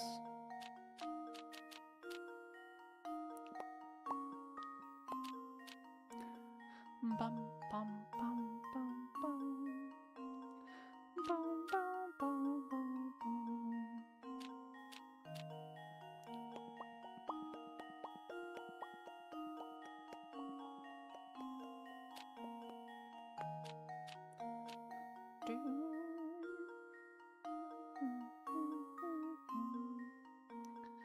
Bum, bum, bum, bum, bum. Bum, bum, bum, bum, bum. Pew, pew, pew, pew, pew. Bum, bum. Consider this puzzle solved. A Latin square, is that what these are called? And there we have it. First, you're just groping in the dark. What? No, I never groped in the dark. Whoa, what even kind of phrase is that?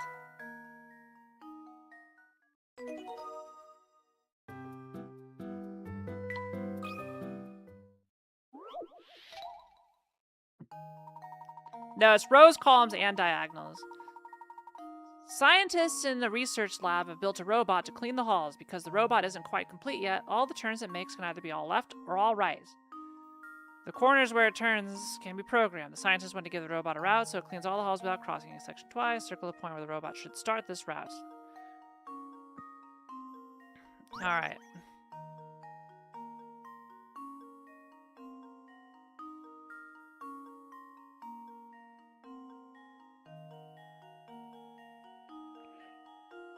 The robot can move it. Okay.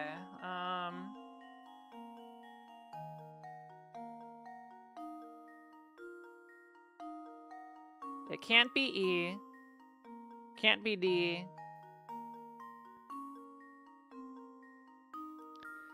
Because of double backing.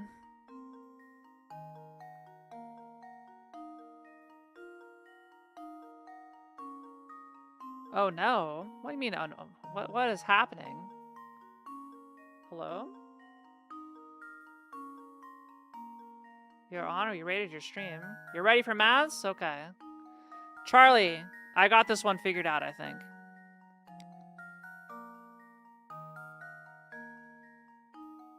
Hello, hello.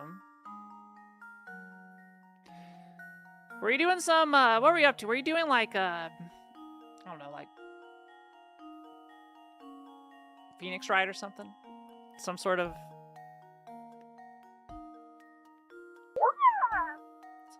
thing.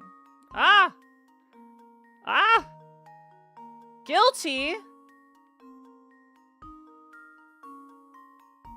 Guilty? Guilty for what? The only thing I'll admit guilt for is being too damn adorable.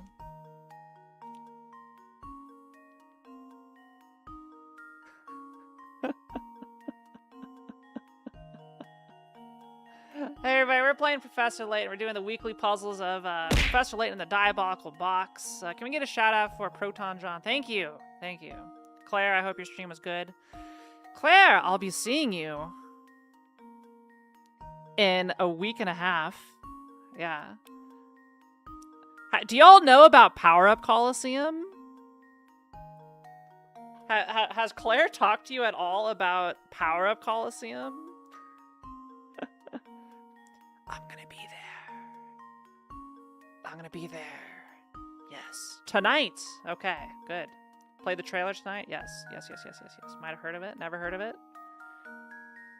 I will be there.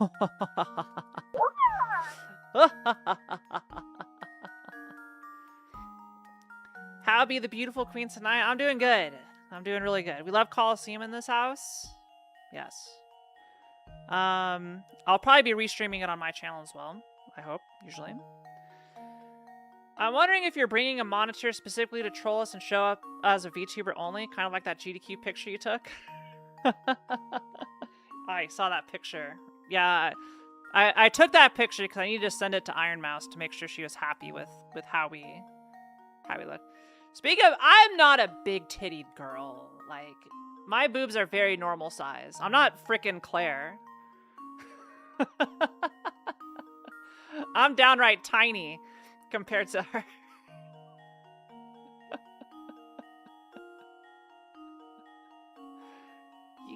Claire, I know what I've seen your VTuber. You were on my stream. We played Metal Gear together not that long ago. You're stacked. Am I wrong? Correct me.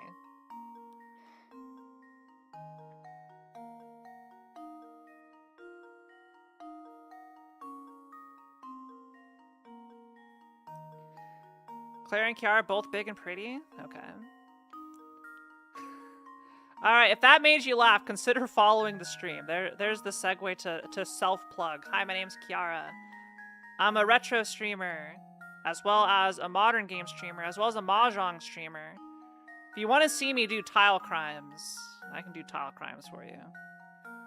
Alright, let me solve this. I need to show intelligence. Let me show... Okay, let me go 1 through 1. A does not work because it conflicts at position B. B does not work because you can't get back to B. C also requires a left turn or a right turn. You need to swap turns. You can't get through it. D cannot cover B and A at the same time. E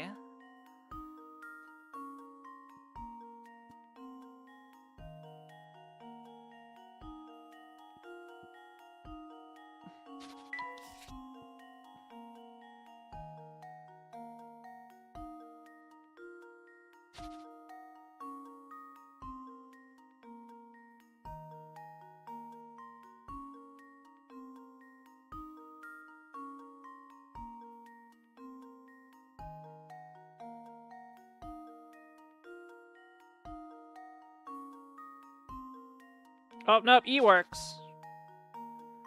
We do this. We do this. We go all the way around. E. Estrogen is the answer. E as in estrogen, yes. Huh. Wonderful. You're gonna be watching all the Coliseum Lives events this month? God, there's so many events. There's like, there's FGC Colo, there's the Arc Apocalypse, then there's the, then there's us. The main event, Power Up Coliseum. It's the main event because I'm at it. But no, I will be at the event in person. I do ask that people do not post pictures of me and tag me on social media with my face in it. Cause like I'm fine appearing at places in person, just like I don't want to bring too much attention to my physical appearance. So I say if anybody's watching on my channel, definitely don't clip me. But feel free to talk about how pretty and awesome I am. And I'll do a post-mortem after the event where you'll be allowed to tell me how pretty I am. And then after that, what you see right here is the only thing that exists. Okay. Find the 4-number code that opens the safe. You can use the numbers 0 through 5 in your answer, but each number can be used only once. The small lights next to each row and numbers are the key to finding the code, as they will tell you how much in common that row has with the final code. Each white light indicates a number that matches 1 in the code, but it is in a different place. Charlie, you ready for the math? You ready, Charlie? Each white light indicates a number that matches 1 in the code, but is in a different place within the sequence. An orange light indicates a number that is in the code in a correct spot. Tap the numbers at the bottom of the screen. Charlie, you have 1 minute. What are the, not in order, what are the 4 numbers that will be making up the final answer? This is very easy. There are 4 numbers. You know which 4 numbers they are. Right now. You could tell instantly without thinking too much. Right? You can do it. You can do it. I read you the directions for you, okay? I read you the directions for you.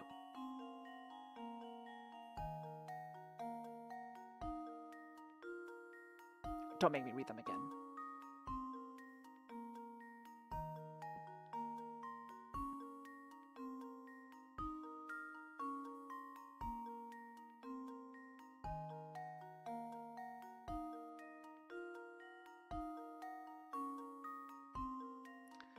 What's the RNG?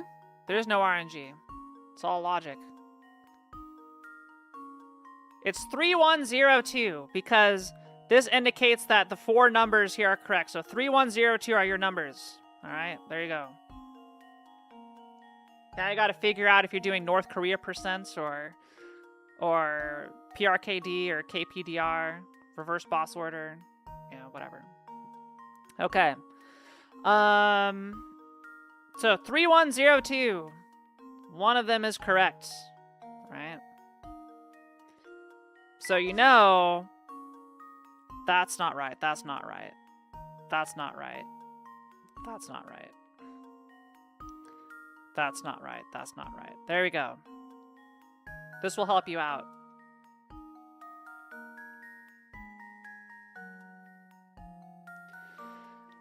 Now, you know, between looking at these two, 02 and 02, neither of those are in the correct position. So the 1 or the 3 is in a correct position. Right? 2301. 23 is number 1. No, that's not correct.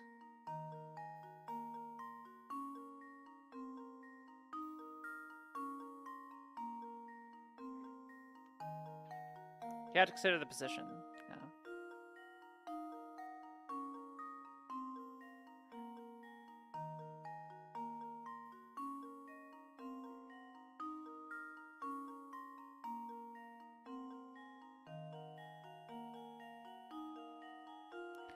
The white dots say that there's a correct number in the sequence, but it's not in the right position.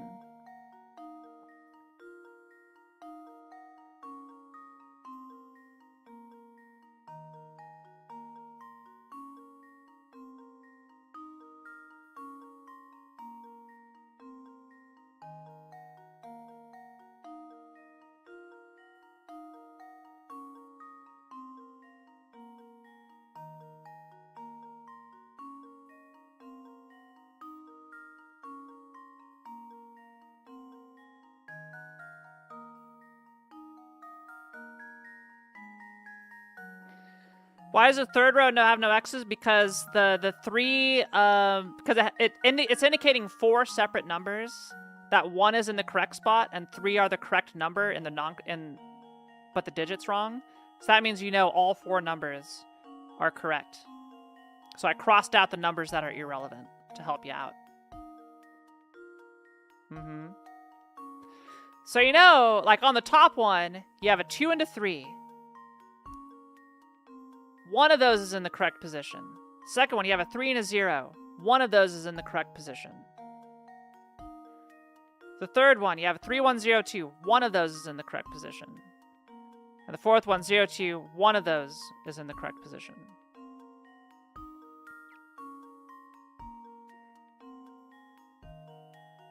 All right, good night. Thanks for the raid. Thanks for stopping by. Would love to see you here again soon.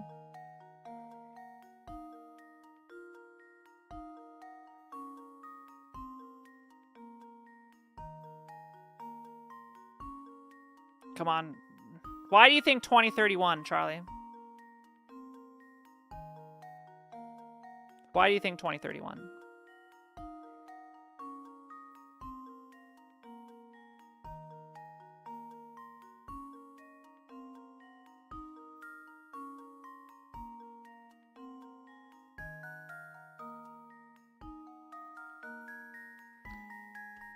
You can do a simple substitution, right, to check, right? Okay. If we assume 2031 is correct, right? Then that means that position is correct. That position's wrong, right? Which would mean that position's correct, right there. So 20. Okay. But here we have 02, showing one of those is correct. So it can't be that. All right, so it can't be 20.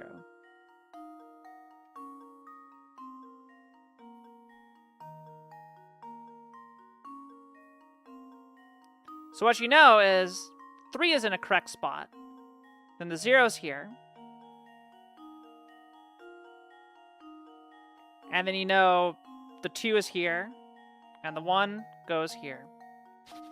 Right? So that'd be 10, 30, 2.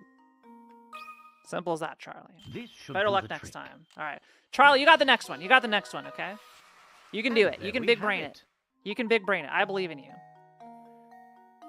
You didn't get it right, Charlie.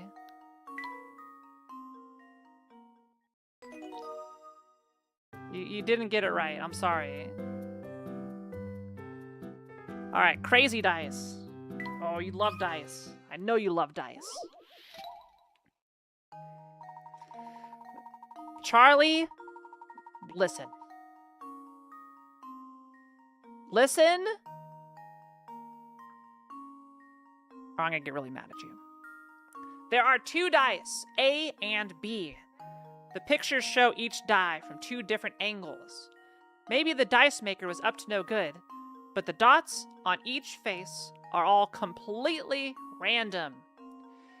You can see all the faces here, so no matter how you roll each die, if you added together the numbers visible on the top faces, the highest number you could get would be 9.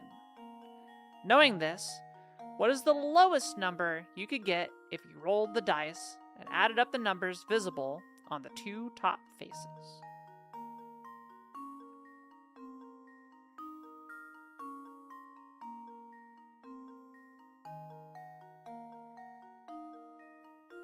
Charlie, I think you definitely have this one.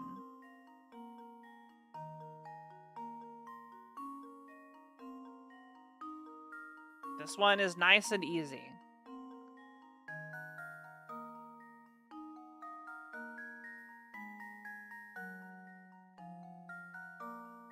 But it's a little bullshit.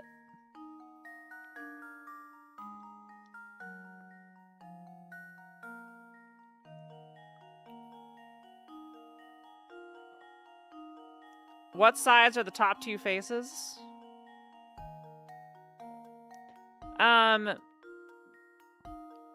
So A is dice 1, B is dice 2.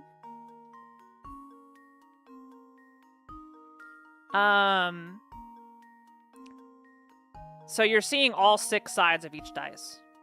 There's only 2 dice. So for A, the dices are 2, 2, 4, 3, 5, 1, and the B, the dices are 3, 5, 4, 3, 4, 3.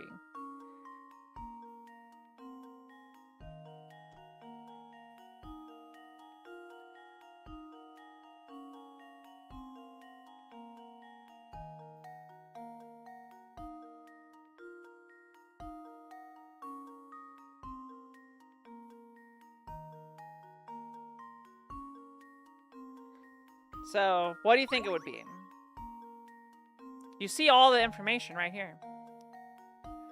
You think so? 4?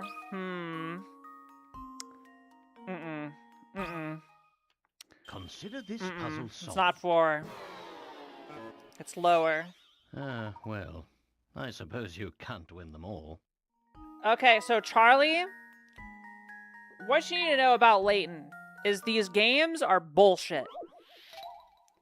You gotta think like a sicko.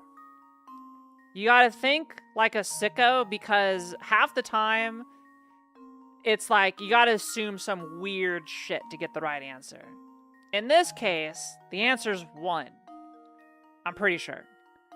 Because it's like, oh, if you happen to roll the dice and they land on top of each other, technically, it would show a 1. Consider this puzzle solved. This is the kind of bullshit about Layton. Okay. That's some latent bullshit right there, okay? I've gotten really good at sussing it out. Alright, rearrange the 3 tiles so that they display a number divisible by 43.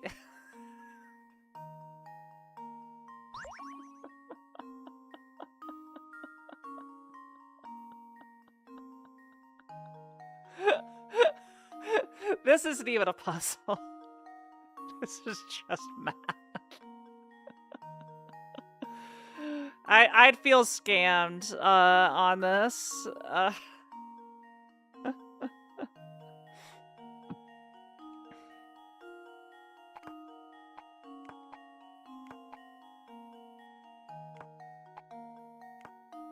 Let's just go to the next one. This should do the trick. All right, next up. And there we have it.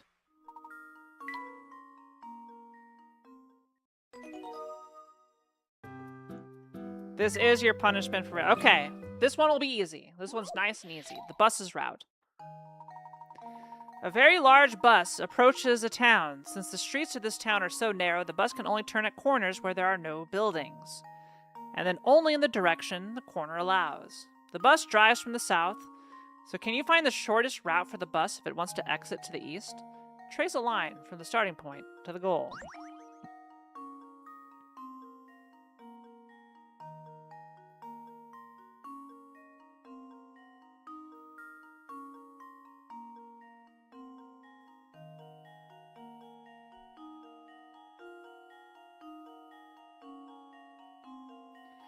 Cheating is your favorite way to solve puzzles too?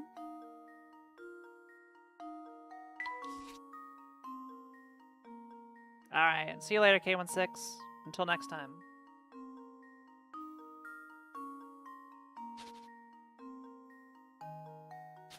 Oh yeah, swapping the 6 to the 9. Yeah.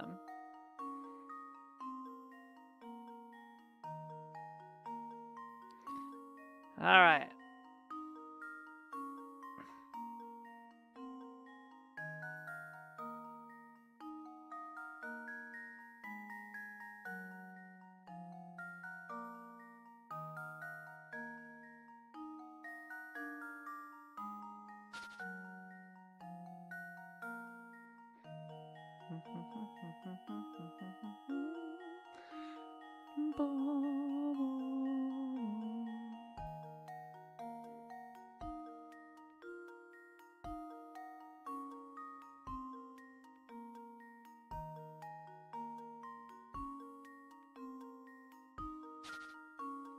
Alright, so your inflection points are here and here. That's where the turn has to be made. If we assume it's here,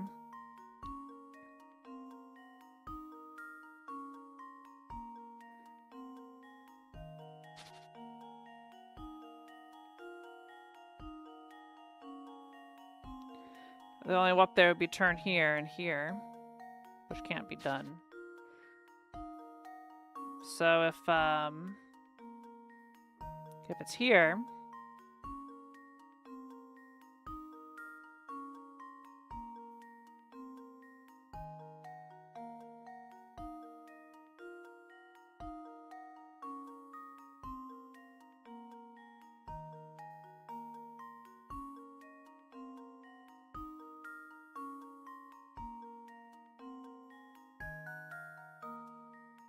that works.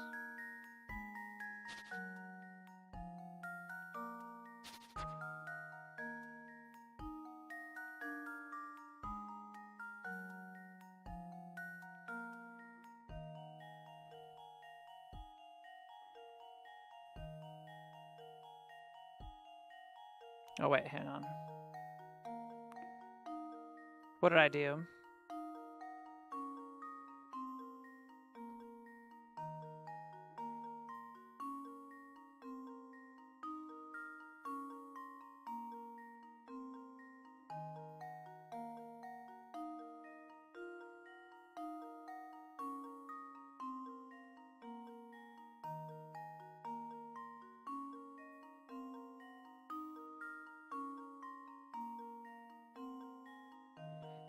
I could have sworn I had it.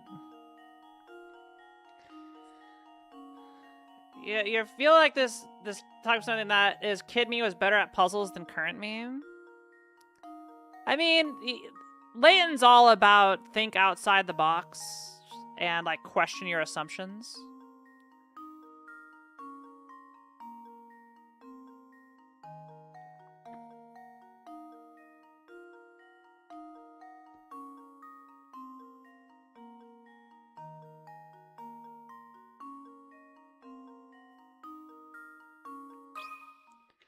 And now to test my theory.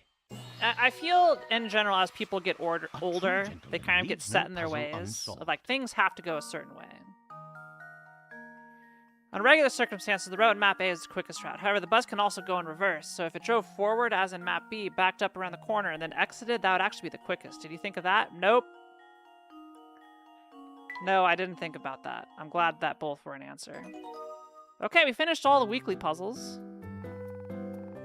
From 4/11/2010. Okay. Alright, that means we gotta go back in the game and find the rest.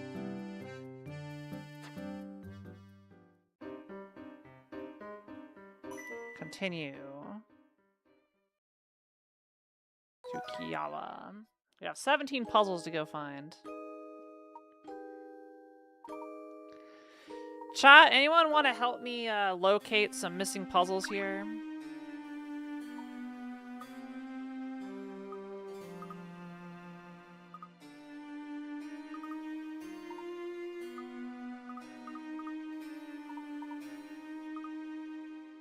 I know the way out. How are you really? There's no time. Oh shoot, I messed up. I started the final thing. Oh no, hang on. Gotta reset. Reset! Go back in.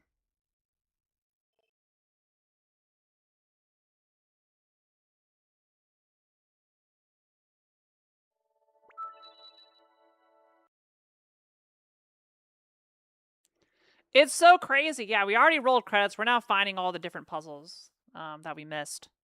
I'm trying to I want to finish it tonight. But it's 1 a.m. and I probably should stop. I have a DS modded for capture. Yep. This is a real device. Oh, you can hear me tapping on it.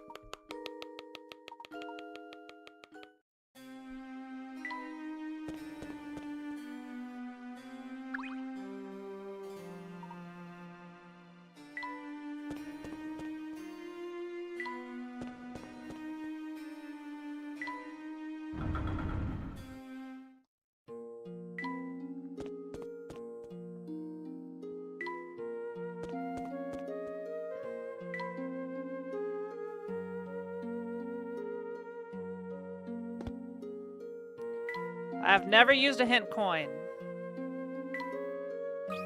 Aha, I found a puzzle! Well, watch your step here, Professor. It's nothing but ice. There's no snow for us to walk on here, so we'll need to tread carefully. Here goes.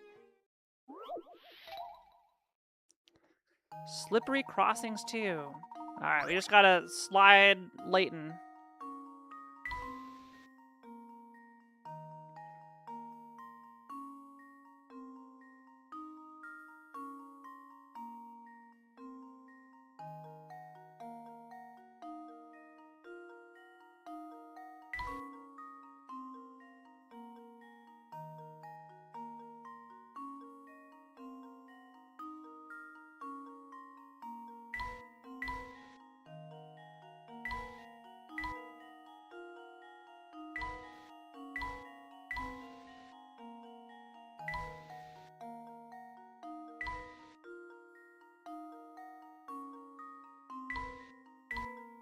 I've played Ocarina of Time enough. I know how to slide blocks Just around. leave it to me. Layton's apprentice strikes again. You made it! Feel like you're getting the hang of these puzzles? Well, just the same, if you ever come across a frozen lake in real life, be sure to keep off it. Those things are dangerous. Thanks! Okay, thanks for the life advice.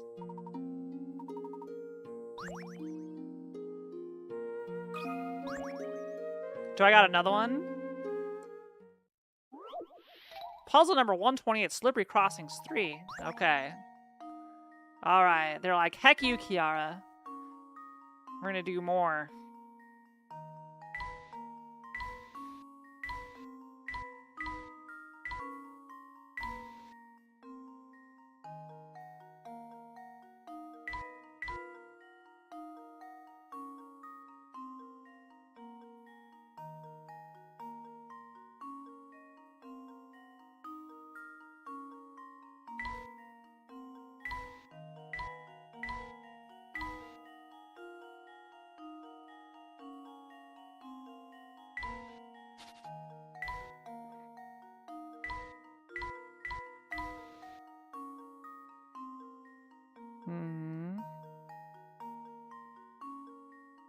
So I see where I need to get to.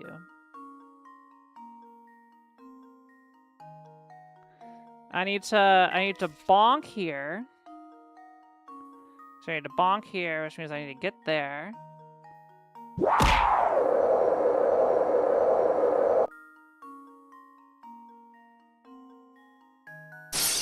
So I need to get there. Comes from there, okay.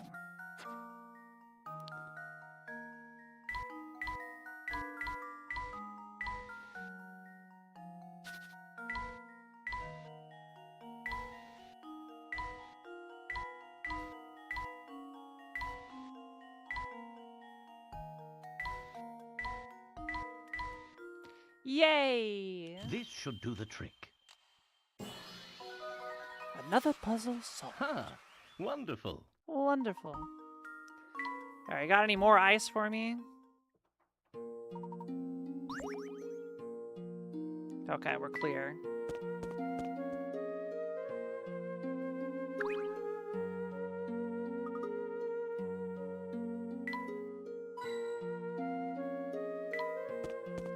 This game is massive. Oh, I found another one.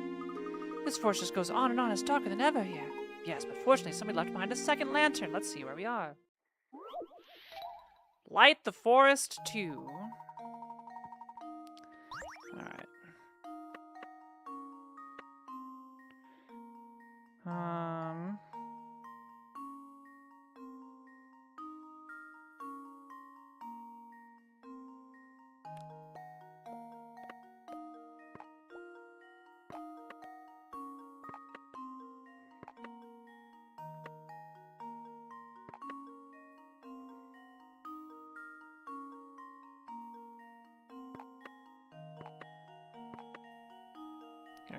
We need 3 here. Yeah, I think one definitely has to be over here.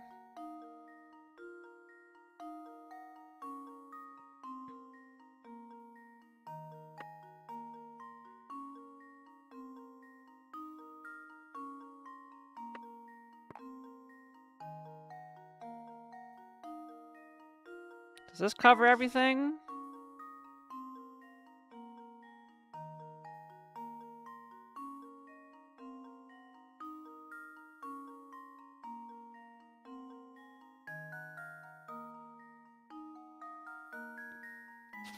I think it does. Let's see if this works. That was almost too easy. Too easy, it says.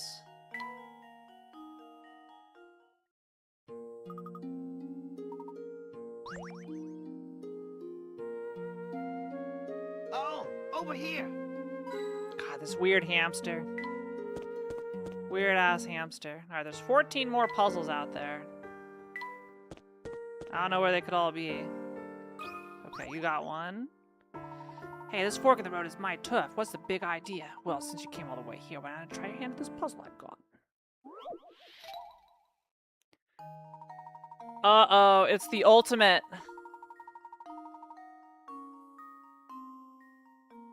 This one's going to be rough, just like before. Oh.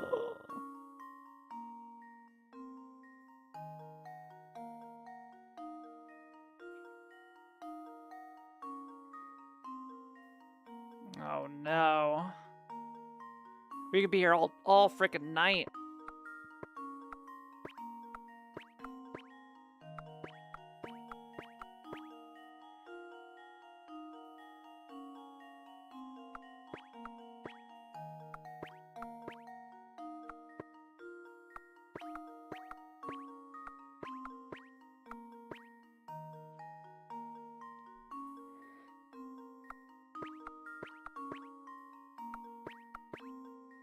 We got down to 2.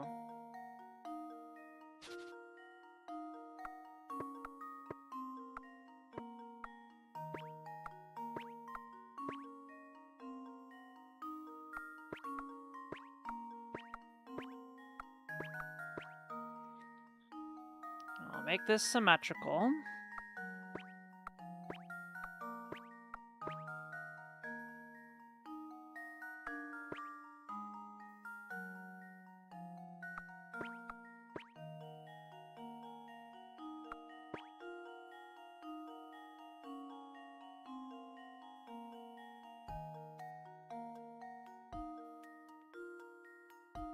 Well, that hecked me.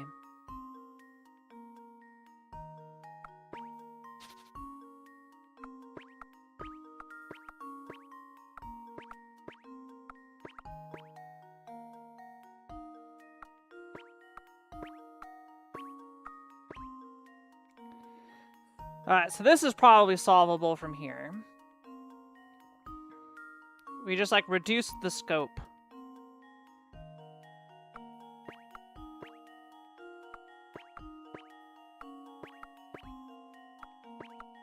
Cool pattern. Okay.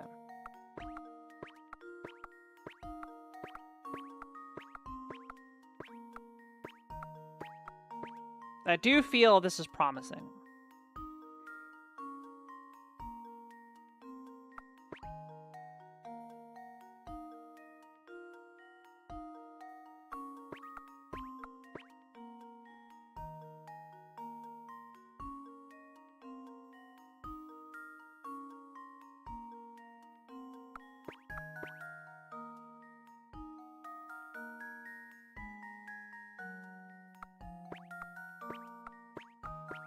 Boom!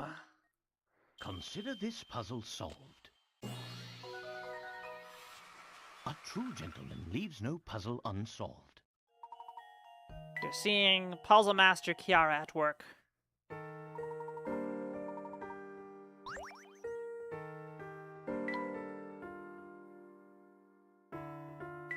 Found one! I don't want your stinking coins. I want to turn them into money.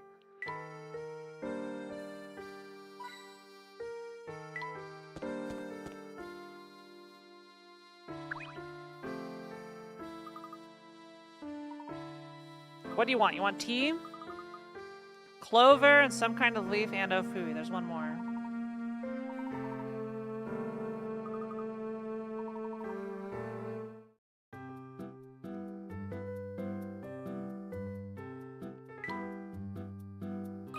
Do the root remedy. Yay. I still have so much tea to make people.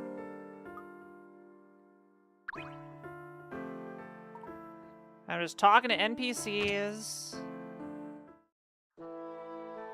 Does anybody want to pull up a puzzle list for me? That'd be freaking awesome.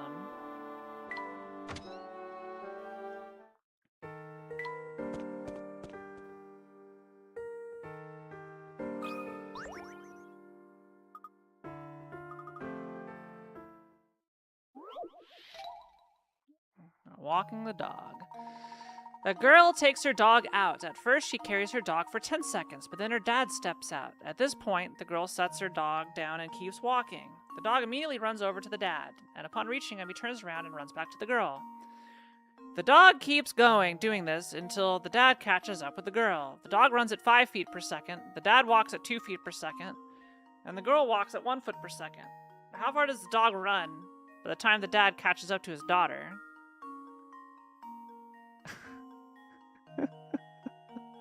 Alright, this is a mouthful.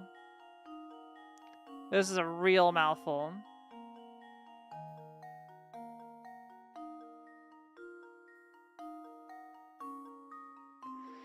Well, how much time does it take for the dad to catch up to girl? Okay.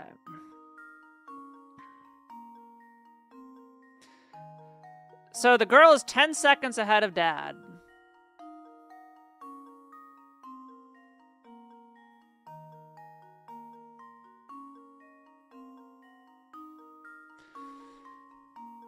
So the dad walks at 2 feet per second. The girl walks at 1 foot per second. And there's a 10-foot lead. So that means it'll take 10 seconds for the dad to catch up. And if the dog is running at 5 feet per second, that's 10 times 5 is 50. Submit it. This should do the trick. I'm making my way to And Granny there we have Riddleton's, it. and I'll see which puzzles I'm missing. Oh, nice work, you two. You guys run around like dogs, but you've got it going upstairs too, don't you? If you both love running around so much, I won't stop you. Besides, it's fun to watch. Oh, we got the last ingredient. Okay. We got a cooked tea.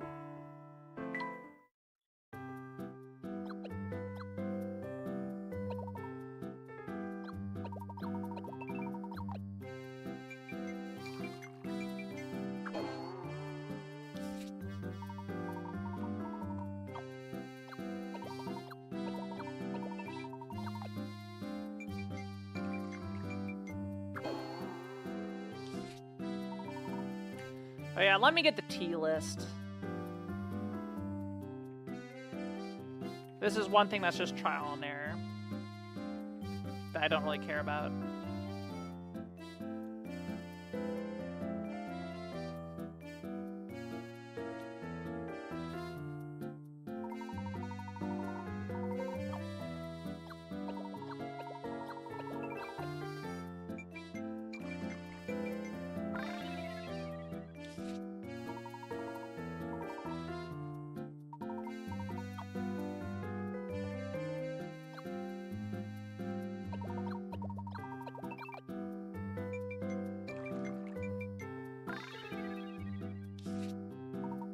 Yay.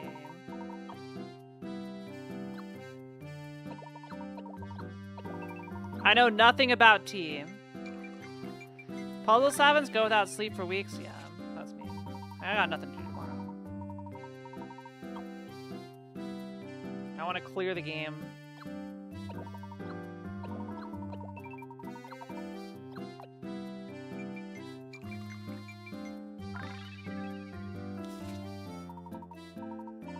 The latent elixir.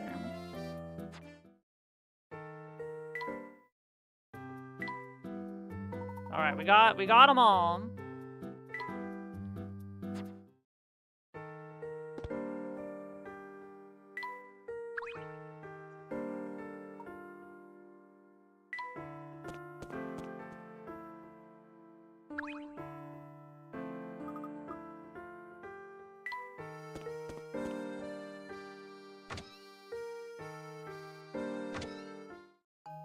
Oh, there's no puzzles. Okay.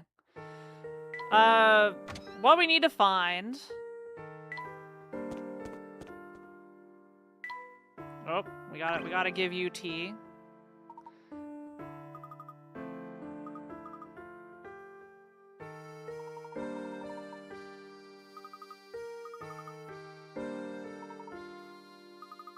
What do you want?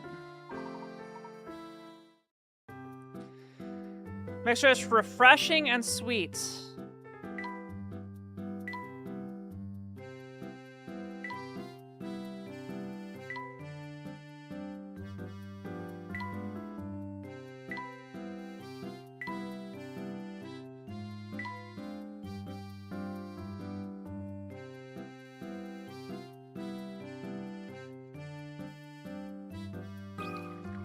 Clover Quencher seems good. Nope. The tea game, I don't know how to do.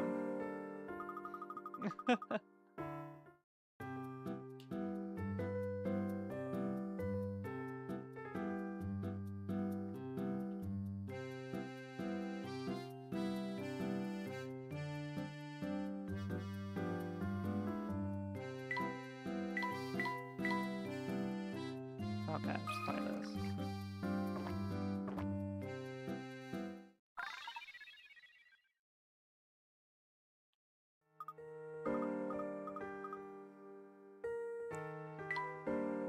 Alright, I need camera puzzle 1, Lexi. So I need to know where to go to take a picture.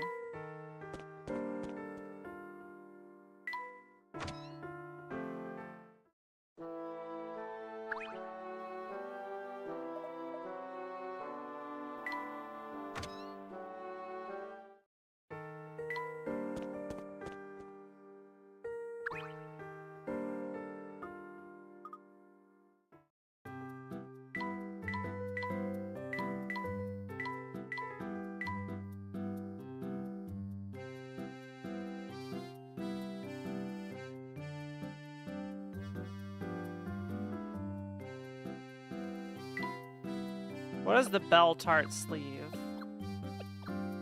Oh, it's that. Okay.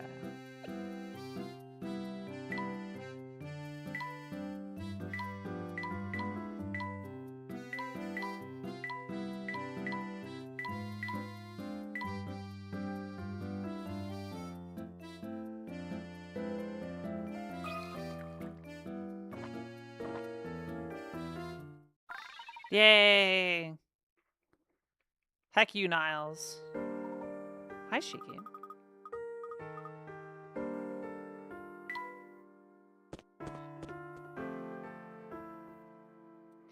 Oh, over here. Yeah, I need to know which screen to go to get the camera to take a picture.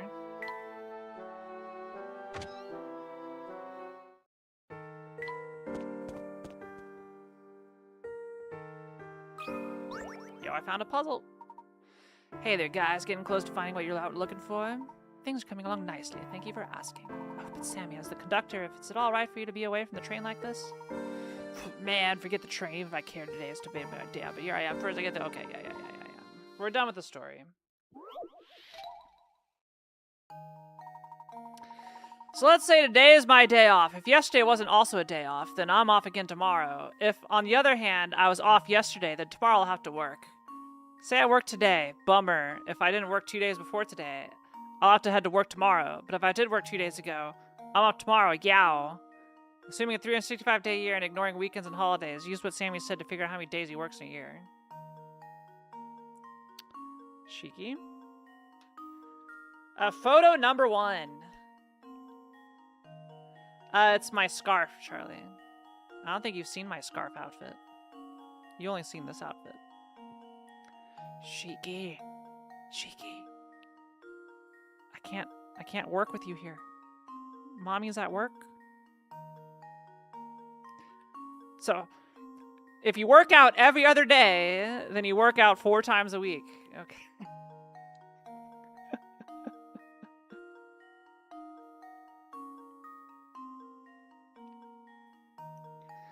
Alright, let's say today is your day off. If yesterday wasn't also a day off, then I'm off again tomorrow.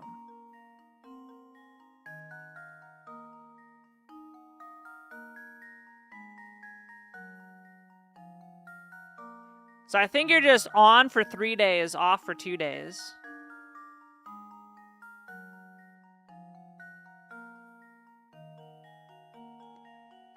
.6 times 365. That'd be 219 days worked in a year.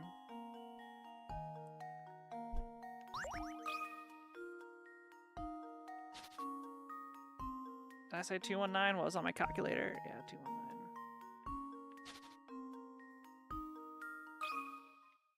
Consider this puzzle Shiki, solved. I need to move you. On the ground you go, kitty. Ha! Wonderful. Sammy's lengthy and convoluted explanation may have been hard to understand, but his work schedule is simple. He works 3 days in a row, rests for 2, then repeats the pattern. Put in a different way, Sammy works 3 out of every 5 days. Nice answer, man. It was so sweet. It makes me want to hit a high note. Yow! You know, the boss is a pretty lucky guy. I mean, the dude owns his own train, bruh. Here we are out in the middle of nowhere, searching for some gold guy's loot. Don't get me wrong, some moolah would be sweet. Sometimes the boss can be real greedy. Oh, over here.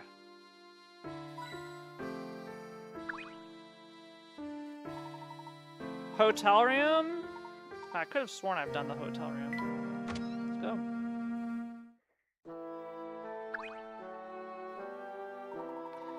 Krantz, what do you want, buddy?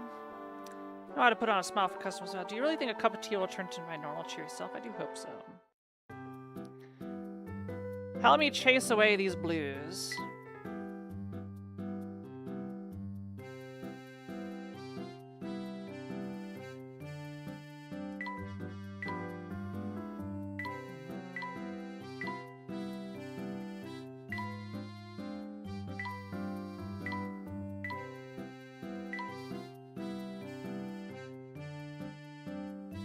That's it.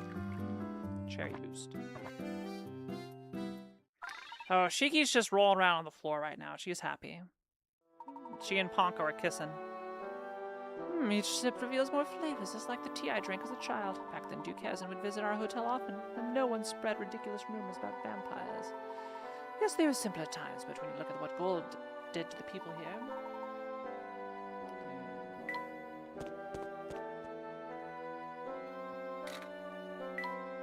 Alright, there's our final photo.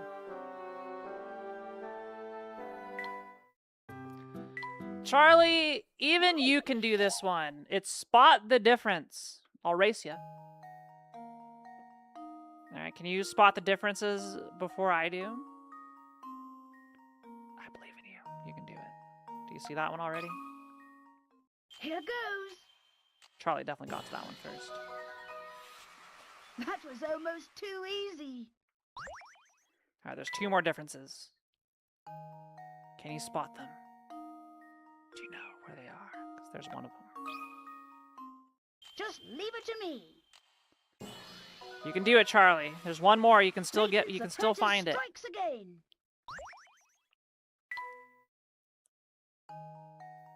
You can do it. You can do it. You can do it.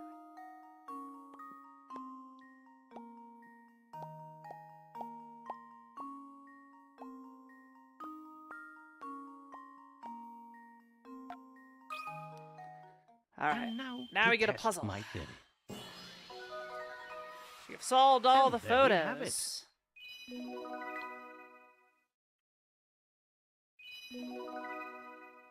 Yay!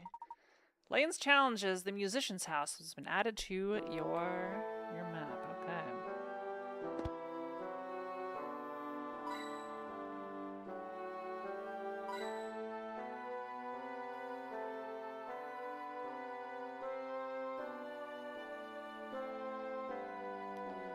Is there no hidden puzzle here?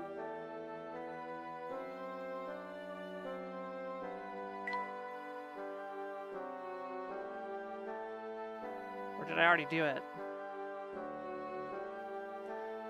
Okay, it's time to go into the puzzle index and find the 11 puzzles I'm missing. So let's go in. Just go down the list.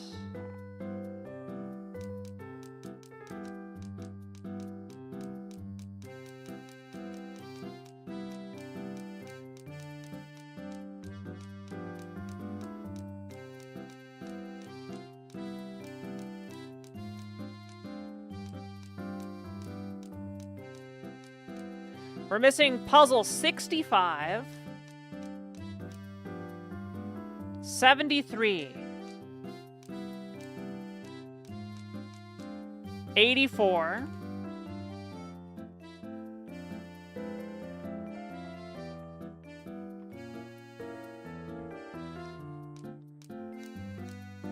90, 91,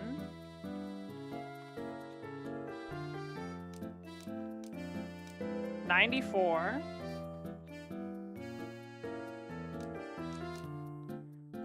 99, 102, 103, 108,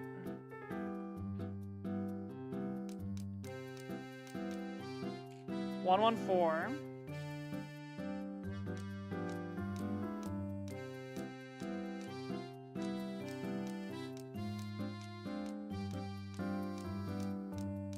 That's it. So, Lexi, can you guide me to these? That's 11. Yep. Those are what I need to find. I also need to give people tea to drink.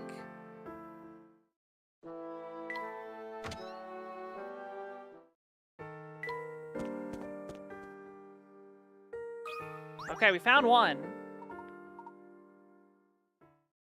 We found 103. Just crossed off the list. Another one of these. Okay.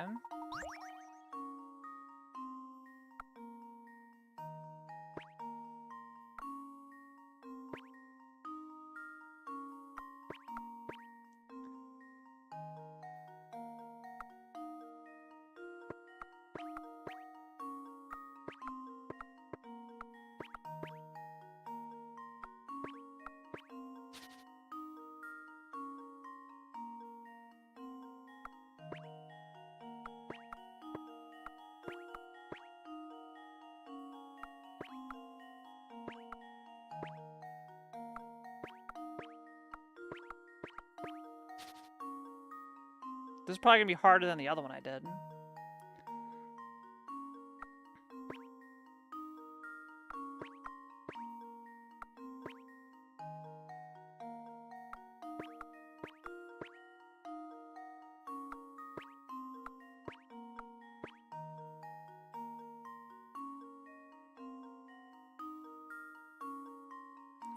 I think this is where I want to be.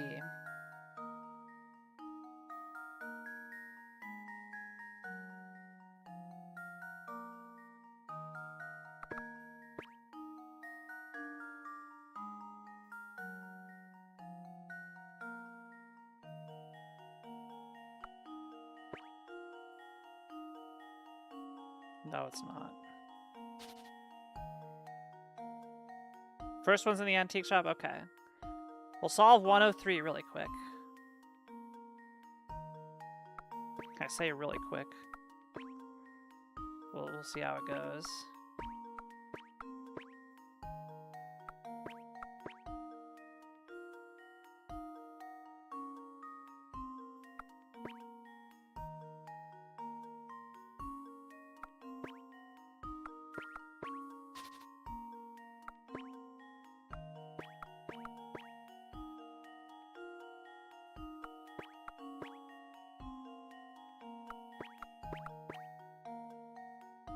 That doesn't work.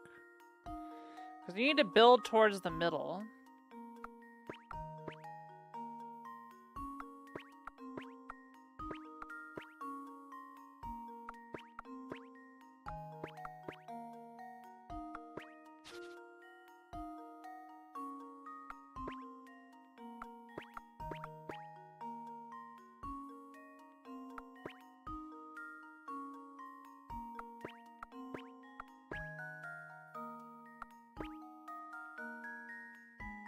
That doesn't work.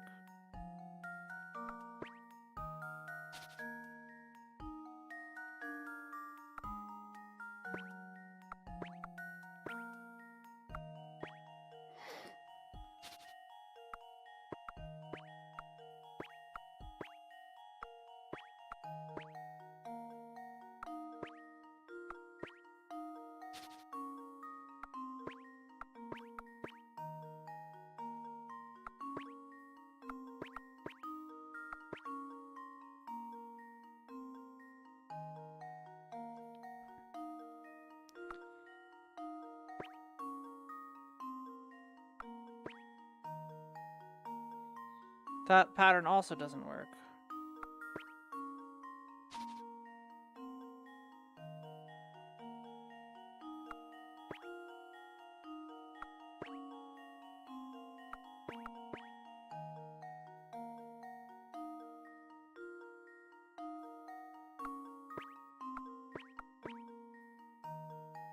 I keep doing this, and that just doesn't work.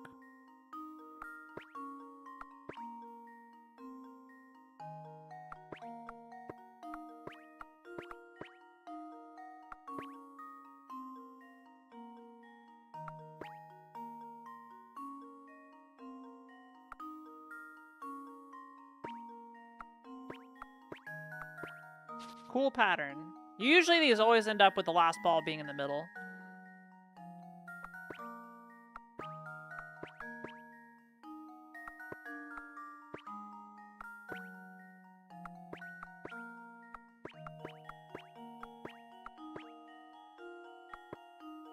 Well, PB, but didn't exactly help me.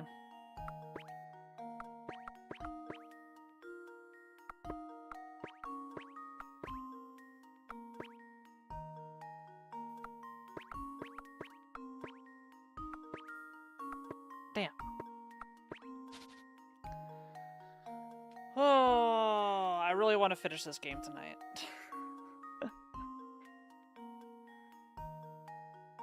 I don't care how late I have to stay up, I'm finishing it. I'm getting all the puzzles done. But my brain power is going down. It's going down fast whenever we get these types of puzzles.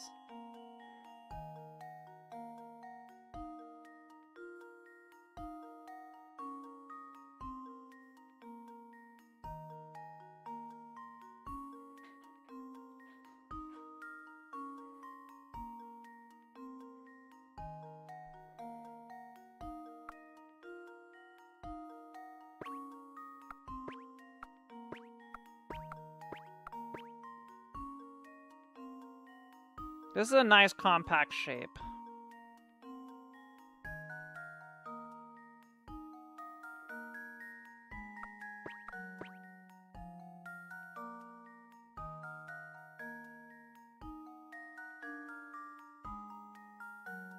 But I think I'm still screwed here.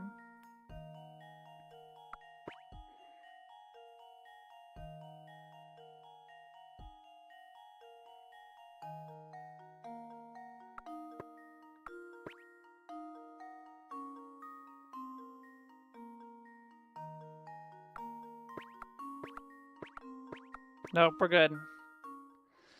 Okay, Consider this we're puzzle clear. Okay, solved. antique shop. Alright, see you later, Queen Jay. Thanks for stopping by. A true gentleman leaves I no appreciate puzzle you. unsolved.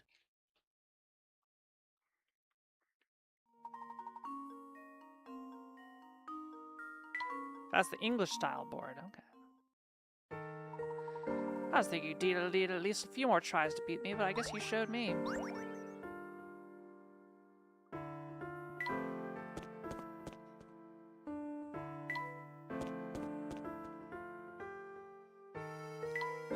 Alright, antique shop. Oh, you need tea.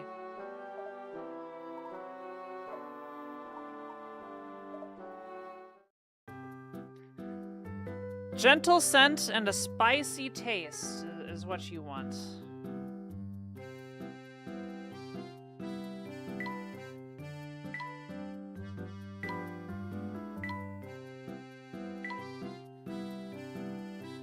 That's probably not gentle.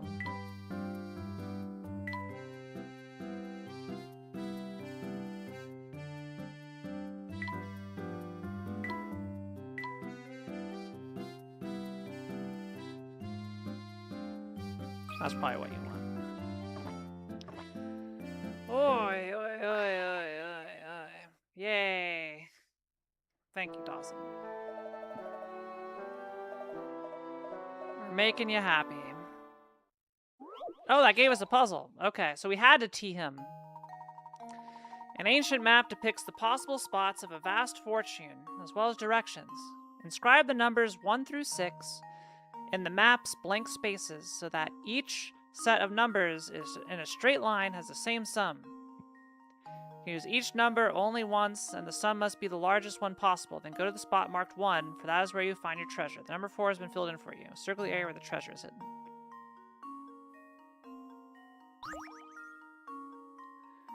Describe the numbers 1 through 6 in the map's blank set. Each set of numbers in a straight line has the same sum. So our sum is...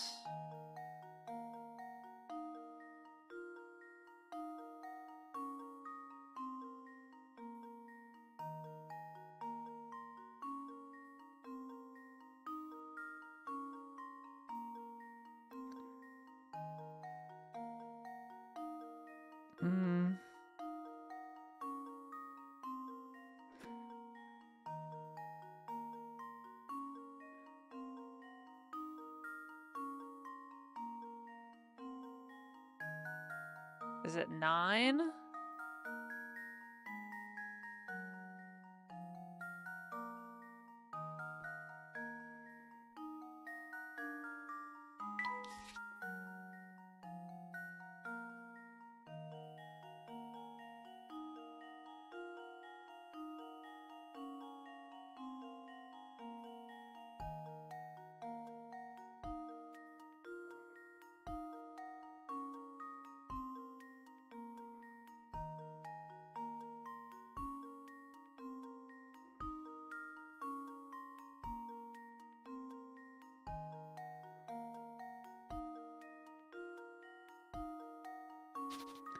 Okay, right there.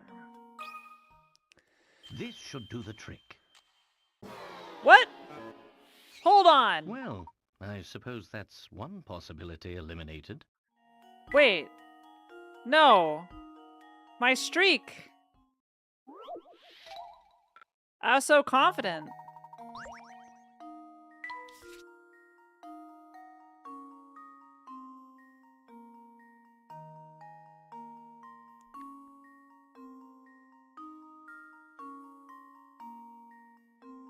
Five, 8, 9, 6, 7, 8, 9, 4, 5, 6, 7, 8, 9, 4, 9.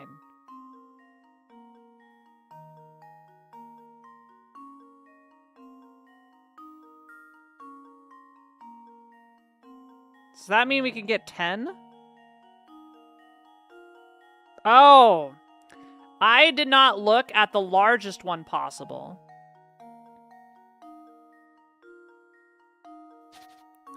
In that case, yeah. That had to be a 6. So 10 is the largest. All right. Well, that I found a correct thing. Yeah.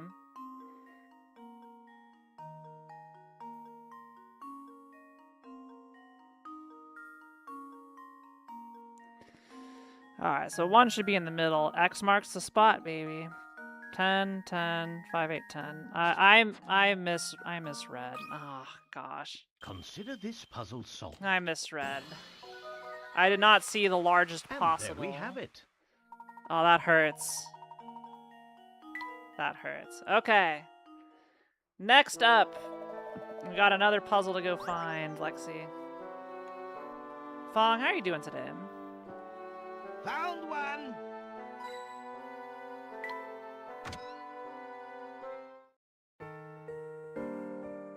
Oh, over here. We're blubbing. Why are we blubbing? Clock Tower Plaza.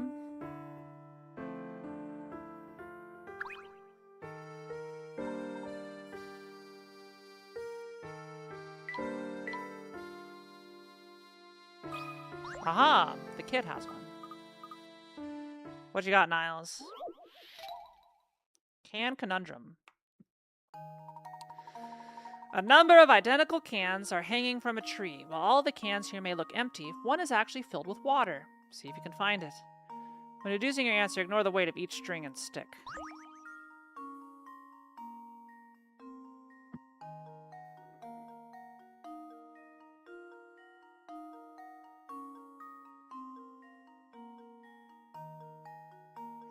I believe it is D.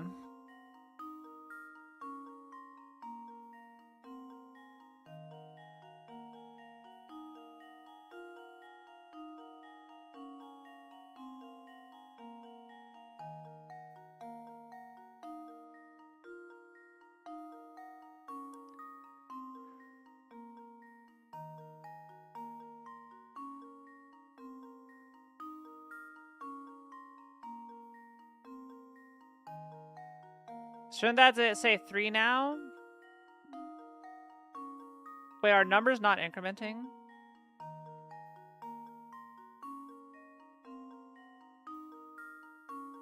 When's the last time you checked in, Charlie? Was it 2 yesterday?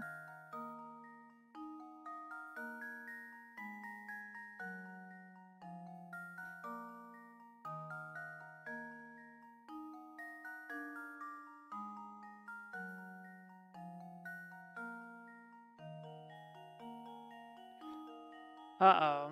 Lexi, what is your Twitch stream streak? Does it tell you? I'm now concerned.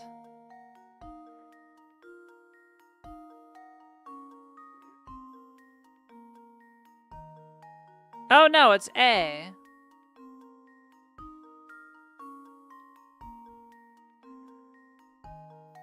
Yeah. Okay, we'll keep an eye on it. We'll check it again tomorrow, Charlie. All right, I think it's A. Yeah. And now to test my theory. Yay. And there we have it. All right, next up on the puzzle list. Charlie, this is an interesting case, so we'll check again tomorrow. Actually, there is no stream tomorrow.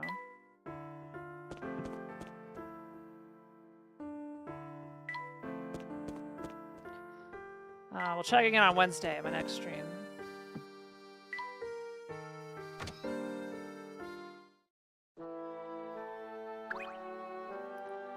Northeast Alley? Okay.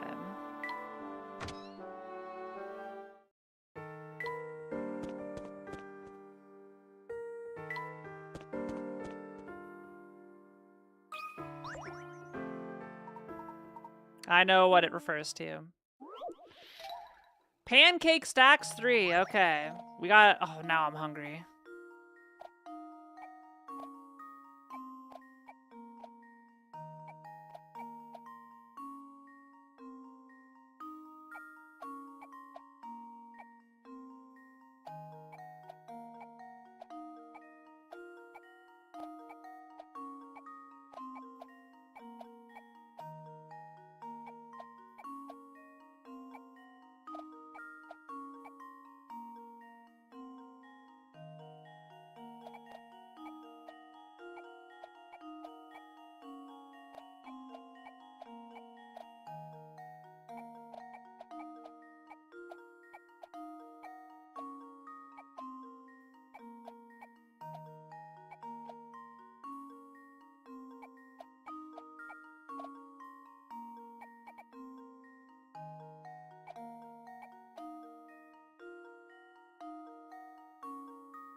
Oh, what?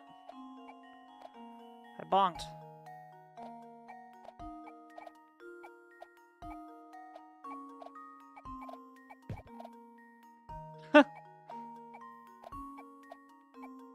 That's actually really funny.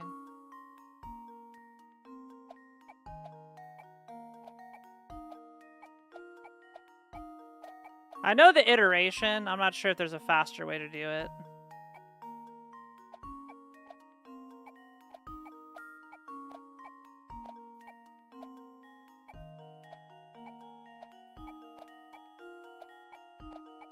I'm just doing the iteration part. But there's no way that's optimal. Consider this puzzle solved.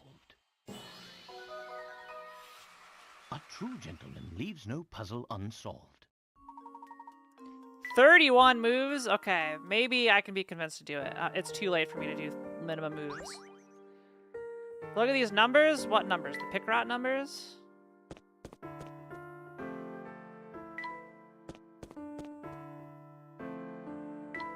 Alright, next up. Fountain time.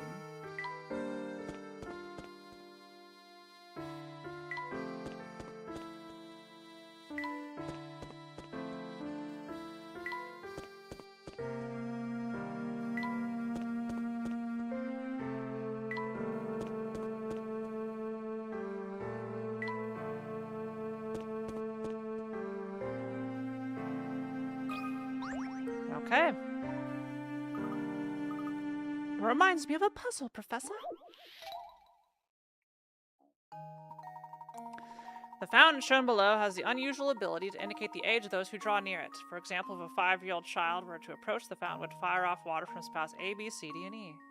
In that order. For age 15, the middle spout would fire, then be followed by spouts A through E. For someone age 30, the middle would fire off 3 times, and given the fountain's method of indicating age, there's one utterly useless spout in the fountain. Find and circle this spot. That'd be J.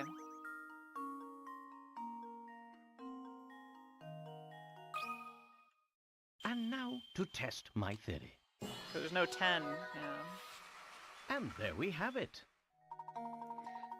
The older you are, the more water you waste.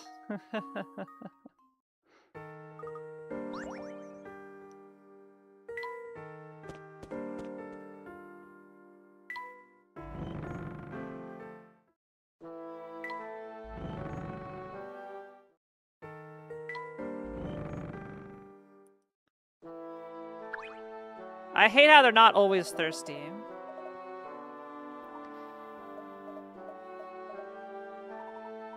Alright, what do you want, Grinko?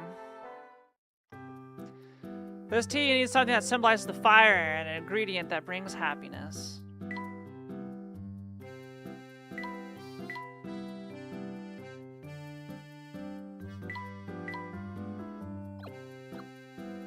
Energizing.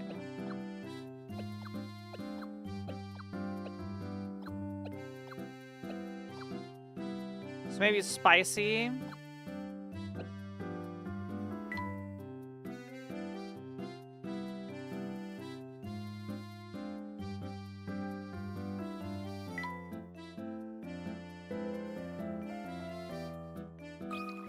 Try the latent elixir. Oh, thank God.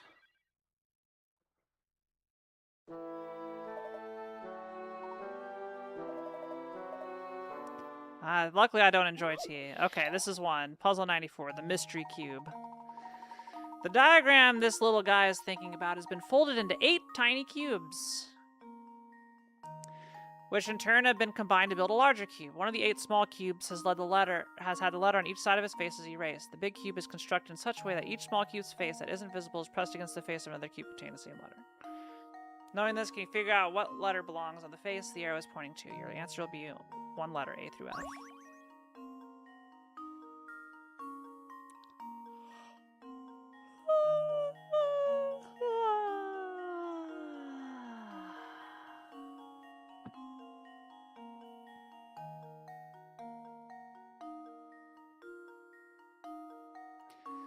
Alright, so we know E is facing back right.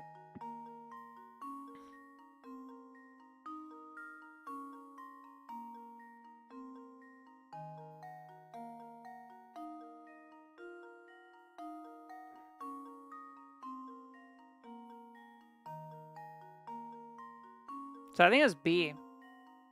If it's E down on the left, yeah, see it. So if that'd be B, down there would be F. We have C over there. We'd have D on the bottom, which would check out. Yeah, so I think it's B. Pretty sure it's B.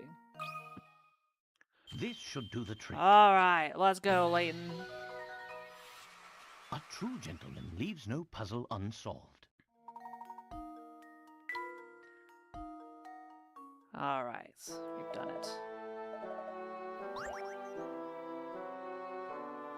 All right, we got 5 more. You need tea. Oh my, so very thirsty. Are you all right, sir? To be honest, I've been better, sonny boy. My name's Gregorio, and I love chess like pigs love mud. I've been standing here all day pondering my next move, and well, it's pretty brutal work. A cup of tea help that thirst of yours. That'd be mighty kind of you, sonny boy. See what I can make. Once you're refreshed, thinking up your next move should be much easier. Brew me up something sweet and smoky that'll take care of your dry throat.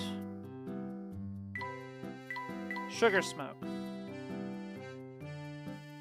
Fruity flavor, smoky undertones. That's gotta be it, right?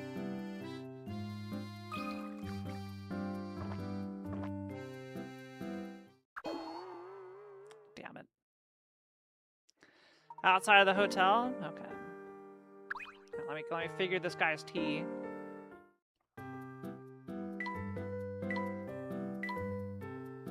Smoky.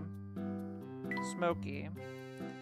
Smoky sweet. Oh, quenching thirst. Okay, there we go.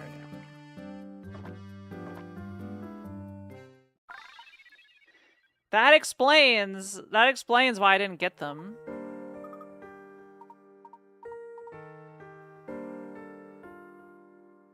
Found one. Okay, and here's another puzzle. Are you gonna give me more knights? Yeah.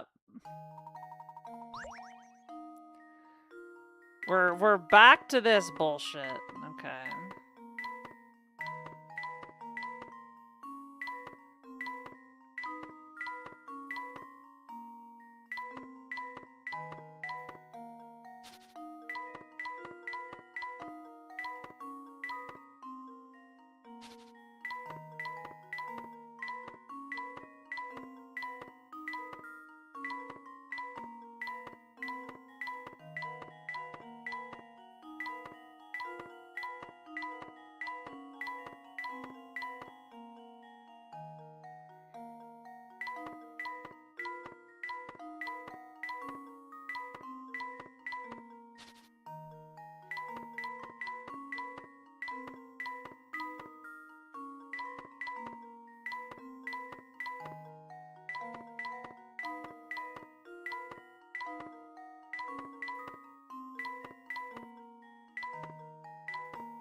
No.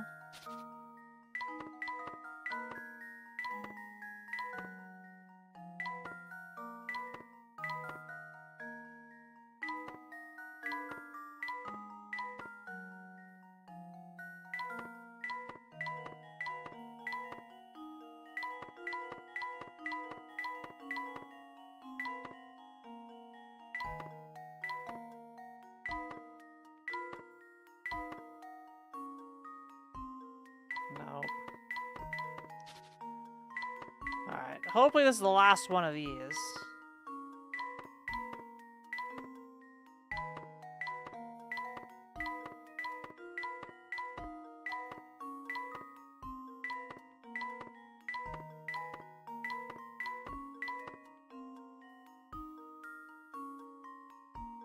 Now, it's gonna leave me with one remainder.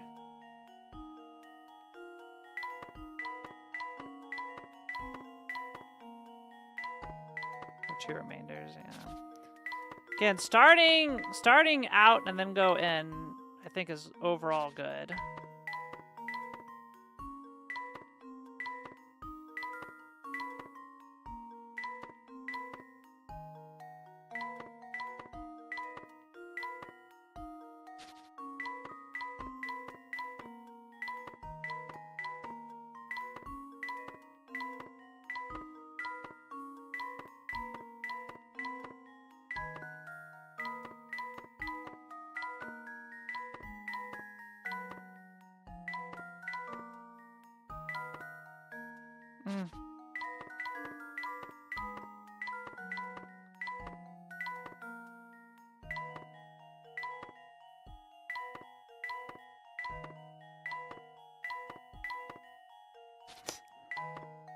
This one's gonna be harder than the 99 one.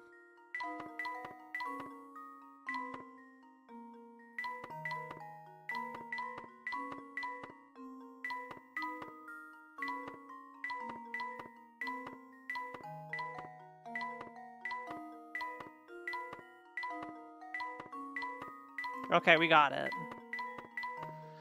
All right, we're cleared. And now to test my theory.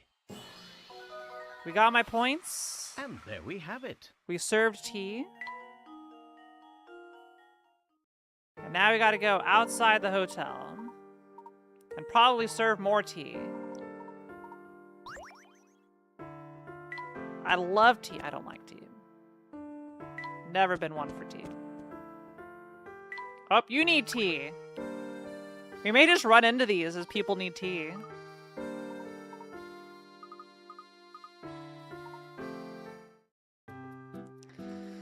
I get tea that's sweet, sour, and bitter. I just brew one.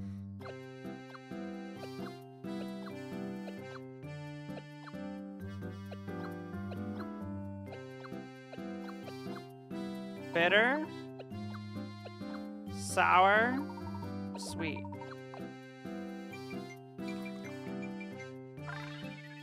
Alright, bitter fruit is what we want.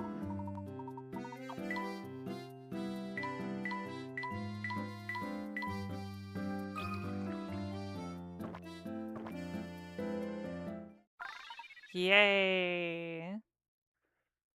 Yeah, I'm making your job easier. If I see people sweating, then I just gotta make them drink up.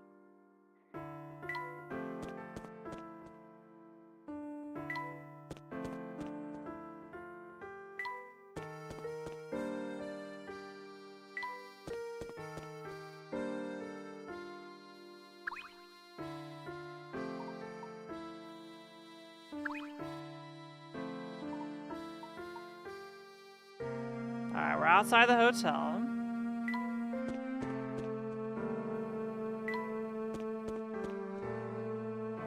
Is this tea?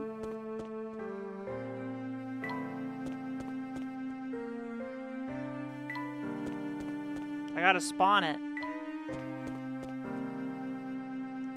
There's the tea. Okay. Yeah.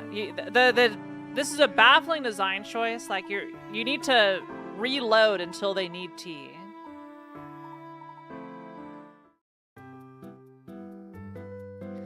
I don't see that's energizing and good for what ails ya. Oh, and it's got to be mellowifying. Okay.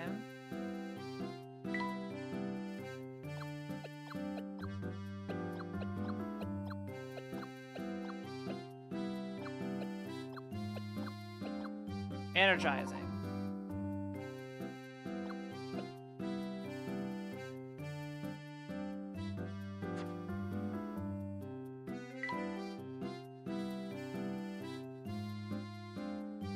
Energizing, mellowing.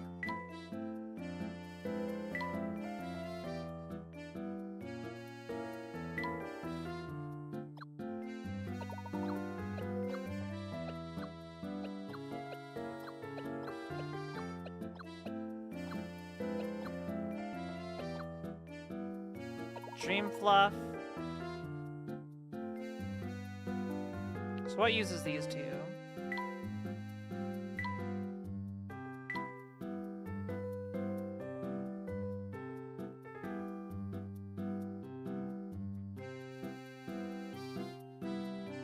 What's this?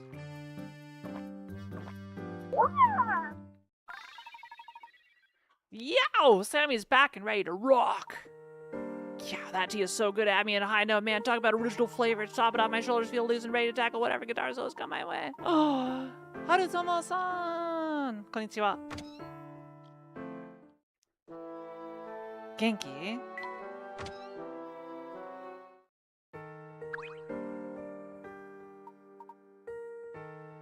How was your stream? What were you doing today?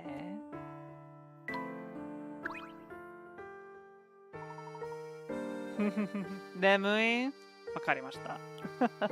Mochiron. Yes, it's 2 a.m., Lexi. I'm quite troubled, as a matter. Okay, what tea do you want?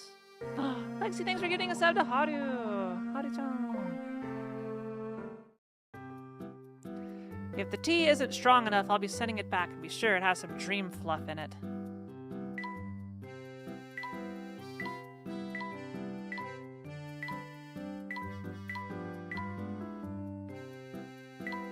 There's dream fluff.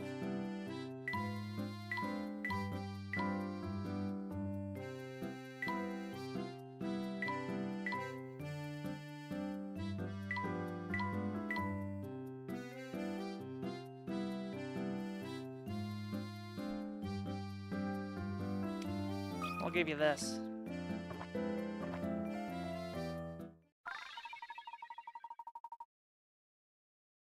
Yay.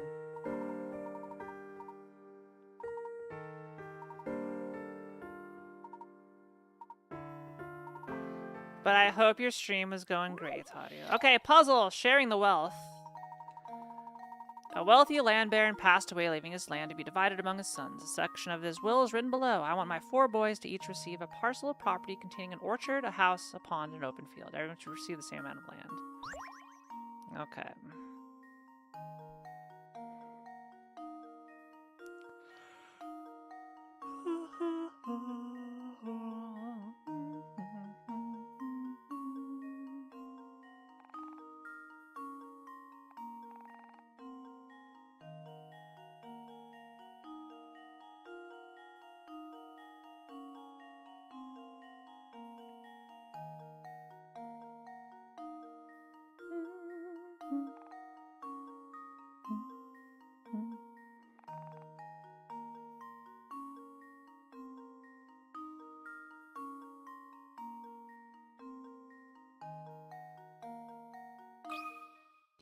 And now All to right. test my theory. We're powering through, Lexi.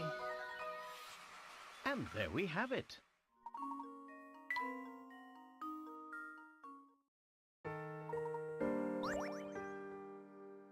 All right, we got 3 to go. Found one. Grocery store is next.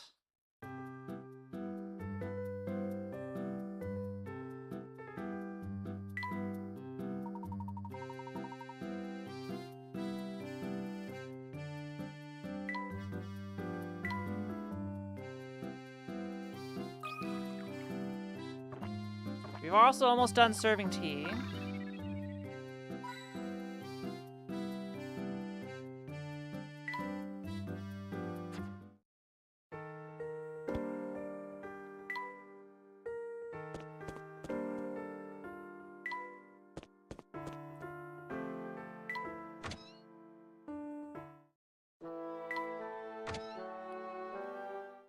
Okay.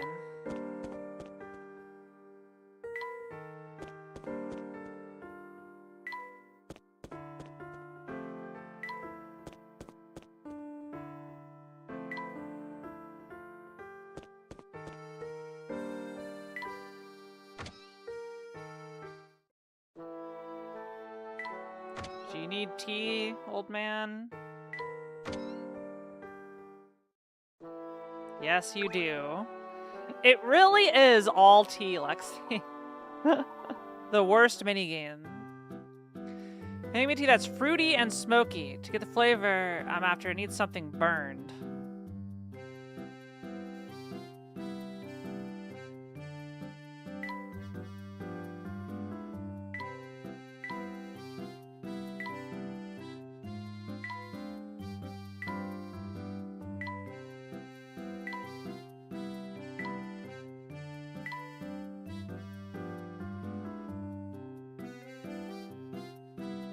That's fruity and smoky.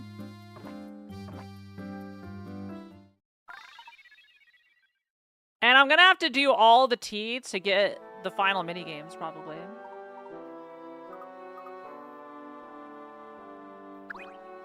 Oh, that didn't even give me anything.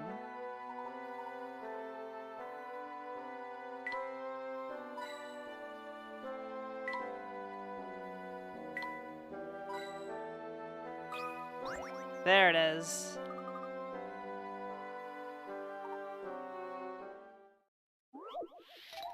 Puzzle 99, jars and cans too. Okay.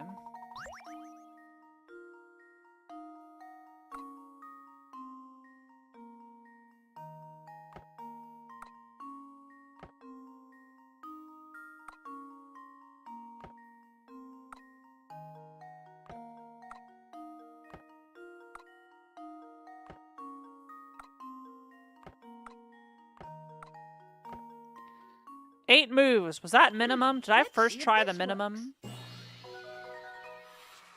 Layton's apprentice strikes again. I don't know, but I feel pretty good about it. That's an excellent answer, Luke. Okay, 2 to go.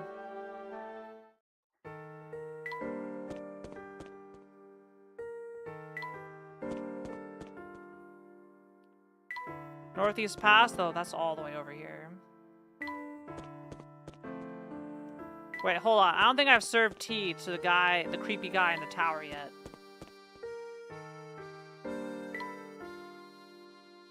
Oh, over here.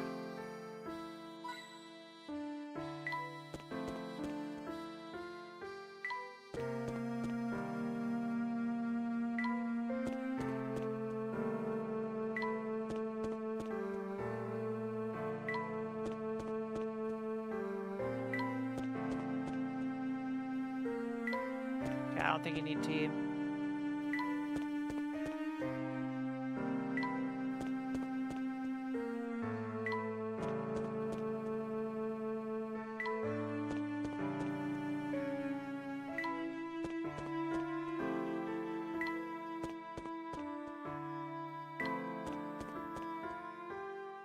You need tea. Alright. What do you need, Ray?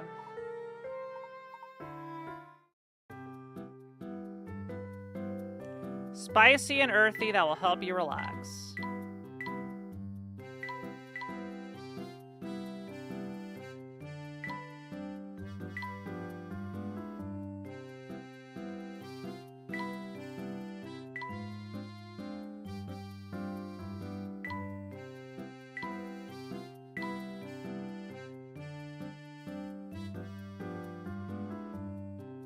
That'll work.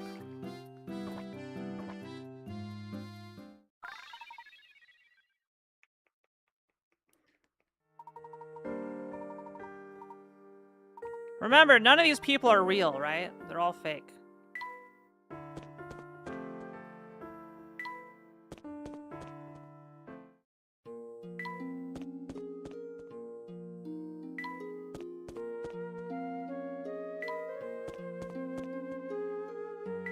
Check the NPC over here.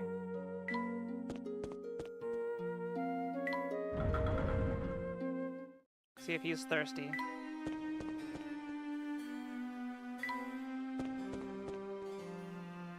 Are you thirsty?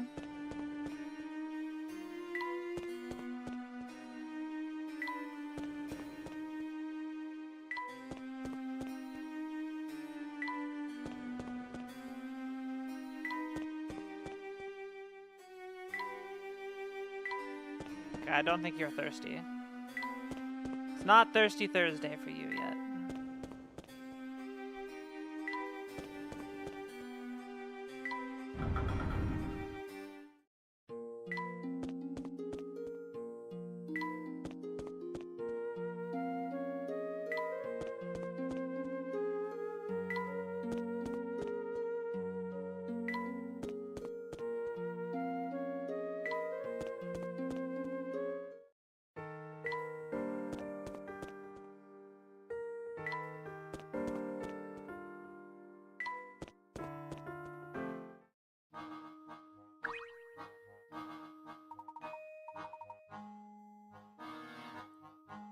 I'm not sure if we did anything to this guy.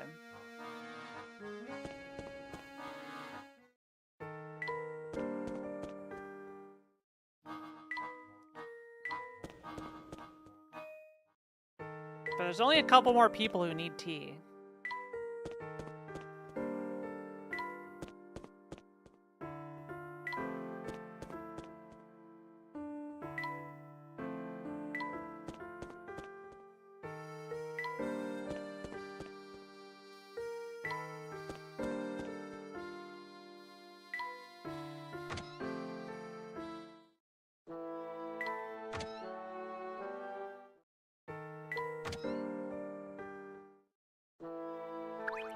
Aha!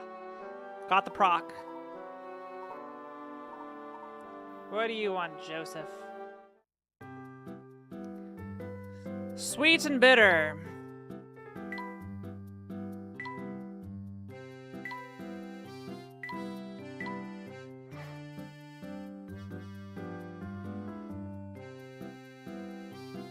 That's it.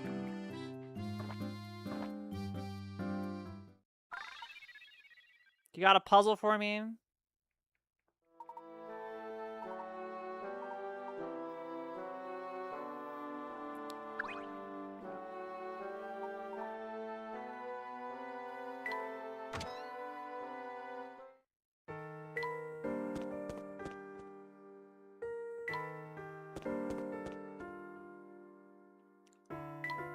here's northeast path. You got a puzzle, okay. Puzzle 102, Disappearing Act 2. Another one!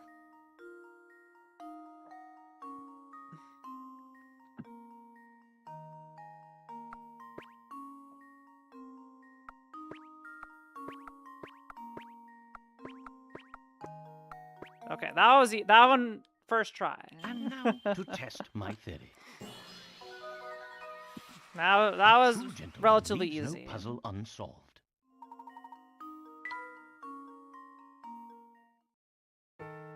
Those heckers.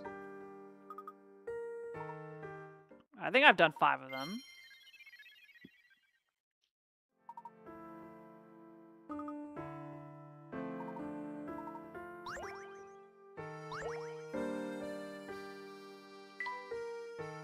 Alright, there's one more.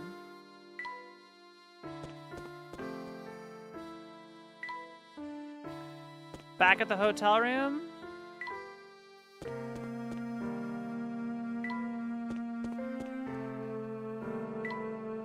I need to figure out who needs tea.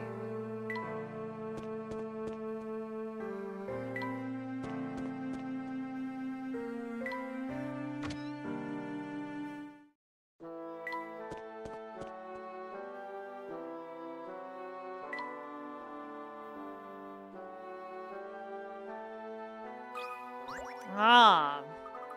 This puzzle tried to hide from me, but I found it. Fair compensation.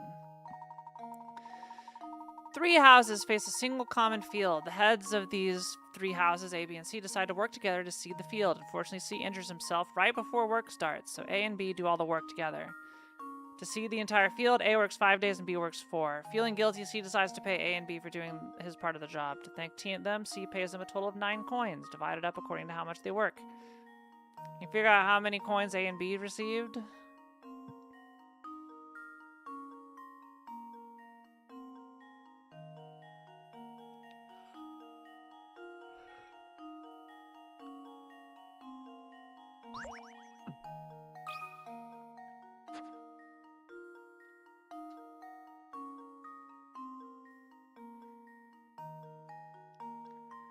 I'd say 5-4, but that's the easy answer, right?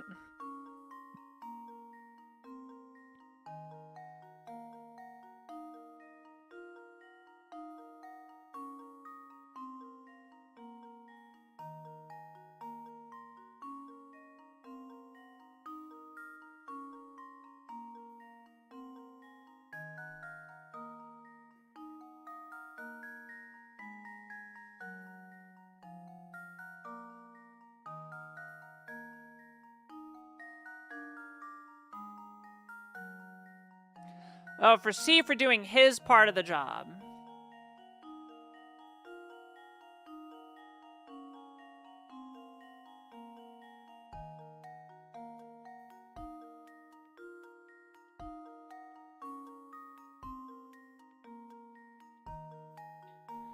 And since A worked together, okay, so it scales more. Instead of a 5-4, it'd be a 2-1, which would be a 6 and 3. This should do the trick. Okay, that's it. We've done it. All the base game And story there we puzzles have are it. done.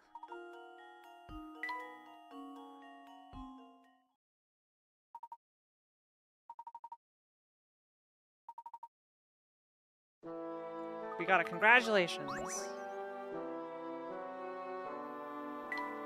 Now I need to serve tea to people. I'm missing 3 people that need tea served.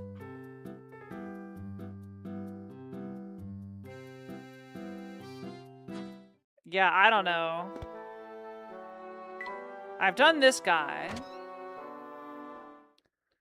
I've done both of these.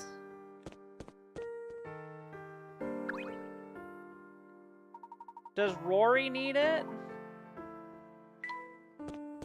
I'm not sure if I've done Rory.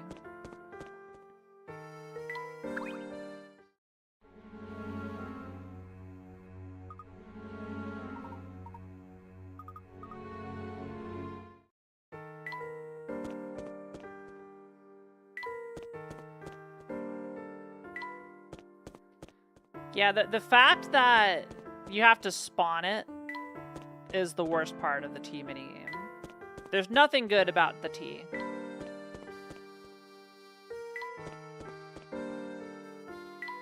Looks like I've already done that. So I've done these 4 people. For sure. Oh wait, nope, I didn't. Okay, so I've done these 4.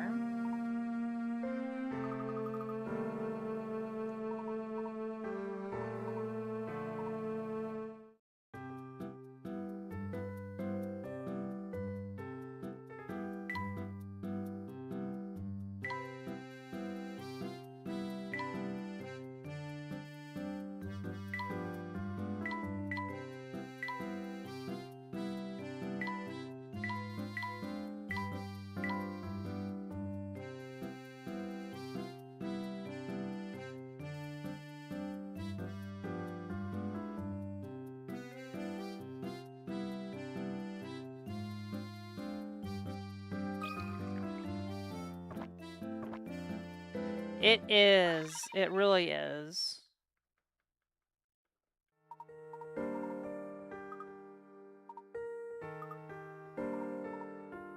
Alright, we got 2 more. Yeah, so you're done. You 2 are done. So Sammy's done. Opal is done.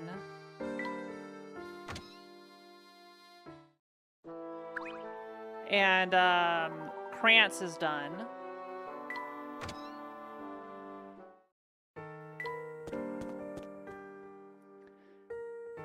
This girl is done. Joannie is done.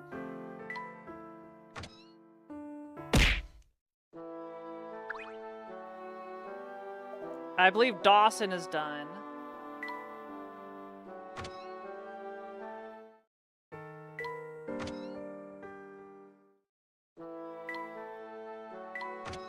We'll just have to check them one by one.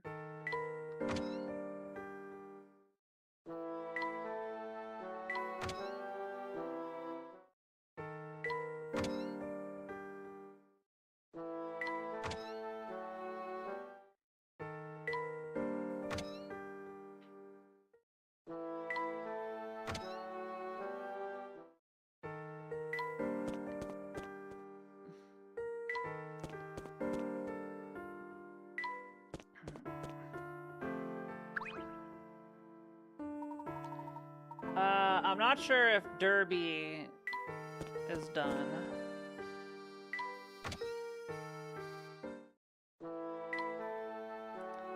But I think he is. Given how many times I've come through. Yeah, so Derby, Niles, and that guy are done.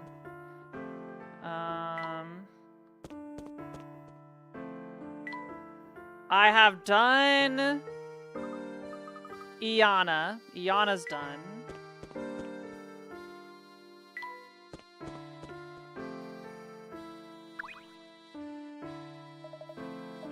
I'm not sure if I've done Felix.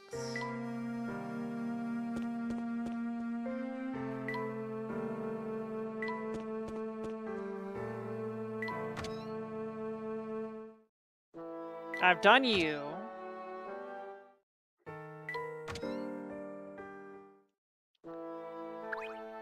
I think every NPC is one. I've done Joseph. Joseph's done.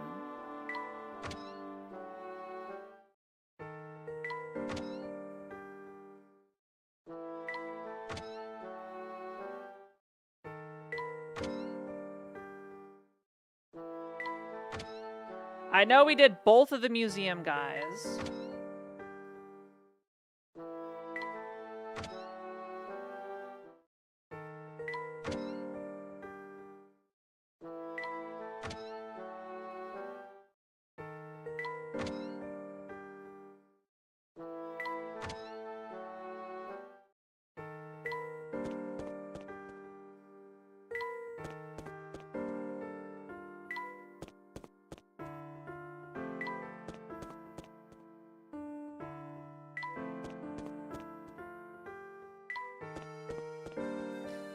How many times do I gotta go before I'm confident?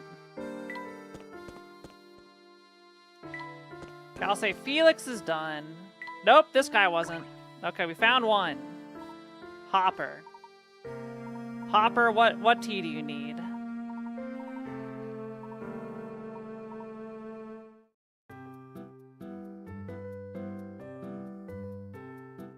That Wonder Tea, Lane's Elixir.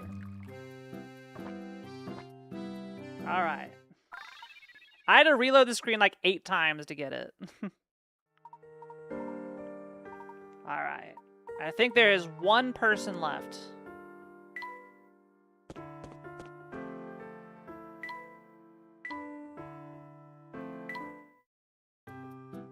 Yeah, there's one person who needs tea.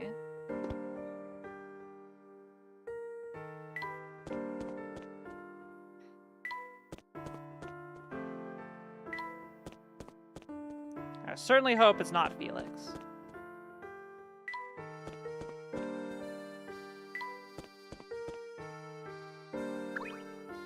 I'm pretty sure I have done Gertie.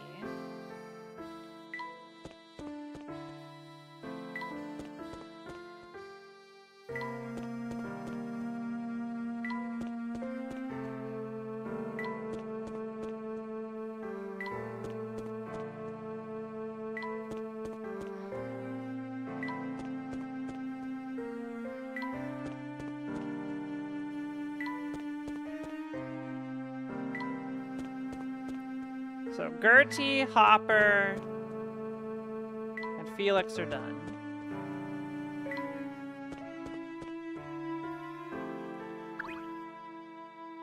We have done Duke. Duke is definitely done.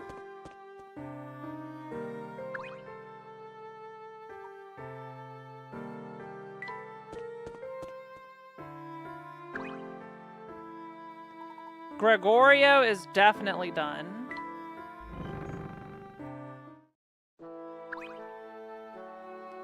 And Grinko is definitely done.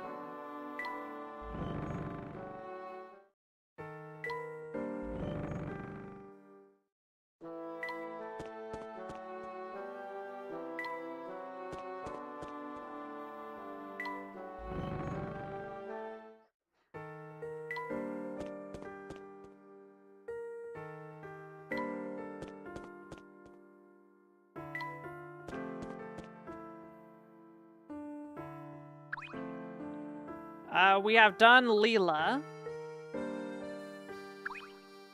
I'm not sure if we have done Naris.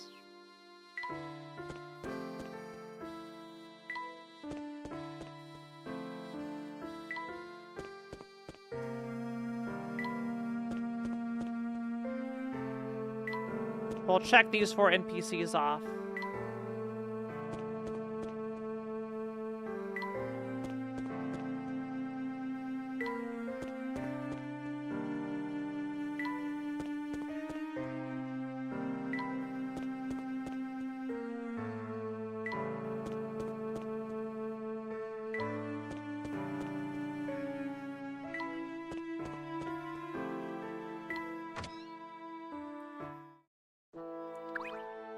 We've done this guy.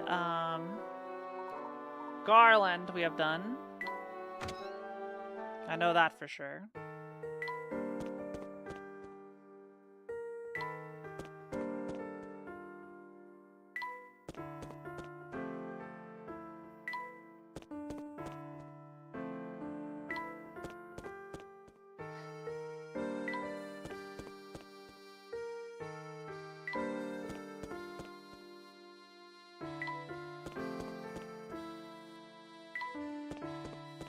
Okay, I don't think any of these need it.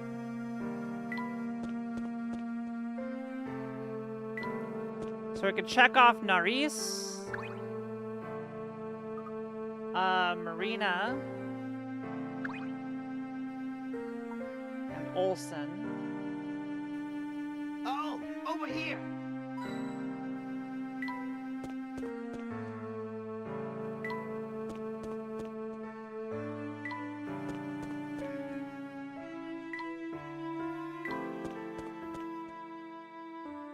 Oh wait, we found him. This guy did need it. I went up here like 8 times. It's Jeff.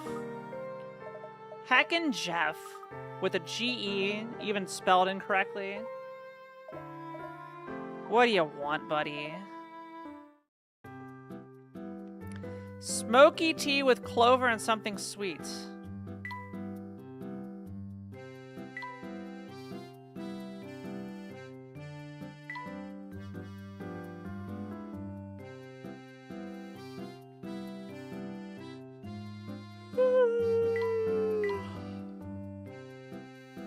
That's smoky and sweet.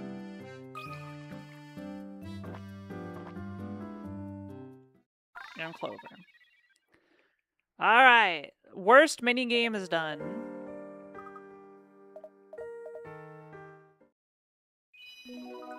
You are now a tea master. Heck off. Alright.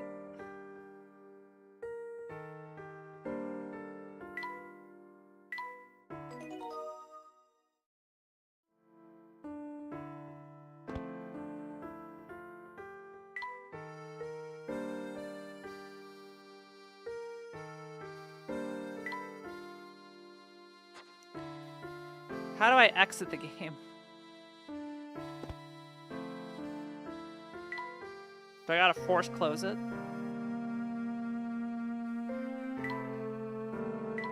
There we go.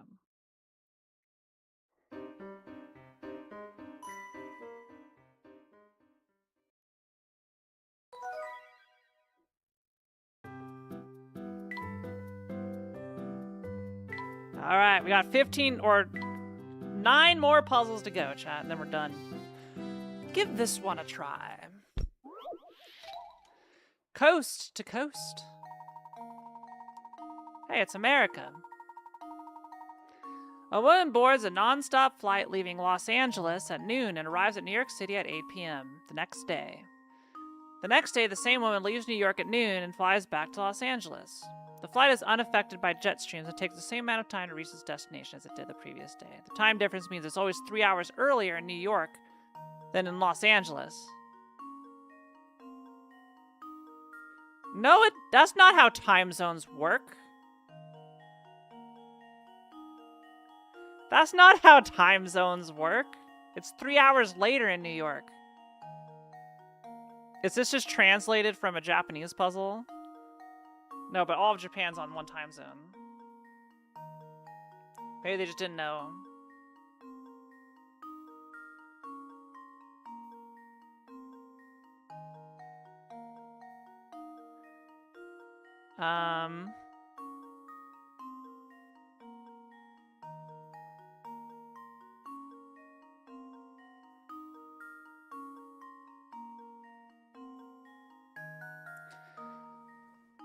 So that means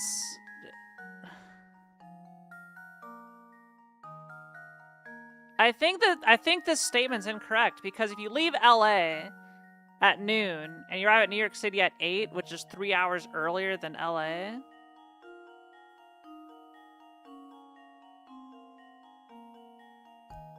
that means LA would be 11 p.m.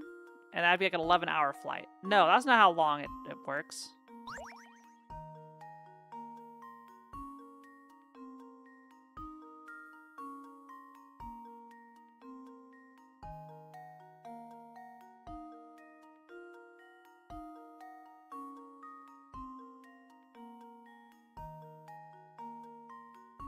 Yeah, I think it's literally incorrect.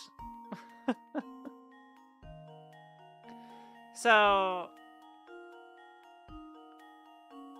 yeah, the statement is incorrect. Okay, well, it's 5 hours from LA to New York. So I mean, it's 5 hours there, 10 hours, 5 hours back.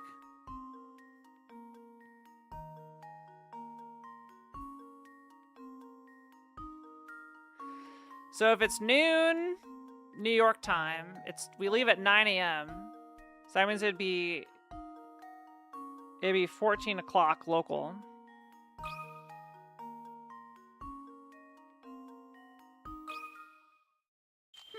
Let's see if this works. Yeah, it was incorrect. Piece of cake. Yeah, the question literally had incorrect information in it. So here it's good. Yeah. That's funny. That's why it's a Layton's challenge, because Layton doesn't know how... That was a flawed question, I'll say. That was a flawed question. A very flawed question. Puzzle 140. The diagram below shows a structure made out of 28 blocks. Of these blocks, 27 form a neat large cube, and on top of that sits a single block pointing out above the rest. Below this diagram sits the same 28 blocks, but this time the cube has been separated into 5 chunks. Tap the chunk A through E that contains the single block that sat on top of the others.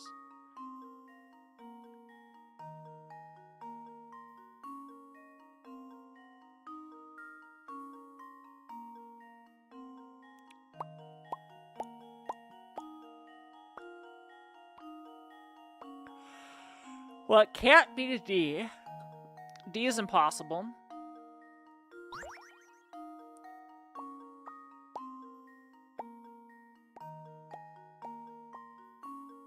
Really, we just gotta assemble it.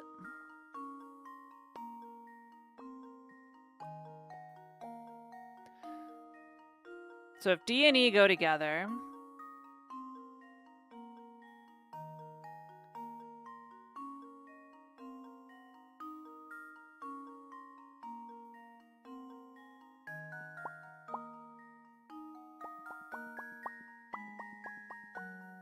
I think it's B.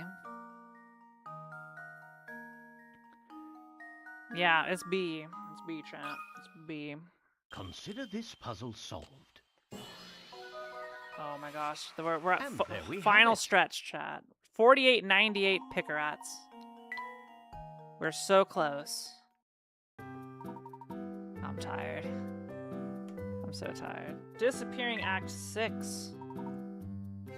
There's a 6th one.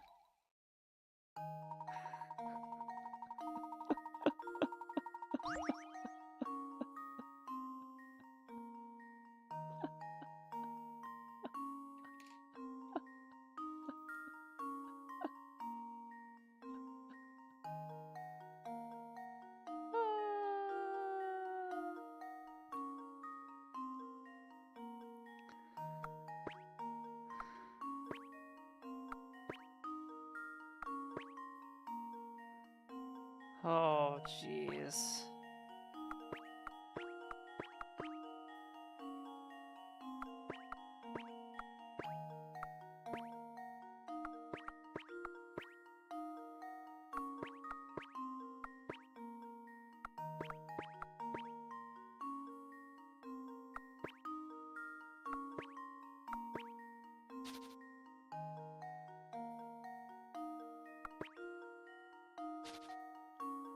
Well, at least one of these goes in the middle first.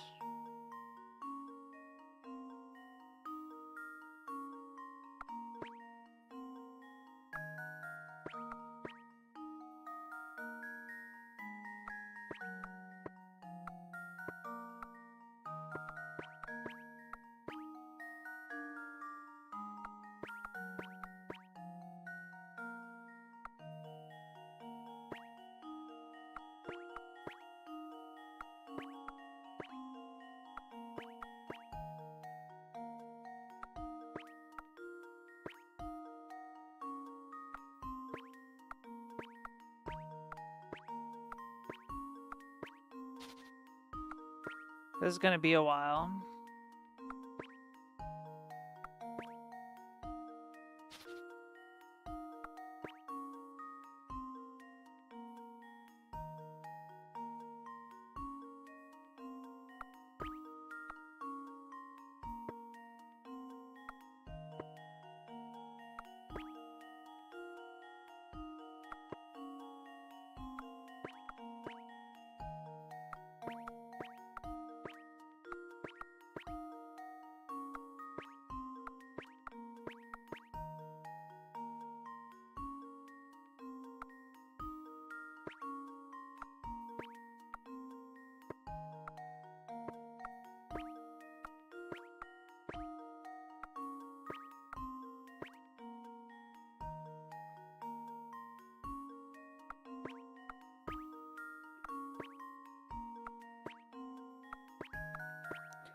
I'm so beyond hecked.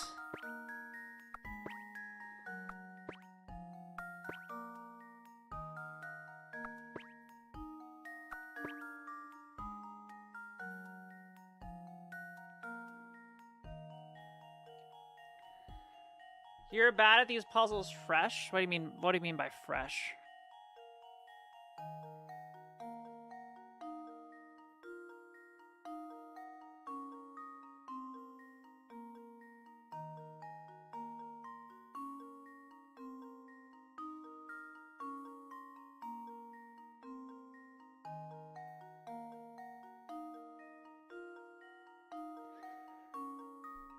Not 2 a.m. brain? Yeah, true.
Trying to get them all out of the corners.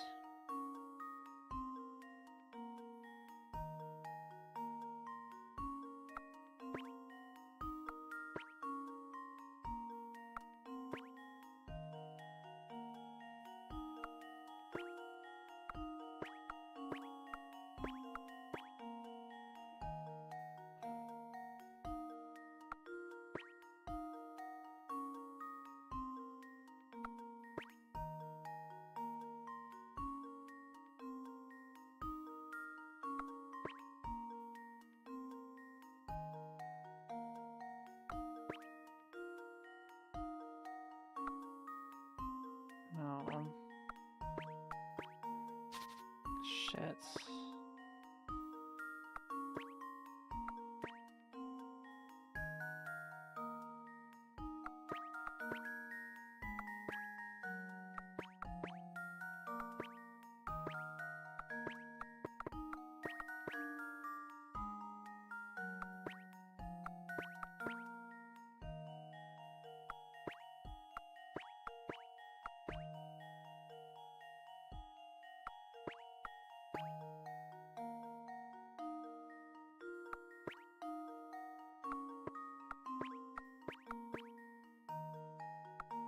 No. Kill me.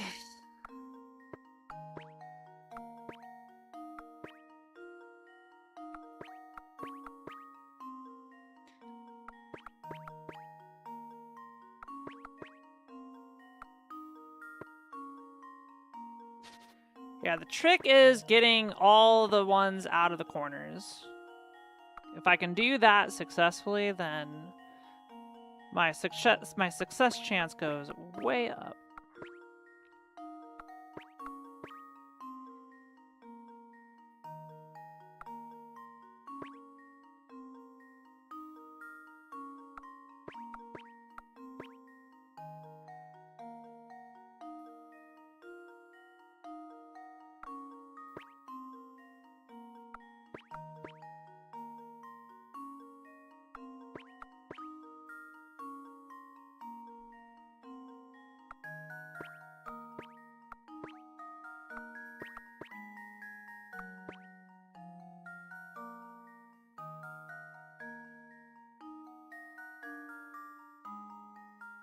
Like, this feels good, but it's not quite there.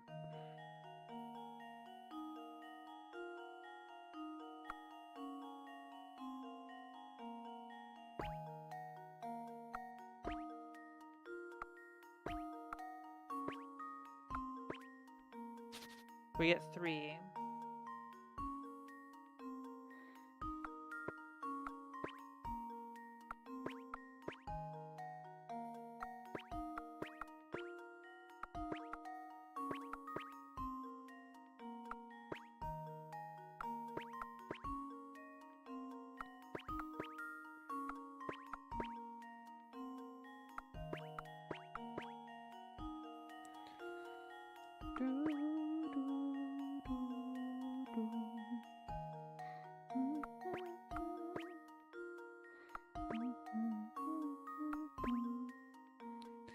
Bum, bum, bum, bum, bum. Bum, bum, bum, bum, bum.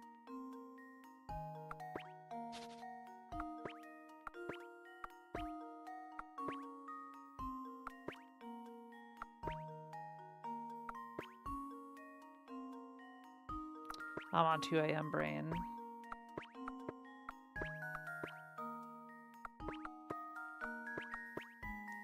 Big 2 a.m. brain right now.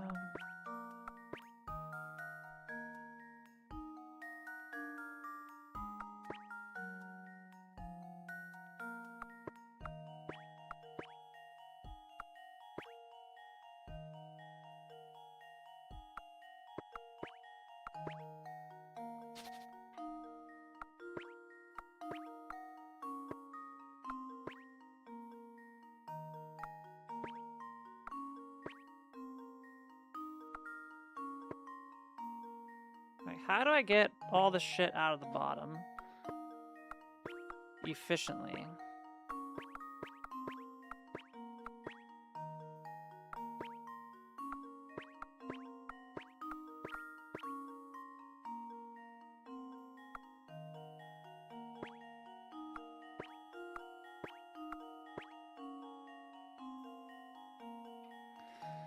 I always run into the problem.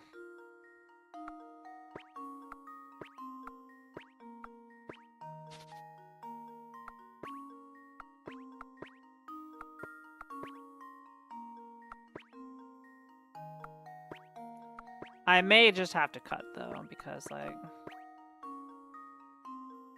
Oh wait, I see what I'm doing wrong.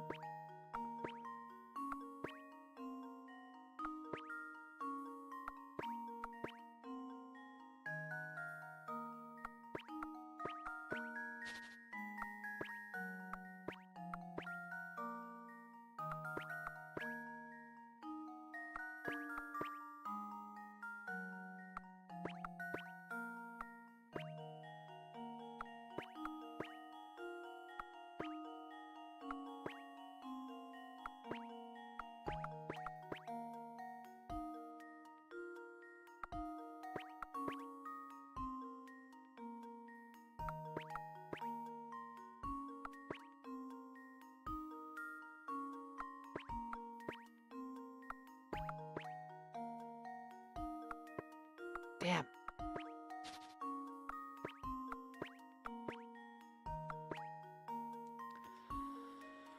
Boy.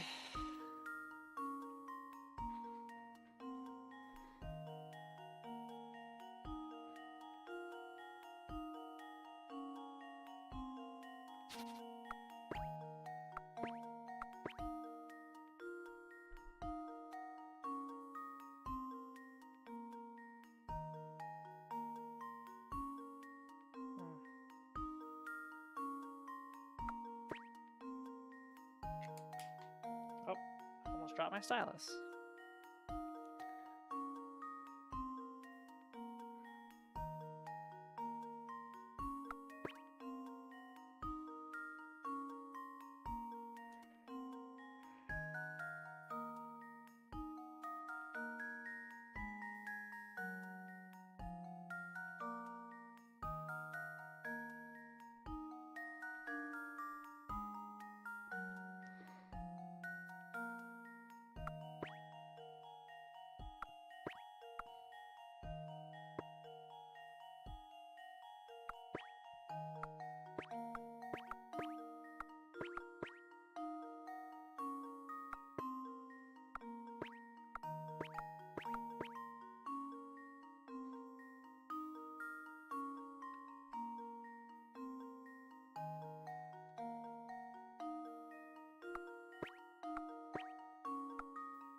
That's the maneuver. Okay, okay. This is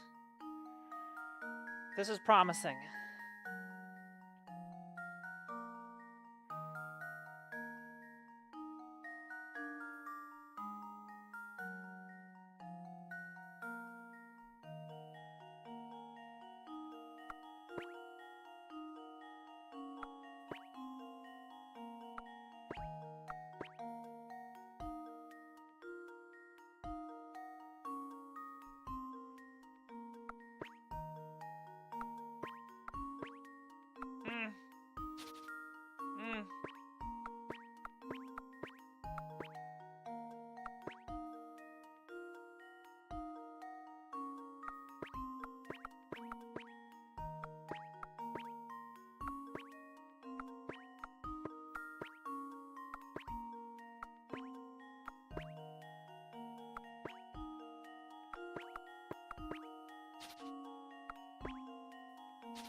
I know I've solved this configuration before, but I'm not sure if I had space on the sides.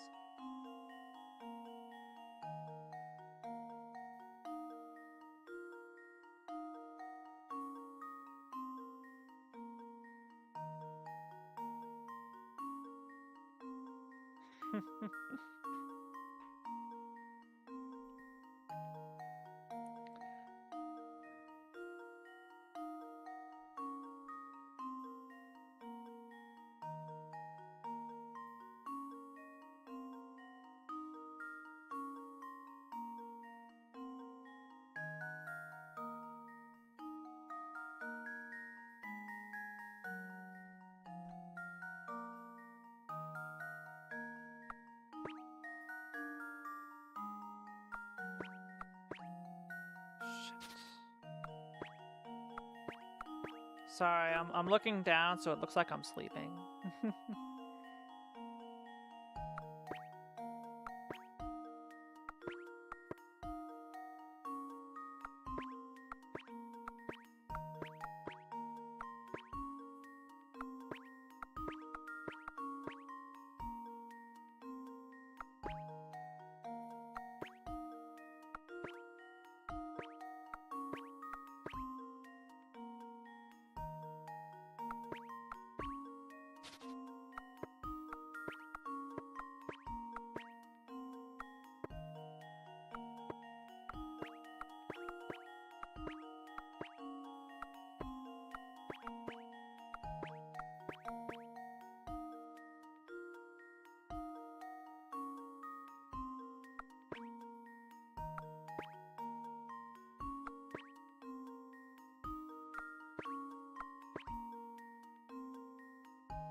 I'll admit, this puzzle may have gotten the best of me.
You spotted a Kiara sample for a commission's open notice from Suzaki. Oh, link it to me. I wanna repost it.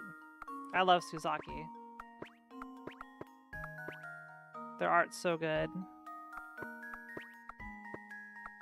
So wholesome.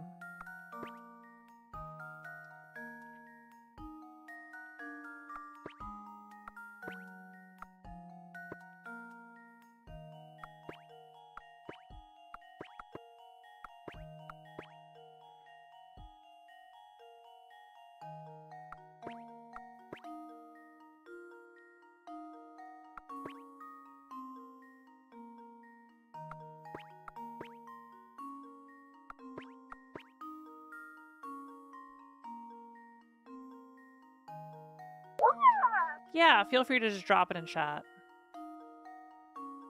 Hi, Sonic. Thanks for the raid.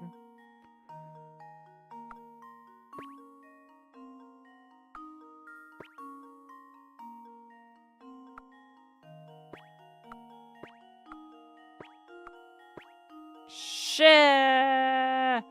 Ah!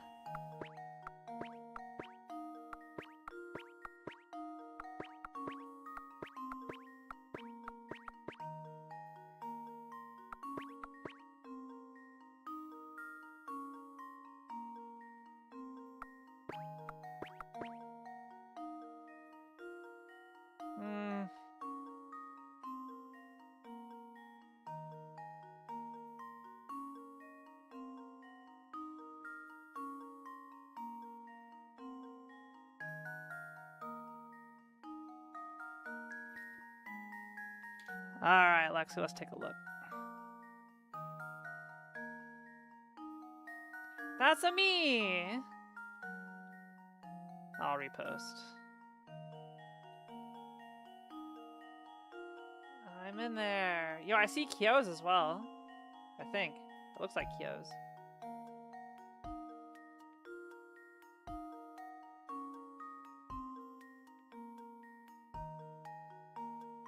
Nice on it.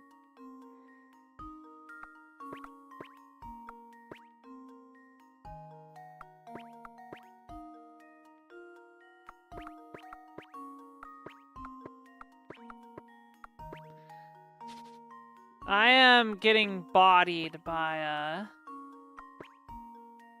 this.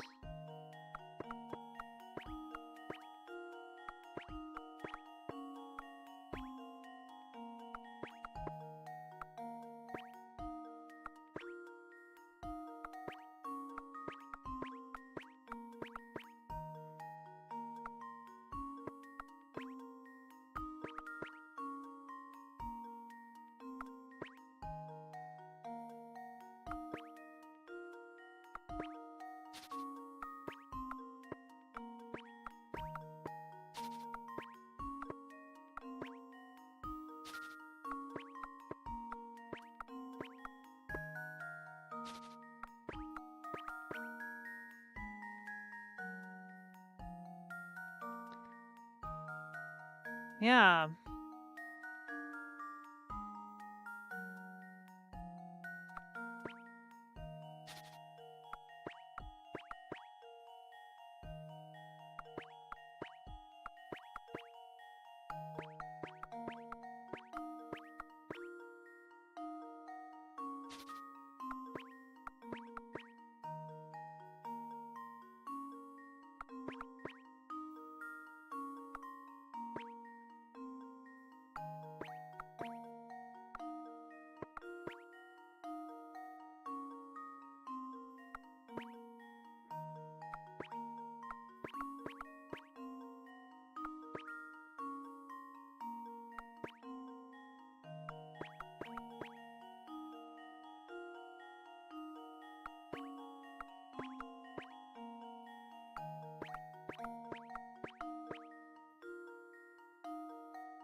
Shit. Ah. My brain is not working properly. I'm supposed to be smarter than this. Child, I'm supposed to be better than this. I'm failing.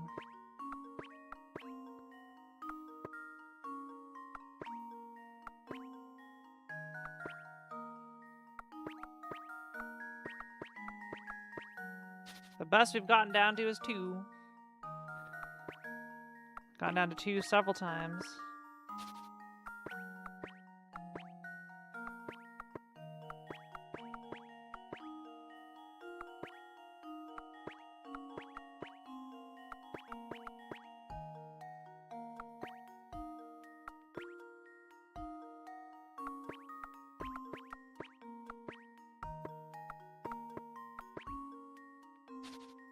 I'm kind of just randomly going at it here.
How did I make a perfect line?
Start getting rid of those balls.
Doesn't this seem promising?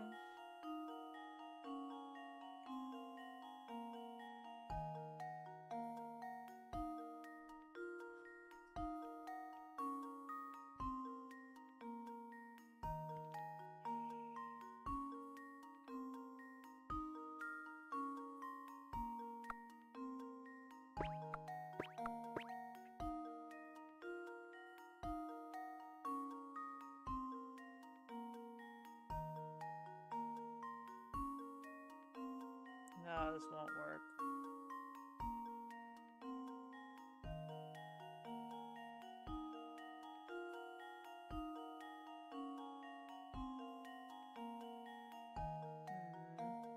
I don't think you can do an H pattern.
Heckin' balls, dude.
I'm not gonna be able to sleep unless I finish this.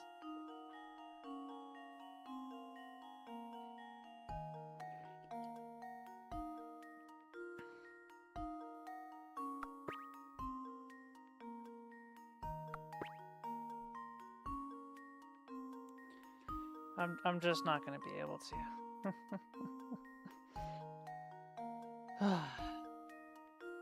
Papanada.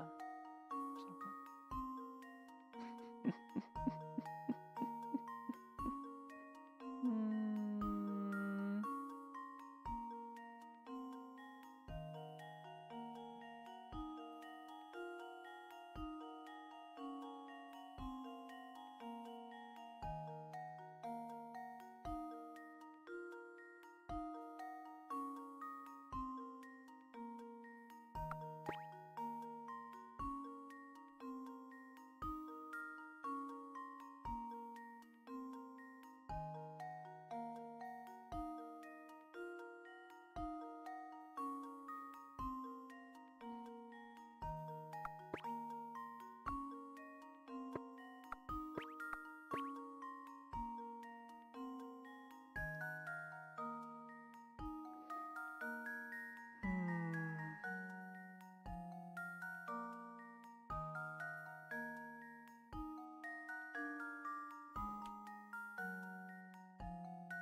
How are you doing, shop?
The night's tours, I think, are done. But I'm really tired. I should stop. I should stop. I can't think straight.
How do I get you out?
I think we got it.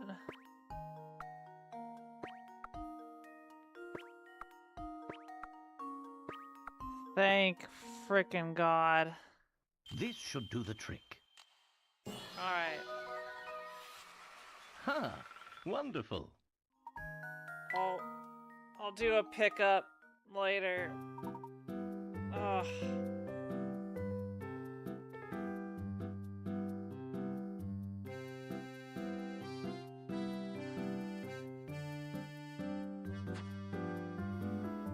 There's 6 more puzzles, chat. I'm not gonna try and do them today. I wanted to power through.